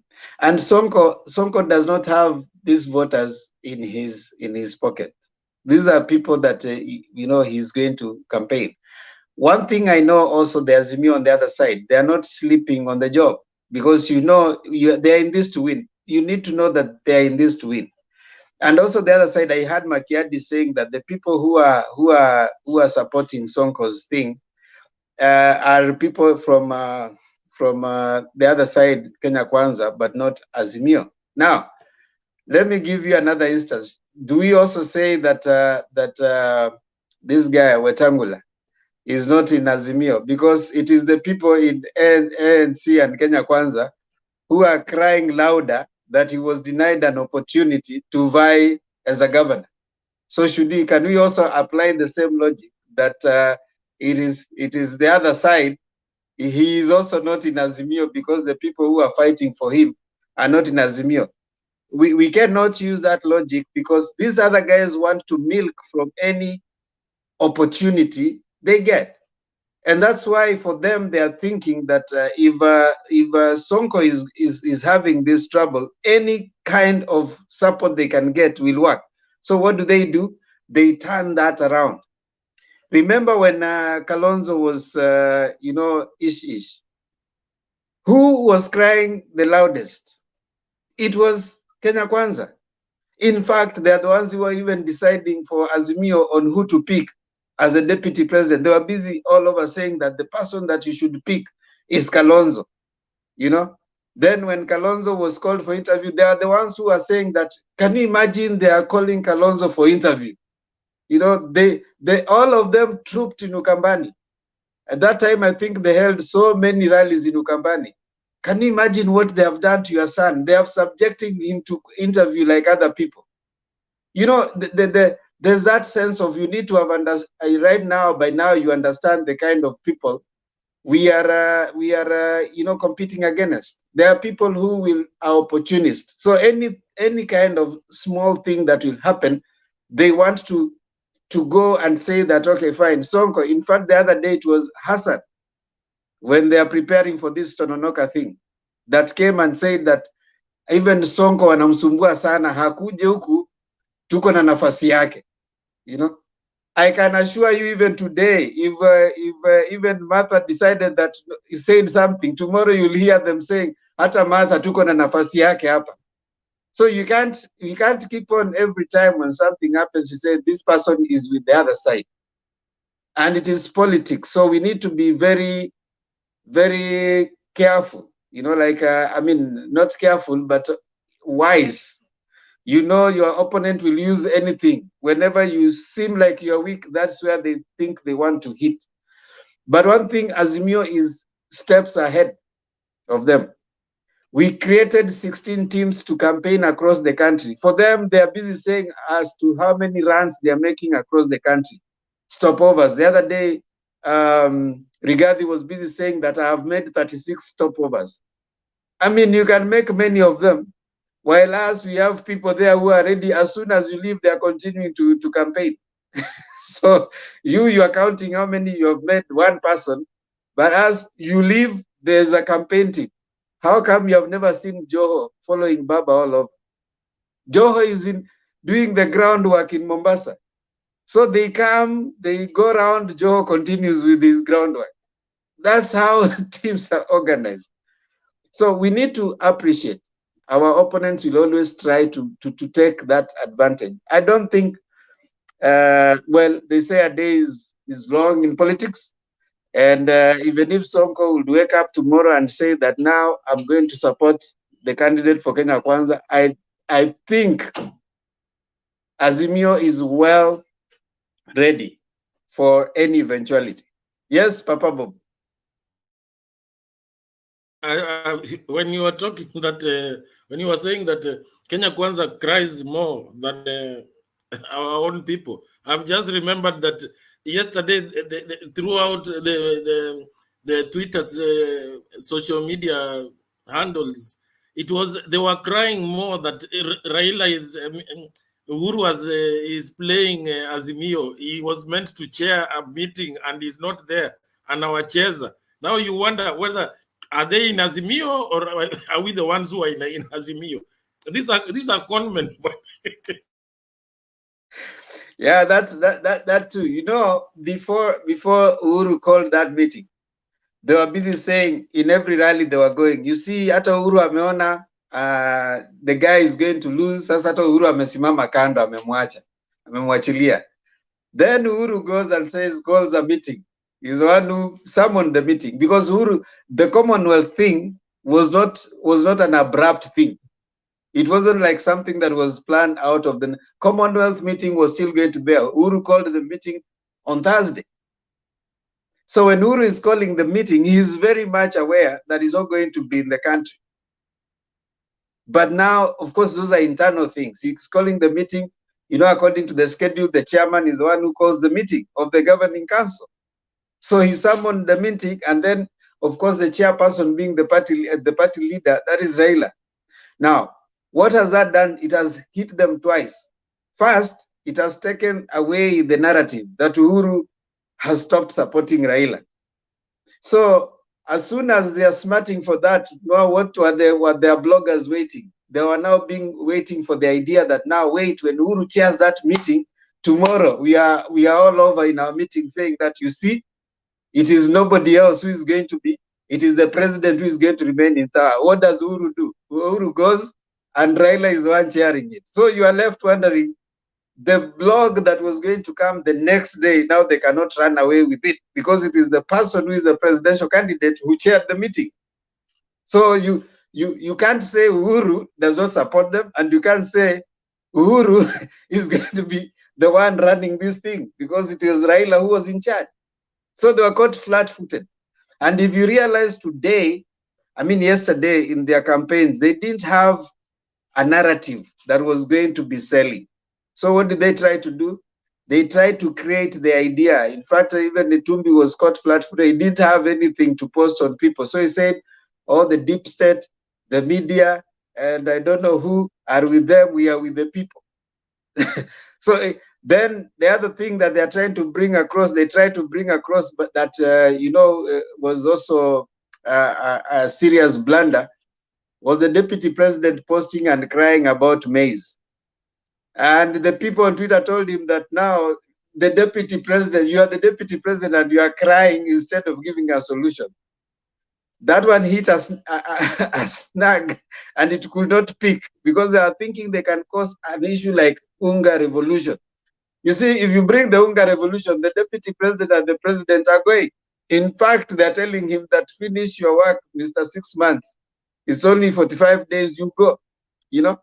So their narrative has hit kind of a snag. They don't know what to push now. And in my view, I think, Kuze, you may want to doubt Sonko, but I personally look at it as a silver lining. He's going to court. He's allowing Azimio to candidate, especially the ODM candidate down there, to strategize more. So whatever he does, whatever happens by the court ruling, the Azimio guy will be ahead. That is it. Secondly, it doesn't matter. You see, people are not, you don't have votes in your pocket. You don't carry people. I mean, it's not something you carry. So it will be campaign. So whoever goes there has to campaign. And we can't keep imagining that everybody who is supported, or today, actually, was it yesterday? Yesterday, Malala was at Oparanya's farewell. And Makiadi posted that. So is Oparanya also in the Kenya Kwanza? Pemba, are you sure? That thing which Bernard played there was only that music, nothing else.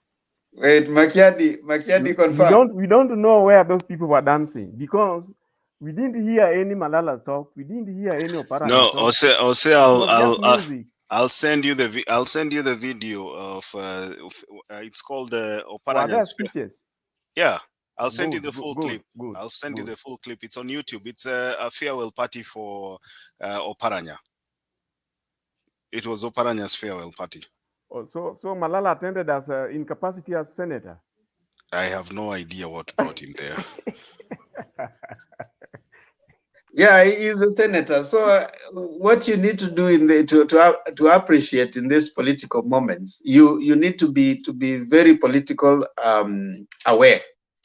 And sometimes you can be given a particular optics and you hurt yourself in the process of analyzing it in a way that might hurt you. And you chase some of the people from yourself. So these people talking about, so you see the way, Kuze, you are here. When these Kenya Kwanza guys were busy telling us on how we should take Kalonzo, you know, I mean, all their blog spots, their Twitter, everywhere was take Kalonzo. Kalonzo is the perfect guy. If you, with all those whatever, and then the person who helped us was Gachagua, because Gachagua went and said that kwani kura milioni moja na nusu ya Kambe itatusaidia kweli. He's the one who gave us the final blow because those guys got angry, and Kalonzo came back. Yes, Karaoke. Yes, what I wanted to add to Mzee Kuzeo, I wanted to tell him that this election, there has never been an election like this one. Because in this election, there is media. The election is being fought in media platforms. And if it is being fought in media platforms, there is always the theme of propaganda in the media. So it's a must to show that the other side, there is some problems, like the way you are saying.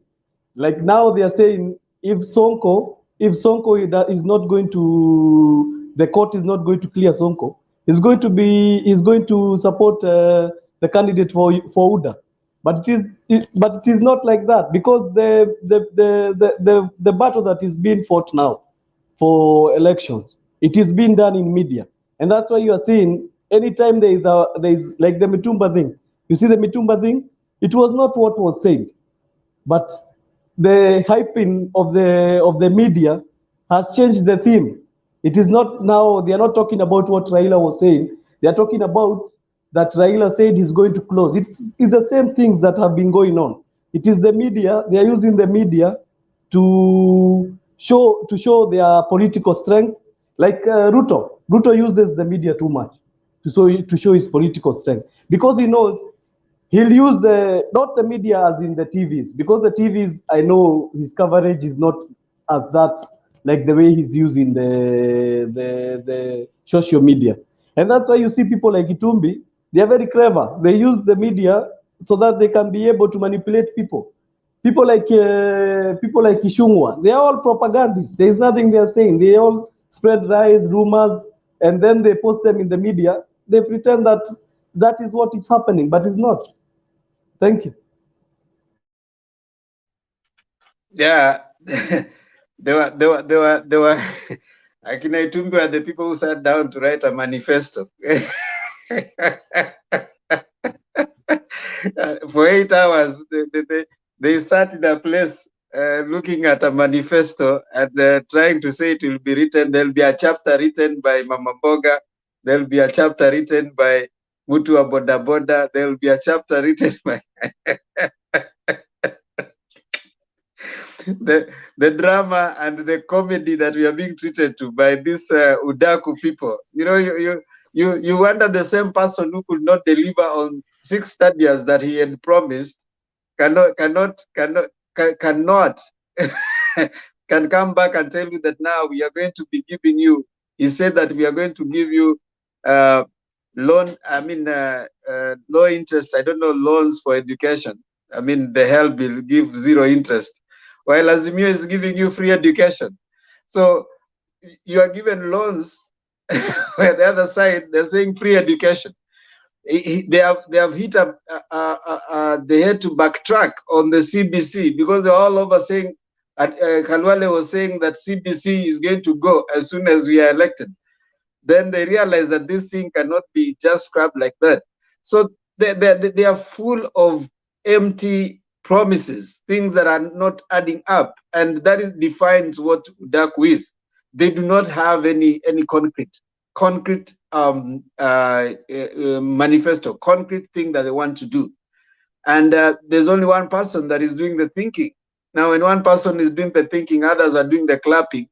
All they do is get out there and start lying. And you realize they lack what to say. And because they lack what to say, now they think that the only thing that they can focus on is the age of Raila and Karua. Now, someone asks you, who will never age? And who tells them they're the same age as they were when they got into power? You see this thing of telling us that, you see, these people are old. Where is it? What are you going to do in State House? Are you going to run? I mean, if you want to run, don't run for presidency. Go be an athlete. If you want to play boxing, go play boxing. Don't go to State House. State House requires brains. You don't require saying that, oh, we'll be waking up early. There are places where they woke up early and they are stealing. They stole in those particular places. You wake up early to steal. We don't want that. We want, if you wake up early, you wake up early to work. And maybe before I bring Makiadi, the other thing I wanted to say is about us looking at the general working of the both of two camps. We have reached a point where now campaigns are heating up so highly, and people need to be careful, like Karaoke is saying. The bloggers coming up now. One thing that we need to know is online people are not the ones that are going to vote. Votes are going to be down there. Now, the people who are likely to be on the media sometimes are not even voters, you know. So you might think that you are impressing on people that you are saying that have because they have they increase crowds in places where there are no crowds. They put their cameras in ways that they bump up the crowds. But you can bump up the crowds, but that is not going to vote. The people who are going to vote are down there. And once we realize that, we can push continuously for people to get out and vote. Confirm that you're a voter and get out and vote. I want to bring in Makiadi, I think, before Kuze, so that we start closing. Yeah, I beg to play at least there's 1 minute 42 seconds and the other one is at 39 seconds. Lazima tupunguze gharama ya chakula katika taifa letu. Ndio. Wananchi wengi wanalala njaa. Wanahangaika kulisha familia zao. Kuna njia nyingine. Lazima tuweke pesa ya serikali katika kilimo. Na tumesema tutapunguza gharama ya mbolea kutoka 6,500 ya saa hii mpaka shilingi 2,500, na tupunguze gharama ya mbegu na tusaidie wakulima wazalishe chakula ili tuweze kuhakikisha kwamba chakula inafika hapa sokoni kwa bei nafuu, ili kila Mkenya aweze kulisha familia yake na tuondoe aibu ya njaa katika taifa letu la Kenya. Watu wa Undani tunaelewana jamani? Undani tunaelewana? Watu wa Taita Taveta tunaelewana? Na ndio tunasema vile vile mwaka huu tunasema kazi ni kazi. Kweli au kweli? Tunasema kazi ni nini? Niliwaambia hata kama biashara yako ni kidogo, wewe mtu wa Undani, hata kama wewe unauza mboga ama wewe ni mtu wa bodaboda ama wewe ni mtu wa biashara aina yote, Sisi tunasema kazi ni kazi, ni jukumu letu kama serikali tuwasaidie kila Mkenya ili aweze kuinua biashara yake, ndio tuweze kuzalisha Kenya yenye iko na usawa. Tunaelewana jamani? Na ndio tumesema mwaka huu tunaweka pesa ya serikali bilioni 50 kwa biashara ya mtu wa chini. My friend, the fact that I am elected deputy president means the people of Kenya, if things go wrong in this government, President Uhuru Kenyatta and I will be the ones to be asked. Forget even about MD of, I don't know, some organization, cabinet secretary this and cabinet secretary that. Ultimately, the people that were given the mandate to run the affairs of this government by the people of Kenya is President Uhuru Kenyatta and I. Tell me for 1 minute, why, after the trust that people of... You see, Ndemba, these are the kind of things that I will be playing here every day, every day. I was listening to the studio before when Bernard was moderating, and there came here a guy that was saying that the high cost of living is associated with the handshake between Raila Odinga and Uhuru Kenyatta. And I think, you know, these people have taken these lies so flatly that they have believed it to be the gospel truth. I mean, William Ruto, the William Ruto of the 2013 election, who ran with Uhuru Kenyatta in a ticket, in the same ticket, is the same William Ruto that is running in 2022. And the William Ruto of 2013, after they won, was the deputy president. The William Ruto of 2022 is running again as, you know, to try and clinch the presidency. Is still the William Ruto who is a deputy president who is in office right now. And you see, in terms of collective responsibility, you've had the second video where he says that if anything goes wrong, he and Uhuru Kenyatta are to blame for anything that goes wrong in this government. Now he has flipped around. He has turned the story around. Now he's showing every Kenyan, the gullible ones, that the issues bedeviling the country are not associated with him. And people have believed him. I feel so, sometimes it really gets into me because Kenyans, these are things you can see with your own two eyes. If William Ruto resigned from government in 2017 or 2018 and said, you know what, I don't think this government is doing what we promised Kenyans we are going to do, and so I resign from office and comes again in 2022 to seek office, to seek the president, I would give him a benefit of doubt. I'll say, okay, then maybe things didn't work then, maybe you deserve another chance. But this guy is still in office. He's still living in the official residence of the Deputy President of the Republic of Kenya. He's still drawing salaries from the exchequer. He has workers that are government workers who are working for him. He has drivers. He's being protected by the police of the Republic of Kenya. He's using government vehicles. He has never denied a salary. Every month he's being paid for being the Deputy President of Kenya. And then here now, he has isolated from Uhuru Kenyatta's failures or the Uhuru Ruto failures, but he wants to stick to the successes of this government. And I think Kenyans have been hoodwinked to believe that this guy is going to save the country. Another lady came here. I think she's called Rachel. I can even remember her name. She said she's not going to vote for any.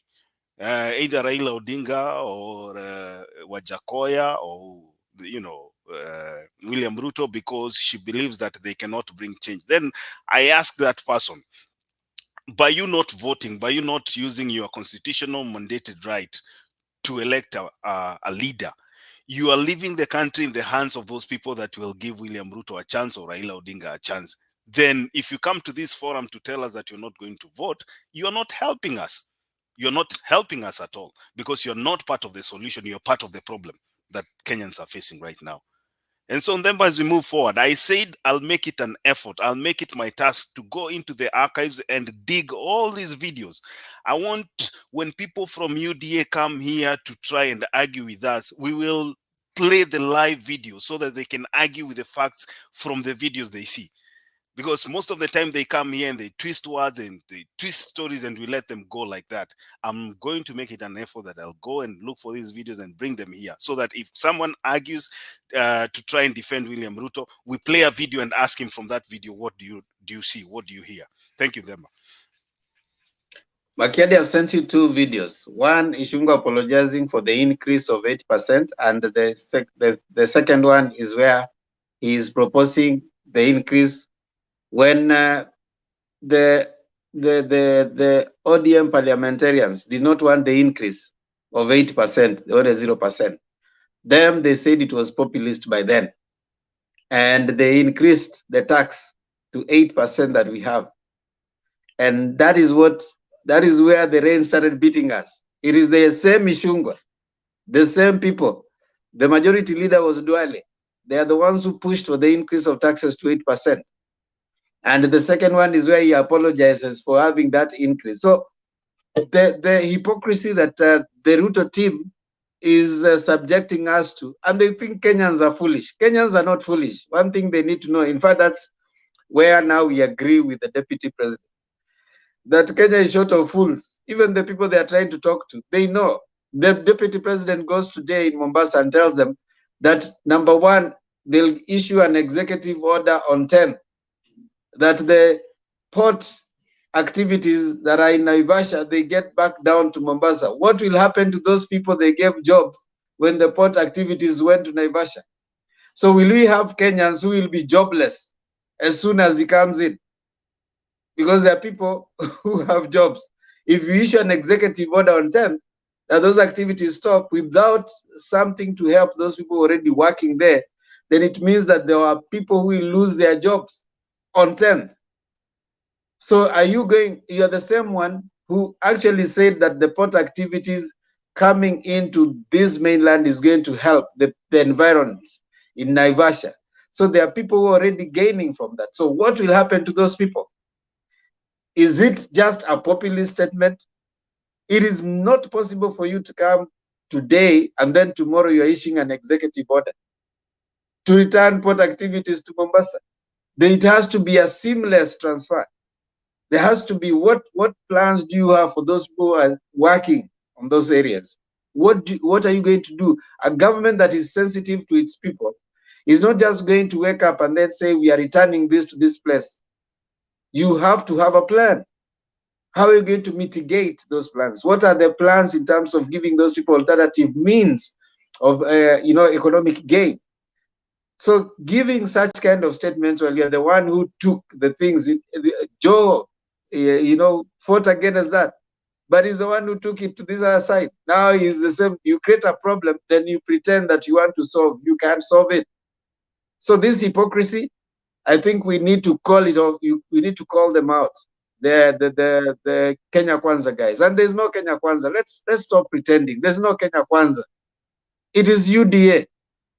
It is UDA government. So we need to tell the UDA guys to stop.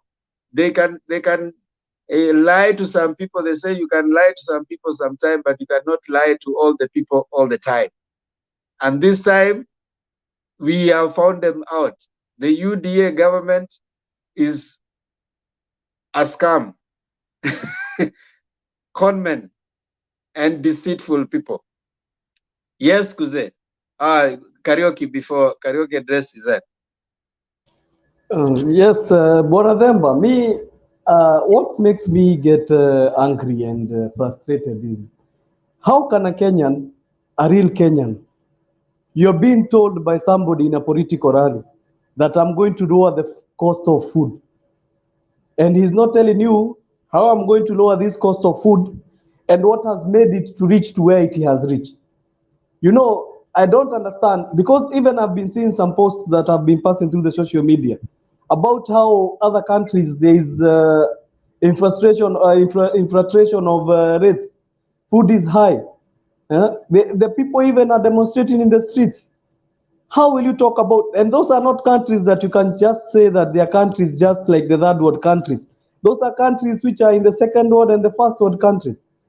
And you, being a government official, you are in the government, you sit on the Security Council, you come and tell us that your government the next year or the next election, that you're going to be able to lower the cost of food. I've been talking with some Kenyans here and we have been arguing with them, UDA members. I'm asking them, do you think that if Ruto is going to become the president of Kenya today, the cost of living or the unga that you're saying is 230 is going to go down?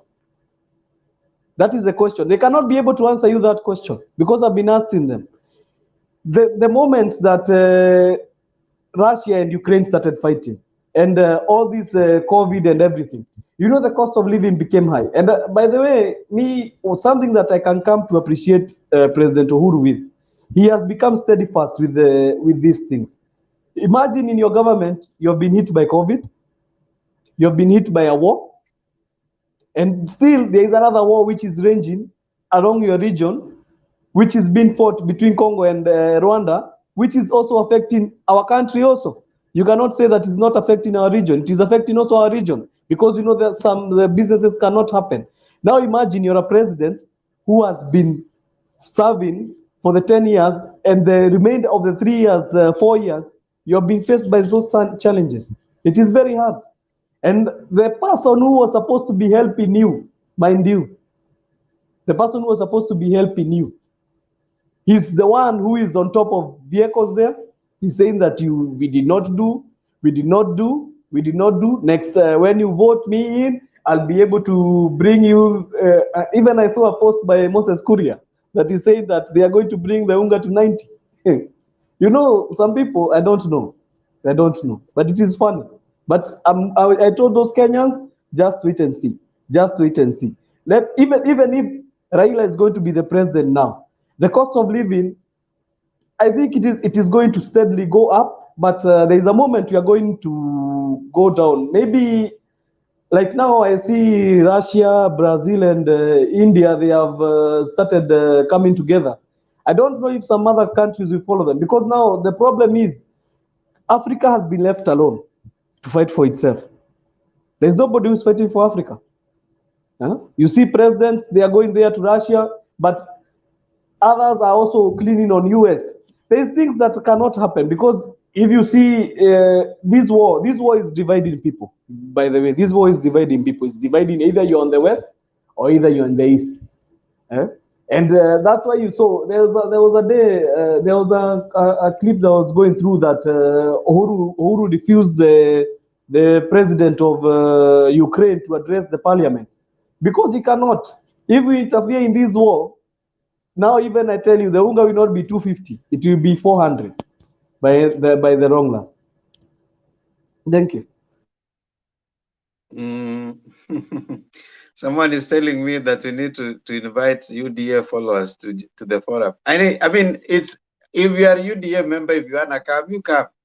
But personally, I'm not gonna engage anybody who is. I have stopped engaging UDA people until after the 45 days. We can come talk after election. Then we can start engaging. I'm not engaging any UDA person, but you can come to the forum. We have so many people who can engage you. Papa Bob is not tired yet. Makiadi is not tired. Kuze is not tired. Personally, I've retired from engaging.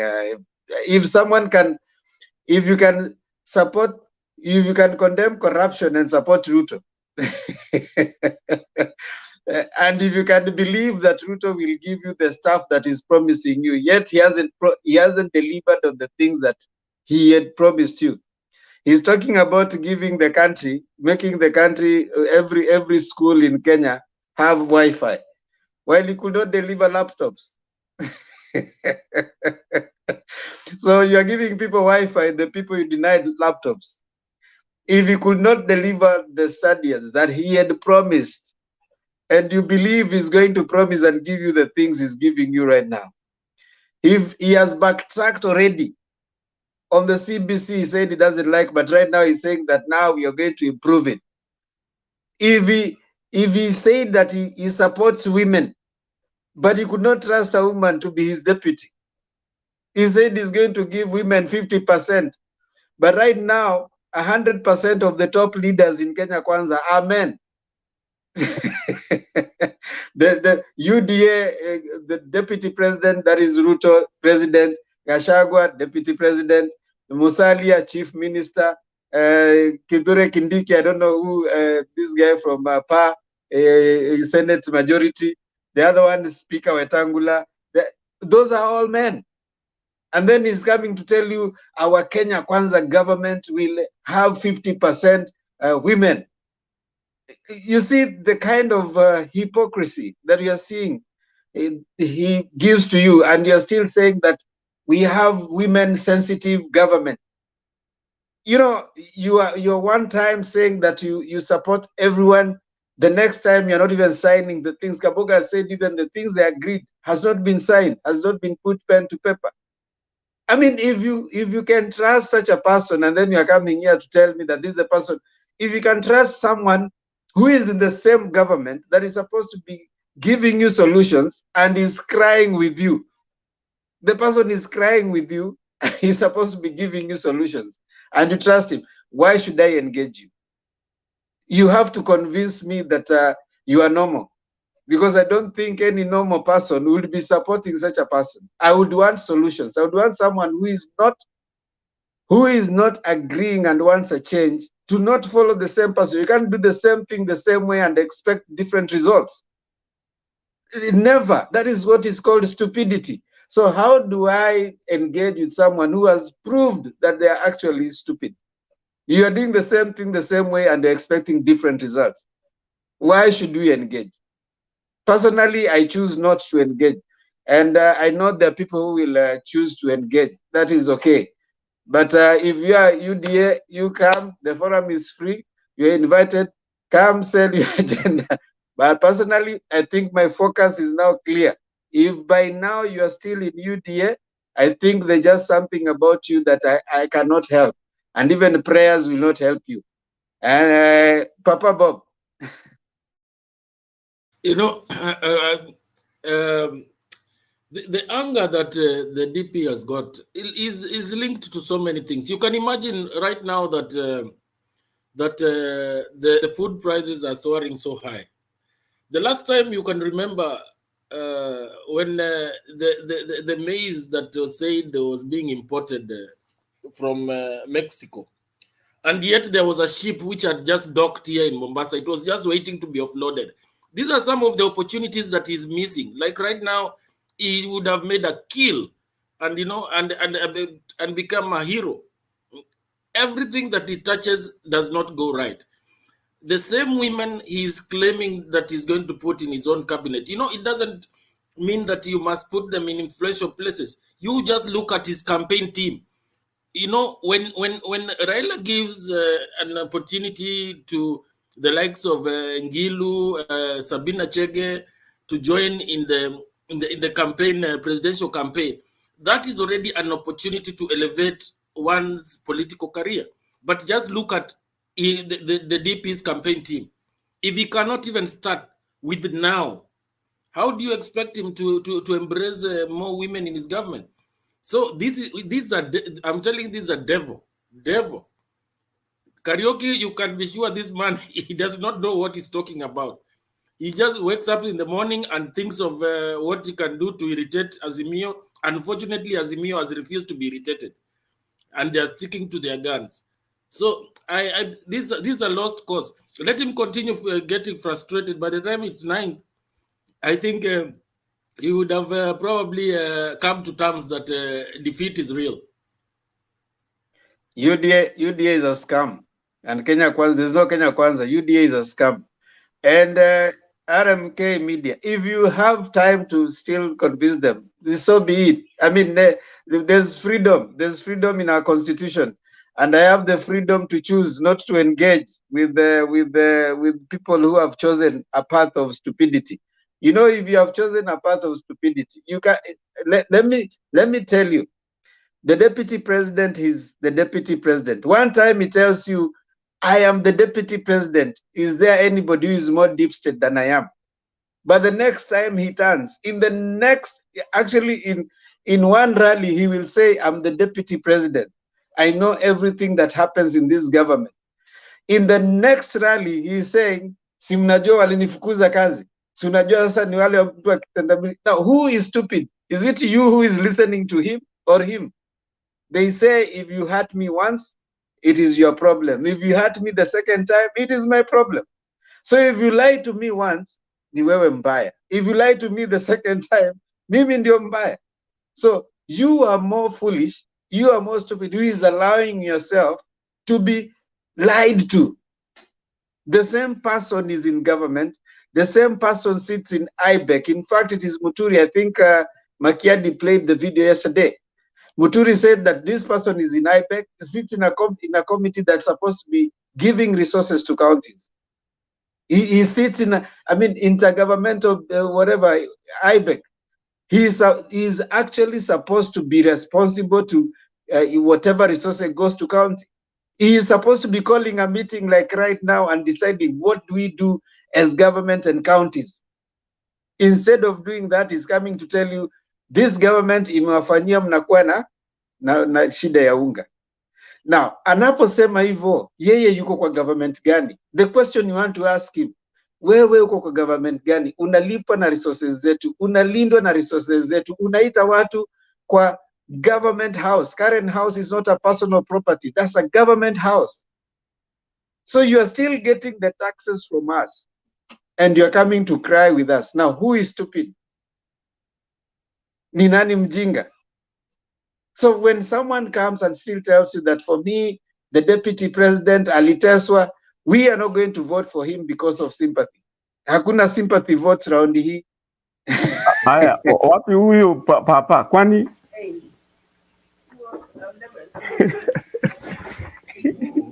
Papa is coming. Now I think we want to start. I hope he's coming. Do you want me to play that? Do you want me to play? I have one video ready. I don't know if you want me to play that. Okay, let me. Makiadi, you can play that video, the one that's ready.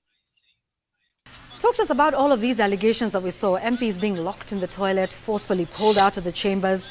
What was that about? What did you see? You had Aden Duale talking about tricks, use of tricks. And the idea generally, Yvonne, was to ensure that the 2/3 majority threshold was not achieved by all means necessary. And that is the reason why you could even see him trying to shove members of the National Assembly allied to the Jubilee Party to get out of the House so that they deny those who are opposed to the President's memorandum the requisite numbers. There are also questions of a few members saying they were being blackmailed. At the Speaker's Gallery, the Vice Chairman of the Jubilee Party, David Murathe, was there, and so was the Secretary General of the party, Raphael Tuju. And you could hear members of parliament saying that the two, together with others, had come specifically to lobby members to ensure that the President memorandum passes.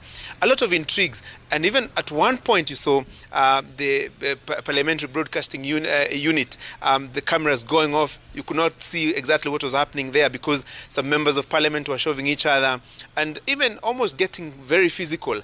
Basically, something that one would see and say this was totally dishonorable of an august house like this. And one of the people who were inside that chambers when all this drama was happening is the chairman of the budget committee in the National Assembly, Kimani Ichung'wah. Honorable Kimani Ichung'wah, a lot of drama, and looks like you have achieved what exactly you set out to do today together with the other parliamentary leadership in the Jubilee Party insofar as the passage of the President's memorandum is concerned. Let me begin by saying first, it was indeed a season of drama that is now over. And the drama was being dramatized by people who are populist, people who are hypocritical, people who either have not read the provisions of Article 122 and 115 of the Constitution, or are simply just putting up a show just for drama and to, pretend to the Kenyan people that they are speaking for Wanjiku. Actually, I want to tell you, what was before the House this afternoon was not a question of either 0 or 16% or 0 or 8%. What was before the House this afternoon was a question of either 8% as proposed by the President in his memorandum or the subsisting 16%. I stood and I still stand by the 8% as proposed by His Excellency the President. Those who wanted 0% ought to have procedurally and in line with the provisions of both our standing orders and the Constitution to have brought an amendment. Up to this time, nobody. In fact, on Tuesday, when the Speaker gave his communication, he made it quite clear that now this memorandum has been committed to the Finance Committee. If indeed you have any other position other than that proposed by His Excellency the President, bring an amendment, sponsor an amendment. 200. Ask any of those people how many sponsored any amendment. 215 members in the House, a majority of whom at that time were opposed to the President's memorandum. Wasn't there probably a better way of lobbying them so that you don't put the House into a shame like we saw it today? Let me say, Gashuri, it's quite regrettable because I said these are politicians who are hypocrites, who are political conmen, who are conning the public that they are speaking for Wanjiku. But they are speaking for their selfish political interests. Trying to portray and dramatize that they are speaking for Wanjiku, calling for 0%. If any one of them wanted 0%, they should and they ought to have sponsored an amendment to the memorandum. 2, Article 115 of the Constitution is quite clear. That, and I've seen this in the media running, even on social media, people asking that the ayes and the nays had it. And indeed, it is true. If you read carefully Article 115 and 122 of the Constitution, Article 122 speaks about a simple majority, which is with a quorum of 50 is 26 members. Half of 50 is 25 plus 1, 26. Article 115 provides that for you to be able to negate what has been proposed in a memorandum by the President, you need two-thirds. Therefore, the onus was on those who wanted to negate the President's memorandum to proposing 8% to be able to raise 2/3. The Speaker puts the question whether ayes or nays have it. If the nays have it, she will pronounce herself that the ayes have it. For those who are voting nay, to prove to the House that they have the numbers, the 2/3. The way to prove, Francis, that you have the numbers of 2/3 is 2 ways. Either by voting electronically, which they refused, or 2, voting by lining up and being called out by name. But they never wanted that. Very well. They never wanted that because they do not want Kenyans to know the truth. That's why we end it up. And Yvonne, tomorrow, most likely the President will be signing that Finance Bill 2018 into law. And that means as soon as he has put pen to paper, then the impact of that legislation will be felt by ordinary Kenyans out there in terms of the taxation. Of course, there's pending business that will be transacted from the 2nd of October when members of Parliament resume, including the completion of the process of that supplementary budget, which never was not completed because of the showdown and the stalemate that you saw in the House. But from tomorrow, and as soon as the President has signed that bill into law, then the impact will be felt out there. There you go. If you're asking where did the rain beat us, it is Ishungwa and his ilk that were passing those bills that made us 8%, that raised the taxation to where we are today. The same people who are now saying that, life has gotten bad because of other people. So who is more hypocritical? And someone wants to pretend to you and say that the other people are the ones they're the ones making noise like they care about Wanjiku now more than anybody. Yes, Karaoke. Yes, Themba, I wanted to comment on, Bob had said a very good thing. You know the problem with campaigning for a long time, it becomes poisonous for you. When you are campaigning for, let's say, like the way he has campaigned for 4 years, it is very poisonous for you because you'll be saying things, then you forget them, you come and say other things. You say things, then you come and forget the things that you had said in 2018, you come and forget them. That is the thing that is hitting William Ruto too much. And the problem is, when he started his campaigns in 2018, the problem that he did, he forgot that also the things that he was saying that they are not being done, Uhuru was also checking what he was saying. And for example, he had said that there is no infrastructure that has gone to Mount Kenya. What did Uhuru do? Because Uhuru was very clever.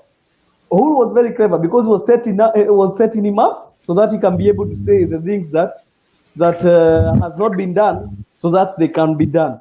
And that's why you hear political analysts say that Uhuru is a very, I don't know how they say. They say I don't know what politician. He's a shrewd politician. Because a shrewd politician is very dangerous because you can say things, you can be saying things, but you're forgetting the things that you're saying might come to haunt you in long run when you're coming to ask for votes from the Kenyans before you go for elections.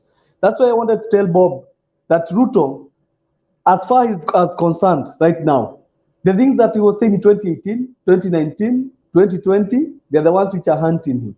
And they are going to continue haunting him, and they're going to haunt him until we reach the election, and he's going to get what is coming for him. Thank you, Karaoke, and thank you, everyone. I think now we need to start coming to closing. It's been a great show today. People have come in and have shared, and we really appreciate.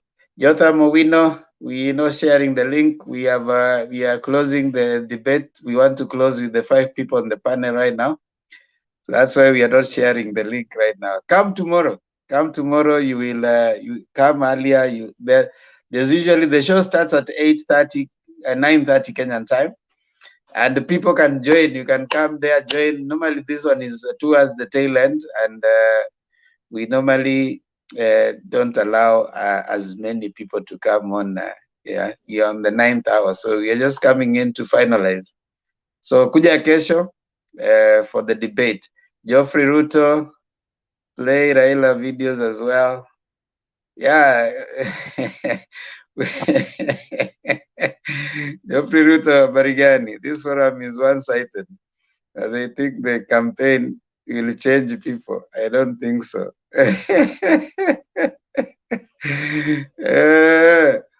Yes, tumeamua sisi, mimi nimeamua, mimi ni Azimio, and I don't think I want to spend my time talking about Kenya UDA. I don't think I want to. I should say that there's only one thing that I agree with the deputy president, that Kenya is short of fools. There's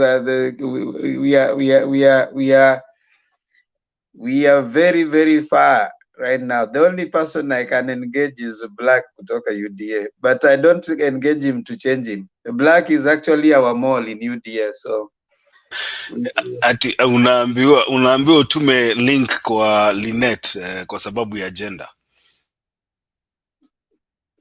Linet wa bomba anataka kuingia.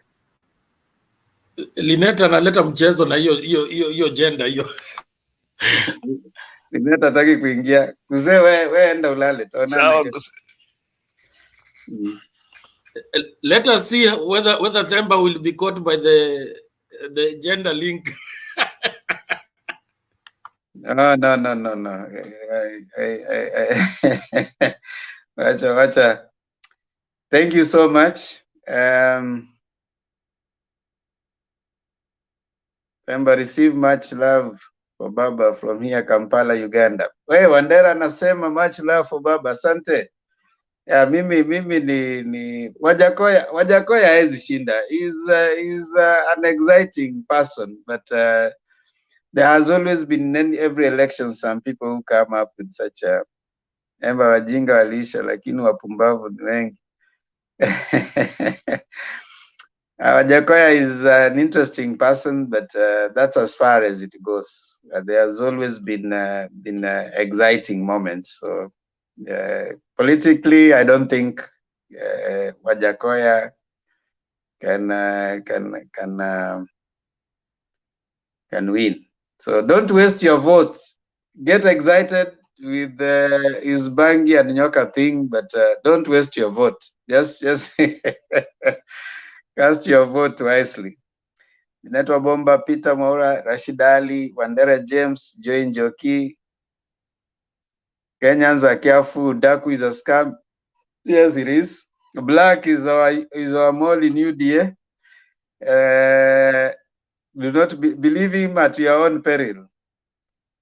Jotham Owino, kuja kesho. Official Slim, the DJ, kuja kesho. Come tomorrow. Wamu Caleb.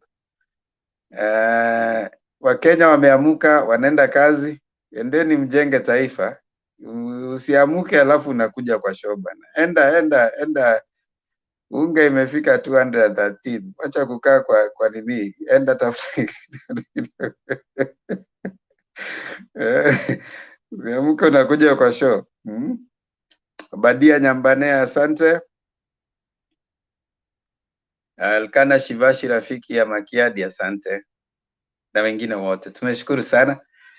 Makiadi, tafadhali ni msubscribe kwa Mutembei TV, alafu pia vile msubscribe kwa channel yangu. Karaoke, tafadhali subscribe kwa hii channel yangu bana. Hiyo channel yangu inaitwa Themba and Lulu Show. Enda hapo, piga subscribe, na ni wewe ninangoja hapo ndio tuweze kufika 600. Tunaenda kufika 1000. That's a channel of my daughter and I.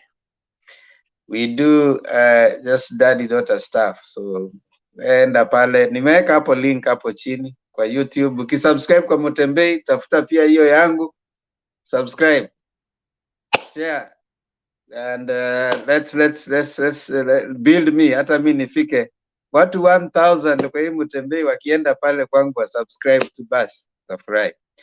But anyway, let's have our closing remark, and guys, remember to subscribe to Mutembei TV. Mutembei TV is here every day to make us talk and exchange ideas and appreciate the political development in Kenya. Now, I wish to say personally, I have my view, but Mutembei admits everybody. Mutembei TV admits you, whether you are in Wajakoya, whether you are in Kenya Kwanza, UDA, kuja ongea. There are people here who will engage you. But don't expect them but to engage you.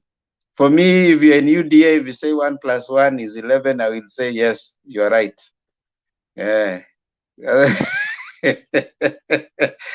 Makiadi, tafadhali, maoni yako ya mwisho.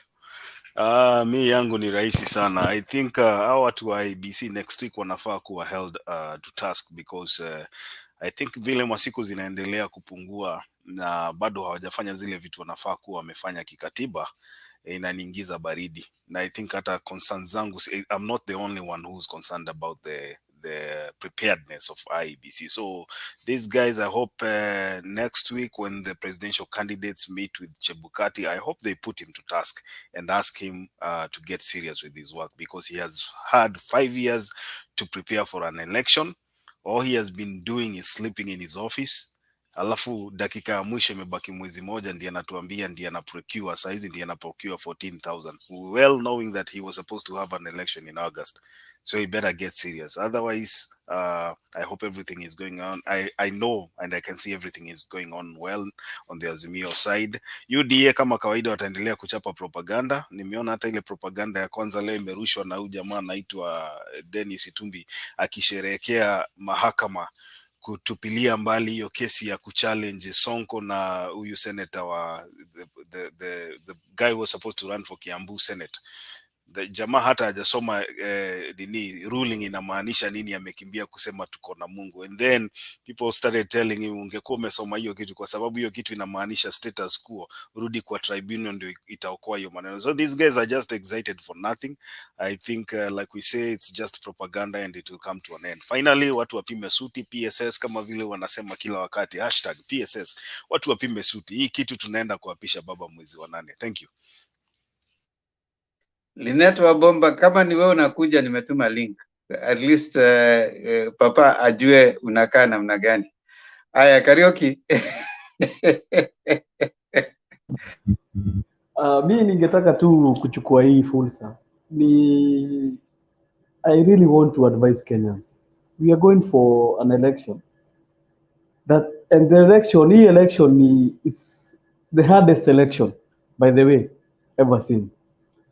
And I hope people are going to use their head well. You know, some people, they can see that they are being lied to, but you are still saying the same thing. You are supporting the same liar who has been lying to you through day in, day out, lying to you.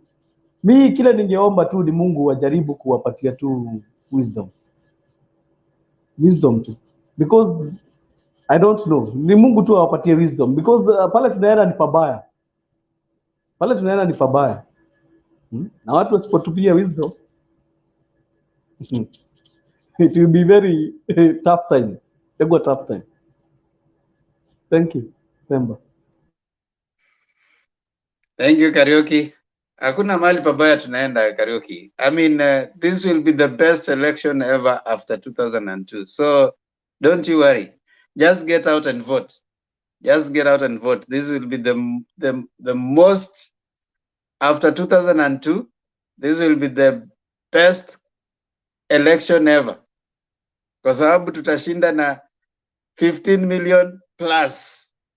Na 60% tunafuata, karibu tunafika 61%. This will be the best election ever if you and others get out to vote.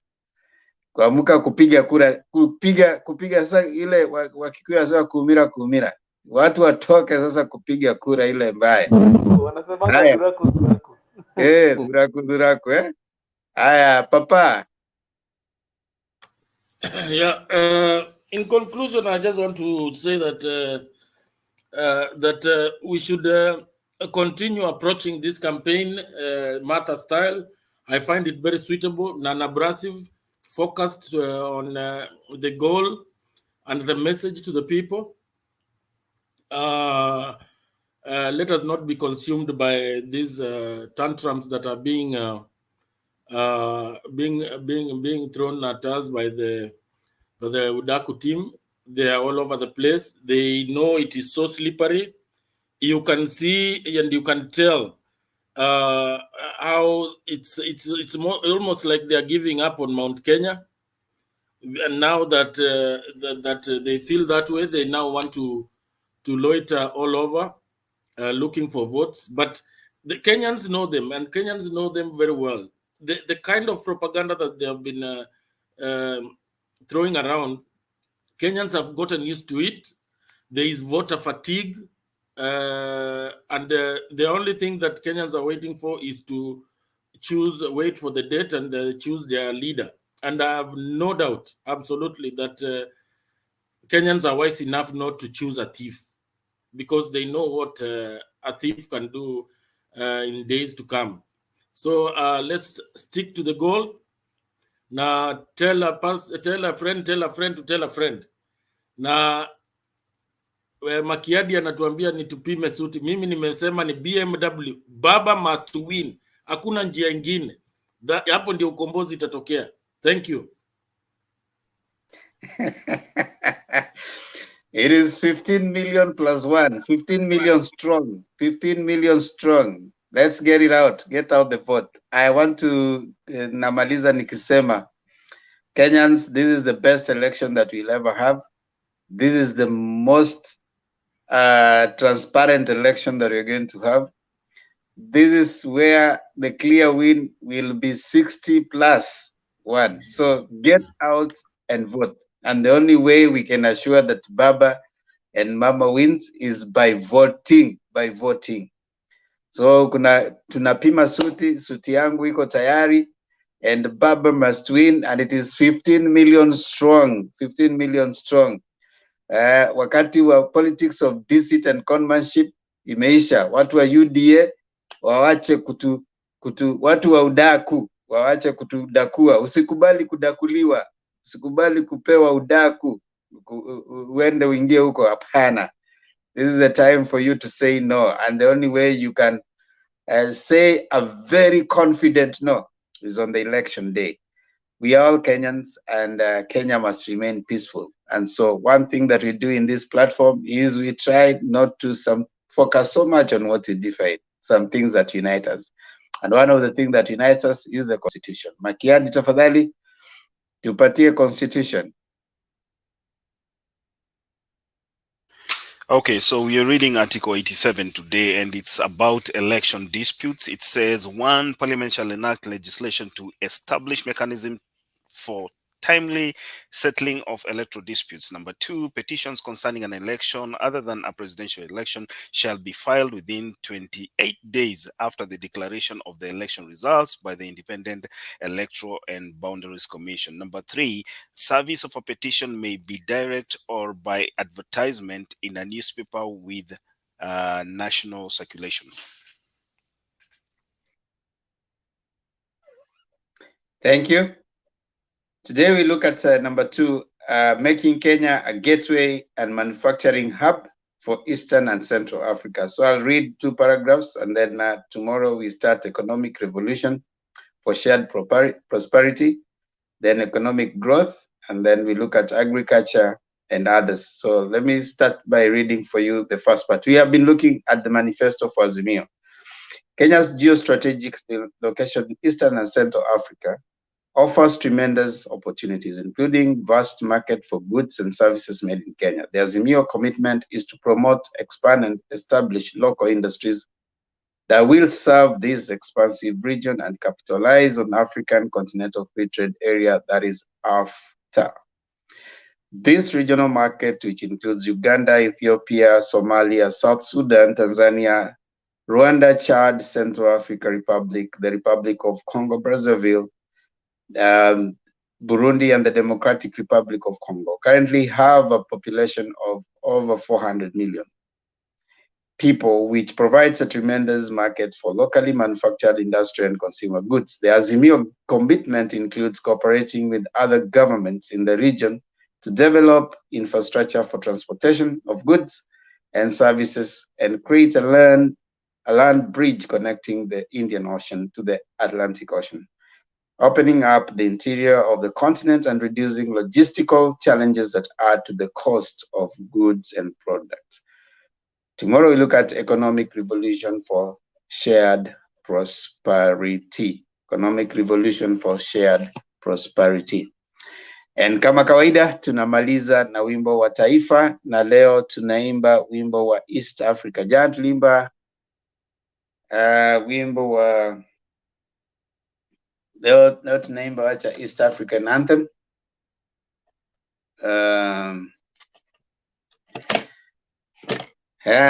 This is how it goes. We want to sing it for some of us who do not know. E Mungu twaomba uilinde Jumuiya ya Afrika Mashariki, tuwezeshe kuishi kwa amani, tutimize na malengo yetu.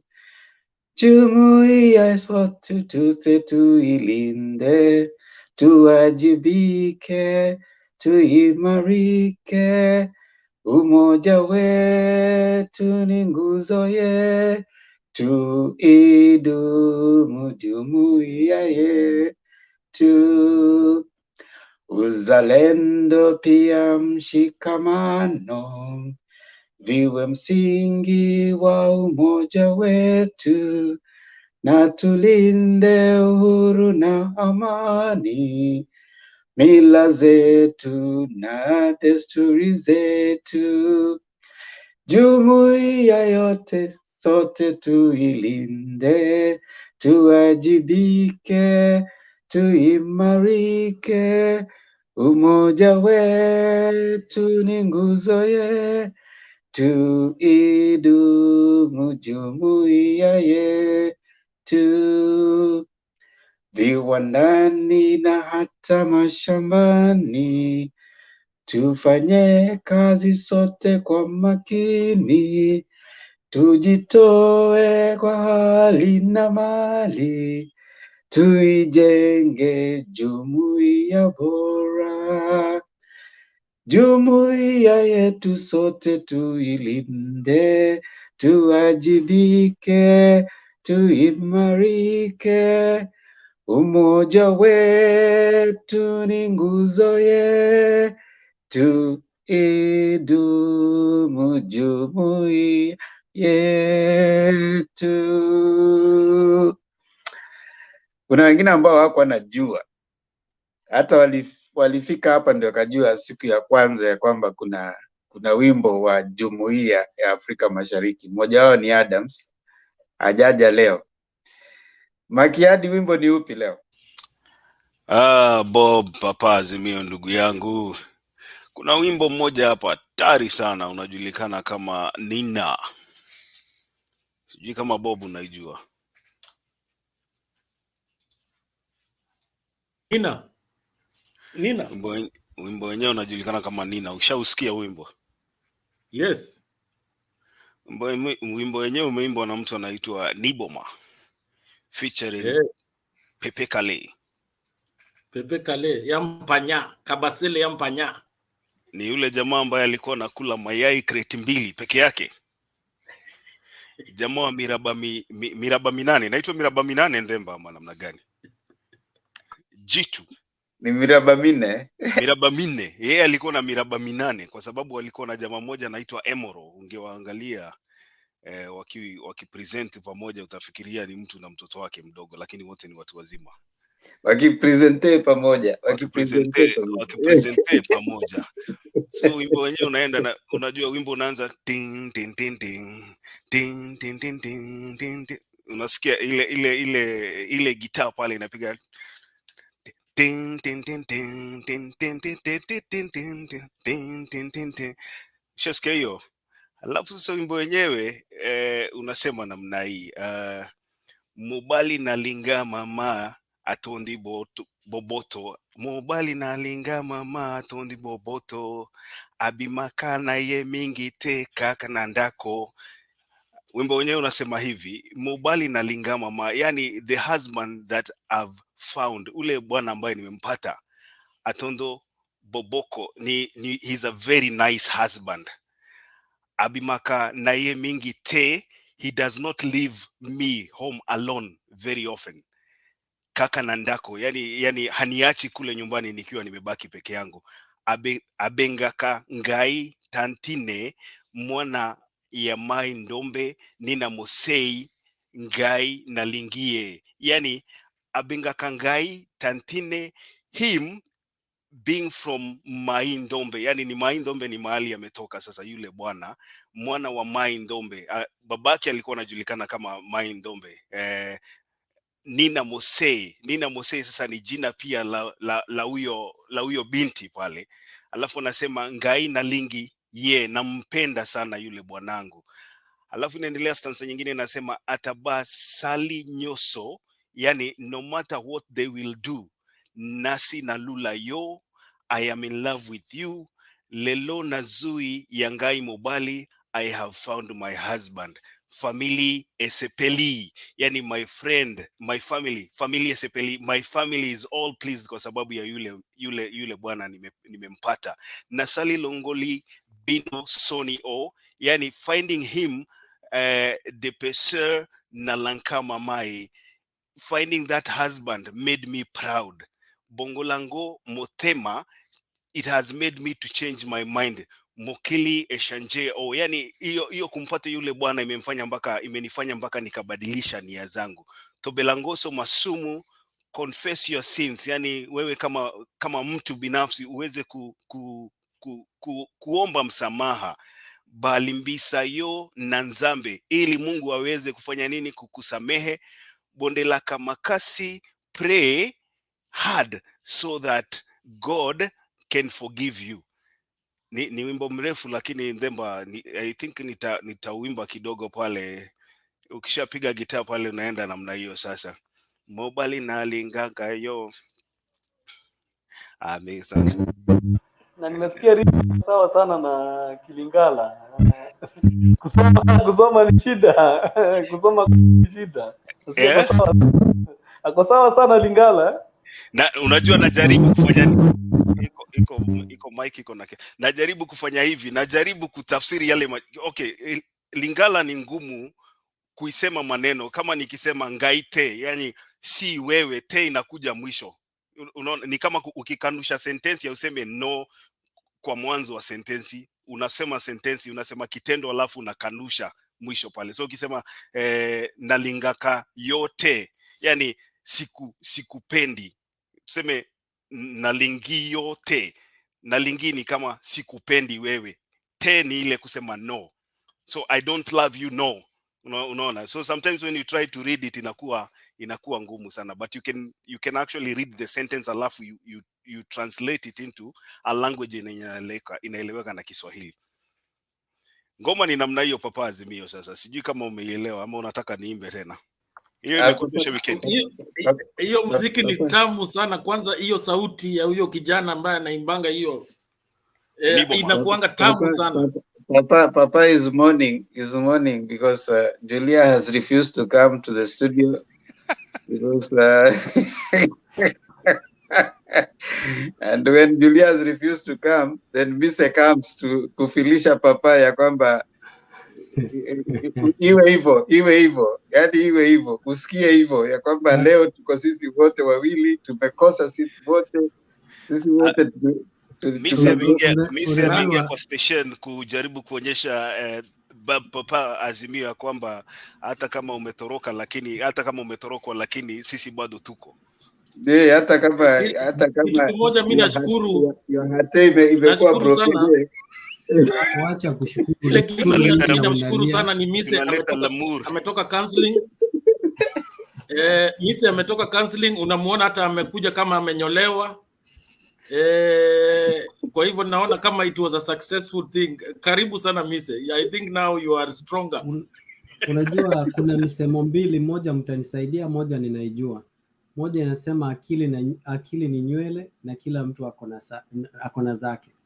Kwa hivyo baba, mimi Bob, Papa, nilijua siri yako. Akili yako ulikuwa umenyoa, nikasema nitanyoa tukue level moja. Ya pili, mbio za sijui za nani zinaishia ukingoni. Sasa wewe zile mbio zako zimeishia pale. Na nilikuona tu ukaanza kusema ati Mise ni moto wa nini wa makaratasi. Sasa tuko hapa mimi na wewe. So unataka kusema mumewachwa nyinyi nyote? Hapana. Mimi unajua inasemanga ukishindwa you go back and strategize. Mimi sasa wimbo ambao unafaa sasa kwa Mise uimbie Bob Papa ni sina makosa wewe bana.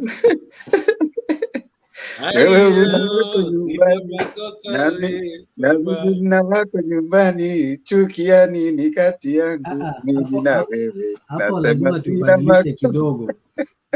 Mimi niko na Julia, yeye ana wake nyumbani. Sasa hasira ya nini? Hasira ya nini wewe bwana? Wataka kuniua bure.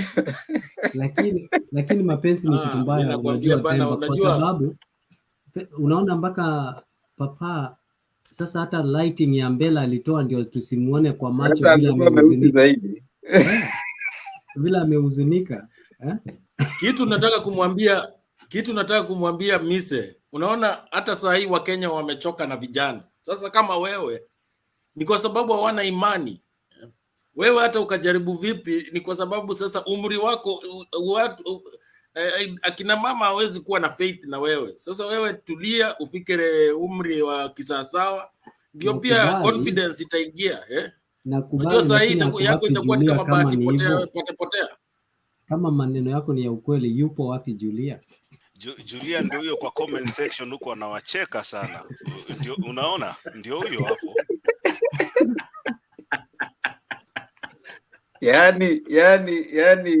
Yani kuna story ambao tunasoma katika Greek mythology ya msichana mmoja alikuwa anaitwa Helen of Troy. Sasa Helen of Troy ndiye alikuja baadaye akaleta kistanga ambacho sasa tunasoma, the Battle of Troy. It was the battle for a lady. Alikuwa anaitwa Helen. Sasa unaona, kwa sababu ya Julia sasa tumebaki hapa sasa ni malumbano, na Julia mwenyewe sasa hayuko, yeye amerudi kwa comment anawaangalia akicheka. Sasa ile kizaza badala msalimiane mambo yaishe. Sasa yule ambaye alikuwa anawatia katika hii ni yote, yeye mwenyewe ashajiondoa, amerelax. Sasa nyinyi mnabaki hapa kizaza.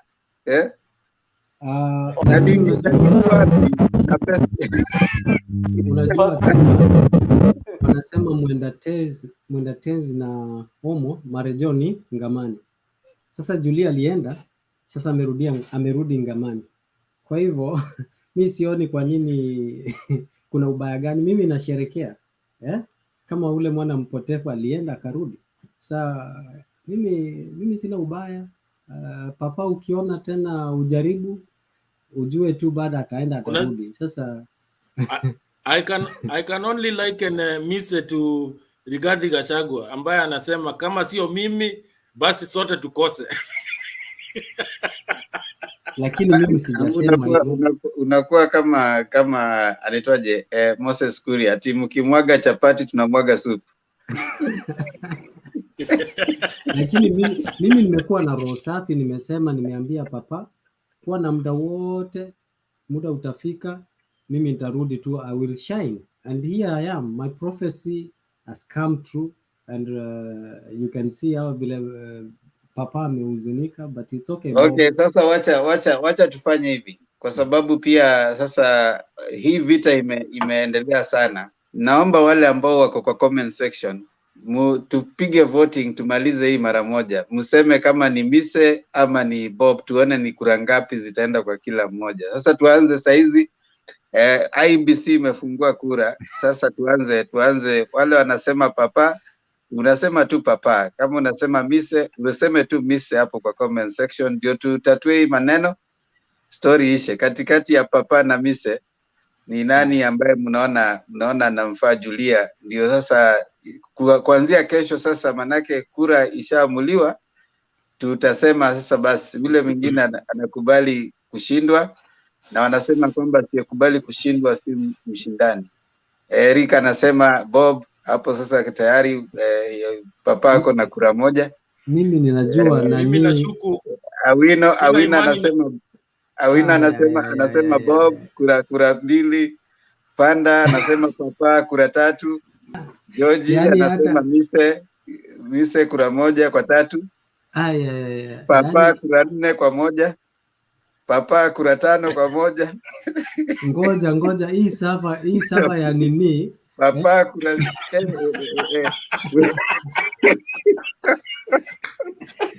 uko sure Bob hayuko kwa comment section? Yeye anajipigia kura.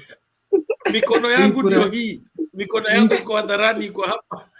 Hapana, wewe uko na foot soldiers. Kura 10. Hapana, kuna rigging. Dan Darius amevote mara 2. Dan Darius, hii kura lazima ikuwe nullified. Kwa nini amevote mara 2? Nimeona you video Dieno, yeye ni watermelon kabisa, anasema none of the above. You know when you don't choose, they don't take sides. 11 kwa 1. Papa. Nilimwambia experience. Awina amekuwa akinidanganya. Awino, kumbe hivyo ndio umenifanya. Juma, asante sana. Jinsi yako na kura 2. Hii hesabu imeisha hii. Hapana.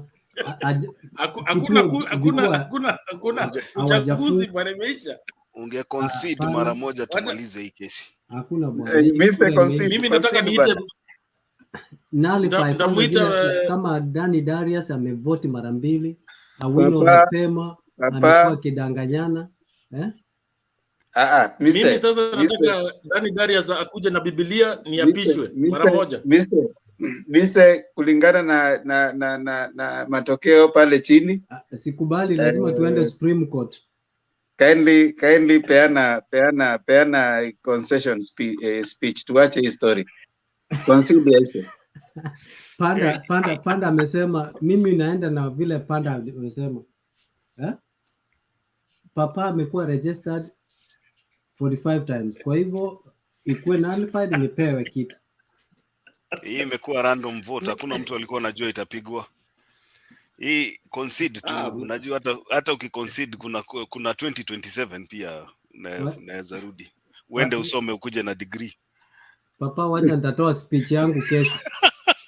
Nitatoa speech ya concede kesho. Misi amekuja na degree ya Team University. Unaona vile watu wanakutambua mapema. Wewe enda soma kuja na degree, tutakusimamisha next time. Bado uko na miaka mingi mbele. Wacha Bob Papa atangulie hii. Ni Team Office University. Na ni vizuri Mise urudi shule, kwa sababu unajua 844 itangolewa na utabidi urudi CBC. So fanya mapema bwana. Lakini mimi nimesoma CBC hapa, kwa hivyo hiyo itanipita, lakini hapo kwenye mmesema ningoje 2027, wacha Julia mwenyewe aamue. Wananchi wamesema na Julia ataamua.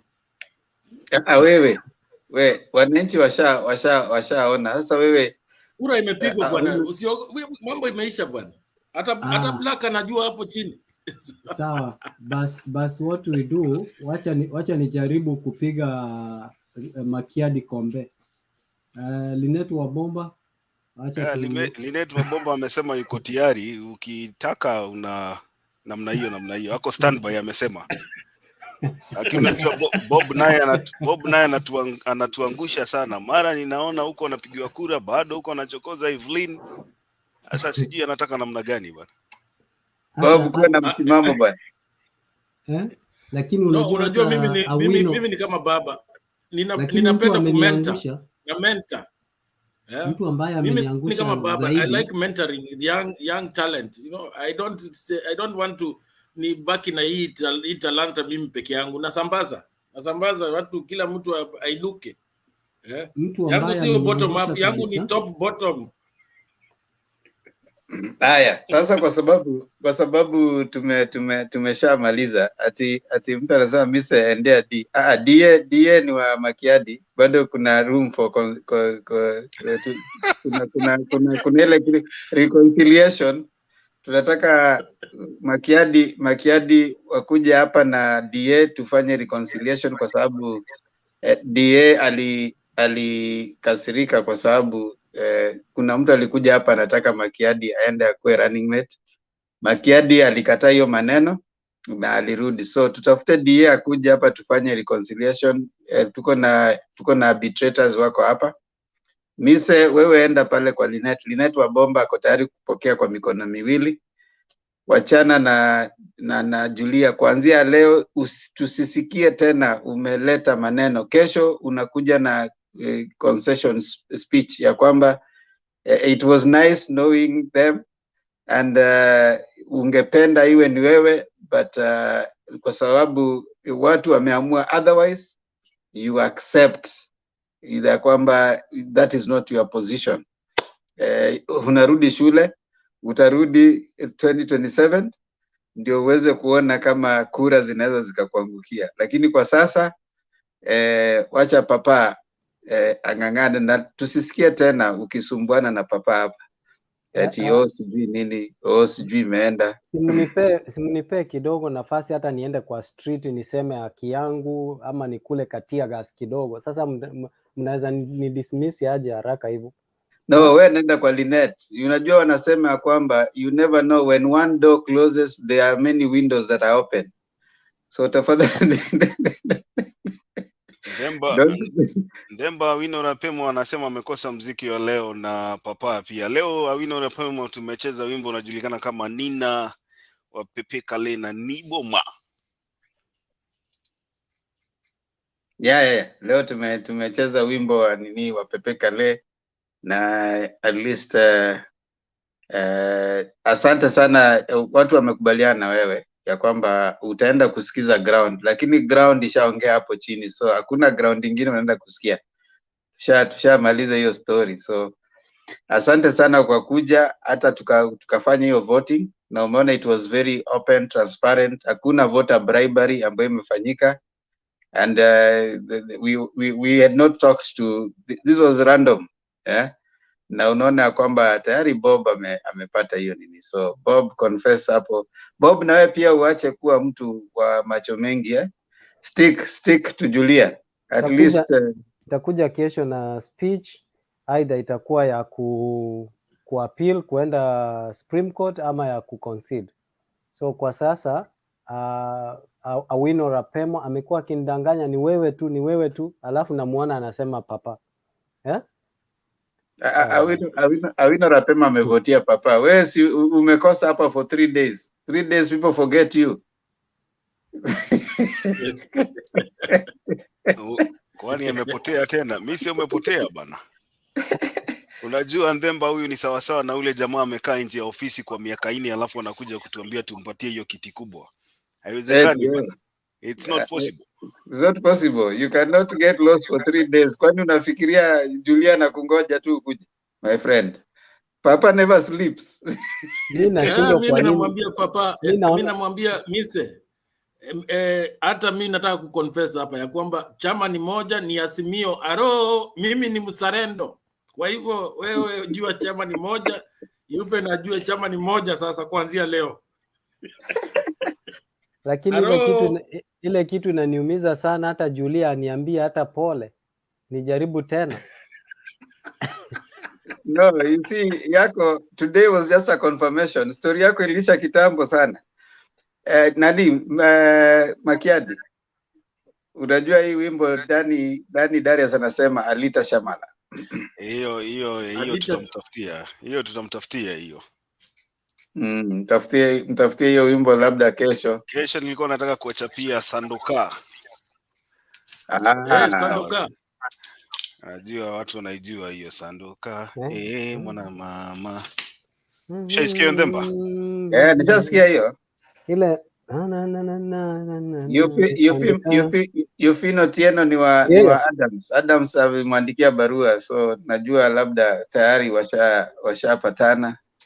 Ndio maana Adams hakuja hapa leo. Najua jana ilikuwa tuandika barua. Adams walikuwa na meeting na Wajakoya. So Adams ameingia campaign trail ya Wajakoya bwana. Hawangekuja. Nilimuona huyo jamaa campaign Mumias akiwa amelala juu ya gari. Huyo jamaa sasa mlikuwa mnasema hatumii sigara mrefu Ndemba. Hatumii dawa yenye anasema anataka kurecommend. Nimemuona amelala juu ya gari anaamka namna hii kama Undertaker. Sijui kama ulikuwa unaona vile Undertaker anaamka kwa ring. Niliona hiyo kitu. Ndio huyo sasa. Huyo jamaa mimi naona anatumia hizo vitu zingine pia. Makiadi. Azandiko yepo. Anakuwa ni campaign za Wajakoya zinafanywa kwa club. Njoo mimi sijamuona akikampaign pale pengine. Namuona hizo kwa club. Wanaiba zichini Wajakoya wote.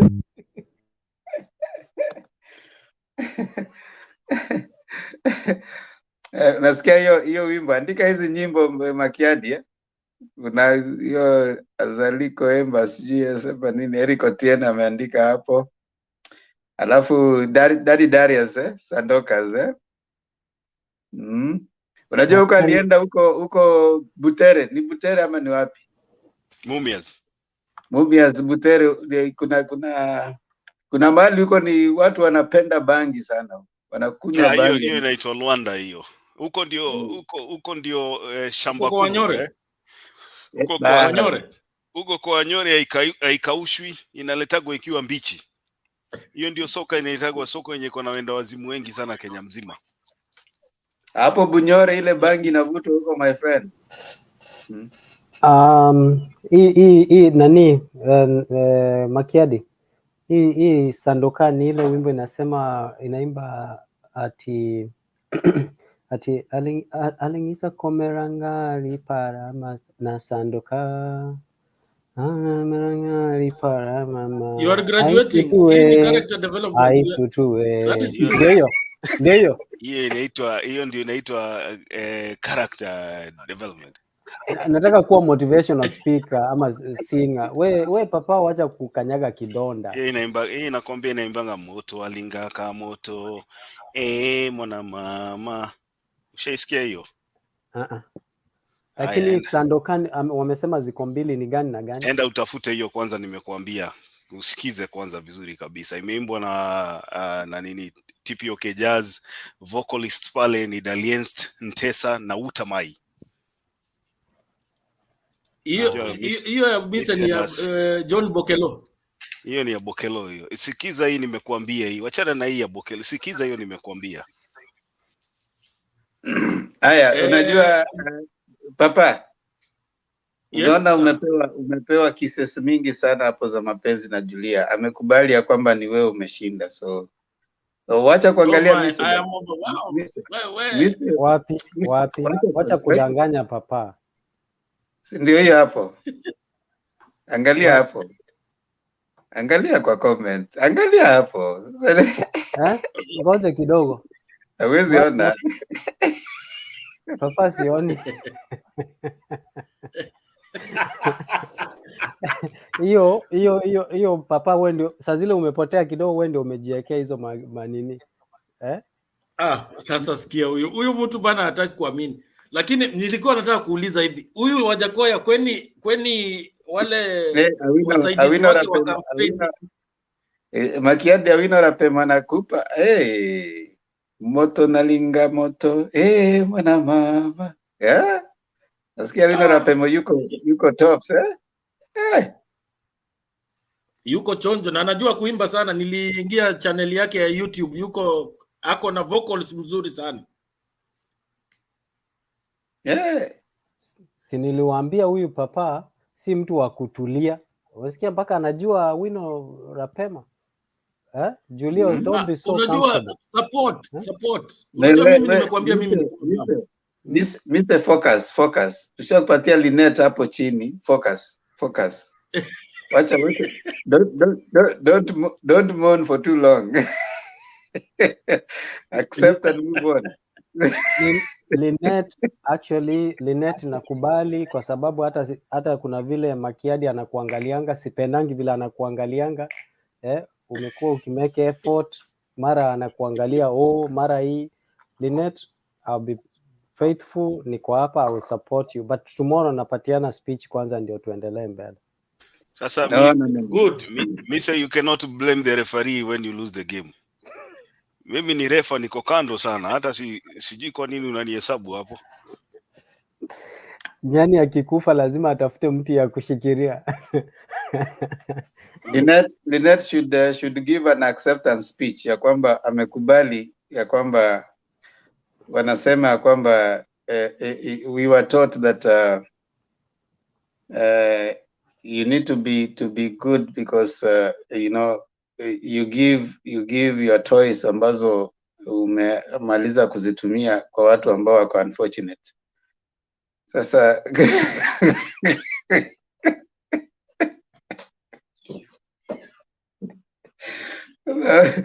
sababu umekuwa donated, sasa Linet anafaa kukubali kwa sababu no, lakini ngoja kidogo hapo kwenye umetumia. Nilikuwa nimekubali kila kitu, lakini mahali umeweka at unfortunate replace it with watu wako available.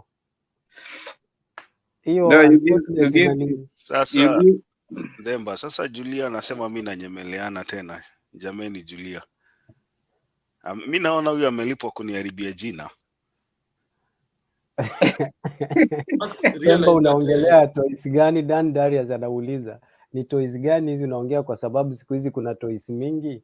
Nimesema Mise amekuwa donated na Linet amemkubali. So yeah, that's what I've said. Dani Darius, wacha kucomplicate vitu, nani kitu rahisi. Yani Mise amekuwa donated na Linet. Where's Linet akupokee? Tuwe na kesho tutakuwa, kama Linet yuko hapa leo, kesho jioni tutakuwa na reception party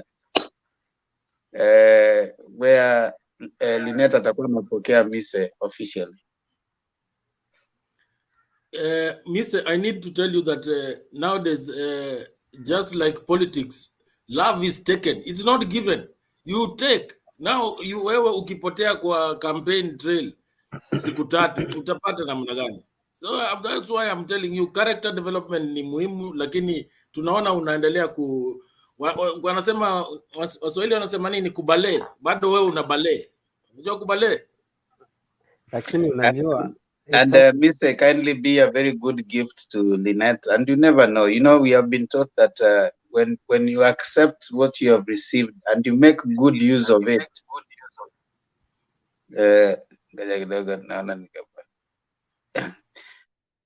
and you make good use of it, you are likely to benefit more. Kama sasa maybe hapo ndio umepangiwa. Sasa pale kwa Linet utakuta hakuna shida mingi, hakuna competition, hakuna Papa Bob wa kukusumbua.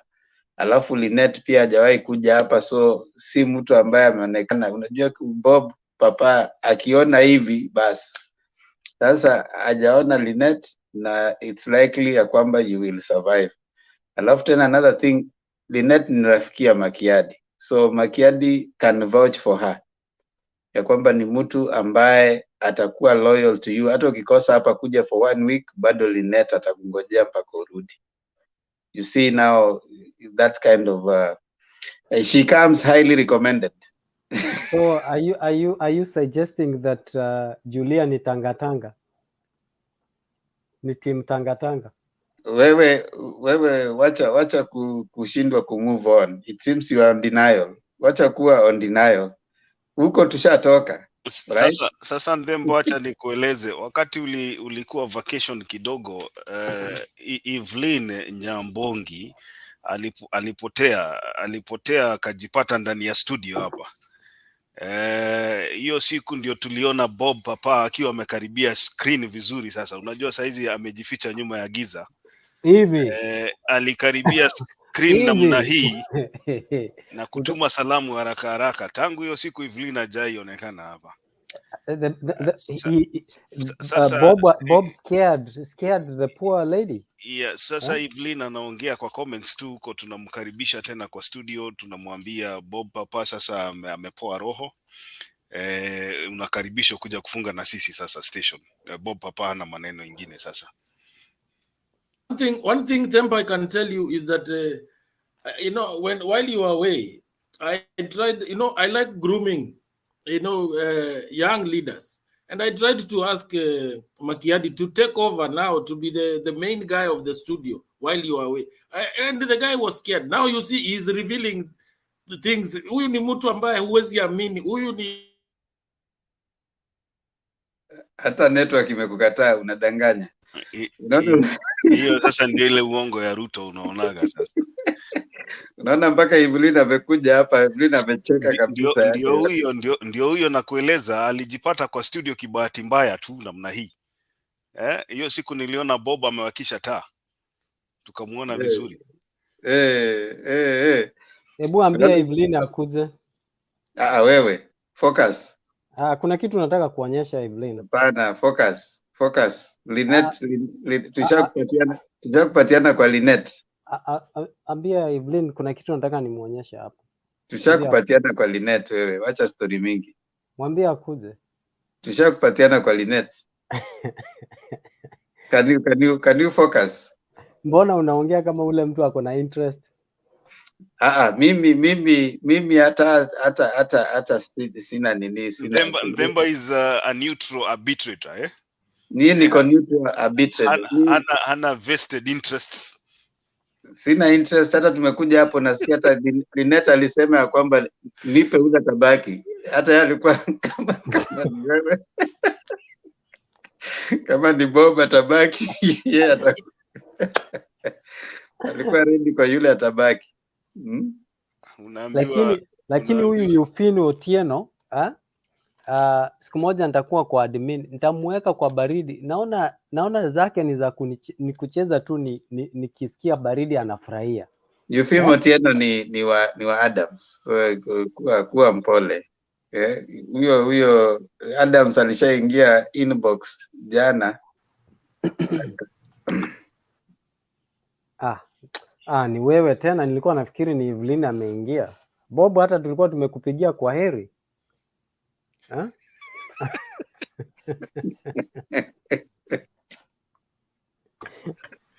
That is what experience does. You pull back and wait to hear the comments, then you come back.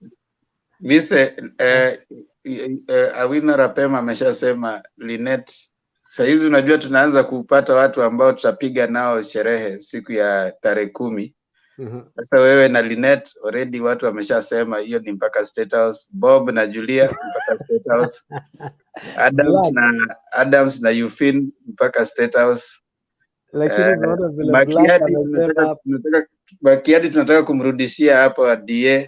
Makiadi yako na maadui wengi bana. Siku hizi hakuna lakini naona hata mimi niende vacation nikuje nikiwa fresh kama Ndemba, labda roho yangu itakuja ikiwa safi. Nimepata maasidi sasa. Makiadi, kwani Evelyn pia alikuchanganya ndio akafanya DA akakasirika?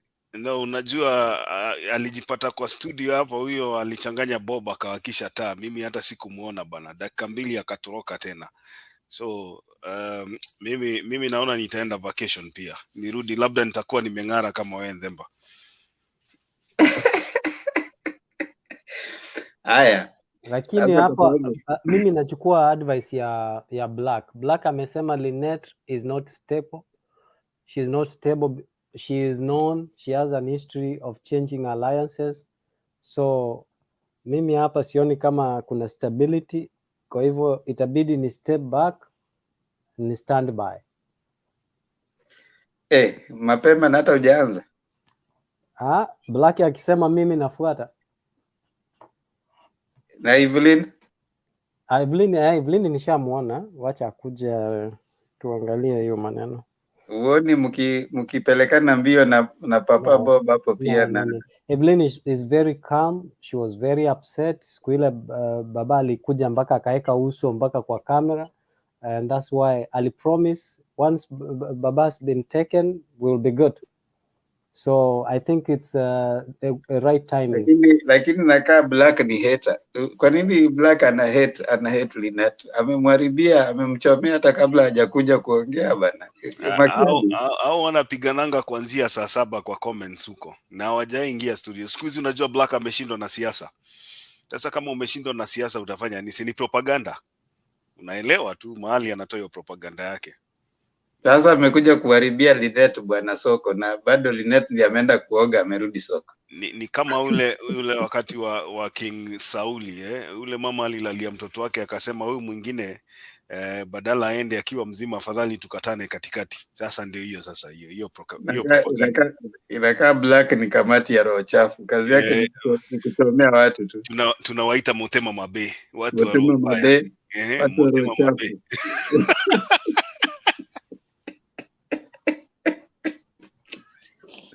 Kamati ya roho chafu. Kamati ya roho chafu bwana. Ati kama anakosa na nyinyi wote mkose. Unaona sasa Black.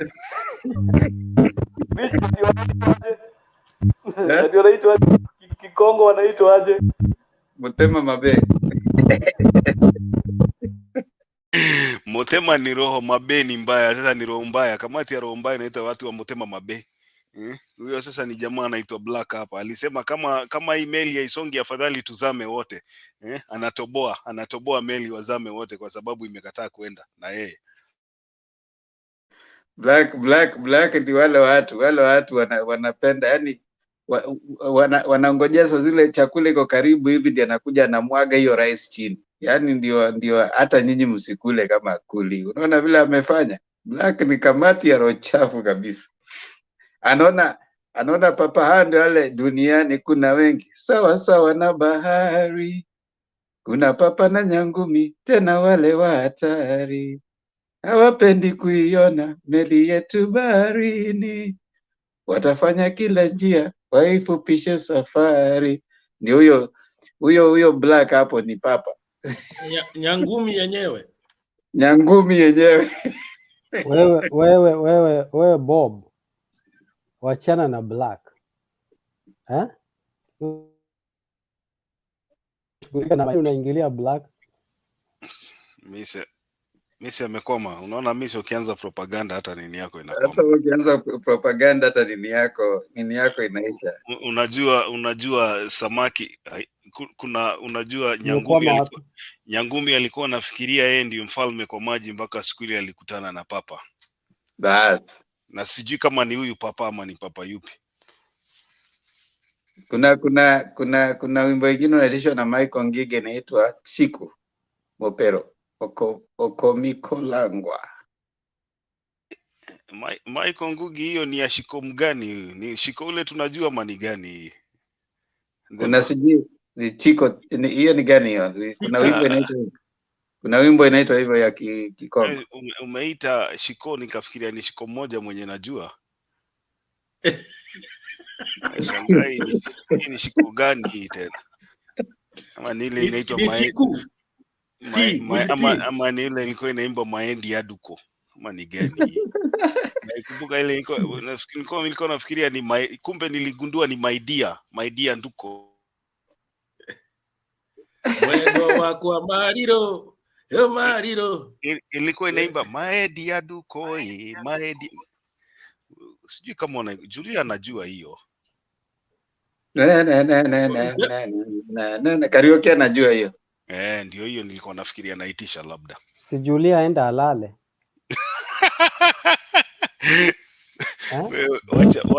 Wacha wahasidi. Hata ingekuwa ni Shiko, ingekuwa Nduko. Najua Shiko na Nduko ni tofauti. Kuna Nduko. Na Nduko hata ni Mkamba. Nduko hata si Mkikuyu. Nduko ni msichana alikuwa anaimbiwa Mkamba. Alikuwa anaimbiwa na Demathi, lakini alikuwa Mkamba. Sasa sijui nini walifanyana na Nduko lakini alikuwa anamwimbia. Najua Wakamba wewe tunaelewa. Hapo umesema ati Wakamba unaelewa, hapo hatujaelewa. Si tufanye tuelewe. Sasa naona mahaters wameanza kuamka. Wacha tutoke kabla wakuje hapa. Naona watachafua maji hapa. Papa Azimio, Papa Bob ataanza kuangaliwa vingine na Julia. Mise pia atakosa Linet. Watu kama kina Black hawapendi watu wakifurahi. Yufino Tieno, naamini ya kwamba Adams amesha kuja amekuandikia barua na inafaa confirm ya kwamba ulipata barua. Ndio tusonge tukisonga. Makiadi, operation rudisha DA. Tunaanza sasa hii operation hii weekend, hopefully by Sunday DA atakuwa amerudi. Na ume apologize. Huyo Yufin ndiye anajua mahali alimpeleka. Ama pia wewe ulibadili, umeamua sasa ni Evelyn Nyambongi. Mimi na Father Danny Daria sasa tuko kwa meli moja sasa. Nimeamua siangalii kushoto ama kulia. Nalinga mbele. Sasa kwa sababu ulikuwa uliona kwamba ulikuwa broken heart na DA tutamrudisha. Asanteni sana. Na kabla hujamaliza nauliza, nataka tu unajua Azimio is about women empowerment, na kuna akina dada wetu wengi hapa walikuwa nakuja hawaji siku hizi, sijui imekuwa vipi. Iko Mkenya Spain, iko kina Moran, naona hata leo ni Friday hakuja. Tuwaite wote wao wakikuja tujadiliane. Wanakujanga mchana hawaji usiku kwa sababu Mkenya Spain kama saizi umelala. So ukitaka kupatana nao sana wanakuja mchana, weekends ndio unakutana nao. So wewe kuja mchana mtapatana. Lakini Makiadi wewe papa bana focus. Papa is trying to choose his neighbors, Wewe kuja tu studio hao akikupata. No. Mimi nataka tuwe na kina dada wengi. Ndio hii, unajua kina dada wanajua kueneza neno la siasa kule nje. Kwa hivyo si ati nilikuwa nataka tu angalia sasa. Unaona Julia ameanza kufikiria mimi naitisha multi party. Papa, you are not being wise. Ukishapigiwa vote umeingia nini, wacha kwanza kuuliza tena ati wako wapi. Ngoja wakuje. You're supposed to behave. Hapo ndio sasa unajua nyinyi mmenichukulia vibaya mimi. Tabia yake, lakini sasa unajua hawezi akajificha. Julia anasikia na anaona. Papa anataka nyama ingine. Unataka nyama ingine na uko already uko na nyama kwa mdomo papa. Ya hivyo. Hapana, sio hivyo bwana. Haya, wacha tufunge. Papa behave. Papa, kuanzia leo we want you to behave. Ukifocus kwa Julia tuache hii story. Wacha hiyo mambo ya hawezi nguruwe. Sasa wacha tumalize. Asanteni sana. Ila kwa hakika tunashukuru. We have enjoyed ourselves. We thank you all for your comments. And tunapomalizia karaoke, najua labda ameshangaa. Normally tukija kumalizia we try to lessen the temperature kidogo, tunapiga gumzo alafu ndio watu wanaenda wanalala wakiwa si kama wako charged sana mambo ya siasa. But thank you so much for coming today. You can join us again tomorrow evening wakati kipindi cha Lala Salama inakuja tu at the end. You can come in alafu tupige gumzo kidogo. huwa tunamaliza kidogo mapema. Leo tumekaa kidogo, lakini huwa tunamaliza mapema. Tunasoma katiba, tunasoma manifesto, tunaimba wimbo wa taifa. Then we try to just make it easy for all Kenyans to just naona kuna mtu anakuja hapa, yeye ako focus tu na nini zake. Patrick Mushiri, learn siasa si kila kitu bana. Sometimes you just listen, unapiga story ingine. Usiwe mtu umeamuka tu saizi na uko tu na hate. Badala kidogo ujipatie shughuli, amka enda kazi. Nini yako ni gani? Ningekuwa nataka uniambie nini podcast yako kule naweza kupata. Jina ulikuwa umesema ni nani? Acha niweke hapo tena. Inaitwa Themba and Lulu Show. Ni podcast yangu na my daughter. Majina yake ya kitambulisho ni Njoroge wa Kagundo. Lakini wengine ni ya kukulia. Yo jamaa. Focus my friend, focus. Utaachwa na Linet hapa tu saizi. Ndiyo Themba and Lulu Show. Ukienda hapo YouTube tafuta Themba and Lulu Show, tafadhali subscribe. Na kama kuna wengine hawaja subscribe kwa Themba and Lulu Show, I only have about 15 people, nifike 600. Push it for me at least to fike 1000. We really appreciate. You'll see my daughter and I. If you want to see my daughter and I, go to that channel. We have so many. Patrick Mushiri, enda tafuta kazi ufanye. Wacha kushindo na kuja hapa na hasira mingi. Hasira Nation, mbona mnakasirika? Kama mnaona Raila atashindwa, mbona mnakuja hapa kupiga kelele? Just go and wait and watch. Yeah.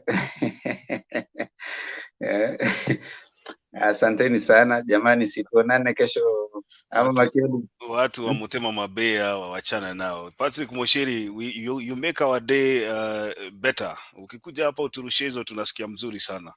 Otherwise itakuwa really boring. Asante Black, ongea na huyo jamaa, mwambie pia we ni Uda. He is not more Uda than you are. Anajifanya hapa yeye ni Uda kuliko. Black, mwambie wewe ni Uda pia. Na tunapiga story hapa na wewe na una I don't know why anakuja hapa. Na ameamka saizi ako Kenya badala aende atafute shughuli yake. Hey people. Asanteni sana. Situonane kesho hiyo time. God bless you. But before you go, why is this coming from? Where is Patrick coming with this kind of comment? Huh? Huyo is a frustrated character. Yeah. Asante sana, tunashukuru. Leo sikumuona bwana Instance, for instance, Mr. For instance, sijui alienda wapi. Duke. Lakini tunaomba yuko salama, wengine tutakutana. Mise. Kwaheri. Kwaheri. No, sorry. Mise. Ukianza kufikiria kuhusu watu wanaongea negative comments. Yeah, but wacha na watu wanaongea negative comments. Hawezi focus kama tungekuwa tunawaambia wacha kuleta maneno ya familia. If you have a problem with the Themba, just address him. Don't pull the family in, and it's not. I don't even see where that comment is coming from. It's not good. People are mannerless.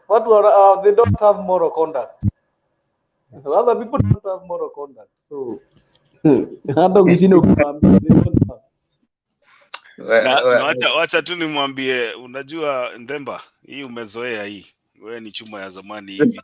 Hii vitu kwa channel hii haitushtuangi. Mimi ni chuma ya kitabu my friend. Chuma hii ni reli hii. Hakuna kitu hii inapita. There and I have a t-shirt for it. So you Sasa Themba, kesho ni siku nyingine. Mushiri karaoke, asante sana kwa kuwa nasi. Mise, tuonane kesho. Good to see you. Good night, guys. God bless you. Good night. Cheers.